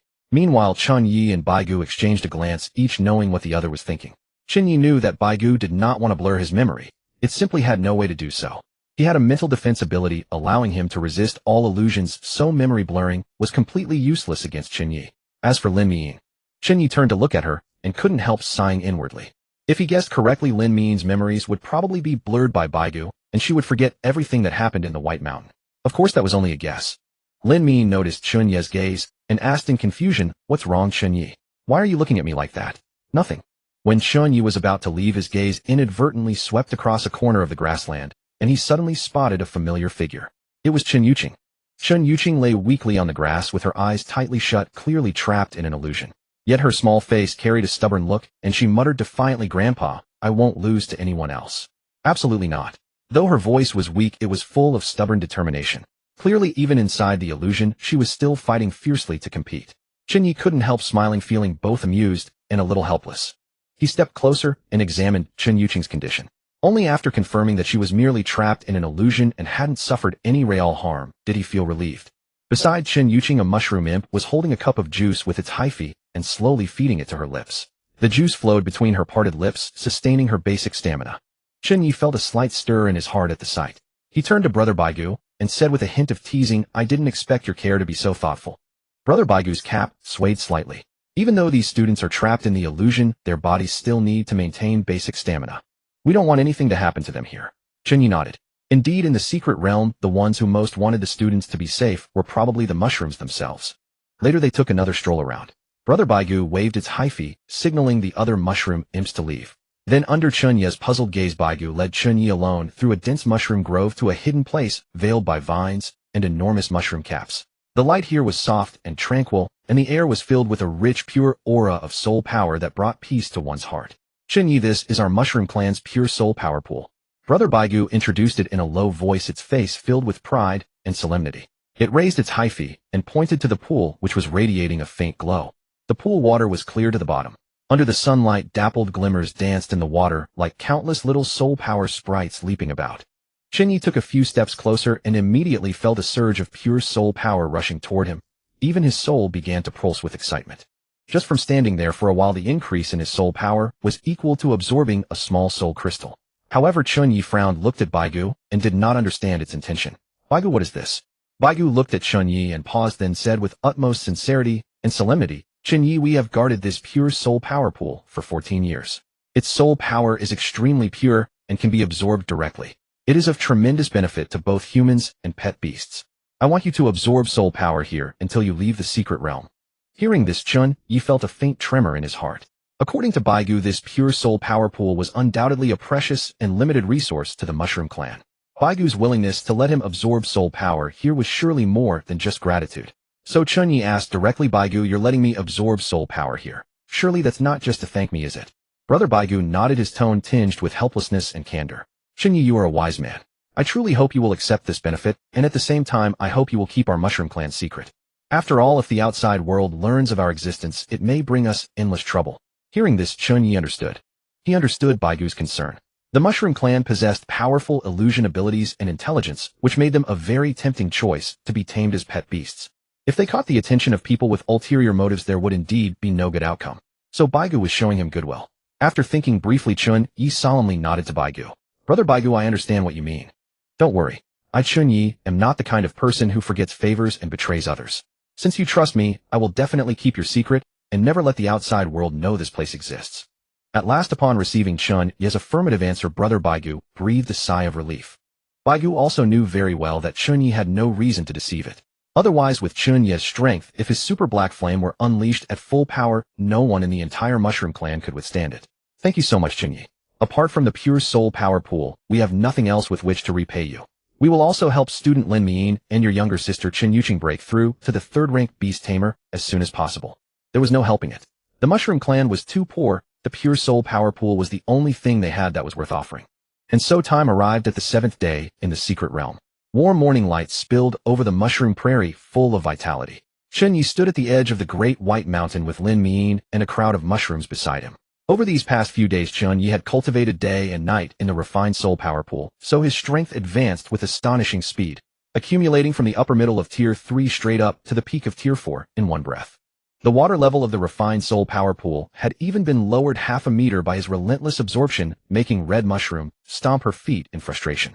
But as a result, Chen Ye's aura had become steady as though he had been reborn. Brother White Mushroom, it's about time for us to leave. Chen Ye turned and looked at White Mushroom, his voice tinged with reluctance. Through the time they had spent together, Chen Ye had come to admire White Mushroom's ability and character. He really was a fine leader. Brother White Mushroom nodded and took the initiative to extend his hyphae to shake Chen Ye's hand. Chen Ye, from the bottom of my heart, thank you for everything you've done for us. The Mushroom Clan will always welcome you. Brother White Mushroom, I have a proposal. Chen Ye thought it over carefully before deciding to speak. Living here in seclusion all this time, you're bound to lose touch with the outside world. Perhaps you could choose a student contract and go see the human world. Not only would it broaden your horizons, but it would also pave the way for the future of both races. Brother White Mushroom fell silent. In truth, he had thought about doing this before, but quite a few Mushroom Clan members harbored hostility toward humans. Red Mushroom was not an exception, so the idea had always been shelved. Seeing the mood suddenly turn somber, Lin Miyin quickly jumped out with a smug smile on her face. Hey Chen, you don't you dare forget me. I'll come find you at Super University later. Okay, welcome. Chen Ye smiled at Lin Miyin and said with a hint of teasing, just don't forget me. Lin Miyin playfully stuck out her tongue and said with a grin, don't worry. Then let's go. Chen Ye nodded, then walked out onto the open prairie and pressed the teleport button on his wristband. The three little ones immediately followed and gathered at Chen Ye's feet. Chen Ye noticed that Xiao Bai was bobbing its head with a small, rather exquisite bundle made of leaves on its back. Xiao Bai, what are you carrying? Chen Ye asked curiously. Oh, whoa, master, that's a secret I can't tell. Xiao Bai tilted its head and gave Chen Ye a clever wink. Haha, all right then. Chen Ye shook his head, affectionately smiled, and did not press further. Of course, he didn't need to think to know that it contained some dried tree fruits or other little trinkets the little mushroom monsters had given Xiao Bai, so Chen Ye did not take it to heart. Then the light of the wristband suddenly intensified and Chen Ye's and the three little ones' figures blurred rapidly in the morning light before vanishing on the spot. But just after Chen Ye left, when Lin Miyin was also about to activate her teleport wristband, Blue Cap Mushroom suddenly called out to her. Lin Miyin paused in surprise and asked Blue Cap Mushroom, do you need something from me? Blue Cap Mushroom, who was tall and slender, nodded and said with a solemn tone, Lin Miyin, there's something I'd like to discuss with you. Lin Miyin blinked, somewhat puzzled. What is it? Blue Cap Mushroom paused and did not answer Lin Miyin's question at once. It turned and looked behind itself. Behind it stood Red Mushroom, whom it had always adored, Brother White Mushroom, whom it respected the most, many companions who had grown up alongside it, and many innocent young Mushroom Clan children who still needed its care. Seeing all this, Blue Cap Mushroom could not help but remain silent for a moment. But then, as if it had made some greatly significant decision, Blue Cap Mushroom spoke firmly. I want to form a beast contract with you and become your contracted beast. For an instant, the scene fell silent. What a... Meanwhile, Chen Ye's figure appeared in the packed teleportation plaza. Lao Lu stood on the high platform of the teleportation plaza, sweeping his gaze over the students below, a score tally in his hand. When he saw Chen Ye appear, Lao Lu immediately shot a sharp glance at Chen Ye's wristband. But when he saw that the count on Chen Ye's wristband actually read 201, Lao Lu's pupils dilated sharply, and he did not even notice his pen fall to the ground. He was completely dumbfounded. Not sure. Look again. Lao Lu swallowed hard, unconsciously pushed up the glasses on his nose, rubbed his eyes, and double-checked Chen Ye's data. Only after confirming that it was accurate did he mutter under his breath, bloody hell, 2201 points. This. How is this possible? Lao Lu's voice was not loud, but amplified by the loudspeaker, it was exceptionally clear. The students in the audience also noticed Lao Lu's expression, and one after another followed his gaze to Chen Ye's wristband. When the number 2201 came into view, the plaza instantly erupted. 2201 points. What the hell? He's cheating. That's definitely cheating. That's an average of 300 points and 150 people per day. Is Chen Ye first again?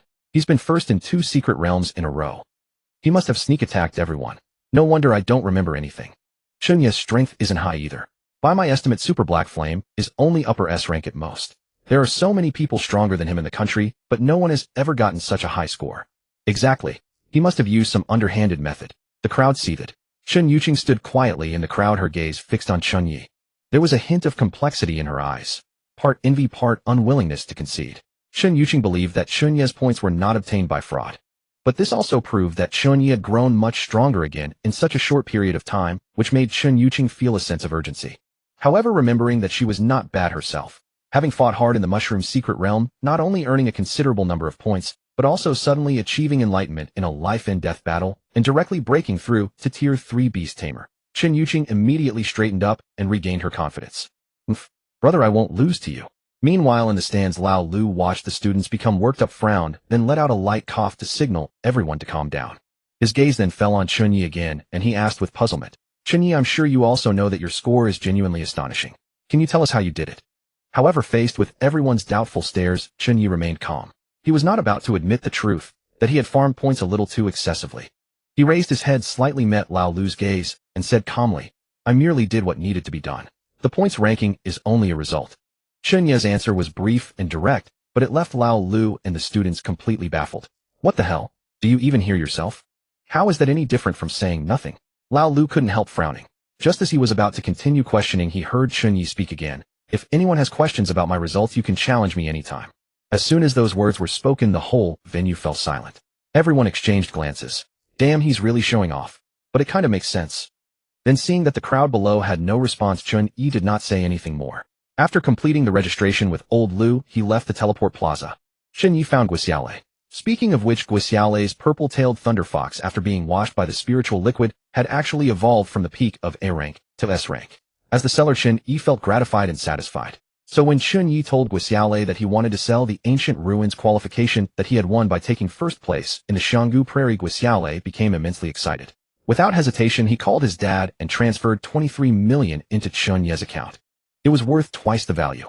If he hadn't been afraid of seeming too sentimental, Guixiaolei really would have shouted, "I'd go through fire and water for you, brother Ye." After all, although it was twice the value, the resources of Super Evolution University were the kind you couldn't buy with money on the outside. The fact that only the top student in each grade could possess them proved their worth, and there was no shortage of buyers. So Guixiaolei truly admired Chen Ye. Next, Chen Ye planned to go look for Li Qingqing, but discovered she wasn't in the research building. Chen Ye frowned, and could only decide to go home and rest for a while.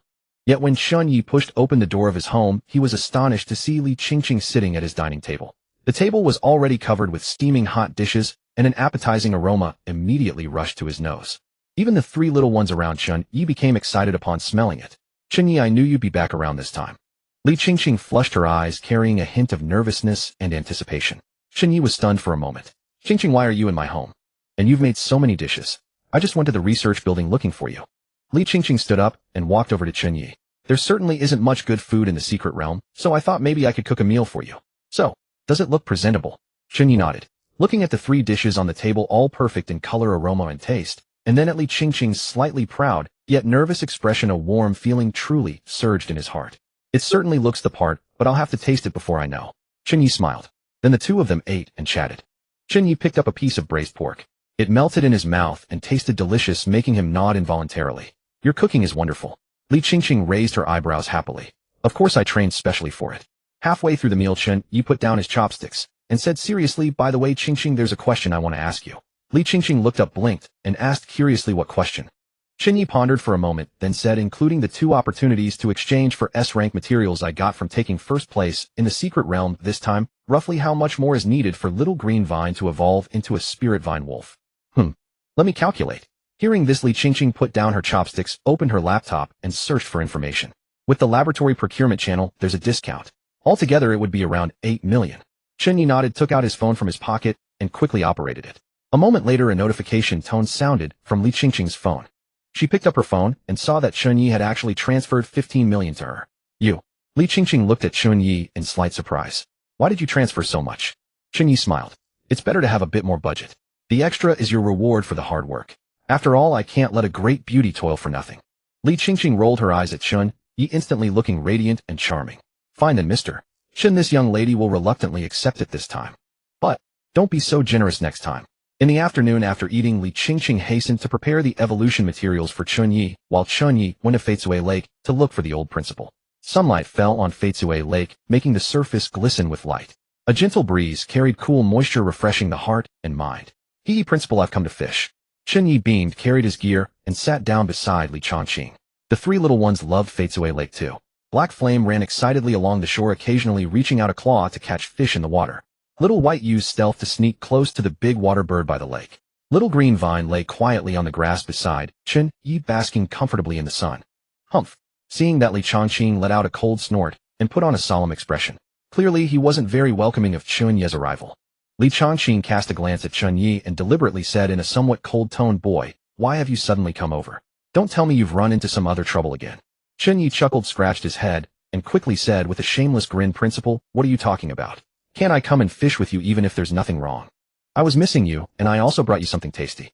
As he spoke, Chen Ye took out a grill and roast chicken from his backpack. He casually fished up 2 spirit fish weighing over a gene, each skillfully roasted them and sprinkled on spices. A pungent spicy aroma instantly spread through the air.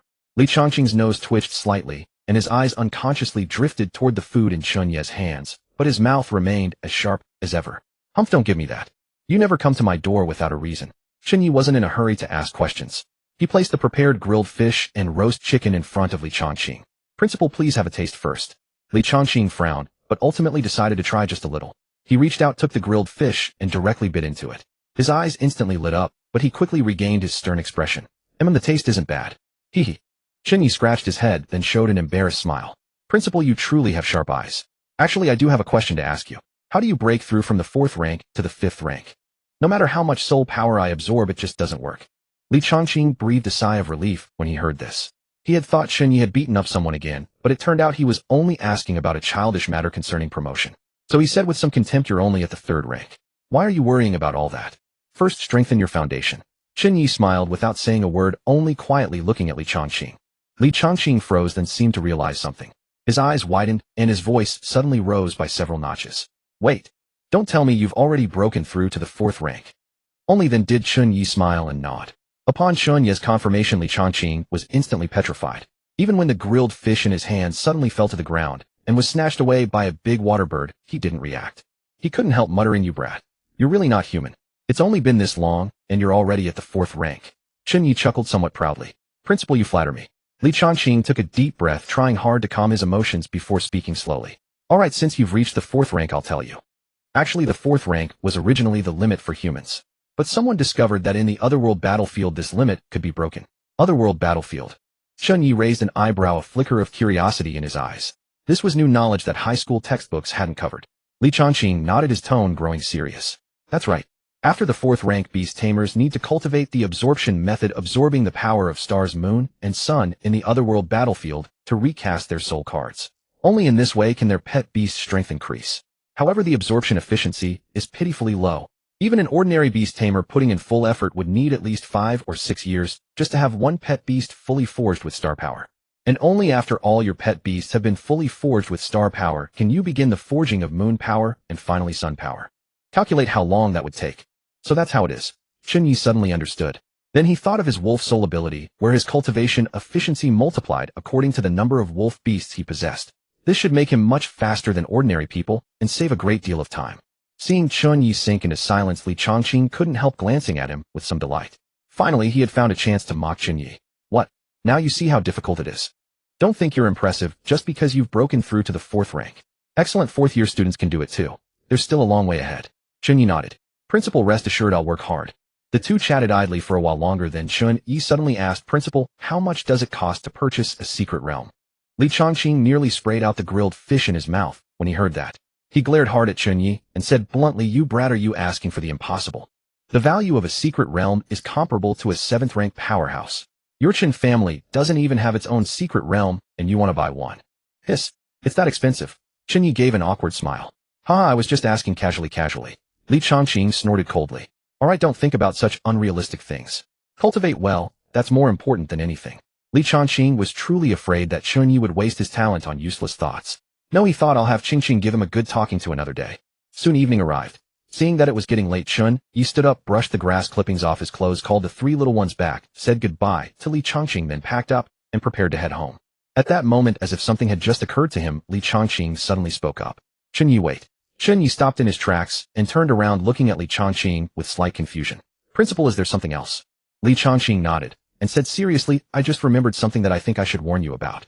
About 2 days ago, someone anonymously posted a bounty on an overseas website offering 30 million to have your life taken." "What?" Chen Ye immediately furrowed his brow, a cold glint flashing through his eyes. A 30 million bounty. What a stunningly bold move. Not many people would be able to spend that much to put a bounty on me. Chen Jianxin or Long Tianxiang. Both were possible. Li Changqing looked at Chen Ye.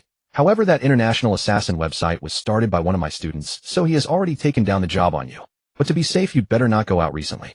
At school, at least your safety is guaranteed. Chen Ye nodded, but there was not a trace of fear in his eyes. Principal, rest assured, I won't easily put myself in danger. But if that is enough to make me timid, that's impossible. Hiding is not my style after all. Li Changqing looked at the firmness in Chen Ye's eyes and could not help feeling a surge of emotion. This kid is just as unyielding as his father was in his youth. If Chen Jiutian's ace spirit beast had not been killed by that demon god-level aberrant beast, he would be at least a 6th-rank beast tamer by now. Li Changqing shook his head, his voice tinged with complexity. Alright, be careful yourself. Come find me anytime you need something. Chen Ye smiled and thanked him sincerely. Thank you, Principal. I will. At 10 in the evening, Chen Ye sat on the sofa in his dormitory scrolling through information on his phone. The assassination attempt made Chen Ye feel a sense of urgency. He had to speed up and contract his 4th wolf beast as soon as possible to raise his strength so that he would have more power to face potential and unknown dangers. His eyes swept quickly across the screen searching for content about wolf beasts. Just then a highly upvoted post caught his attention. Wolf Tribe Community Offline Event. All wolf-type beast tamers are welcome. Chen Ye curiously clicked on it. It turned out to be an event organized by a massive group called the Wolf Tribe Community, whose membership had reached an astonishing several thousand. All of them wolf-type beast tamers. Their latest offline gathering was held in a city right next to Super Evolution University. Their people could freely exchange all kinds of evolution materials and young spirit beasts, and there would also be a grand auction as part of the event. The time was tomorrow. Seeing one flashy event poster after another, Chen Ye felt his interest stir. Wolf Tribe Community. All wolf-type beast tamers.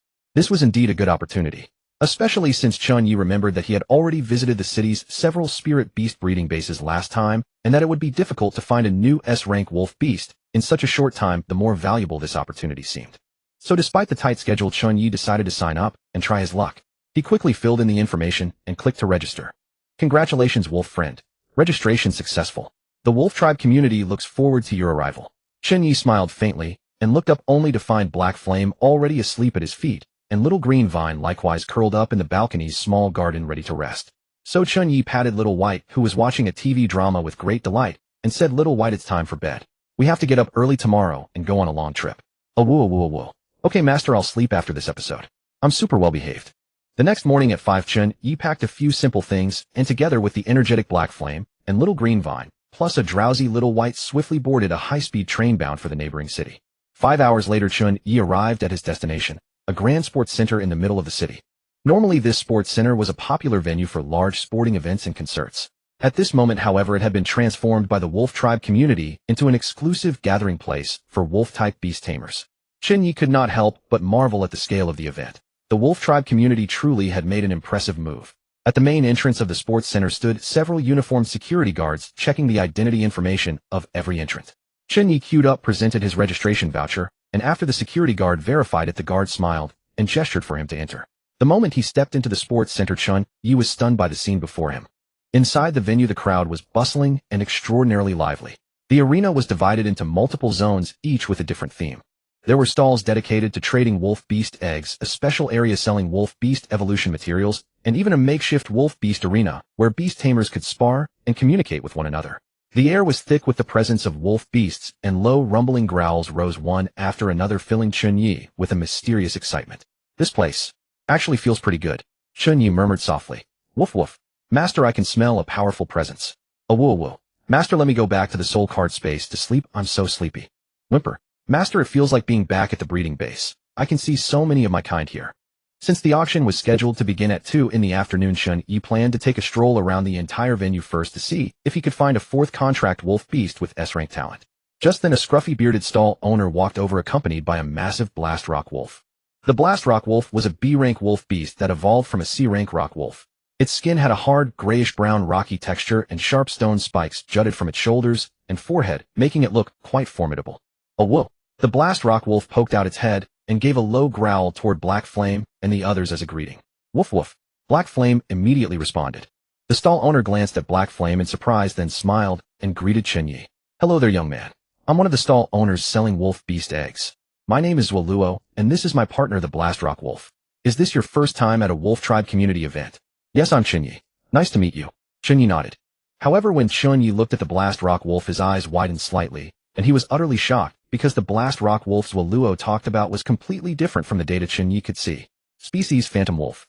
Attribute Dark. Rank S rank. Talents Dark Frequency Blast S Disguiser S. This Blast Rock Wolf.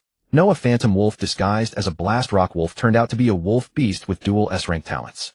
So rare, so extraordinary. A twinge of envy surged through him. Chen Ye was utterly astounded. Although he didn't know why Waluo had an S-rank Phantom Wolf disguised as a B-rank Blast Rock Wolf, Chen Ye did not ask. After all, it was Waluo's business and had nothing to do with Chen Ye. Nevertheless, Chen Ye's expression remained perfectly natural, so Waluo did not notice anything unusual. Waluo burst into hearty laughter and eagerly pulled Chen Ye over to his stall. Young man, take a look at my wolf beast eggs. Aren't they all genuine high-grade goods? Look at the sheen of the shells and the deep, rich aura. I guarantee they're all premium quality. Chen Ye leaned in for a close look and found that these wolf beast eggs were indeed smooth and glossy with a dense elemental aura appearing to be of rather good quality. At the very least, they seemed to be B-rank or even A-rank spirit beast eggs. However, when Chen Ye checked their data, he was immediately left speechless.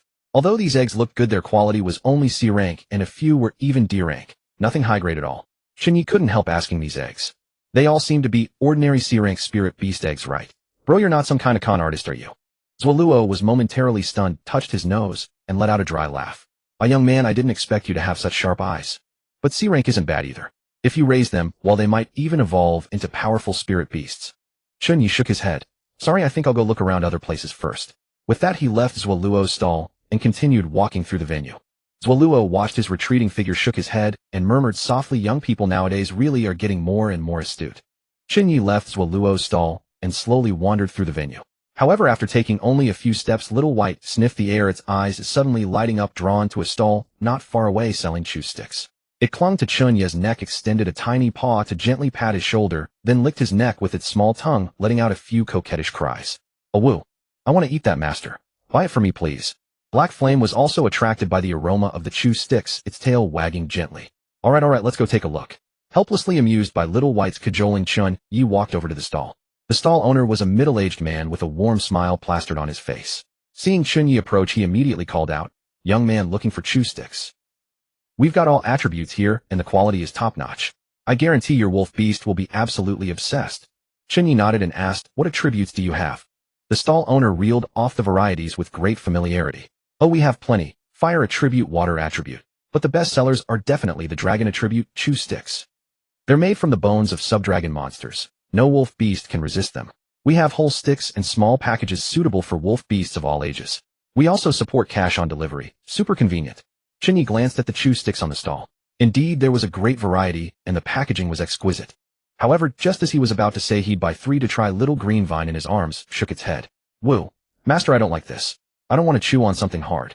Oh, okay. Chen Ye stroked Little Green Vine and said, if there's something you want to eat, just tell me. So Chen Ye bought Black Flame, an extra-large dragon attribute chew stick, and Little White a pack of small dragon attribute chew sticks.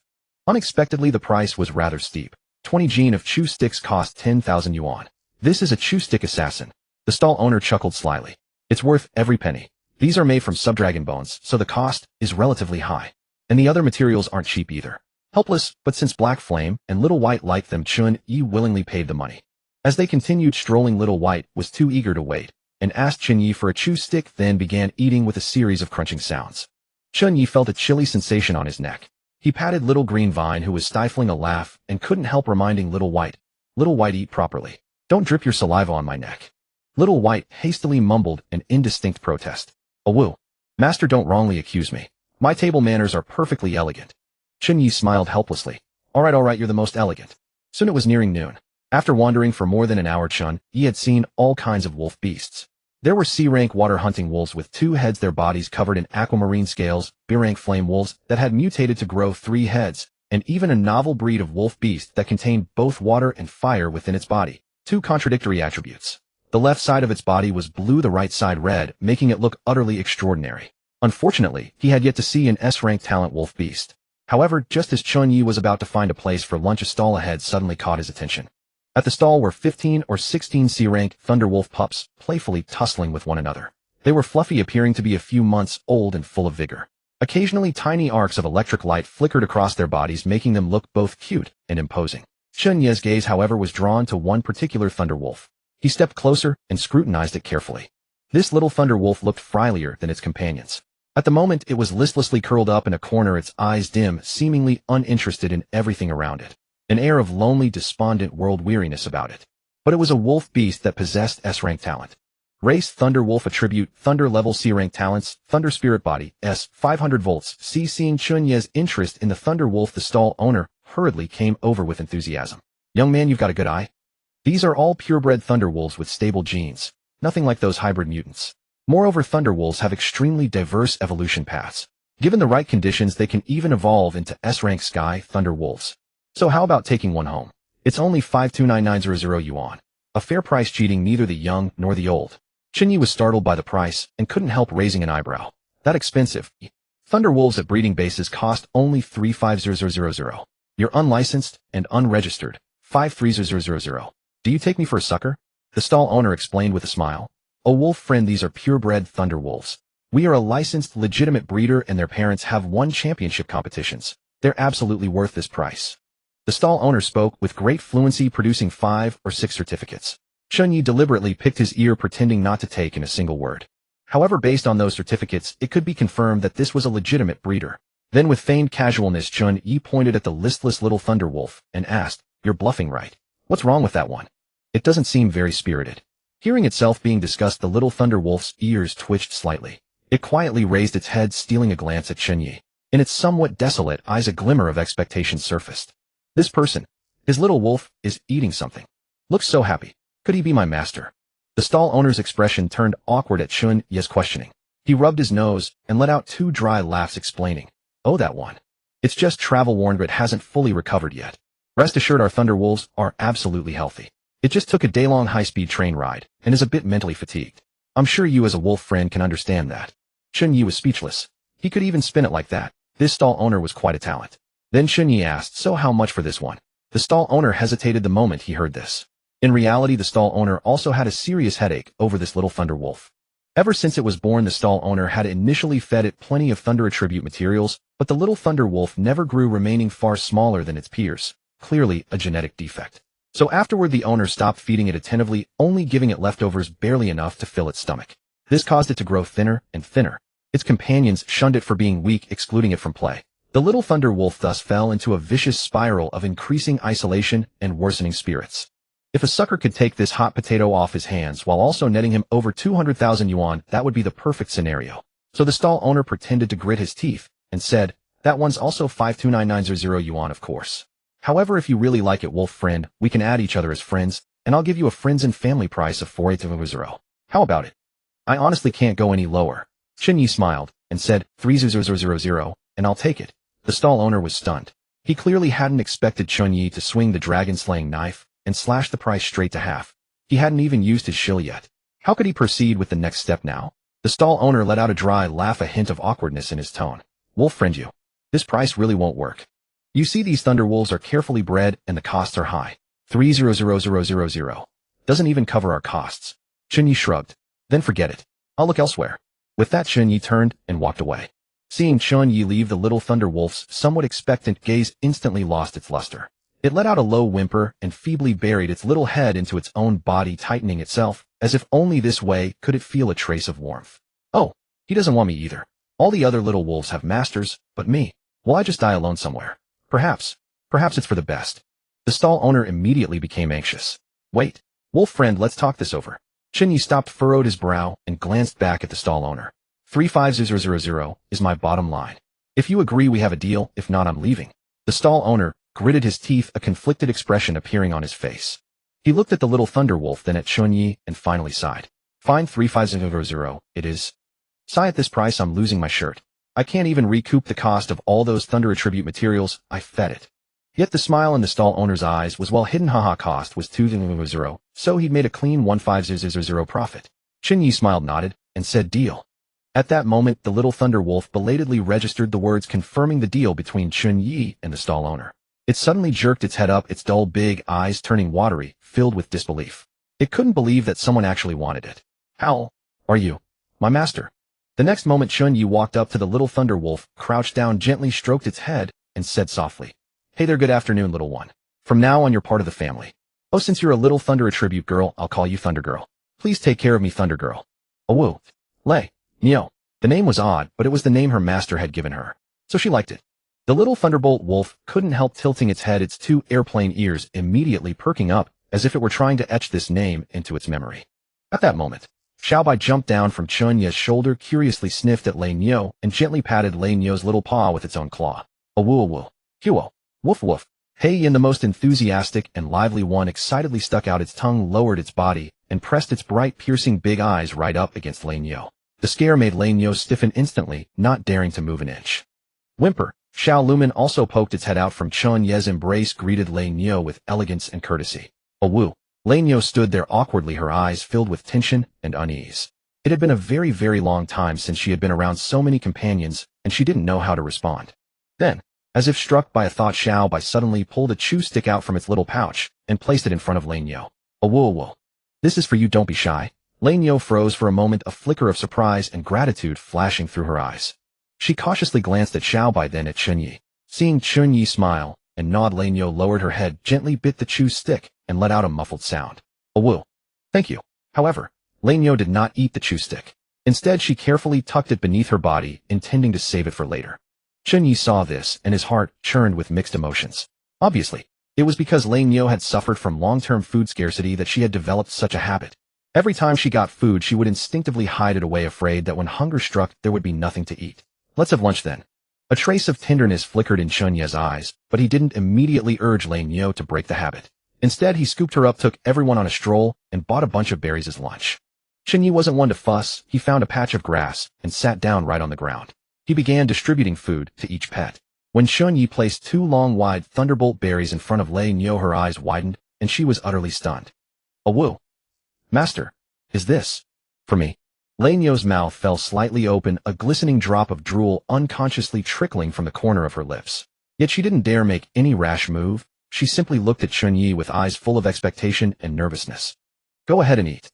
I bought these specially for you. Don't waste them. Finish them all, okay? Chen Ye said with a smile, ruffling Lei Nio's head. With Chen Ye's permission, Lei Nio cautiously approached the thunderbolt berry, gave it a gentle sniff, and then took a big bite. A crisp crunch sounded, and the juice of the thunderbolt berry burst instantly in Lei Nio's mouth.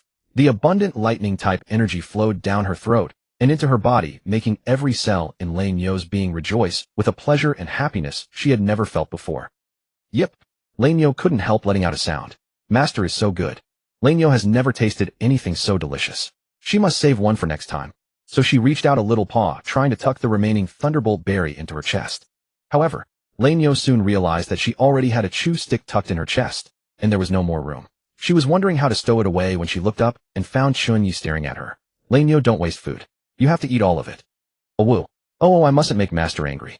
Hearing that, Lei Nio didn't hesitate at all. She immediately sped up and wolfed down the thunderbolt berries, even licking the juice that had dripped onto the grass completely clean with her little tongue.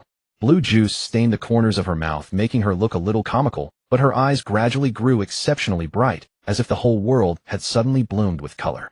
Lei Nio suddenly felt so happy. She raised her head, staring intently at Chen Ye, her eyes brimming with excitement and dependence. But, after hesitating for a long time, Lei Nio still couldn't bring herself to act like Hei Yin and Xiao by pressing against Chen Ye to show her emotions. Instead, she silently walked over to Chen Ye, leaned against him, and lay down quietly, guarding. Perhaps that was Lei Nio's most fervent expression of affection. Good girl. Seeing Lei Nio had finished eating, Chen Ye smiled and ruffled her head. After the meal, Chen Ye wanted to look around a bit more when suddenly the venue's broadcast rang out. Attention, all wolf friends. The auction event is about to begin. Those wishing to participate, please make your way to the auction hall as soon as possible. As soon as the broadcast sounded, the entire venue erupted into excitement. Hey, have you heard? This auction is hosted by the Wolf Slaughter Squad, an otherworldly battle group. They've got some really good stuff. While the Wolf Slaughter Squad, their leader Su Lai is a 6th-rank powerhouse. Yeah, I heard there'll be some very rare wolf beasts and evolution materials up for auction. I wonder if I can find a bargain. I heard that for some treasure, the Wolf Slaughter Squad fought a great battle against monstrous beasts and lost quite a few members. Who knows if it's true or not? Chen Ye was intrigued upon hearing all this. Although he had no money and little interest in the auction itself, there was always a lively scene to watch, so he might as well attend for the experience. Especially a major squad like the Wolf Slaughter Squad, where masters gathered in force. It was a place many college graduates dreamed of joining. He smiled at his 4 little companions and said, "Come on, let's go check it out." The auction venue was located in a standalone building within the sports center. The building's exterior was unremarkable, but it was imposing in its sheer size. Just as Chen Ye reached the entrance, he was stopped by a staff member. "Hello, please purchase a ticket." Chen Ye paused. "Ticket? How much?" The staff member gave a professional smile and pointed to a sign beside them. "Adult 2,000 yuan. Student 1,000 yuan." Chen Ye was taken aback. As a college student, that meant 1,000 yuan. Damn it. Why does my heart suddenly ache? Chen Ye smiled helplessly but still took out his student ID and bought the half-price ticket. Well, I guess it's fine since I'm only watching this once. After entering the venue, Chen Ye was guided to the student seating area. The seats here were very wide enough for him and his 4 little companions to sit together. Just as Chen Ye sat down, he suddenly heard a somewhat familiar voice. "Yo, if it isn't you, young man. You're here for the auction too." Chen Ye turned around and was instantly speechless. The one speaking was none other than the scruffy middle-aged man he had met that morning, Zwaluo. At that moment, Zwaluo was sitting right next to him with that phantom wolf disguised as an explosive rock rush wolf lying lazily at his feet yawning. "Uncle, why are you here too?" Chen Ye couldn't help asking. "And how are you even in the student section? Damn, is this guy like 8 years old?" Zwaluo chuckled, rubbed his nose, and said, "Don't sweat the details. Making money isn't easy, so save whenever you can. Besides, I've always loved learning. I'm half a student anyway." "Fine." Chen Ye found it both funny and exasperating, but he couldn't be bothered to argue with him. Just then, the broadcast rang out again, announcing that the auction had officially begun. Su Lai, the brawny, broad-shouldered leader of the Wolf Slaughter Squad, strode up to the auction stage with heavy, confident steps. The moment he appeared, he unapologetically unleashed the aura of a 6th-order beast Tamer, instantly cowing the entire venue. The boisterous hall fell silent, and every gaze fixed on him filled with awe and anticipation. "Fellow wolf friends," Su Lai said, sweeping his gaze around the hall in a low, forceful voice, "welcome to today's auction. I am Su Lai, leader of the Wolf Slaughter Squad. I will preside over the entire auction myself. For today's auction, our Wolf Slaughter Squad has prepared 7 lots. The highest bidder wins.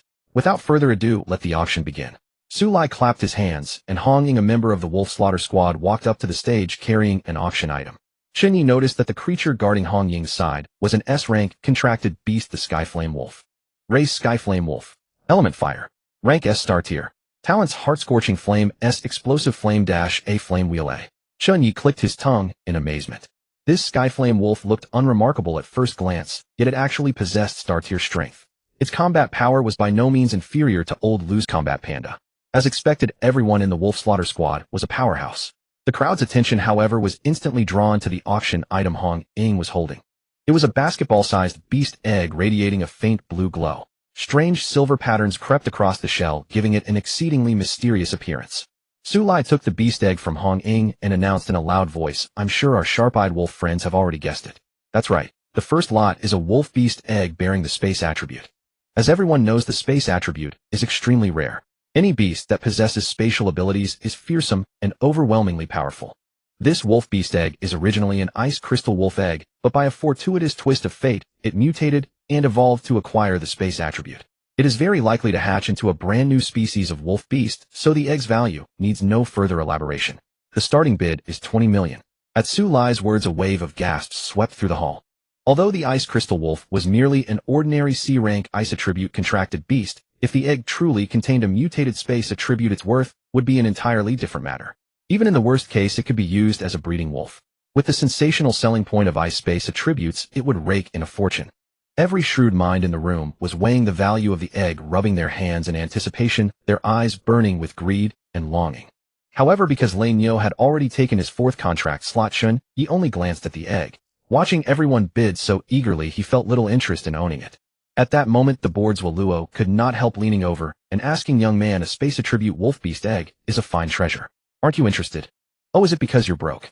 Chen Ye was speechless and made it clear that he had no desire to converse with Zwaluo. Haha. Zwaluo gave a sly grin and patted Chen Ye on the shoulder.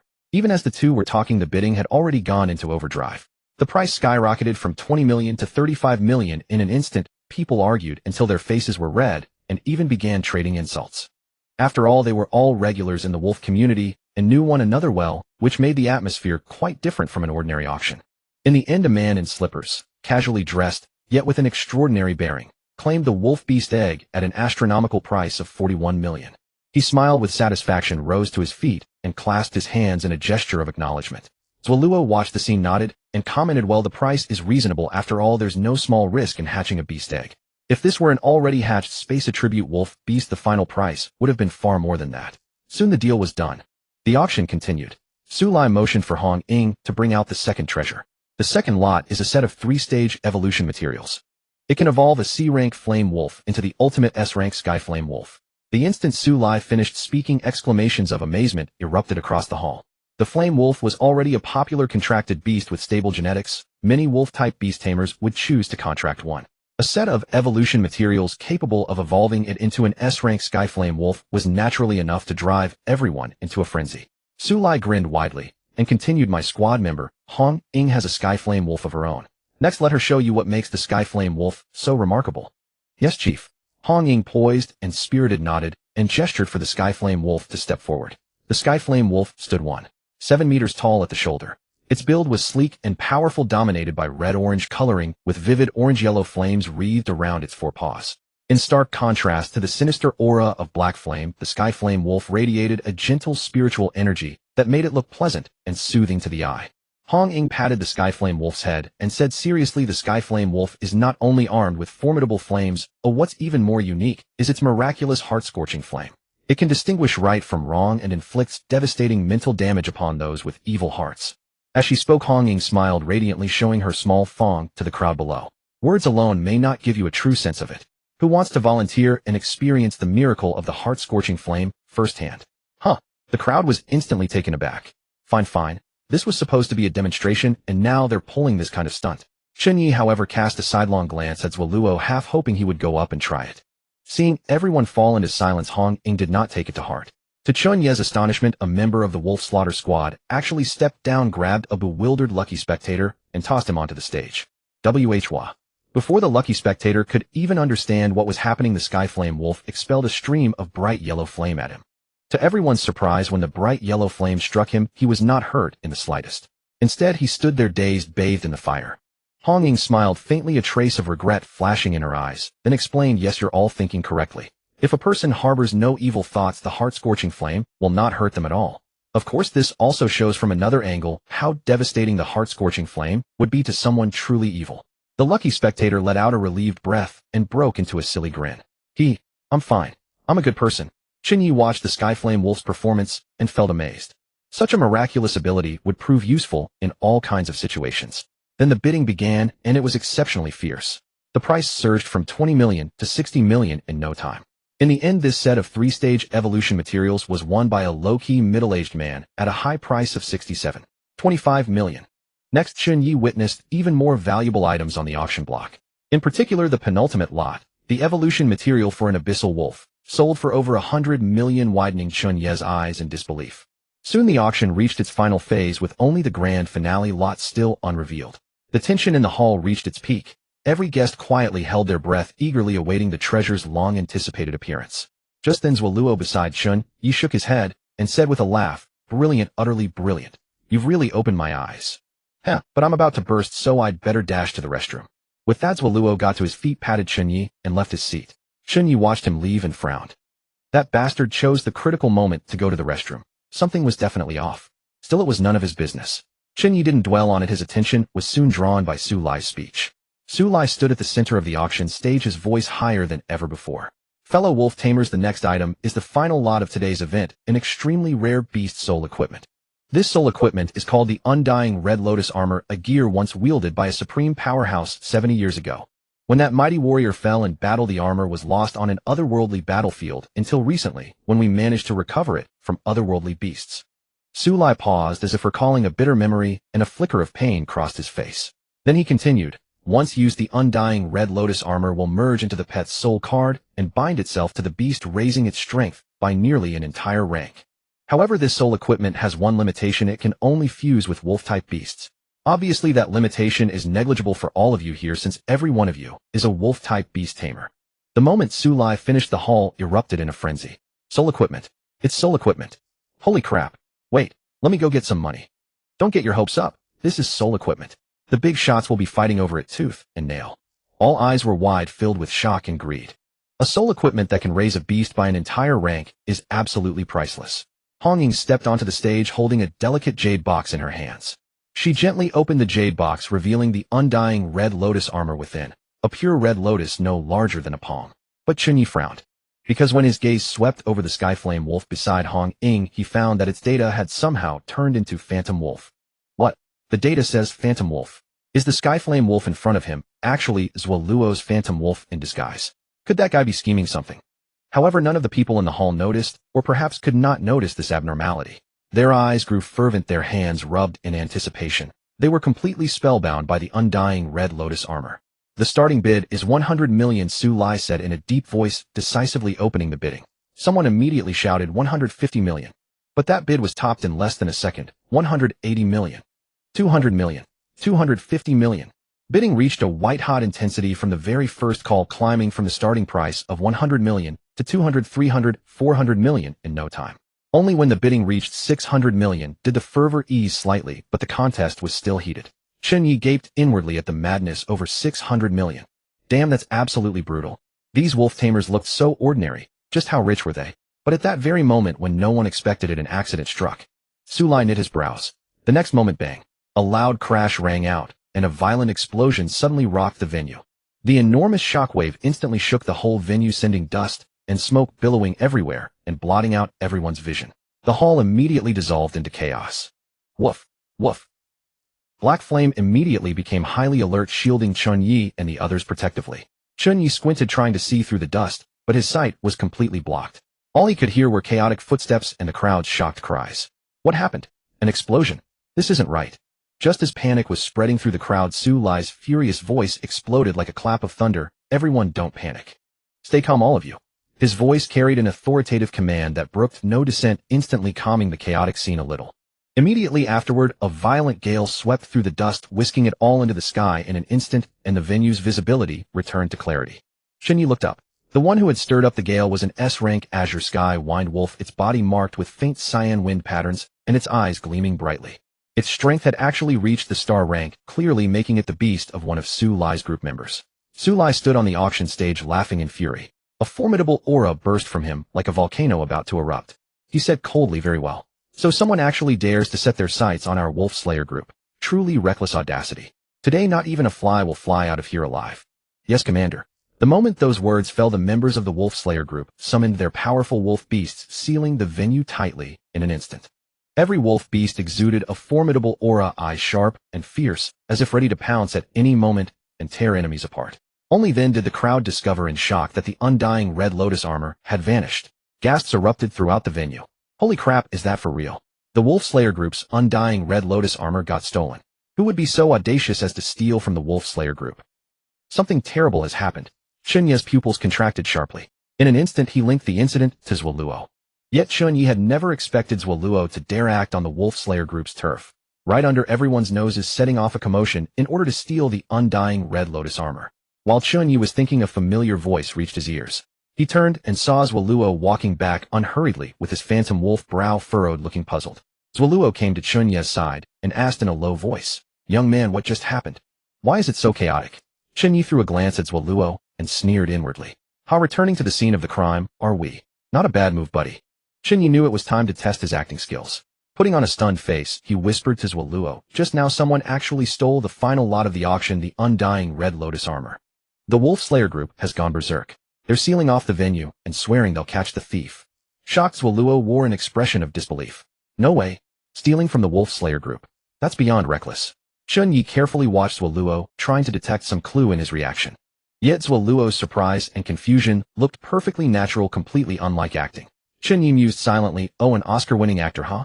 Not bad acting at all. Yeah, still that thief is a moron. He'll be caught soon." "Ahem, why yeah." Zhuoluo nodded hurriedly on hearing that. Just then Su Lai's strained voice rang out once more. "I ask all wolf tamers to cooperate. Stay exactly where you are. We will check everyone one by one, and I swear we will catch that little thief." The mood in the hall became tense. Everyone held their breath, waiting for the Wolf Slayer group's arrangements. Chen Ye said to Zhuoluo in a low voice, "Uncle, we'd better be careful. With that idiot around, we might get hurt by the Wolf Slayer group by mistake." Zhuoluo stiffened at that, then took a deep breath. His face still wore a hint of bafflement and shock. "I never thought something like this would happen after I went to the restroom. Young man, you'll have to prove my innocence later." "Of course, don't worry." Chen Ye nodded earnestly. Meanwhile, the Wolf Kill Squad moved swiftly, sealing off the entire venue completely. "Fellow wolf friends, please remain where you are and do not move." We will search one by one until we drag that thief out. Su Lai personally took command at the center of the hall, his gaze sharp as lightning. His ace companion beast, the Moon-Tier Thunder Cinder Wolf, crouched beside him, its icy wolf eyes slowly sweeping over everyone present. Its formidable aura was such that no one dared meet its gaze directly. In a corner of the venue, the unconscious Hong Ying was found by members of the Wolf Kill Squad. Hong Ying's face was full of self-reproach, her eyes red. Clearly she felt immense guilt and remorse over the theft of the undying Crimson Lotus armor. However, Hong Ying soon acted swiftly. With her companion beast Skyflame Wolf, she immediately joined the search, led by Yi Woofing, master of the Azure Sky Wind Wolf, to inspect everyone. Unexpectedly, all the wolf friends present understood the Wolf Kill Squad's operation and willingly cooperated, voluntarily summoning their companion beasts for inspection. Moreover, they even began supervising one another, expressing great indignation. Damn it! How could a thieving scumbag appear in our community? This is an utter disgrace to our wolf-type beast tamers. Exactly. What a disgrace. This is a matter of face for our wolf community. We must find that person. If word spreads to other communities, especially the Lion Clan, they'll laugh us to death. Yes, everyone, let's work together and drag that bastard out. That's right. We can't let other communities look down on us. Thus, the wolf friends became unprecedentedly united, and the search efficiency skyrocketed. Meanwhile, Chen Ye secretly observed Zhuoluo, but found not the slightest trace. How strange. Where on earth had he hidden that undying Crimson Lotus armor? Although Zhuoluo's bold move obviously meant he had complete confidence, Chen Ye still found it hard to believe. With so many people present, could Zhuoluo really slip by unnoticed? Suddenly Chen Ye remembered that Xiao Bai's spirit body talent allowed it to pass through matter. This might come in handy. He picked up Xiao Bai, who never shied from a good spectacle, and whispered into its ear, "Xiao Bai, I suspect something is off with Zhuoluo, or perhaps that phantom wolf. Go take a look. Be careful not to tip him off." Xiao Bai's eyes lit up at once, and it nodded excitedly. "Oh, whoa. Okay, master, leave it to me." Then Chen Ye felt a sudden lightness in his arms. Xiao Bai had clearly used its spirit body and invisibility abilities to begin moving in utter silence. When it counts, you can still count on me, Lord Xiao Bai. In spirit form plus invisibility, no one can detect Xiao Bai. It trotted in small quick steps and made a full circle around Zhuoluo, carefully checking his clothes pockets and even the soles of his shoes. Finding nothing, it then stuck its head into Zhuoluo's body and peered around, but there was still not a trace. Xiao Bai frowned, a little puzzled. So weird. How can there be nothing? Then Xiao Bai shifted its attention to the phantom wolf. Xiao Bai cautiously approached the phantom wolf and, using its spirit body ability, passed straight through it and entered its stomach. At that moment, Xiao Bai's eyes lit up in surprise. The Crimson Lotus was right there. The Crimson Lotus was completely encased in a mysterious translucent white orb, sealing off all the aura emanating from the undying Crimson Lotus armor. No wonder so many wolves couldn't sniff out anything unusual. Woohoo! Lord Xiao Bai has done a great deed. But, oh no, the spirit body time is almost up. Better stash it with Brother Haiyan first. Xiao Bai's heart jolted. Without a second thought, it hugged the orb, tightly rolled swiftly out of the phantom wolf's stomach, and in the last remaining moment stuffed the orb into Haiyan's stomach. Suddenly Haiyan let out a gah. It felt as if something had entered its stomach, and it stared with puzzled wide eyes. Yet it couldn't tell exactly what had happened. The sensation was extremely strange. Haiyan looked at Xiao Bai, who had suddenly appeared beside it in confusion. "Woof!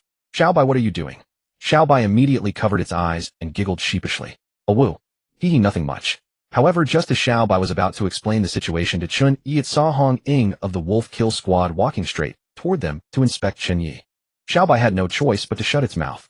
Hong Ying came up to Chen Ye, began checking his information, and had Skyflame Wolf spit out Blazing Heart Flame onto Chen Ye's chest.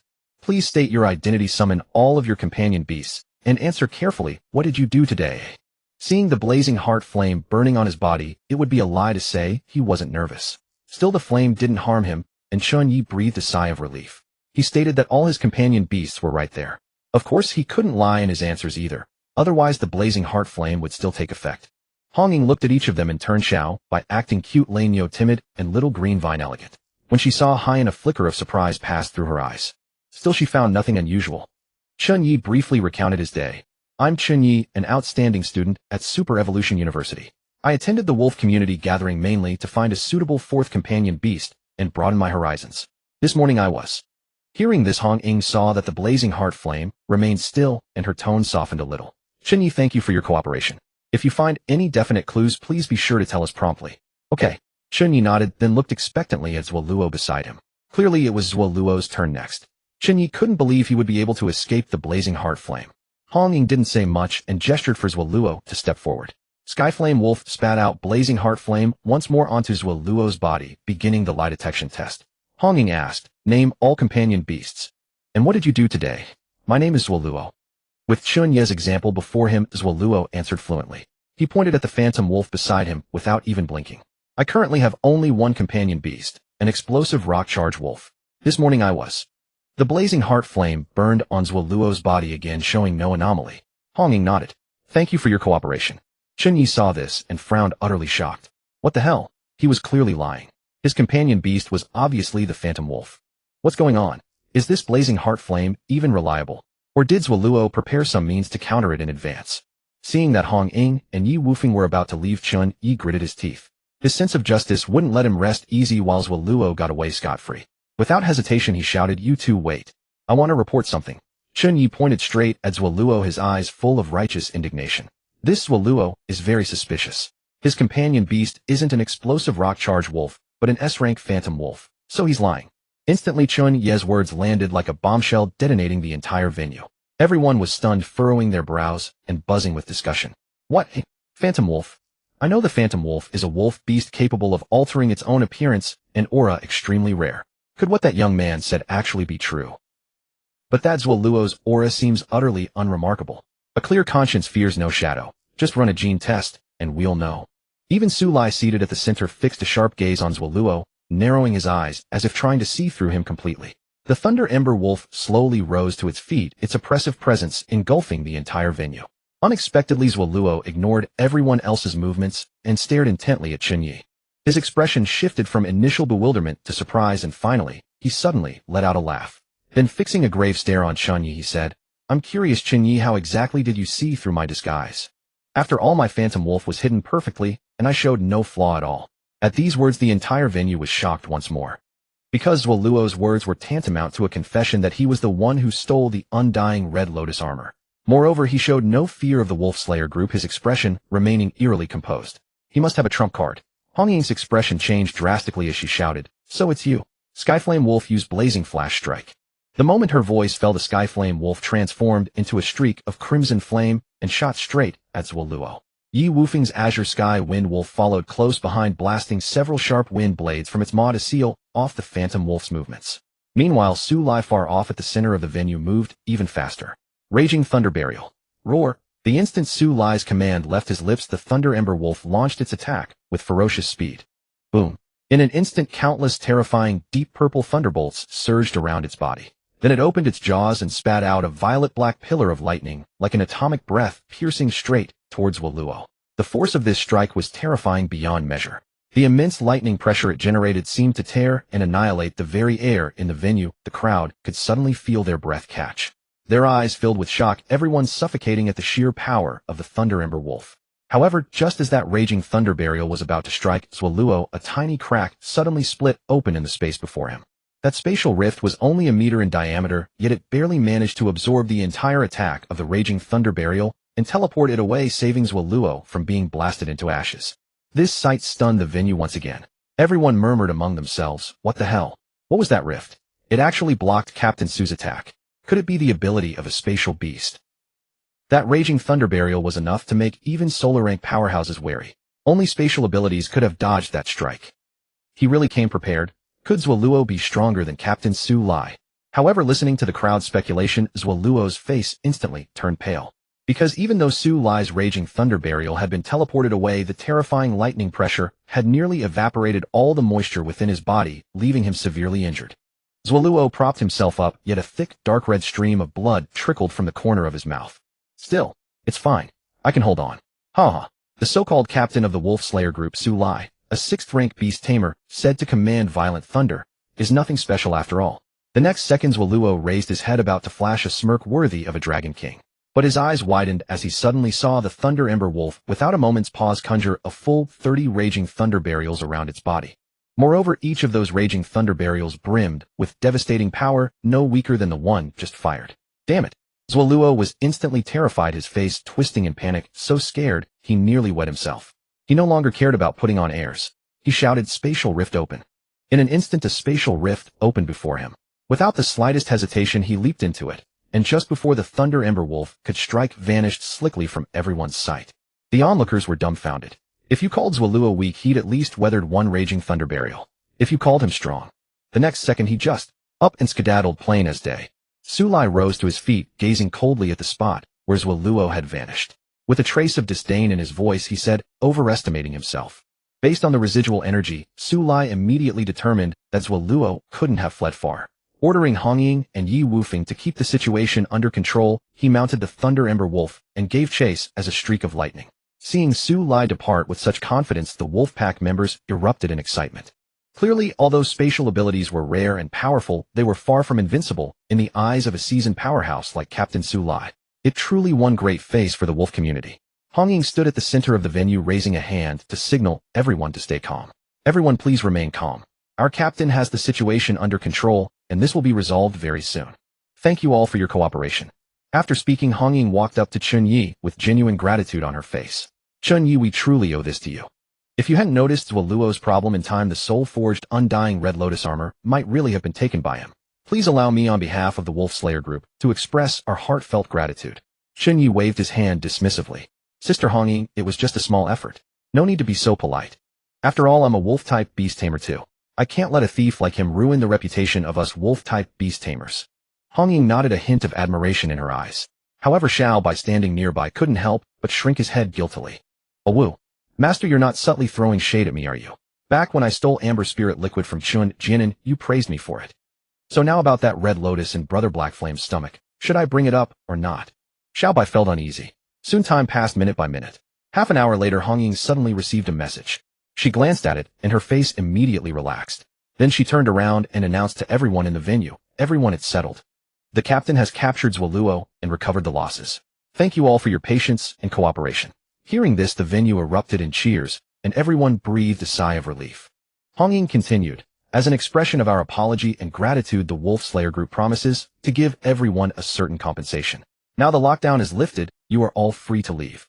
After saying this, she turned to Chen Ye and said with a hint of solemnity, Chen Ye, our captain wishes to see you. Please come with me. Chen Ye nodded, curious. Captain Sulai wants to see me. I wonder what for. Thus Chen Ye led the four little ones and followed Hongying out of the venue. They passed through a long corridor and arrived at a quiet room. Inside, Sulai sat upright in a large chair, his expression cold and commanding.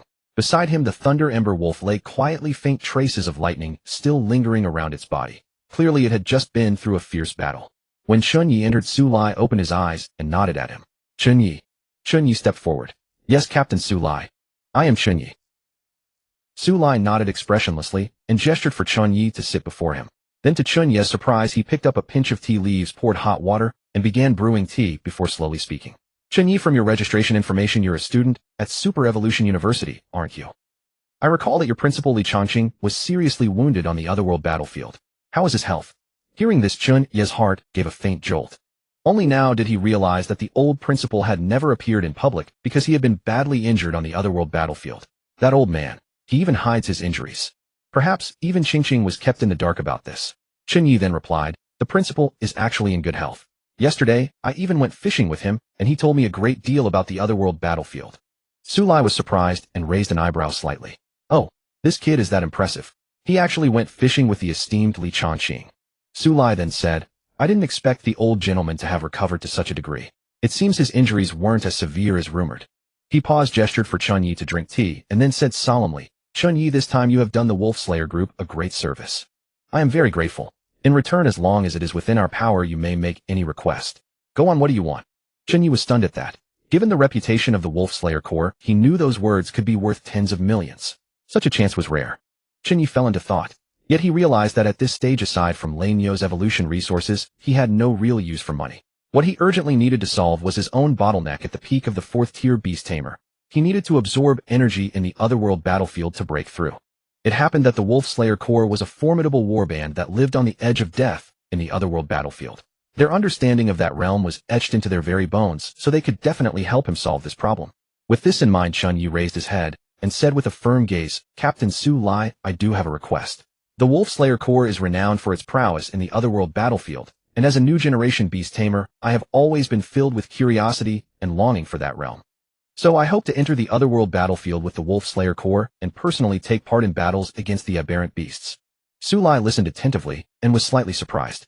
He hadn't expected Chen Ye to make such a request instead of asking for money. This was far beyond his expectations.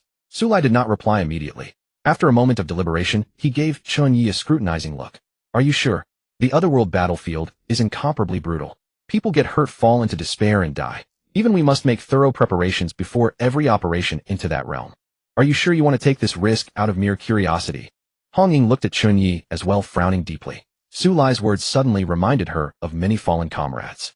She had little faith in people like Chen Ye who charged into battle on a whim.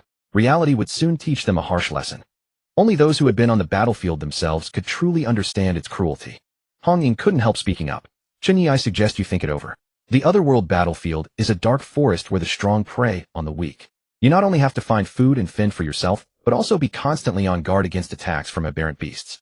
Perhaps you don't know this yet, but the weakest aberrant beasts are at the star tier. And if you're unfortunate enough to encounter a demon god-class aberrant beast, even a 7th-tier beast tamer would find it hard to escape. In the 5,000 years of human history, there hasn't been a single beast tamer who could fight a demon god-class aberrant beast alone. Hong Ying stared at Chen Ye, hoping to see the fear retreating in his eyes.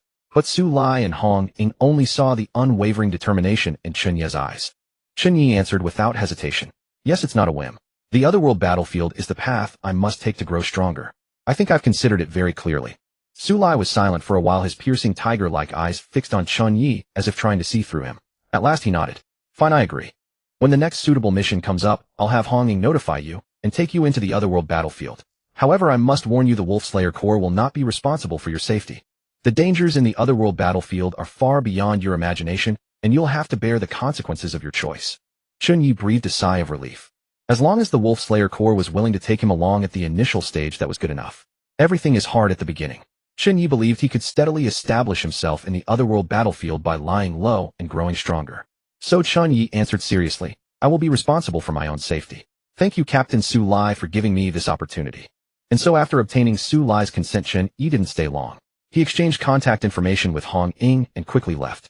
The next morning, Chen Ye returned to Chaojin University. He nervously shut the dormitory door, his heart filled with anxiety because just moments ago Xiao Bai had told him that the undying red lotus armor from the auction had been secretly transferred into He Yan's stomach.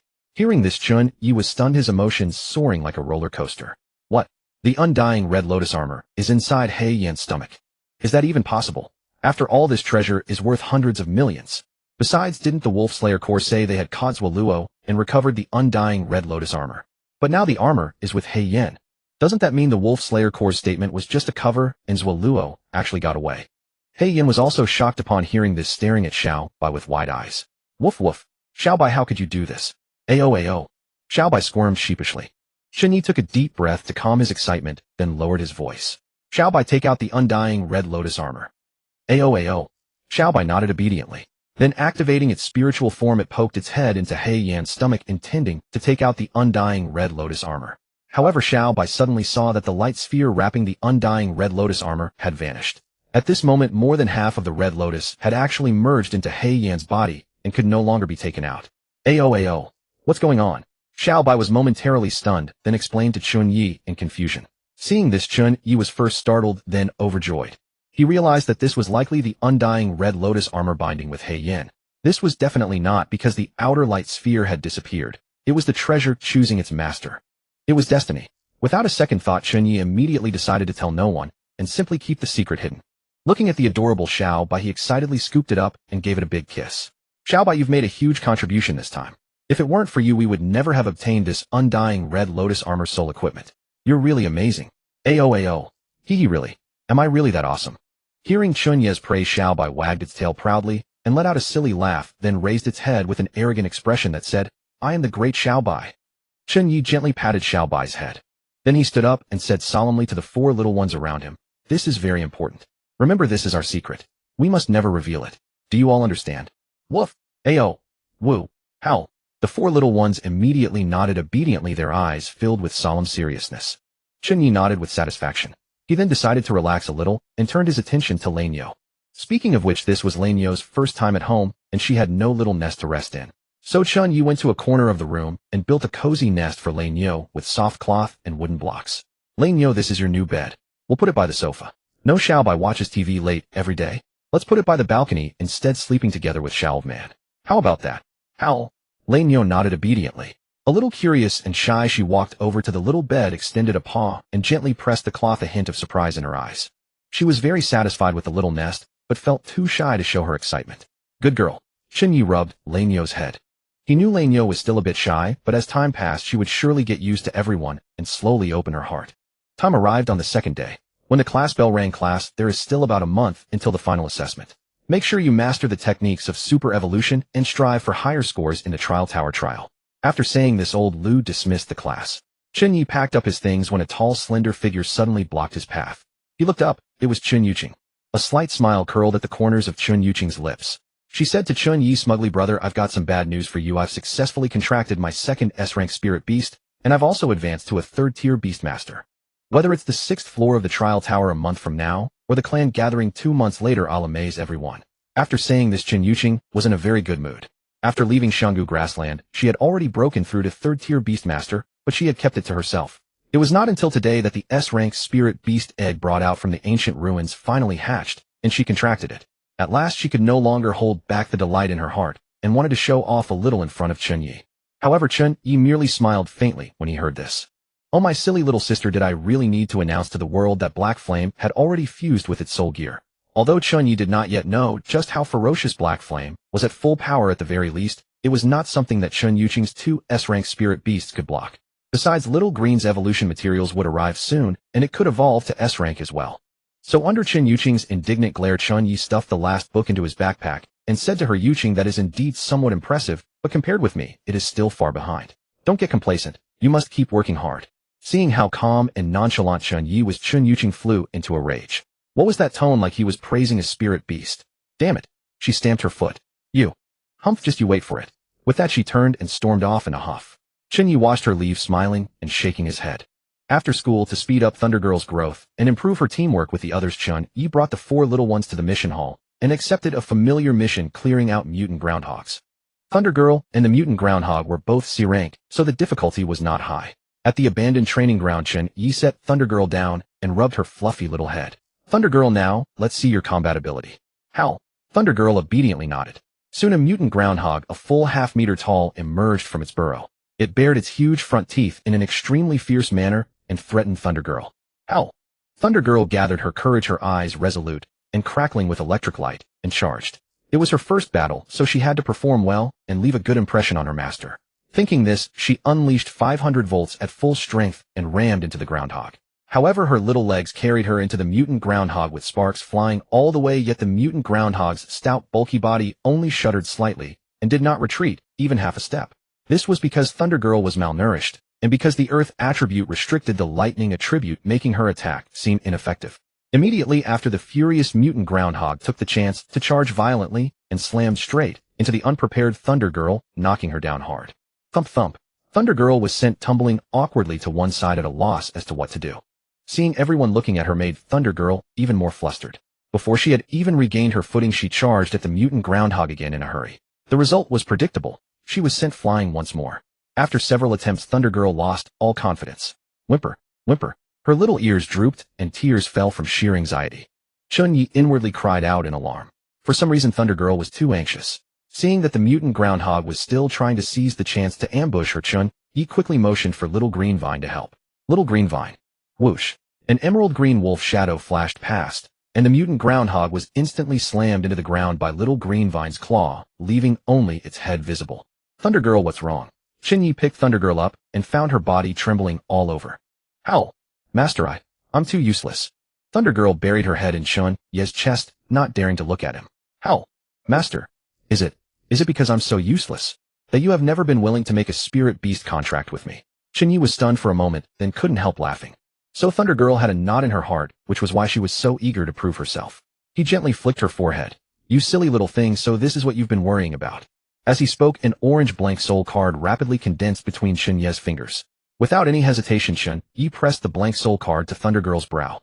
Thunder Girl's eyes widened at once. When the contract was completed with her image etched on the soul card, and a soul link established with her master, Thunder Girl grinned foolishly and reached out her small tongue to lick Chen Ye's palm. Master, so you did want me. I'm sorry, Thunder Girl. It was my oversight. Chen Ye lifted Thunder Girl up in front of him and stared into her eyes. Thunder Girl, remember this well, from now on we are family. I, Chen Ye, will never abandon any little wolf. Tears welled up in Thunder Girl's eyes again, but this time, they were happy tears. She nodded forcefully, her little tail wagging like a propeller. Seeing Thunder Girl full of fighting spirit again, Chen Ye was deeply relieved. At that moment he felt a surge of new power suddenly spring up inside him. This was the new ability he had obtained after contracting his fourth wolf beast Wolf King's might. Chen Ye carefully sensed the skill. It was an active skill. As the number of contracted wolf-type spirit beasts increased, the Wolf King's pressure it released would grow stronger and stronger. Let's see what it does. As he thought this, Chen Ye stirred his mind and activated Wolf King's might. In an instant, an invisible pressure radiated outward with him at the center. The air around began to move without any wind. The mutant groundhogs that had been glaring at him from the front suddenly let out startled squeaks, then their bodies stiffened. They were frozen in place. Tisk, that's pretty awesome. Chen Ye's eyes lit up. The mutant groundhogs were locked in place on the spot. Although they were only C rank, that was enough to prove the power of Wolf King's might. Moreover, this was not the upper limit of Wolf King's might. As the number of contracted wolf beasts increased, it might be able to overawe even solar rank opponents. Chen Ye quickly said, Thunder Girl, Little White, strike, while they can't move. Yip, I'm coming. Hearing this, Little White immediately perked up, its sharp claws popping out from its paw pads. Thunder Girl imitated Little White and flashed her own small claws, though her movements were still somewhat clumsy. Very quickly, in less than 5 minutes, Thunder Girl and Little White cooperated to eliminate over a dozen mutant groundhogs and collected enough beast cores. You two have worked hard. Chen Ye rubbed the heads of the two little ones. At that moment, the phone in his pocket vibrated suddenly. He pulled it out and saw a text from Li Qingqing. Chen Ye, I've collected all of Little Green Vine's evolution materials. Come to the research building if you're free. It only took 2 days. Chen Ye was overjoyed. He immediately texted Li Qingqing back saying he would rush over right away. Then after putting the little ones back into the spirit beast space, he mounted Black Flame and hurried toward the school. Entering the research building, Chen Ye followed Li Qingqing's text message reminder and arrived at another laboratory. Li Qingqing, clad in a white lab coat with her jet black hair tied in a ponytail, was deftly adjusting parameters at a machine. Hearing Chen Ye's movement, she turned around and smiled gently. You're here, and so fast. Haha, nothing special. Chen Ye chuckled and scratched his head, then asked, Qingqing, what is this machine for? The 4 little ones were released by Chen Ye and filed in behind him. Xiao Lumen, the little wolf in particular, curiously examined the strange-looking machine in front of Li Qingqing the moment it entered. Before entering, Chen Ye had already told Xiao Lumen about its forthcoming evolution. Thus, the serene little wolf now felt a mixture of nervousness and anticipation. Don't underestimate this machine. It's the latest life resonance evolution chamber. Hearing Chen Ye's question, Li Qingqing pointed at the silver-white device with a floating green crystal at its center and lifted her chin with a hint of pride. With it, the evolution success rate is 37 higher than traditional methods. Chen Ye's eyes widened at once. He couldn't wait to step forward for a closer look, but Li Qingqing reached out to stop him. Honestly, don't rush. Take Xiao Lumen for a physical examination first. We can't be careless and miss something like last time. Oh, Chen Ye suddenly realized. You're really more thoughtful. Seeing Chen Ye's impetuous boyish look, Li Qingqing shot him a charmingly reproachful glance, then picked up Xiao Lumen and led it to another machine for a physical data scan. A moment later, Li Qingqing smiled. Xiao Lumen's body is in excellent condition, we can begin. Thus, the little wolf obediently walked to the platform at the center of the instrument and stood still. Meanwhile, Li Qingqing took out many delicate glass containers from a nearby safe, each emanating a distinct energy fluctuation. Chen Ye recognized quite a few of them and realized these were likely Xiao Lumen's evolution materials. Star Tears, Life, Vine, Soul, Fire. There were actually over 100 kinds.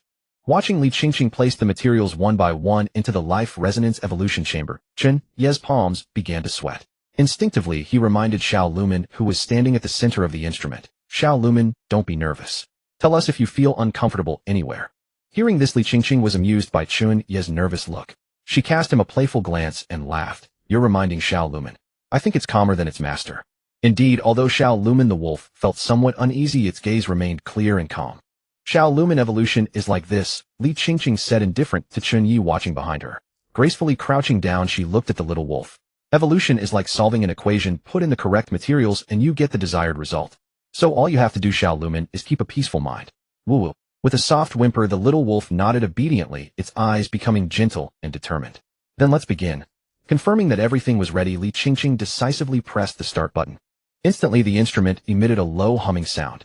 Driven by the airflow, countless evolution materials flew out from the storage slots, swirling above the device into a vortex. In the next instant, the entire laboratory was flooded with dazzling green light. The evolution materials turned into countless points of light, like fireflies on a summer night, finally converging into dozens of crystal-clear, white evolution factors that swiftly sank into Xiao Lumen's body. Woo-woo. In the next moment, Xiao Lumen couldn't help but let out a clear ethereal cry, and its body began to transform at a visible speed. Its size rapidly increased until its shoulder height reached 1.5 meters. Its whole body became even more verdant and translucent like imperial green jade. As for its 4 small paws, they gradually lost their color and turned into a pure white like snow. Verdant green treading upon snow, elegant and ethereal. When the light dispersed, Xiao Lumen couldn't help but widen its eyes, marveling at its own transformed appearance. Surprise flickered in its gaze, and with a nimble leap it sprang to Chen Ye's side and affectionately rubbed its head against him. Woo! Master evolution was so fast. I finished evolving now. Huh? Chen Ye burst into laughter and stroked Xiao Lumen's silky fur. By now the little wolf's race had changed. It was no longer a green vine wolf, but should be called a green spirit vine wolf. Race green spirit vine wolf, element grass, level S, talents arrival of the tree god S, emerald touch S, healing green light. A like Hei Yin, Xiao Lumen after its evolution had acquired rare dual S rank talents, becoming Chen Ye's second battle companion at this stage. Xiao Bai rushed over, raised its head, and curiously sniffed at Xiao Lumen's scent. Ao. Xiao Lu, you've grown so tall. I'm the only one who's still small. Woo. Hee sister Bai, with master around you'll grow taller in the future too. Xiao Lumen lowered its head to look at Xiao Bai and gave it a sniff. Then with a thought, its grass attribute energy surged out and condensed into an emerald vine tendril. The tendril gently curled around Xiao Bai and lifted it onto the top of Xiao Lumen's head. Li Qingqing saw this, and her eyes lit up.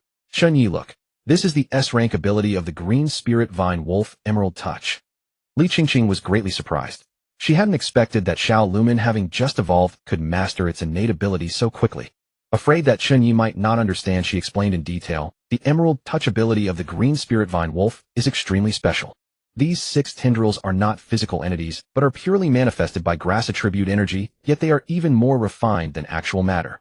As she spoke, Li Qingqing called up a holographic projection showing the energy structure of the Emerald Touch. This trait gives Emerald Touch an extremely high sensitivity, without transmitting pain, and each tendril can act independently, performing different tasks at the same time. Li Qingqing tapped her finger lightly, and the projection immediately played a scene of the green spirit vine wolf controlling 6 weapons. Seeing this, Xiao Lumen with a thought immediately condensed 6 crystal clear emerald tendrils that danced elegantly in the air, sometimes stretching out like willow branches, sometimes snapping straight like spears. Chen Ye watched these tendrils closely, and his eyes suddenly brightened. Wait, since these tendrils are manifestations of energy theoretically? He turned to Li Qingqing with curiosity. Can Xiao Lu weave the 6 emerald tendrils into a pair of wings? If that's possible, wouldn't it be able to fly? The laboratory suddenly fell silent. After hearing Chen Ye's words, Li Qingqing was momentarily stunned, her hand frozen in midair. She wanted to refute him, but opened her mouth and found no reason to argue. The idea was too unconstrained, yet it seemed feasible. Theoretically. Li Qingqing's cheeks turned slightly red as she rarely stammered. Then she quickly calculated on her tablet. The energy consumption would be enormous, but indeed, if we adjust the tendril arrangement and construct an effective wing structure. Grass attribute. Can it fly? This could very well break the traditional combat style of grass-type pets. Perhaps it was a promising research direction. The more Li Qingqing thought about it, the more astonished she became. Chen Ye, are you secretly a scientific genius? Woo. That's right, master, you're amazing. Little Green Vine also looked at Chen Ye with admiration. Then it condensed 6 emerald tendrils, trying to form the shape of wings. However, although it barely managed to create a wing-like form, Little Green Vine struggled to flap them, yet could not achieve flight. Clearly mastering flight was not so simple. Li Qingqing smiled gently and said softly to Little Green Vine, Little Green Vine, no need to rush. Over the next few days, let's study together and test what kind of wing shape is suitable for flight. Woo. Little Green Vine immediately nodded obediently. It was also looking forward to the feeling of flying. At that moment, Li Qingqing suggested, by the way, Chen Ye, how about letting my Crown King tree spar with Little Green Vine? This will help consolidate Little Green Vine's state. Chen Ye hesitated upon hearing this. He had only recently learned that Li Qingqing's Crown King tree, like Li Qingqing herself, was a creature that loved quiet research. Its greatest hobby was staying in the laboratory and analyzing data. That was also the main reason Li Qingqing had contracted this Crown King tree, to have it help with tasks. Therefore, Chen Ye felt it would be unreasonable to ask the Crown King tree to spar. Just then, Chen Ye noticed his phone vibrating. It was a message from Guixiaolei. Brother Yi, where are you? My dad sent some hometown specialties, and I'd like to give them to you. Chen Ye's eyes immediately lit up, and he flashed a smile at Li Qingqing. Haha, Qingqing, I think the perfect opponent has already appeared. 20 minutes later, at the battle arena downstairs of the research building, Guixiaolei rushed over carrying a large pile of packages. Brother Yi. Guixiaolei grinned, then looked at Chen Ye with eager eyes, and said, These are the specialties my dad asked me to bring you. They're volcanic crystal stones. You have to accept them, Brother Yi. As the packages collided, a crisp clattering sound rang out. Hearing this, Chen Ye smiled helplessly. Volcanic crystal stones. Hometown specialties. Since when do hometown specialties consist of such precious fire-attributed materials? Chen Ye understood that this was very likely a thank you gift prepared by Uncle Gua, because Chen Ye had traded resources to Guo, allowing Guo's purple-tailed thunderfox to evolve into an S-rank three-tailed thunderfox. Chen Ye thought for a moment. Right now was a critical moment for merging the Black Flame with the immortal Red Lotus armor. Absorbing high-quality fire-attributed resources could accelerate the fusion. This was extremely important, like charcoal delivered in snowy weather. So Chen Ye did not hesitate. Alright, I'll accept it without being polite. Thank your uncle for me. Chen Ye took the packages and patted Guo on the shoulder. By the way, Xiaolei, my little green vine, just evolved and is in need of an opponent. Are you free? Want to have a spar? Guo was stunned for a moment. Just evolved little green vine. Wait. Brother Yi, what about that little lightning wolf beside you? You have 4 spirit beasts now. Guo couldn't help but swallow hard, his voice even trembling slightly. Brother Yi, you're not saying you've already become a 4th-rank beast tamer, are you? Chen Ye smiled, raised an eyebrow, and made a welcoming gesture. Seeing this, Guo took a deep breath. Damn, comparing people truly drives people to death. Before coming here, Guo had thought that evolving his purple-tailed thunderfox into an S-rank 3-tailed thunderfox was already impressive. But now why did the gap between him and Brother Yi seem to be growing wider and wider? How could this even be fair? Guo shook his head, steeled himself, and summoned the 3-tailed thunderfox. And so the battle was about to begin. 3-tailed thunderfox used thunderball.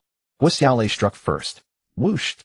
The 3-tailed thunderfox responded instantly, raising all 3 fluffy tails at once, rapidly condensing 3 purple thunderballs, and with a fierce flick shot them toward the green spirit vine wolf in a triangle formation.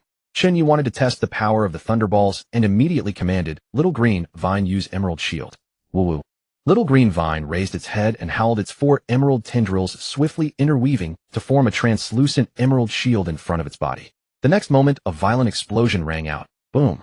Boom. Boom. As the smoke cleared, Little Green Vine's emerald shield was scorched black and dented by the thunderballs, dissolving into specks of light. But behind the shield, Little Green Vine still stood gracefully, completely unharmed. Guo eyes turned grim. Clearly he could see that this level of attack could not deal substantial damage to Little Green Vine. The damage is high, but now it's our turn. Chen Ye curled his lips slightly. Little Green Vine used 6 great fists. Woo-woo. Little Green Vine then leaped lightly, its 6 tendrils instantly twisting into 6 enormous emerald fists. Overwhelming fist shadows descended from the sky, each strike tearing through the air. Aura, aura, aura. Thunder Shield. Guo shouted urgently. Upon hearing this, the 3-tailed thunder fox immediately covered its 3 tails in dazzling lightning, pressing them tightly in front of its body to form a wall of tails. The next moment, the emerald fists collided with the thunder shield, producing continuous booming sounds. The 3-tailed thunder fox was knocked backward repeatedly by the impact, cracks appearing in the ground beneath its feet. Seeing himself gradually losing ground, Guo gritted his teeth. Now, Thunder Arc Ball. The 3-tailed thunder fox suddenly pulled out one tail, and in a gap in its defense hurled a maximally compressed thunderball. This thunderball was smaller, but the energy contained within was several times stronger than before. Clearly this was the 3-tailed thunder fox's trump card. The green spirit vine wolf's gaze sharpened, sensing a dangerous aura. There was no time to dodge, yet Little Green Vine made a stunning move. Instead of retreating, it advanced, one emerald tendril instantly transforming into a palm and precisely grabbing toward the Thunder Arc Ball. Boom. A deafening explosion resounded across the entire battle arena, generating a violent shockwave that even snapped nearby trees in half. When the smoke cleared, all 6 tendrils of the green spirit vine wolf had vanished. Little Green Vine still stood gracefully, but the aura around it had become somewhat chaotic. Yet the next moment, following Chen Ye's command, a healing green light was released onto Little Green Vine itself, and it immediately became full of energy again. Guo was completely stunned. Brother Yi, Little Green Vine is way too strong. Damn. Overpowered. Seriously overpowered. It can even heal itself. The 3-tailed thunder fox used its entire move set, and you didn't even lose a sliver of health. There's just no way to play this. If we keep fighting, I'll definitely lose. Haha, your 3-tailed thunder fox is also very strong with high attack power. Chen Ye smiled and walked forward, ruffling Little Green Vine's head. And so the battle ended there. That night, Chen Ye returned to the dormitory and prepared to rest. Ding! At that moment, his phone rang with a notification sound. Chen Ye saw that it was a message from Hong Ying. Chen Ye, we've suddenly received an urgent official mission. Meet at the teleportation plaza in the imperial capital at 10 o'clock the day after tomorrow. Chen Ye's eyes lit up, and he immediately sprang up from the bed. The Wolf Slayer squad was finally taking action, He could now go to the otherworldly battlefield and seek opportunities to enhance his strength. Hello, Old Lu. So Chen Ye called Old Lu to ask for leave. I need a few days off. But before Chen Ye could finish his sentence, Old Lu's loud voice came through the phone. What? Again asking for leave. Chen Ye, how many times have you asked for leave this semester?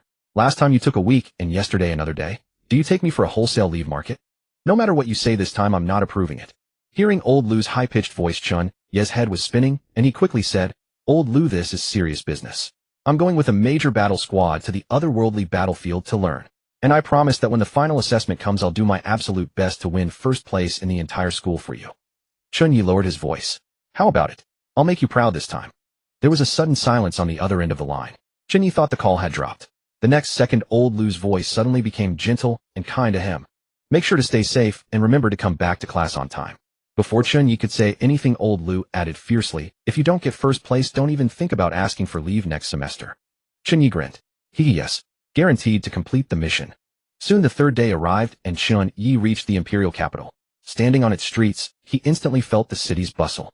As far as the eye could see, even the pet beasts accompanying pedestrians were rarely C-rank, B-rank, and A-rank beasts were the norm, a sight beyond imagination in Xinjiang town. However, Chen Ye had little time to admire the city and immediately hurried to the Wolf Slayer Corps headquarters. Hong Ying came out to lead him inside. She was in combat attire today, wearing dark crimson battle armor and sporting short red hair, which made her look especially sharp. Follow me, Hong Ying said curtly, then led Chen Ye through several security gates. Chen Ye nodded and followed behind her, curiously observing his surroundings. The headquarters of the Wolf Slayer Corps was far more austere than Chen Ye had imagined. No lavish decorations, yet a grim, killing intent permeated every corner. Hong Ying led Chen Ye into a great hall. By now, dozens of full members of the Wolf Slayer Corps were already seated there, resting with their eyes closed. Chen Ye was secretly astonished because every person here exuded a formidable aura. Any one of them definitely possessed star-rank strength comparable to Old Lu's. But what troubled Chen Ye even more was the somewhat oppressive atmosphere hanging over the entire hall. Some people were murmuring in small groups, and even Hong Ying was leaning against the wall frowning, a rare sight, as if something momentous was about to happen. Chen Ye frowned, but since he was unfamiliar with the place and the people, he did not rashly speak up. At that moment, a sarcastic, yet somewhat familiar voice suddenly sounded in Chen Ye's ear. Yo, I was wondering who looked so familiar. Isn't this my little snitch? Chen Ye turned around in confusion. When he saw the speaker's face, his pupils dilated in shock. Zhuoluo, what are you doing here? Holy shit, you bastard, you're still alive. Moreover, Chen Ye noticed that Zhuoluo was wearing the armor of the Wolf Slayer Corps. What's going on? Don't tell me you've been absorbed into the Corps. Zhuoluo suddenly grinned, revealing a mouthful of stark white teeth. Surprised, too. I didn't expect to repay your snitching so soon either. As he spoke, he deliberately stepped closer to Chen Ye, narrowing his eyes without the slightest attempt to hide the menace in them. Seeing this, Chen Ye narrowed his eyes as well. What? Looking for a fight? In the past, Chen Ye might have been wary of Zhuoluo's double S-rank phantom wolf and an unidentified space-type pet beast, but now he was not afraid in the least. The atmosphere instantly became tense, and some Wolf Slayer Corps members cast meaningful glances their way. At that moment, Hong Ying coldly stepped between them. Mind your place, Zhuoluo. Only then did Zhuoluo look away grudgingly. Hong Ying explained to Chen Ye. After the auction that day, the Corps leader captured him, but no matter what methods were used, Zhuoluo refused to reveal the whereabouts of the Crimson Lotus armor. To atone for his crimes, Zhuoluo must create 600 million in value for the Wolf Slayer Corps before he can regain his freedom. Zhuoluo curled his lip. This guy've really got rotten luck. Someone snatched it right from under me, okay? Chen Ye was at a loss for words, because the Crimson Lotus armor, by a twist of fate, had already merged with the Black Flame. Well, this has been rough on you, Zhuoluo, but it serves you right. Just then, everyone's expression turned solemn, and Su Lai's tall figure strode in. Su Lai was still wearing the same black combat suit from the auction, broad-shouldered and imposing, yet his face was graver than ever. Everyone. In a low voice, Su Lai said, urgent report from the front, Yamato City has fallen. The entire hall fell into dead silence, and most faces turned pale. Chen Ye couldn't help knitting his brow deeply, though he found it hard to believe. Simply put, Yamato City was a stronghold city built by the Sakura Nation in the otherworldly battlefield, and one of only 7 stronghold cities held by humanity there. Its importance was self-evident. The fall of a stronghold city was something Chen Ye had only read about in history books. It felt unreal. Yamato City conducted taboo experiments involving aberrant beasts and human bodies, inadvertently creating a demon god-level aberrant beast, and ultimately reaped what it sowed. Fury and rage simmered beneath Su Lai's voice. The higher-ups now intend to retake Yamato City's Void City Foundation. Only at that moment did Chen Ye truly believe that Yamato City had fallen, and he could not help drawing a sharp breath. The otherworldly battlefield had a trait called the Sky Curtain. Any land swept over by the Sky Curtain would in the next moment appear 100 li away in a random direction. In a sense, every inch of the otherworldly battlefield shifted every single day. The Void City Foundation, however, had the crucial function of anchoring spatial positions. Therefore, it was an indispensable core for building stronghold cities and locking down space. As long as the Void City Foundation remained, restoring the stronghold city would not be too difficult. Sulai swept his gaze across the hall. For this operation, all 7th Order Apex powerhouses will be deployed as the main force. Our Wolf Slayer Corps' primary task is to extend the battle line and eliminate the aberrant beasts on the outer perimeter. He paused, then looked at Chen Ye. Chen Ye, you may choose not to participate. In an instant, everyone's gaze focused on Chen Ye.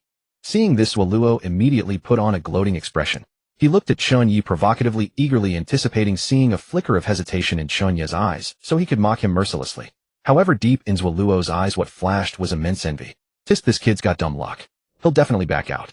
But unexpectedly, Chen Ye slowly raised his head and said in a calm, yet firm voice, I'll participate. Those simple 3 words suddenly plunged the hall into silence. Wolf Slayer Corps members cast astonished glances. Waluo's jaw dropped, and his eyes bulged in utter disbelief. Sulai nodded expressionlessly, his deep gaze lingering on Chen Ye for a moment, and gave him a simple reminder. In the otherworldly battlefield, remember one thing. Don't ask, why, just obey orders. Finally, at Sulai's command, the entire Wolf Slayer Corps moved into action swiftly. Chen Ye followed the main force, closely passed through the corridors of the headquarters, and arrived at the magnificent teleportation plaza at the center of the imperial capital. Dozens of teleportation arrays on the plaza shimmered with multicolored light, while countless Battle Corps members in various uniforms moved back and forth. The air was thick with tension and killing intent. Everyone teleport to Flame Dragon City. Sulai waved his hand, and was the first to step into the huge red teleportation array at the center. Chen Ye followed behind the others, casting a hurried glance at the teleportation plaza when a blinding white light flared before his eyes. When his vision cleared again, he found himself standing atop a towering ancient city wall. Rushing toward his face was a wave of scorching air thick with the pungent smell of sulfur, while a distant horn call echoed in his ears. Chen Ye looked around, utterly awestruck. This was Flame Dragon City as recorded in the books, the oldest stronghold city on the otherworldly battlefield with 5,000 years of heritage. The walls towered 100 meters high, every brick and stone etched with the marks of time. At the city center stood a colossal crimson dragon, statue majestic and formidable. From its mouth poured not water, but blazing flames exuding an air of ancient history. Murmurs of discussion rose from the surroundings. Oh, the Wolf Slayer Corps is here. They're really fast. As expected of a wolf-type battle corps. Sulai remained unfazed. He raised his hand and summoned his pet beast, the Thunder Ember Wolf, then swung onto its back. His voice boomed like thunder. Everyone summon your wolf mounts. We set out immediately. Yes, Corps leader. In an instant, wolf howls rose and fell across the entire ancient city wall. A Titan rock giant wolf, its body as massive as a small mountain, crashed to the ground. Its 6-meter-tall frame was covered in thick rocky armor, and every step it took made the earth tremble slightly. Beside it was an imposing giant blade wolf with sharp piercing eyes. Razor-sharp bone blades extended from its limb joints, reflecting a cold, ominous white light that made anyone who saw it feel a chill run down their spine.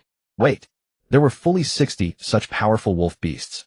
Every single one was in existence at the S-rank star level. The onlookers who saw this no longer dared to make casual remarks. They stepped back one after another, their eyes fixed on the Wolf Slaughter Legion with awe.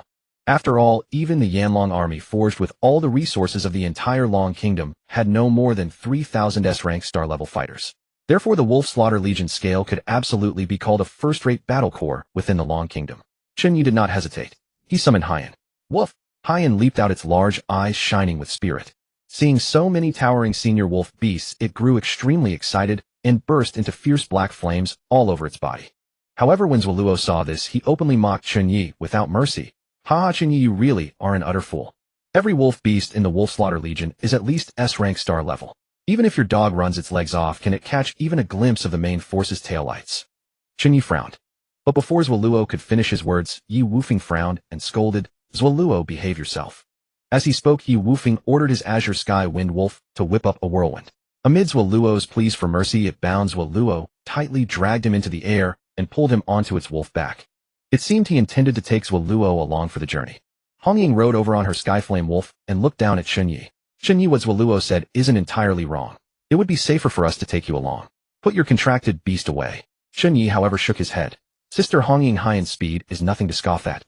It is more than enough for the journey. You can rest assured. Chen Ye was not trying to show off.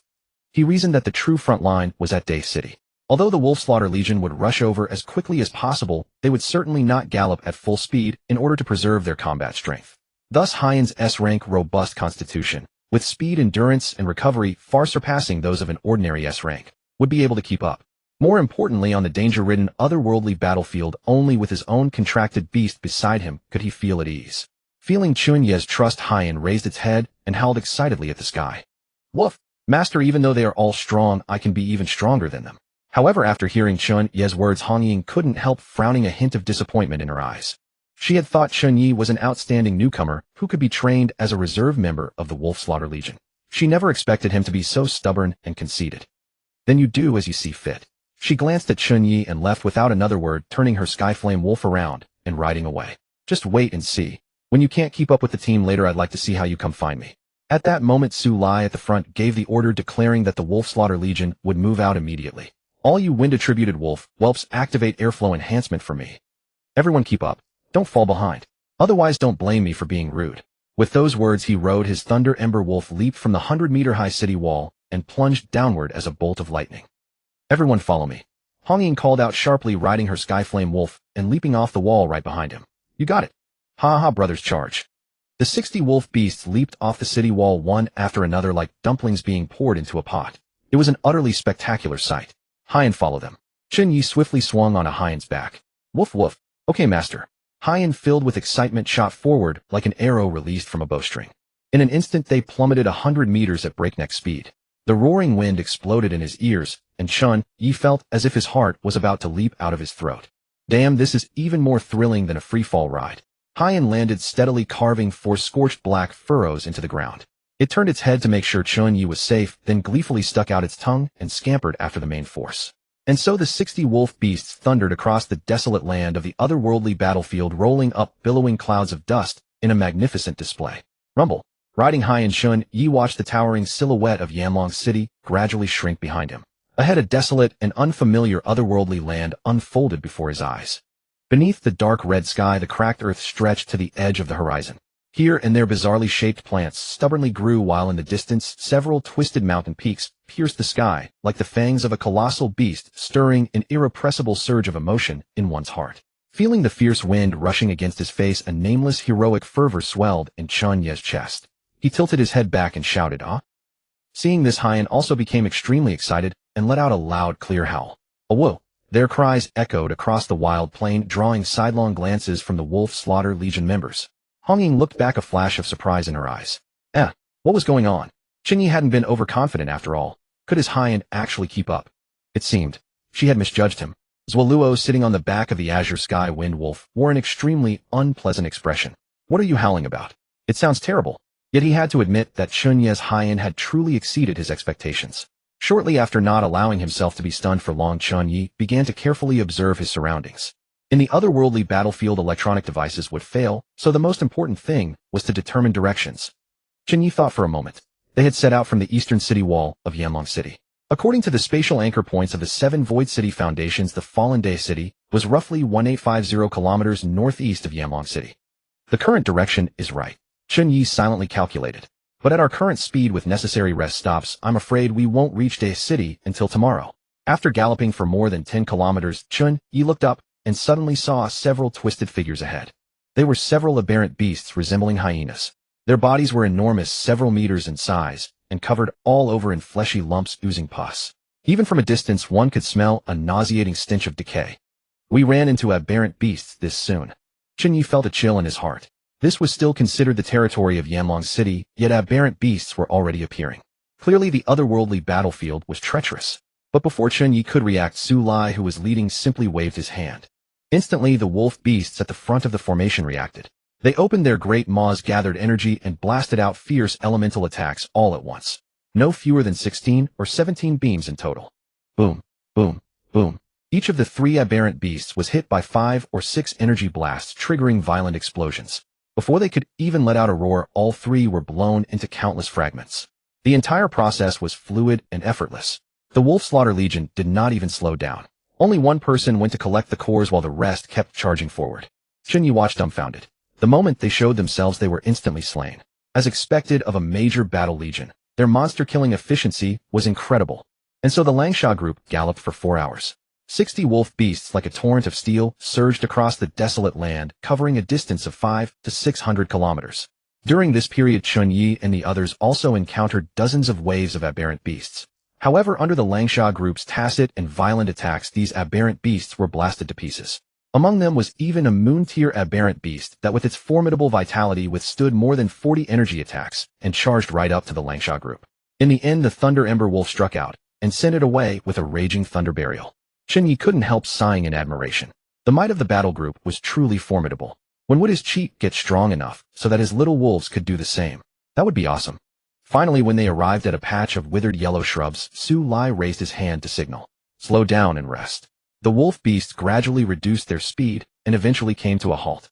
Chen Ye rolled off and stood on the ground, stretching his somewhat stiff body. To be honest, after such a long gallop, he felt that his buttocks had been jolted numb. He had to take the chance to recover quickly. Chen Ye suddenly realized a problem. When they set out, he clearly hadn't seen the Langsha group carrying any supplies. So how were they going to solve the food problem? Just as Chen Ye was puzzled, Su Lai at the front issued a command. Then a wolf beast with a silvery white body and a rhombus crystal embedded in its forehead walked forward slowly. It raised its head high, and the crystal between its forehead radiated invisible ripples. Clatter. As space twisted, a large number of tree fruits emitting a tantalizing aroma appeared out of thin air and fell to the ground like rain. Then large water pouches came out, piling up into a small hill. Seeing this, Chen Ye widened his eyes and drew in a sharp breath. This was actually a spatial attribute wolf beast capable of storing supplies. Spatial attributes were already rare, and the spatial ability to store supplies was the rarest of the rare. This wolf before them was absolutely extremely rare, even in the entire Longwa nation. Hong Ying walked over, seemingly satisfied with the astonishment on Chen Ye's face. She smiled slightly, tossed him 10 golden tree fruits and a large pouch of water. Hurry up and rest. In the otherworld battlefield, good food like this is rare. Our battle group alone has it. Consider it one of your perks. Chen Ye nodded, took the tree fruits, and was surprised once again. These fruits turned out to be golden sun fruits capable of rapidly restoring physical strength and energy. In the outside world, a golden sun fruit could be easily sold for over 1,000 yuan each. In other words, for this single meal, the Langsha group had spent 600,000. Truly formidable. Chen Ye clicked his tongue privately. However, he knew that the Langsha group wasn't spending recklessly without gains. In the 4 hours that had just passed, the Langsha group had killed aberrant beasts and obtained over 100 ordinary aberrant beast cores, which were already quite valuable. Because aberrant beast cores can be refined into pure stellar force, the amount extracted is enough to match the accumulation of a beast tamer who has dedicated a month of cultivation in the otherworld battlefield. Therefore, even ordinary aberrant beast cores could easily fetch high prices of several 100,000 yuan. However, that being said, although the profit seemed large when averaged out among each Langsha group member, the personal gain was actually not very impressive. Chen Ye didn't overthink it. He summoned Xiao Bai and the others and began dividing the tree fruits to eat. Considering that Haiyan had contributed the most, Chen Ye gave 4 golden sun fruits to Haiyan. He himself shared 4 with Xiao Bai, Xiaolvman, and Lanyo. Another one he wrapped in his clothes, planning to give it to Haiyan as an afternoon tea to replenish his strength. Oh woo. The 3 little wolves all knew that Haiyan had worked the hardest, so they didn't compete. They obediently sat around Chen Ye, curiously examining the other world while eating quietly. Soon after a half-hour rest, the Langsha group continued on their way. Then another 4 hours passed in the blink of an eye. As dusk approached, the sky over the otherworld battlefield began to shift from dark red to an even more eerie bright red, as if soaked in fresh blood. Suddenly, Su Lai at the front sharply raised his right hand. Halt! The entire team braked instantly, and the 60 wolf beasts quickly came to a stop. Following the others' grave gazes, Chen Ye looked into the distance. On the horizon, a blue-green light curtain was advancing toward them at a visible speed. It was the sky curtain. Chen Ye's heart tightened, and he subconsciously grabbed the fur on Haiyan's neck. He had read about it in books. A sky curtain was one of the most dangerous phenomena in the otherworld battlefield. Any region swept by a sky curtain, the entire land and everything on it, would be randomly teleported to some corner of this other world. Many beast tamers, having been carelessly swept by a sky curtain, became lost in the vast otherworld, never to find their way back. Fortunately, the Langsha group was experienced in the otherworld. Su Lai's tiger-like eyes were wide open, carefully observing the sky curtain's advancing range and angular velocity. A few seconds later, he decisively ordered, "Everyone listen. Full speed. Follow me around to the right." Evidently, even someone as strong as Su Lai was unwilling to risk being swept by the sky curtain. The moment Su Lai gave the command, all the masters of wind attribute wolf beasts immediately and decisively activated their pets' super evolution, maximizing the wind abilities to provide speed boosts for the battle group. The next moment, the Langsha group sprang into action, desperately racing away from the sky curtain. Quick, get away from that damn sky curtain. What rotten luck. However, in the midst of the Langsha group's all-out sprint, Hong Ying suddenly remembered a serious problem. The entire battle group's speed had now risen to nearly the peak of S-rank star level. How could Chen Ye and his Haiyan possibly keep up? Damn it. Hong Ying's heart tightened, and she hurriedly looked back. He must have fallen behind. However, what she saw made her freeze for an instant. Chen Ye was riding Haiyan steadily not far behind her. Haiyan, as if tireless, ran with great excitement, tongue lolling out. When it saw her turn her head, it brightened its eyes and actually accelerated to run beside her sky flame wolf, as if trying to greet her. This. Is this proper? Moreover, Chen Ye on Haiyan's back was even more outrageous. Without even looking at the road ahead, he turned his head to watch the sky curtain on the left side of the team, occasionally frowning, as if analyzing something. This. Hong Ying's pupils instantly dilated and waves of shock surged within her. She clearly remembered that Chen Ye's file plainly stated he was a freshman at Super Evolution University. With such an identity, even with the support of wind power, Haiyan couldn't possibly keep up with their limit speed, which had already reached the S-rank star level. Chen Ye. Who exactly is he? Hong Ying was somewhat dazed. Just then Chen Ye noticed her gaze, turned his head, and called out loudly, Hong Ying, is something the matter? And no, nothing. Hong Ying, hearing this, was flustered for a moment and quickly turned her face away. She felt her face burn slightly. As an elite member of the Langsha group, she had been startled by a newcomer's performance. If word of that got out, she would definitely be ridiculed.